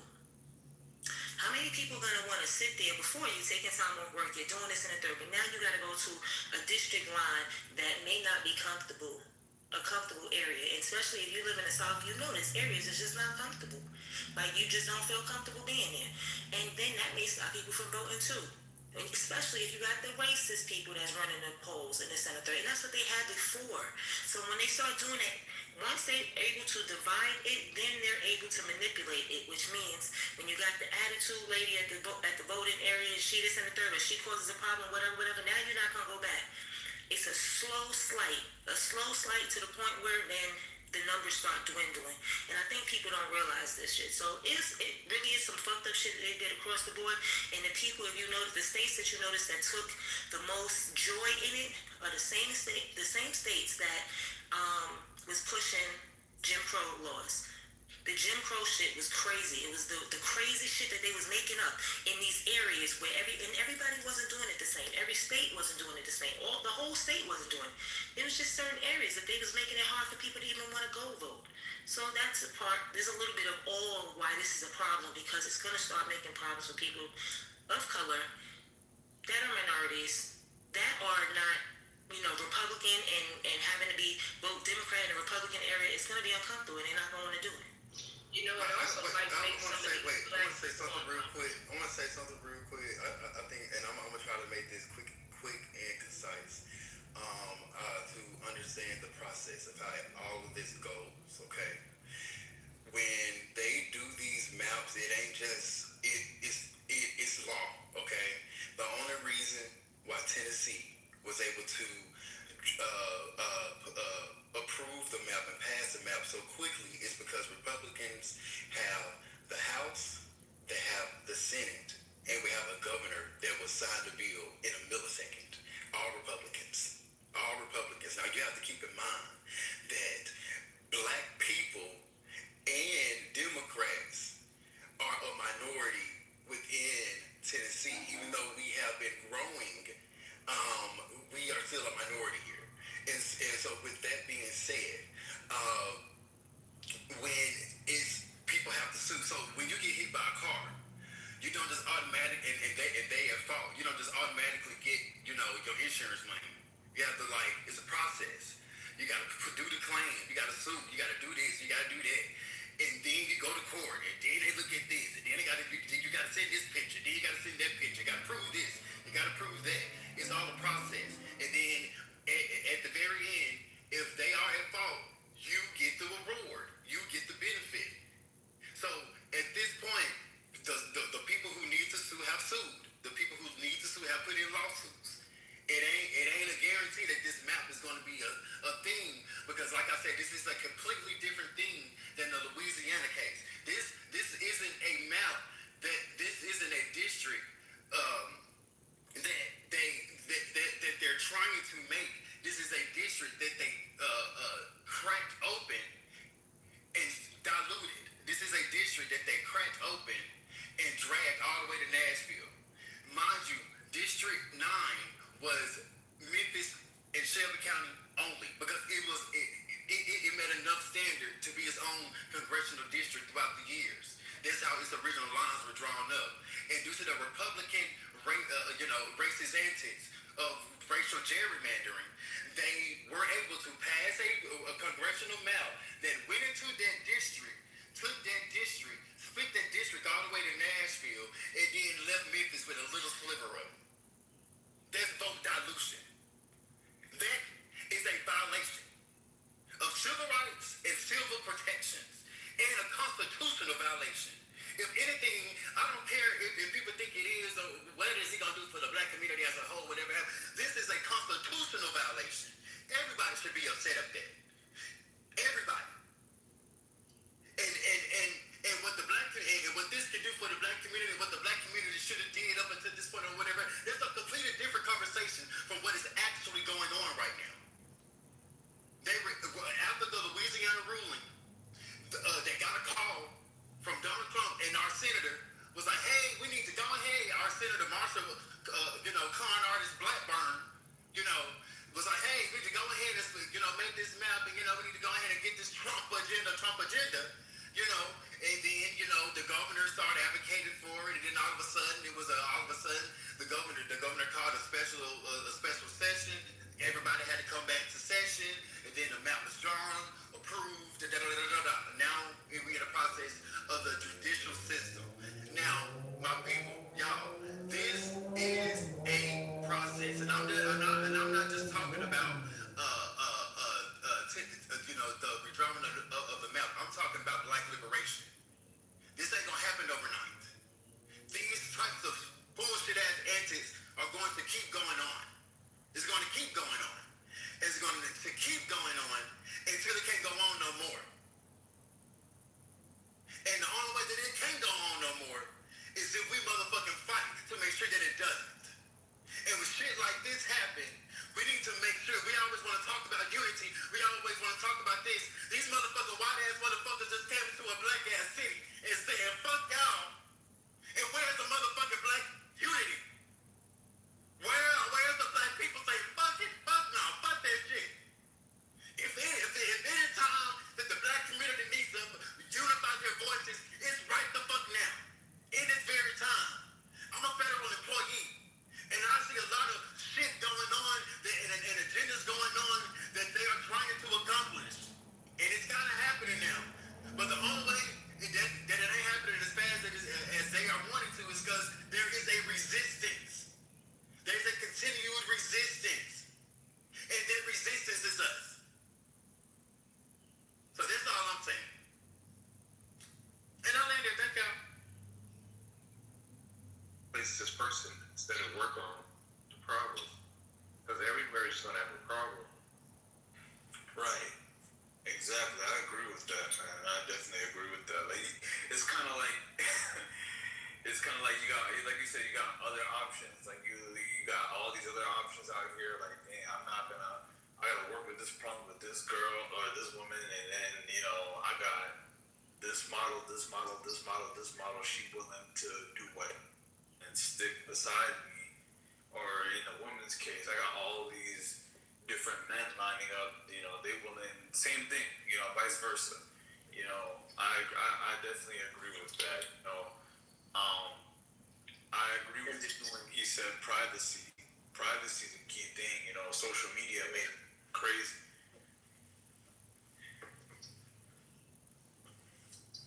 Yeah, definitely. Hey, that's really good input, Aim. That's really definitely good input on that. What was I about to say? I was about to say definitely. Y'all got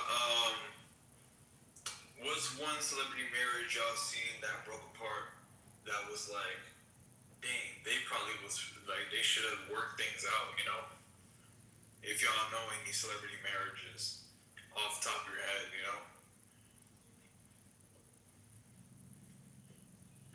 Okay. I know. I'm trying to. Man. I'm trying to remember. Okay. Celebrity marriages. Yeah, it's maybe. Oh my bad. Nick Cannon, Mariah Carey. Oh yeah, I thought they could have worked that out. They've been together for a while. Yeah, and yeah, you're definitely right about that one, man. Nick Carey. He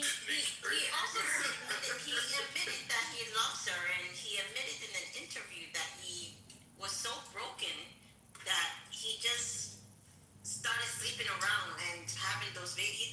You can tell he doesn't love those women. Here, it's so bad. He just created kids out of nowhere because he was still in love with Mariah. He admitted that in an interview that he wished he had fixed himself. Yeah, that's right. I mean, I didn't hear the interview, but that does sound right. I'm not gonna lie. Like, I thought it was a religious thing. I'm not gonna lie. I thought it was like he was wearing the it's like the head wrap. I thought it was like a religious thing where he felt like he had to keep reproducing or something. It was out of his own.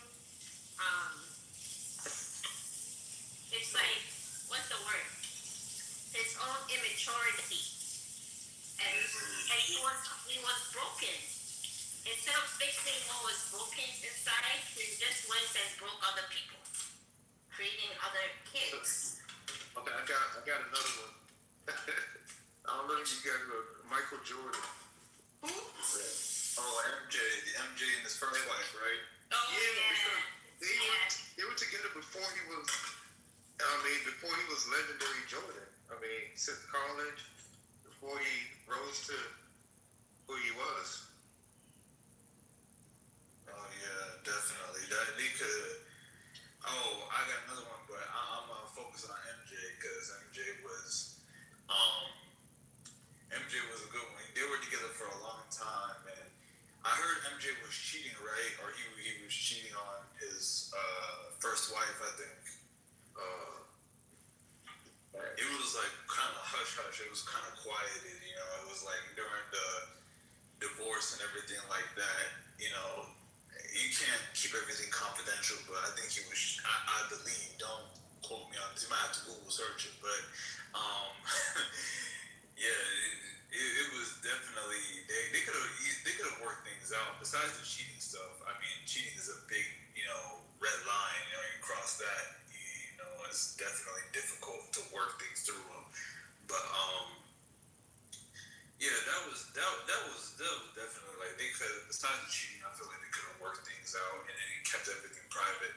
And then he ended up having the second marriage, I think, with this like Puerto Rican lady, I think, right?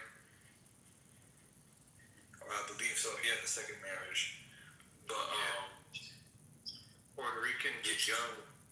Are they still together, bro? I believe so. I think they're still together after, they're still together. He's still married to her and everything like that. I believe. I mean, again, you probably have to Google search that too. But, he has a good business empire. He got Jordan. He got, the Jordan brand. He got all that other stuff. I don't think he has a problem to find another wife, but I don't think he's at the age where he's just like willing to find another wife, But well, the thing is, the more success you have, if the person didn't come when you didn't have a lot of success, it's very hard to find a genuine connection. Because people that are coming, a lot of times they're not coming because they truly have feelings for you. They're coming because of your fame and what they can get from you. Some people would marry. I think that's what happened to Tyrese or something like that. Some people will come and marry just so they can, post pictures, advertise, get endorsement deals. So it's hard for both men and women who are successful because, especially celebrities, because your success also limits your ability to find true love if you don't find it early. absolutely. Like, look what happened to that guy, the TikTok, the guy that, the African guy that made a lot of money doing TikTok without talking. Oh, Kanye Lane. Yeah. His first girlfriend, I heard he left her, and he went for this shorty. And then after 1 year of marriage, this lady filed for divorce, looking for his money. What was the reason? And lucky for him, he put all his money under his mom's name. Everybody's learning the Hakeem effect. So she was tight because she thought she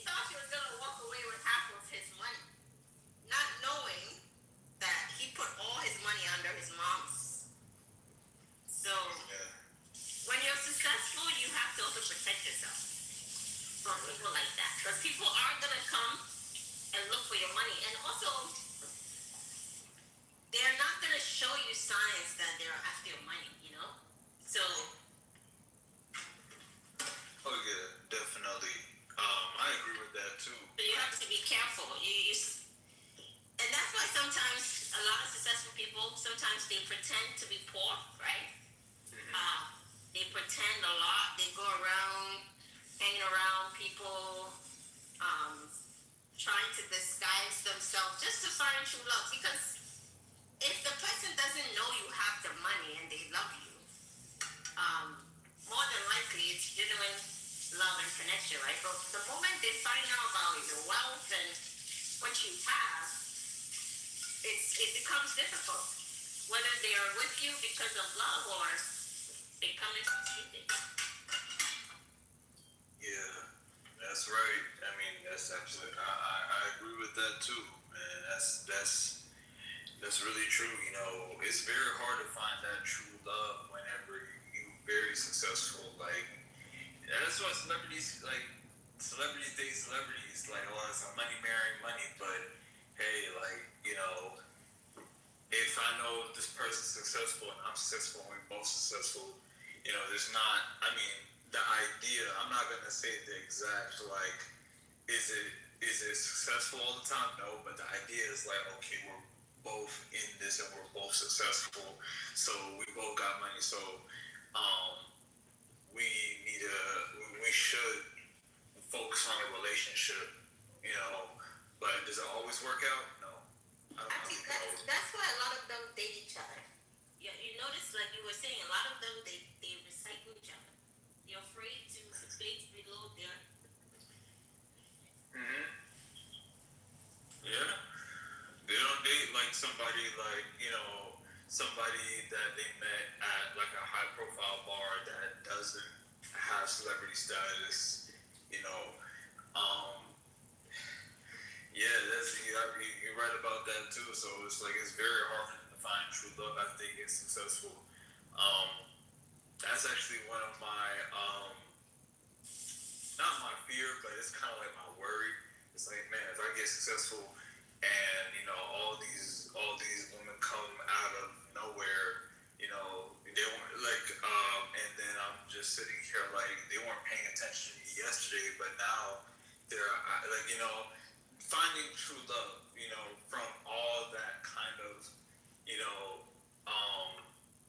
fake love that they're giving me now that I am doing well or being successful. Like for example, I put in this example like Shaquille O'Neal. He was married to this one lady, and I'm not sure if they were together when he wasn't Shaq the way he is now, but he ended up cheating on her with somebody, or he ended up cheating on her with some other woman, and she ended up divorcing him and everything like that. But now if you look it up, he regrets to this day. He's like, man, I shouldn't have done that. Like now, I'm not sure if any of these women are really after me for me, or are they really after me for just Shaq.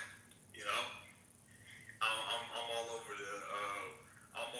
the commercials. I'm all over all these places, and now they want to just get with Shaq because I'm this famous guy. That's definitely really true. There's a bunch of freaky frauds running around.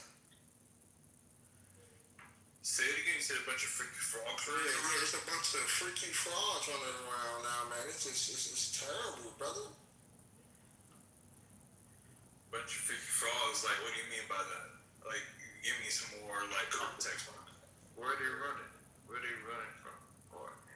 I said it's a lot of freaky frogs running around now. I'm talking about people, man. You know what I'm saying?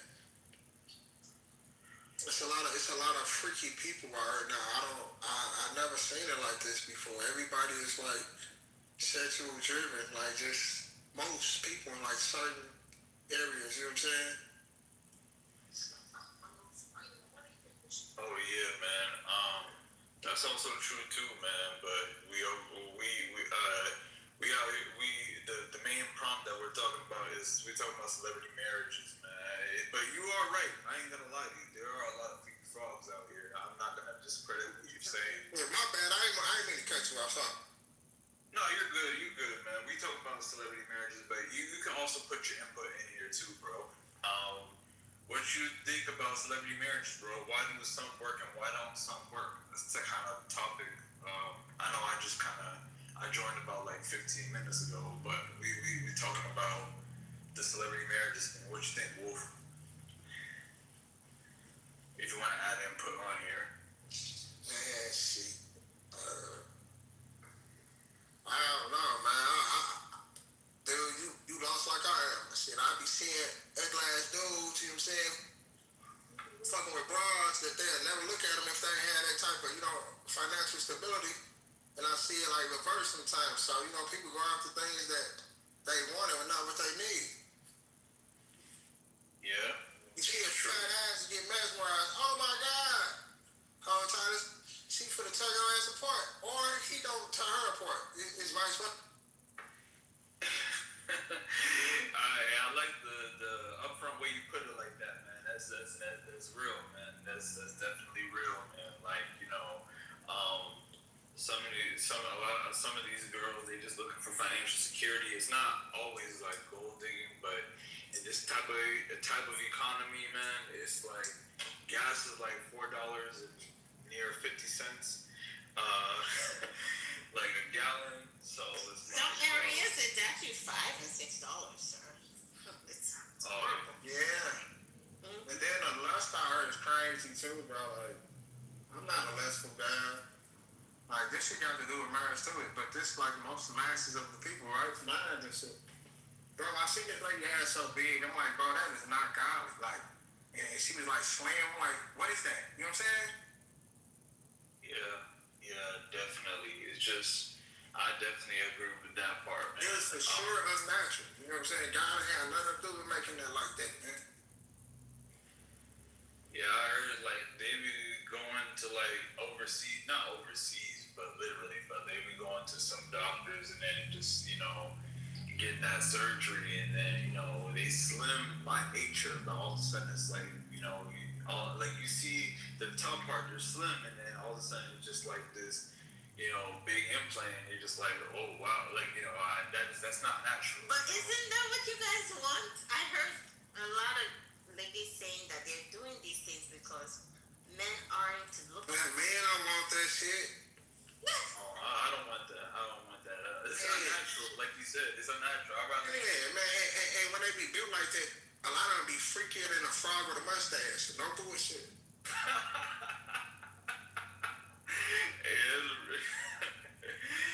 Yeah, I like the upfront way you put that there, but like men do to put it in a realistic way. Rejoice, you're right, but at the same time, if it's unnatural, it looks unnatural. At least for me, if it looks unnatural, then I don't want it. If it looks like you're just skinny on the top and then curves on the bottom, then I don't want it. It's too. It don't look right, at least for me. You possessed or something like. We all live in an invisible spiritual realm, right? Religions and all, like most people are not, right? But at the same time, if you lay up and go do something, don't do a study to your body that way, thinking it's for men, like something wrong with you, man. To be honest, I'm sorry. A lot of it be male attention, that's why a lot of the surgery, like you said, it might be male attention. Guys want this, so I'm gonna get this. It's scary too, bro. I see it so often. Like, we know men, bro. Most men are like monsters, like predators in their mind, bro. Like, you know what I'm saying? Like, so it's like for the shit I be saying, it blows my mind, bro. Like, you come outside, like you that comfortable, like it's just everything right is wrong and everything wrong is right. It's crazy nowadays, bro. Yeah, definitely. I seen a dude like 6'6" with a wig on and like a romper. You know what I'm saying? And, it made me so uncomfortable, brother. Like, I had to like leave. Like it it wasn't right, man. You know? Yeah, man. It's definitely weird out here. It's definitely some weird times out here, man. Not gonna sit here and lie and be like, yeah, everything's copacetic. Everything's all good. It's definitely some weird times out here. I seen somebody with some white high heels on, grown man. You know, no disrespect to the LGBT community. You know, no disrespect to them. You talking about the Decepticons? Running around like, yeah, Decepticons for sure. Like, I don't care who don't like what I say. Like, that's all I'm saying. I don't like it. I don't condone it. That's all. Yeah, definitely. It's kind of like a crazy sight to see, especially if you're not used to it. Like for me, I was raised in the South, man. It's like, you know, I didn't see that growing up, man. But no disrespect, like I said, no disrespect to the LGBT community, but it's just definitely something to something that is like it's kind of a shock at first. Like people in different places are like, yeah, that's normal, but for me, it's just like, man, I mean, yeah, if like somebody close to you, like a friend or something, like, oh man, that's normal. Like, stop being his friend. You don't like him, bro. Yeah. Like for me, I'm not like I used to have a coworker that used to put on like this grown man, but he would wear like sewing wigs and like. Bless his heart, man. Yeah, yeah, he wears sewing wigs and kind of like push-up bras and stuff like that. And you know, I'm not his friend. I would just coworker. That's it. Like somebody asked me, I'm like, hey, that's my coworker. That's it. Like, you know, no disrespect to them and what they got going on. Like one guy came in, like it was my coworker. He used to be my coworker, and he came into my workplace, and the coworker who was Decepticon was like, "Oh, have a good day, baby." And he was like, "Baby, what? You don't call me baby." Like, you know, it's another grown man. And absolutely correct, bro. It's uncomfortable. Like, it's a similar same shit kind of happened like this. I ain't cutting you off, but like the similar shit happened where I work at, bro. It's a dude running around with a bald spot in his head with French tip fingernails and shit with tight ass pants on, like, you know. So I know what you're talking about. Yeah, man. It sounds like I speak out and I push off. Like, you know, ain't nothing wrong with that. Like, hey, how you doing? Bounce off. Once you get to getting that how was your day? Hey, nigga, it was bad. Don't ask me that. Like, be cordial, how you doing? Walk off. Don't ask me that shit because most people, perception is their reality. They'll see something and it be the absolute opposite and they'll run with that. You know what I'm saying? Yeah. You know what, honestly, bro, you remind me of Pimp C, bro. I'm not gonna lie. Like, Pimp C used to be on that same type of stuff, bro. I'm not gonna lie. Like, I don't know if you know who Pimp C is, bro. He's a famous rapper. Damn, I ain't never heard of that, man. I heard of Pimp C, but I ain't never heard nobody, you know, tell me that before. It's crazy. Yeah, he used to be on that same stuff. He used to talk about that same type of stuff that you're talking about, man. But yeah, it's sometimes like I know my uncle, bro. He used to walk into he would walk into a restaurant, and if he saw one of those type of Decepticons, he would be like, "Yo, let me go ahead and get." He wouldn't even say, "Give me another waiter." He just like, "Yo, I'll go to another restaurant." Yeah, I'm getting on up out of her. Yeah, I don't want you touching nothing, fam. Nothing I touch, I don't want you touching. Like, for real, man. Like, I want you around me, bro. And, like, I don't condone, I'm not a hateful or a grudge type of person, right? But I just, you know, it's just shit that I think we all as men could agree on that, bro. We just, you know, some of us is neutral, man. We don't want to be around all that shit. And they got so fucked up now, like, it's a weird time, man. Yeah, you know, I don't know how it is down south, but up north they're actually teaching that stuff to kids, man. It's messed up. Like they actually like educating them about like you know how it was like when like I don't know about you and your age, but when I was coming up, it's like, hey, you're a man, you do man things, women do woman things. It was like, you know, it was kind of like that for me growing up. But you know, up north or out in the west Cali at least, I can say that they kind of teaching like, hey, there's like you can do like a boy can wear makeup and all the difference. Like they actually like teaching that stuff in the schools. At least I heard of. I'm not 100% sure. Don't quote me on that. But I heard from other people like, yeah, they actually like what you call it? They actually like teaching that kind of stuff. Like, hey, it's okay if this boy is a little different. Like he just right. And that's crazy, bro. Because like I say, I don't have a problem with I probably say I'm biased to some shit, but I'm not. But like women, it's the difference of them being gay versus a man being gay. You know what I'm saying? It's a difference, bro. Like they carpet monsters, they eat all the biofilm off they fucking lips all the time because they can't poke nothing. And these niggas chasing shit. Like you like another man, bro. We got the same fur. Like niggas stink. Like that's what you want, brother. Something wrong with you, man. Yeah, I don't. Yeah, that's for me at least. My policy on that is like that's what you like as a man. That's what you like. Just keep that over there. You know what I'm saying? Like keep that. Yeah. But you know, it started concerning all of us when a lot of some of us, not us here, but like most dudes be like undercover too freaky. You know what I'm saying? They going back to women and shit, bro. So it doesn't. Now it affect us. Not saying it affect us maybe literally, but like us in this room. But it's a thing, though, bro. Like, it's some shit goes on out here, man. And, you know, you should be accountable for it if you out here being too freaky with a veil on. Like, expose it. If you like it, you like it, bro. Just don't be like, you know what I'm saying? Like, that's all I can say, you know? Going with the woman type deal. Like, you can't hopscotch and, like, go. Yeah, that's terrible. Yeah, it's terrible. Yeah, they got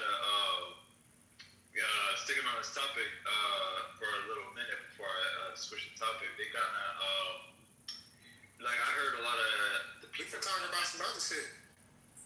Yeah, man. What was it?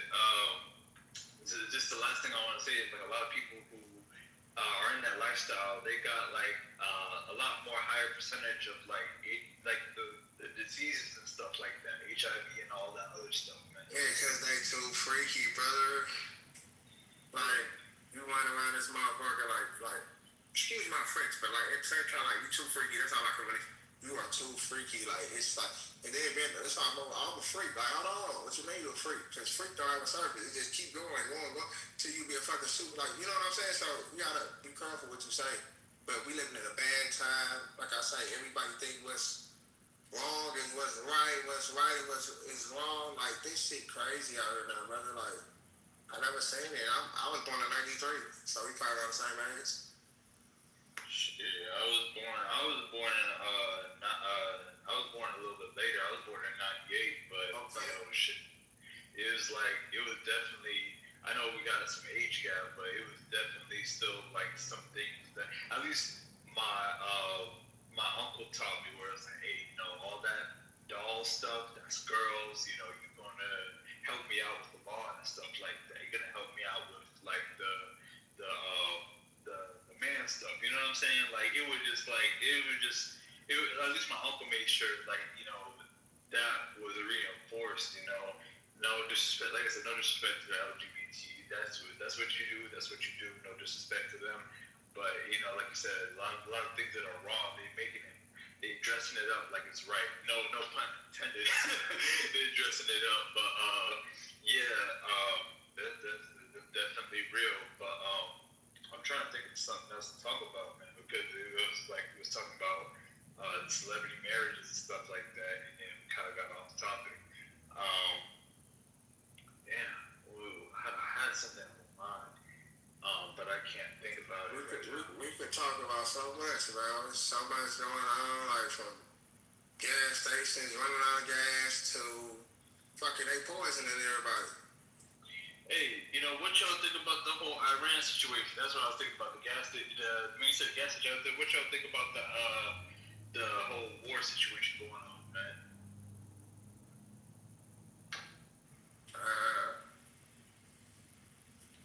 I don't know, man. There's a lot of stuff going on. Shit, but we gotta fix it. What's wrong with us, bro? We can fix anything else. Yeah, that is real shit, man. That is real shit. We gotta fix a lot of different things, man. A lot of people, I feel like some people make a profit off people suffering, and they don't really fix the problem. You know, who making a profit though? Like, you know, the freaking the people who, like, for example, like the politicians and people who act like they're really about the solution, but really when they go into office or when they really step into a place of authority, that's when they like, oh yeah, it takes a long time. We're working on it, but they don't really make really enough progress. You feel me? Yeah, they some liars too.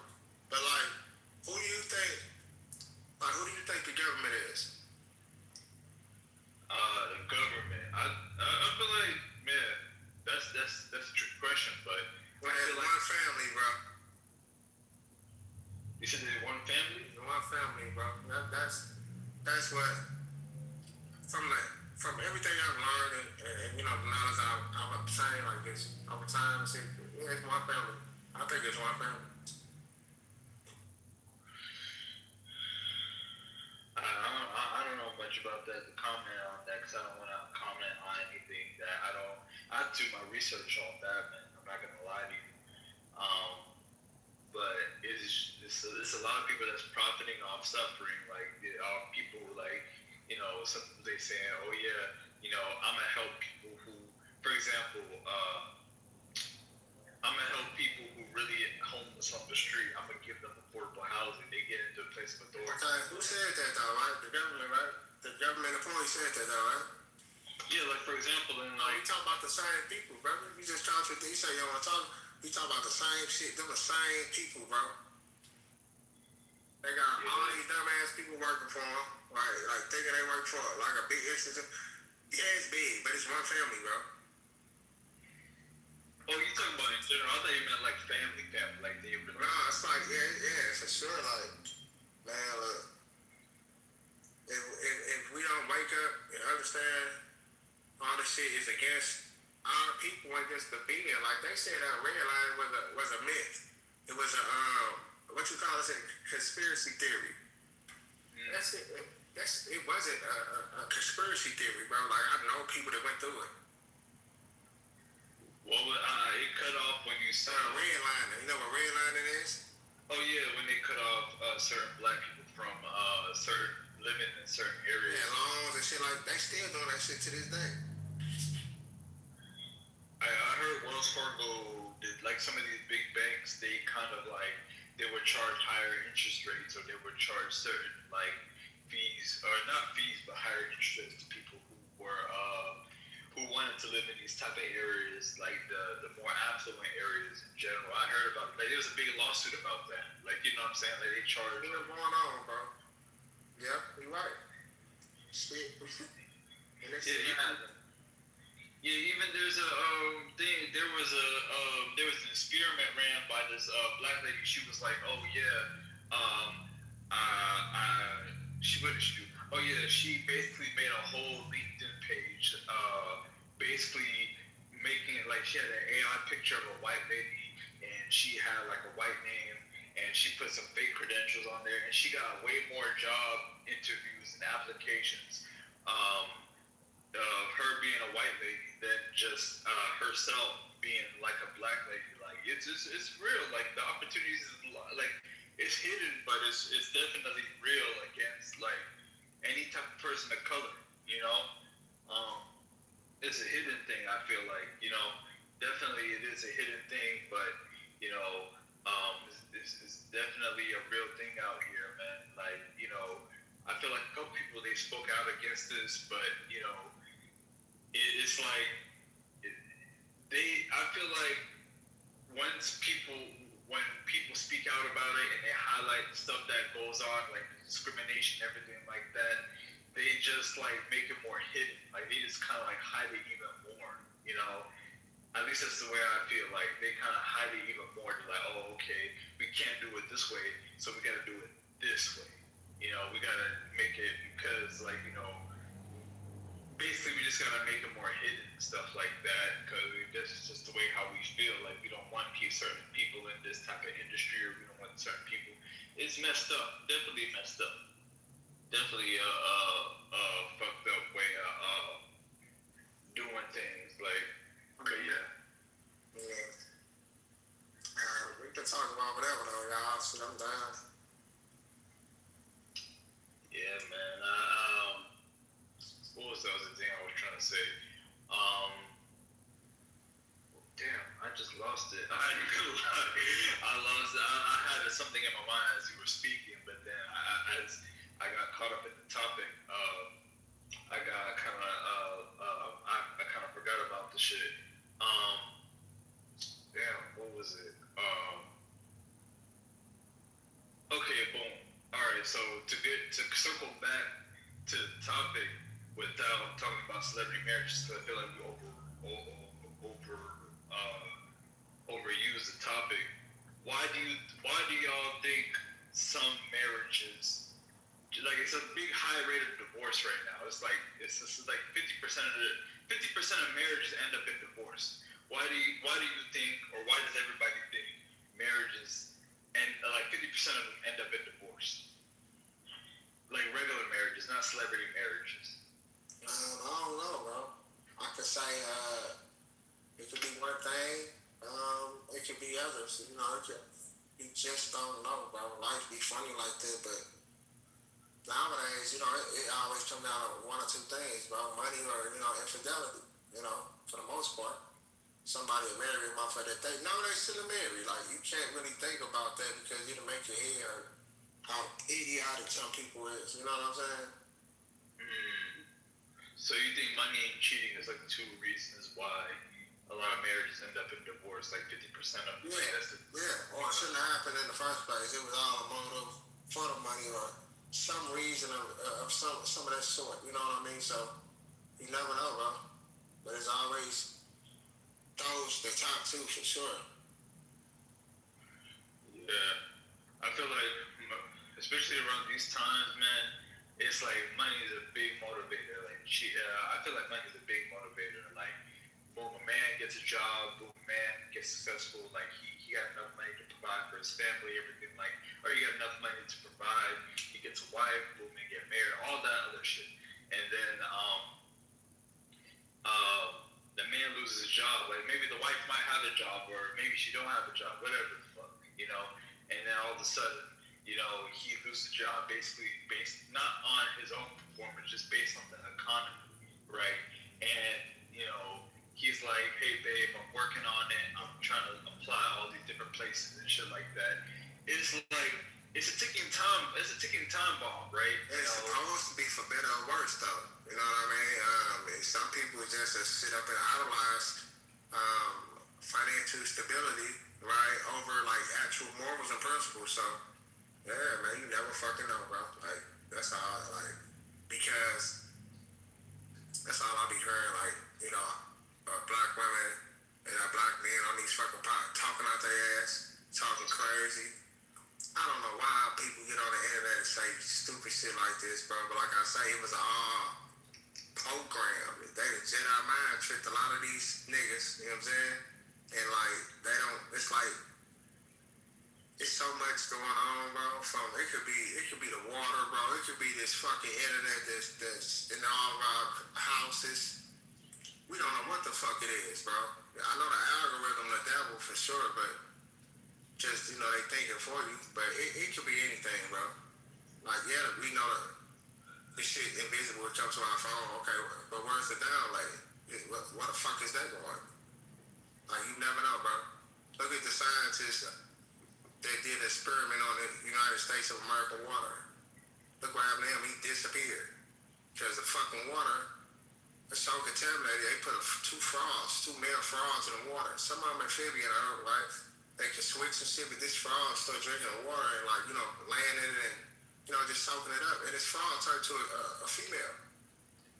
You know, so the water it's a thing too that most people don't talk about. And it's like that only in like certain demographic. You know what I'm saying? Mostly where black people at.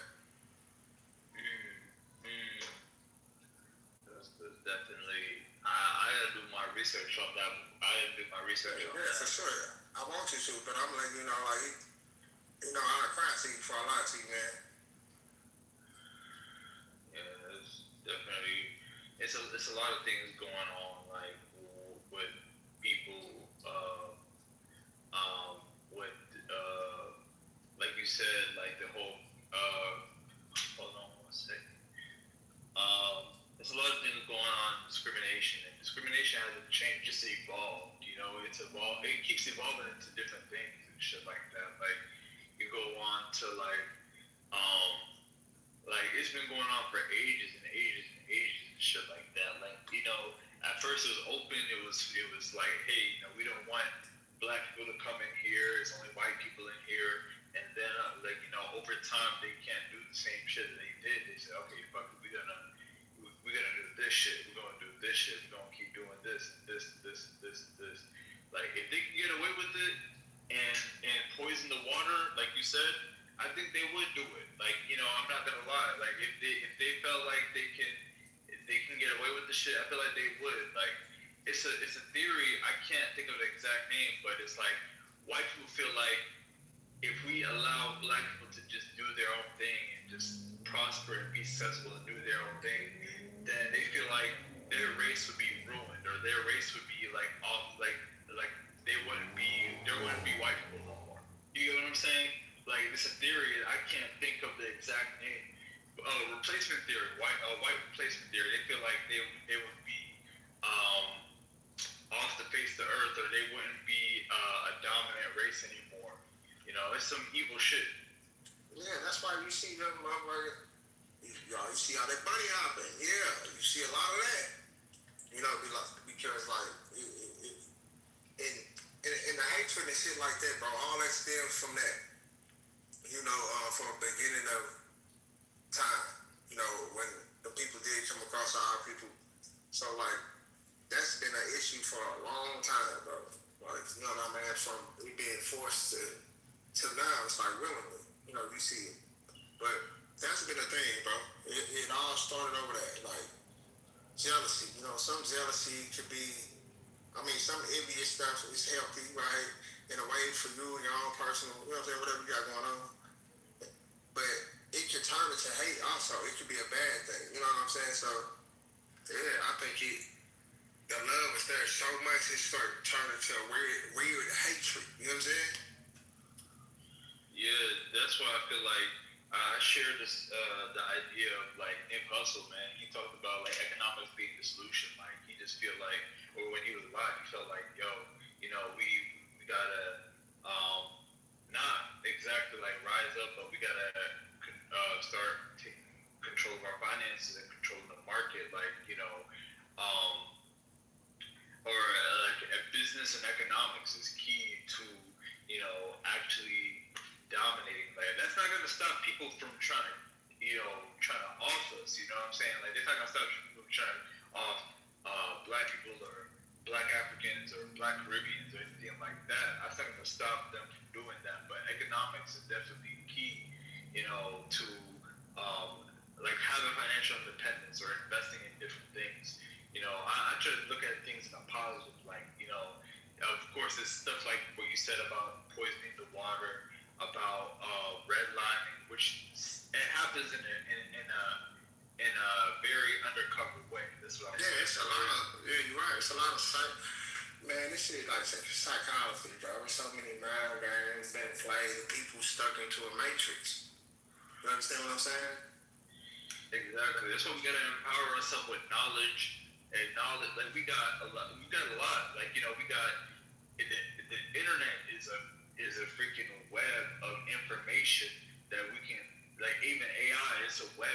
It's a constant web of information that we can take and then we can profit off of and then use to not even better ourselves for no white man, but better like just to better ourselves in general, like to control the market, to dominate the market, and say, hey, we're a force to be reckoned with. Like, you're, and protect all black interests, no matter if you're Black American, Black Caribbean, Black African, whatever kind of black you are, we are forced to be reckoned with. Like, we demand respect. We don't ask for respect. We demand respect.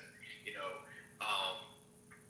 that's like one of the things. Like, I don't know if you know, there's a guy named Mansa Musa. Like, he was the richest man. He's still the richest man on who lived on the planet. Like, he was a king in Ghana, but he was the richest man on the freaking planet. Like, there's potential for all of us to replicate to copy and do what he did and take over the market. Now, I know there's white people everywhere that are scared of like a savior who can do that, or somebody who can actually do that. But we gotta look for solutions, and we gotta look for like definite solutions, and look beyond our adversity, because it's struggle everywhere. Like, it's the money, bro. We gotta look beyond the money. Yeah, absolutely. You understand what I'm saying? Like, they got it now where resources and shit like that, everything is surrounded by this dollar, right? So if we get back to those principles that's around it, right? Because all I think is most people that do, like you were saying, wild shit, kill it. You know what I'm saying? We hurt each other. People don't like their life, or they so agitated with life right now. They don't have nothing going on. Ain't nobody for to knock you down if they got something going on or got something to look forward to. Houses, affordable, this fur. You understand, these jobs paying enough. You know, it's not about being filthy rich. As long as you comfortable, you can live a decent life. Like, not saying get no handouts, you don't want to do shit, nigga, you gonna be fucked up. But like, you know, for people that's trying, you know, just working, bro, you know, some people, I see this lady, she worked at a gas station for had 10 years. You know, I remember her, she was working on when I was younger. And you would see this lady struggling, and she doing everything she's supposed to do, you know? Even if it is a gas station job, right? It's America. But I see this person that's not from over here, you know, from another place come here and be successful only in a matter of months and obtain shit that this lady couldn't even fathom to have. Only because, you know, they came over here and they granted resources, money, help, things like that. So it's a lot of shit that's fucked up, you know what I mean? It should be fixed, right? But at the same time, look at how you said Labia. They call like the houses over there like flats, but they don't have, you know, probably half of what the American like region, like what we have, like. So you know they say we the richest country, right? So they don't even scratch the surface with like the finances in that aspect, right? And no one over there is homeless. Everybody over there has it. They call the houses flats. Everyone has a flat. So, you know, that was the thing that the guy that was with Malcolm, he was from there. He was, you know, they was having a dialogue, and he was killed first. And then it was Malcolm. You know what I'm saying? It was a little deeper with Malcolm, but like I say, bro, like a lot of these problems could be fixed. You know what I'm saying? Like, but they legally sustained, and this shit just is chaos. Meaning it can be fixed. Like, look what they spend every year, bro. On the U.S. government defense department. Like, I think it's like 18.7 billion. You know, not looking for a handout or shit like that, but no, it's like other things could be put in place with this money instead of this type of shit. Like, you know what I mean? You could take probably not even half of that and still get the same quality of things that you say you're spending the money on, right? But yeah, that's wild to me, bro. It's fucking, you know, some people actually do need help, like those kids and shit, man, that at birth, bro, they was born, they was doomed. Yeah. You know what I'm saying? Absolutely. Like, coming from struggle, coming from a broken home, coming from a fucked up environment, like, damn, like, you came up in crazy shit. Dealt a bad deck of cards, bro. Go ahead. No, real shit. Like, I'm in a neighborhood like that right now, bro. It's like you see people like dealt a bad hand. It's like, damn, can I blame you? Can I really blame you for, like, you know, putting that work in and just goddamn, like, you know, selling what you gotta sell or doing what you gotta do to survive, to live? Like, I can't even really blame you like that. And you get caught up in some shit, like, you know, like with the law and shit like that. I can't even really put the blame on you if I look at your background. If I look at your background, I can't blame. And like you survive, to live, to flourish, to thrive. You know, those are big things. Growing up, I used to see people like, you know, in the same neighborhood I grew up in. It was just like, damn, like, you know, people, you know, they coming off of like quick plays and shit like that, making like, you know, money and shit like that. You know, got their own car at like 14, 15. Don't even got a driver license. Like, goddamn, like how you drive like a 20 at the time it was like 2015 Dodge Charger RT and you don't got a license, like. But I can't sit there and say, hey, go to school, go do this, go do that, go do this, go do that. Like, nah, like, you know, they doing what they gotta do to thrive, to flourish, to provide for their family, to provide for, if they have kids, provide for their kids. You know, there's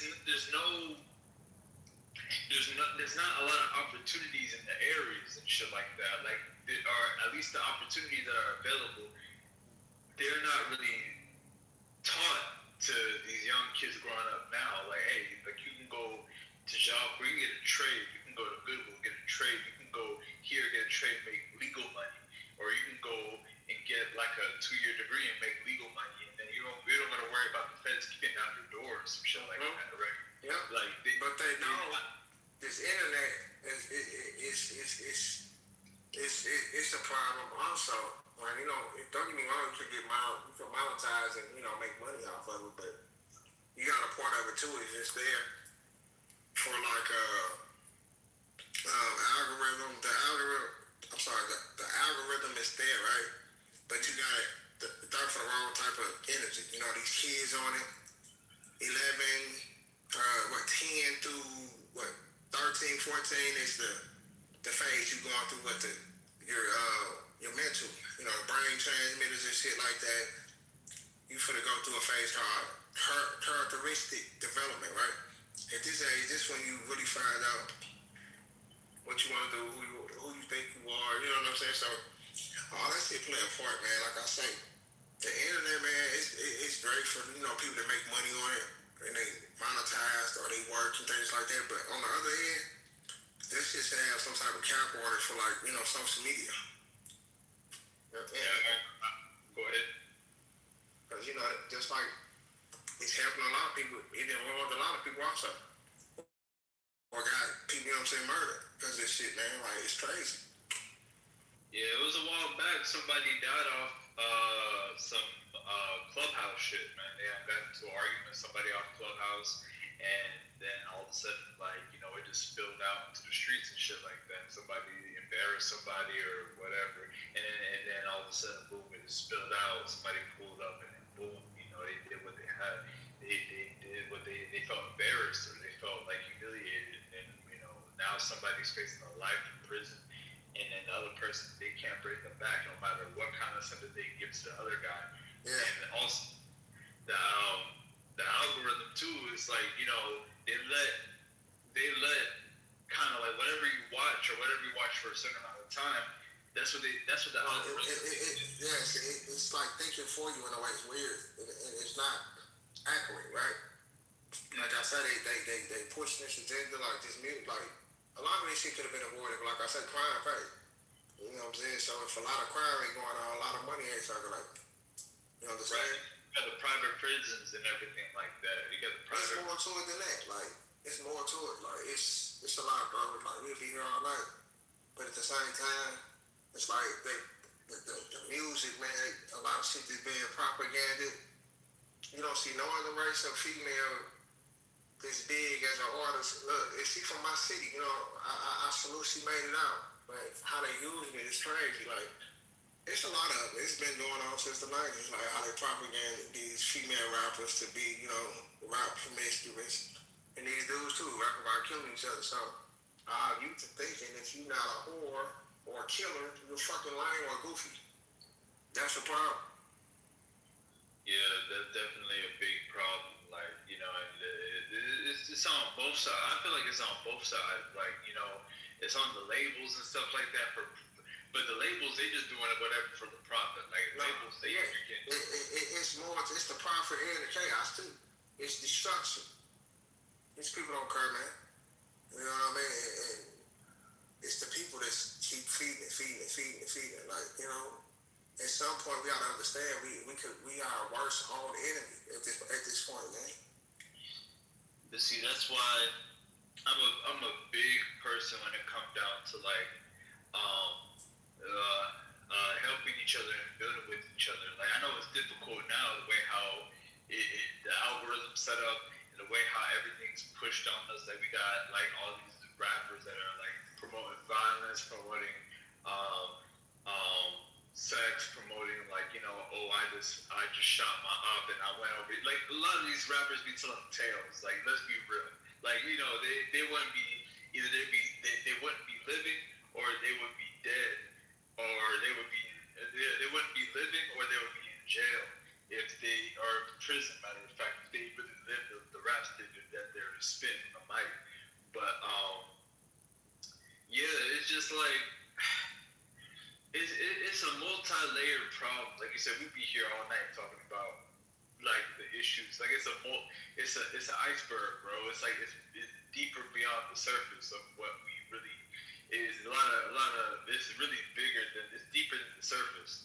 But you know, I feel like the way how we can kind of navigate through it and solve it is, you know, the first step is economics, bro. Like, you know, hey, we establish our own businesses, we establish our own things, and some of the rappers, I'm not gonna lie, some of the rappers, they be talking about shit that they really seen or experienced, like, you know, living in these areas. But when you glorify it and make it, like you're making it like, oh, this is a popular thing to do, like, you know, people gonna follow whatever they're influenced by. You know, even some, like we can talk about some people, black or white, they might be in the suburbs, like, yeah, I want to be, it seems like an adventure to go out and, you know, kill somebody or go out and rob somebody or go out and shoot somebody. You know, it seems like I want to catch a thrill, you know, on some crazy shit. Like, but the way I feel like the way we solve is economics, like having our own businesses, having our own things. And another part of it is saying, like, hey, you know, all that, you know, whoredom shit, all that heathen shit, like, you know, that, you know, that, you know, all that crazy shit of whoredom and murder and killing, like, we not promoting that. We promoting, you know, black independence, regardless of where you're from. Like, we promoting this, we promoting that. And regardless if it's popular or not, a lot of, like, as a unit, we gotta stand as a unit, regardless of where you're from. You gotta stand as a unit to be like, hey, you know, we not promoting that type of shit. Like, even some of these artists, they might come out and be like, for example, like a Sexy Red or Meg Stallion or whatever, like, oh, I fuck this nigga, I fuck this other nigga, I fuck this other nigga. All right, you know, whatever. Coochie got wore out. That was like throwing a hot dog down the hallway. Hey, that's facts. You know, once we hear that shit, like, hey, you know, no matter how catchy or how the beat sounds, not condoning that shit. Like, period. You know, we not condoning that shit at all. You know, I don't care how catchy it sounds or whatever it sounds. We gotta fucking put the brakes on that shit and be like, hey, no, we not promoting that shit. Or we not condoning that shit. We're not gonna give this artist plays. And the same thing for the niggas too, who be like, oh yeah, we finna kill, rob, shoot, or whatever. Like whatever the fuck they be talking about when it comes out to murders and robberies and all that other shit. You know, hey, we not condoning half that shit that they're talking about, because a lot of that shit leads, you know, black people to jail, to prison, to or even like 6 feet under, bro. Like that's that type of shit. I honestly, like, I used to listen to a lot of rap, bro. I ain't gonna lie to you, bro. I used to listen to a lot of rap, good, but now I'm like, damn, bro. Like when I really listen to the lyrics, like the beat sounds nice, but the lyrics, like, damn, bro. You just talked about fucking. But look, I can tell you what, but who putting it out? Like the mainstream one? Yeah, because the mainstream is putting that shit out because it sounds good and makes them a profit. Like, oh, okay, like, I know if I put this shit out here, boom, Like if I promote this shit, it makes a profit. It sounds good. People are gonna listen to it, and it's gonna make me a profit. And like they're not. A lot of these people not really caring about the effect that this music has on these kids, bro. Like or on these young bulls, bro. They're like fucking like 14, 15, 16, and kids who got minds that aren't even formed yet.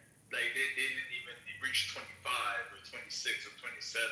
Like kids that don't really got a sense of, hey, this shit is fucked up. I'm not listening to this shit. You know, they might hear somebody listening to this shit. They might listen to one of their classmates, and their classmates might put them on, like, oh yeah, this is some good music, and then they hear it.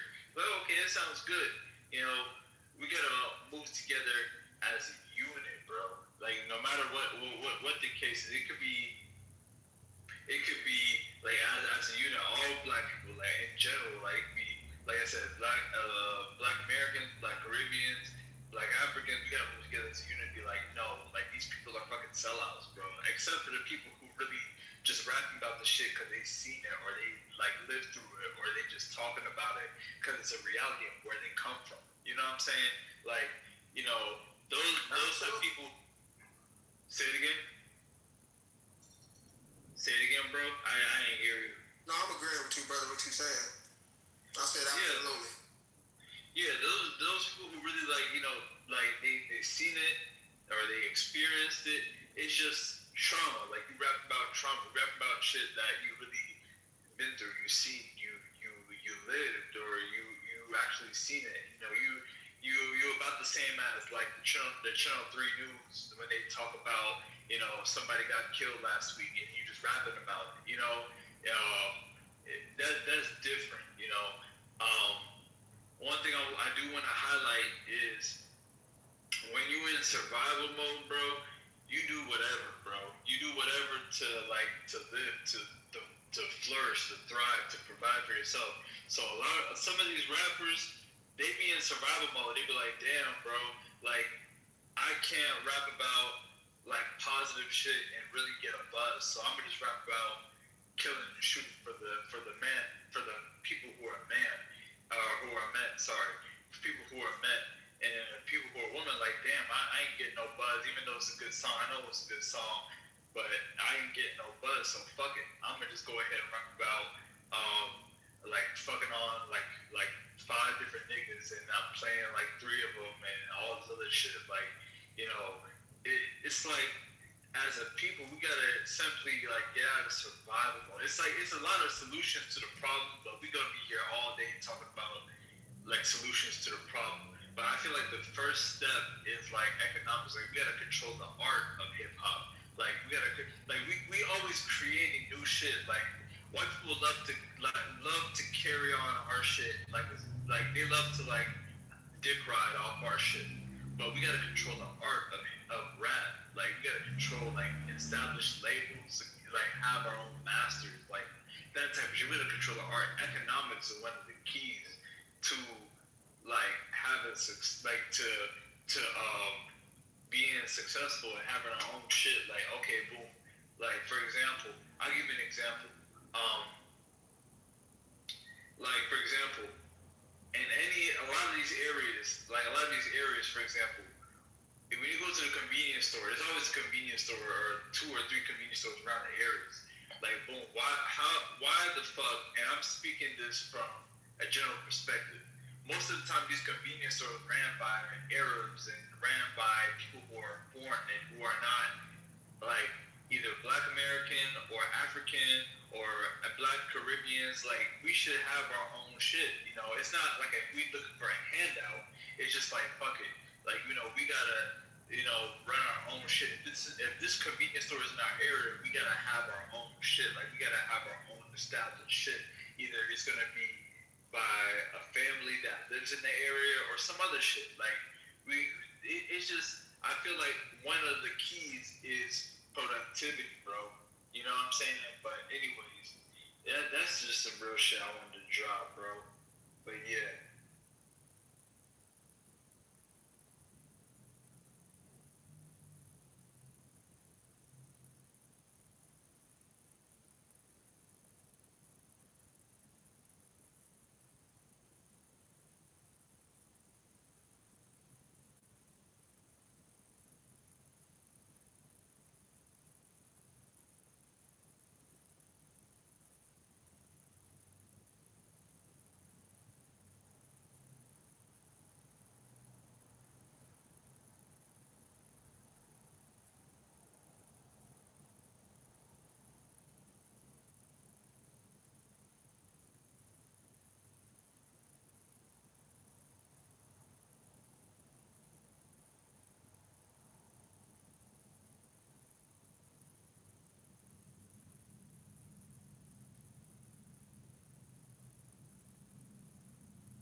people up in the group, bro.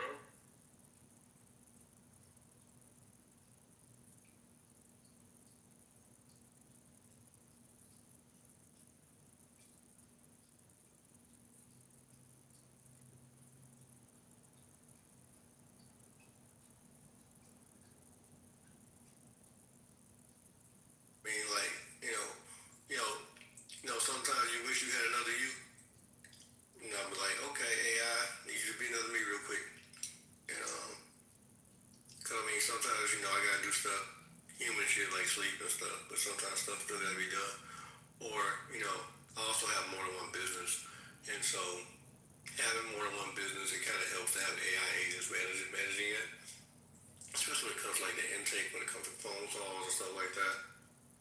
And plus on top of it, it like keeps track of everything and records everything. And sometimes it even come in handy just for a situation like, some type of legal thing. You kind of got everything recorded that happened in case, you got to deal with that. But, I mean, if you think AI is, the biggest thing is since you already think AI is weird and, you have this disposition against it, it really doesn't make sense for us to tell you what the benefits are because you already had that disposition. And so you have to work through that disposition before.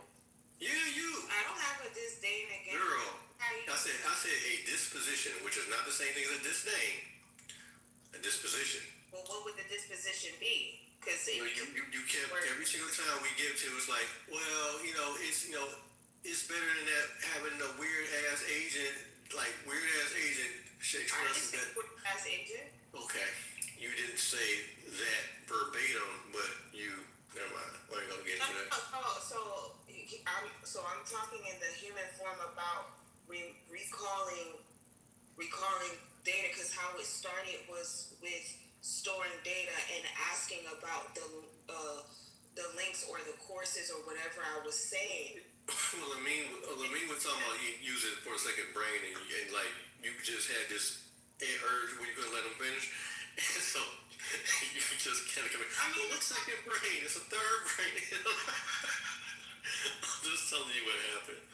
I think you also missed the part, Lisa, when I was saying that now I don't recall information myself. I just tell my agent, hey, can you bring up this information? And it knows, it will look up in my notes where it was stored. So it's like so many people. Okay, look, you mentioned even business development. Okay, I see one use case. Maybe you're meeting people. You're being handed so many business cards. You don't have time to take notes of things. The way I would create a workflow and just on my phone, which now I can do. I'll just say, hey, next time I send you a picture of a business card,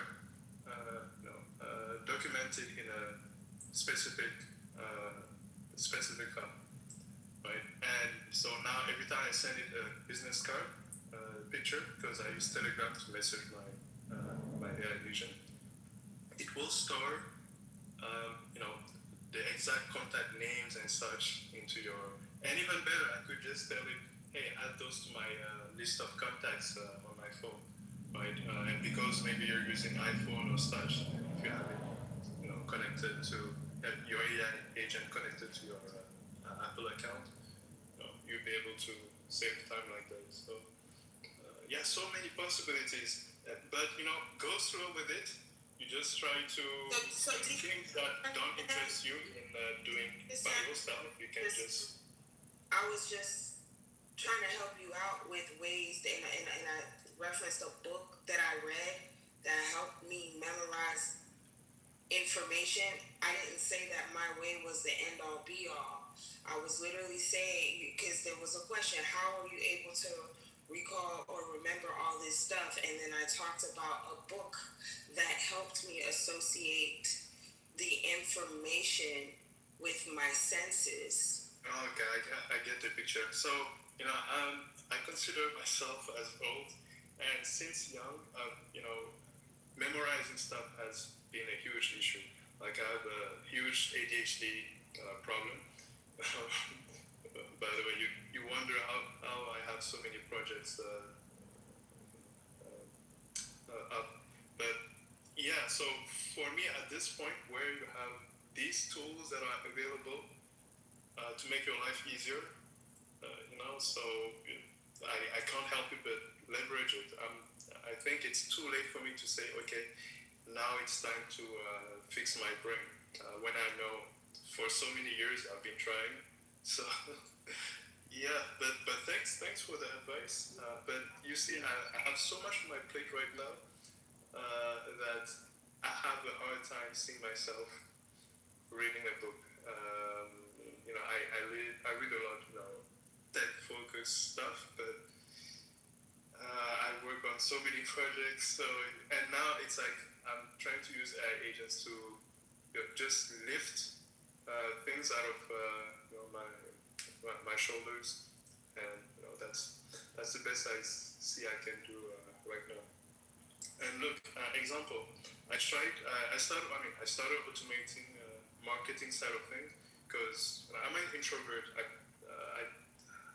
I have a huge issue with putting myself out there, and even I overthink when it comes to creating posts and such.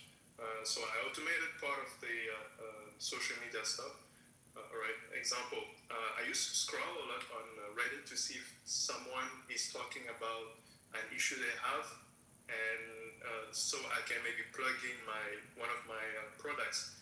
One of them is YoJam, which is a music streaming platform, but in a jukebox style. And I used to manually comment and stuff, and sometimes I would just put it to later because I'm tired of just overthinking just to write. But now what I did,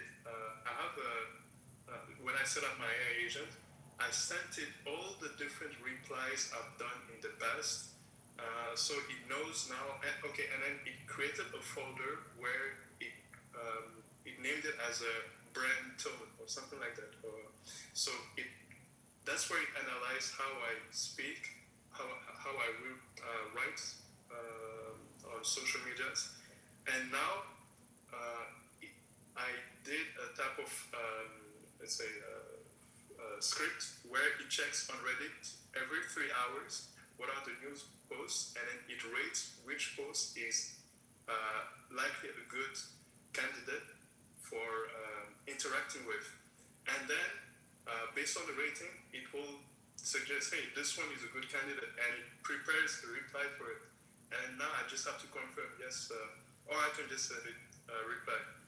And there was a moment I forgot to turn it on, but because it self-learns, it sent me a message on Telegram and said, hey, I found a post that is relevant to your product. Do you want me to post this reply? And I was like, wait, I forgot to turn it on. I didn't know it had something in the back that still, checks stuff. But yeah, and I was like, yeah, heck yeah, do it.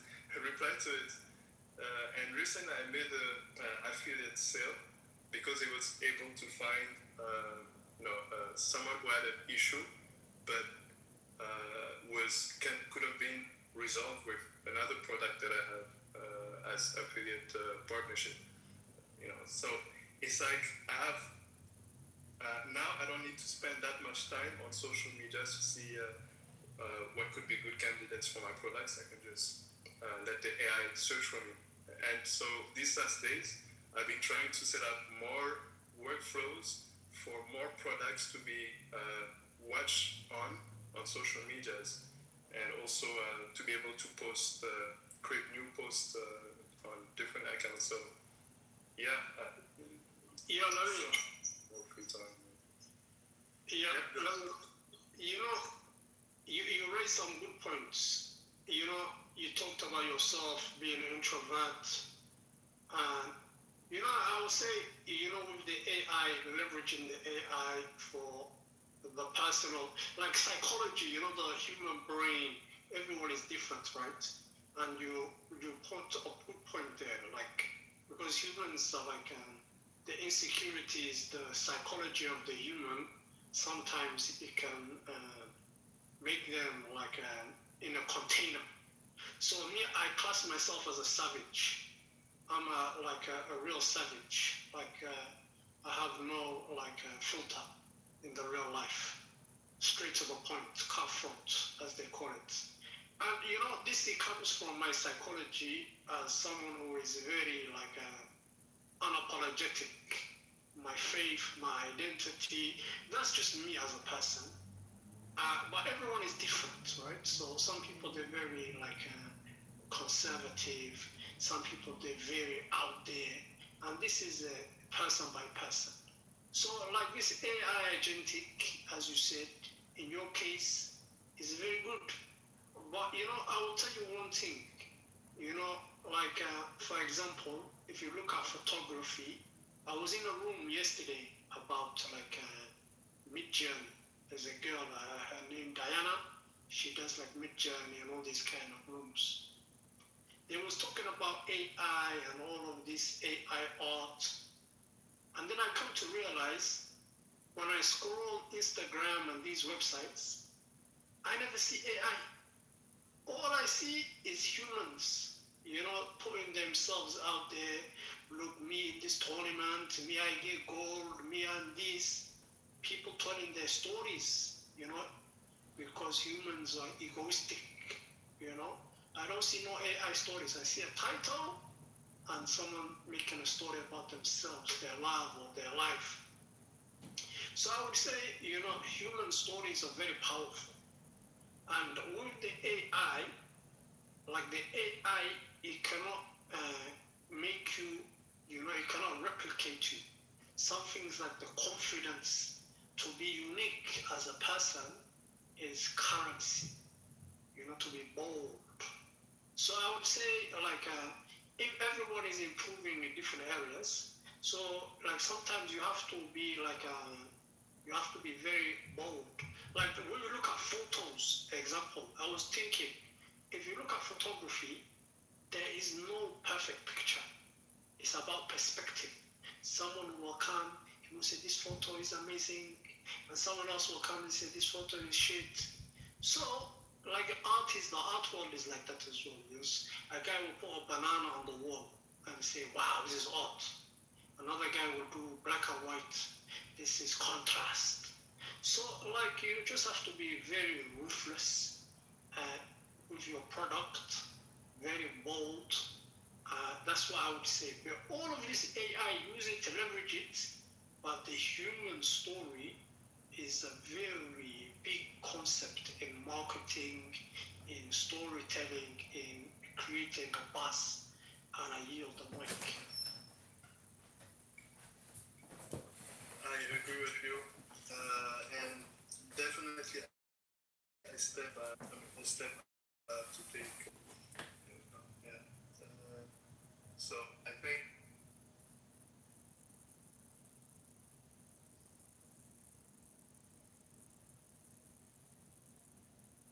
Anybody.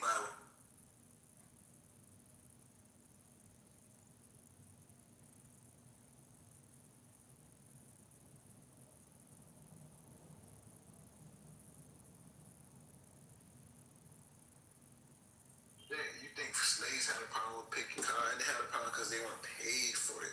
You think if they were being paid to do this? What's up, everybody? And I want to see you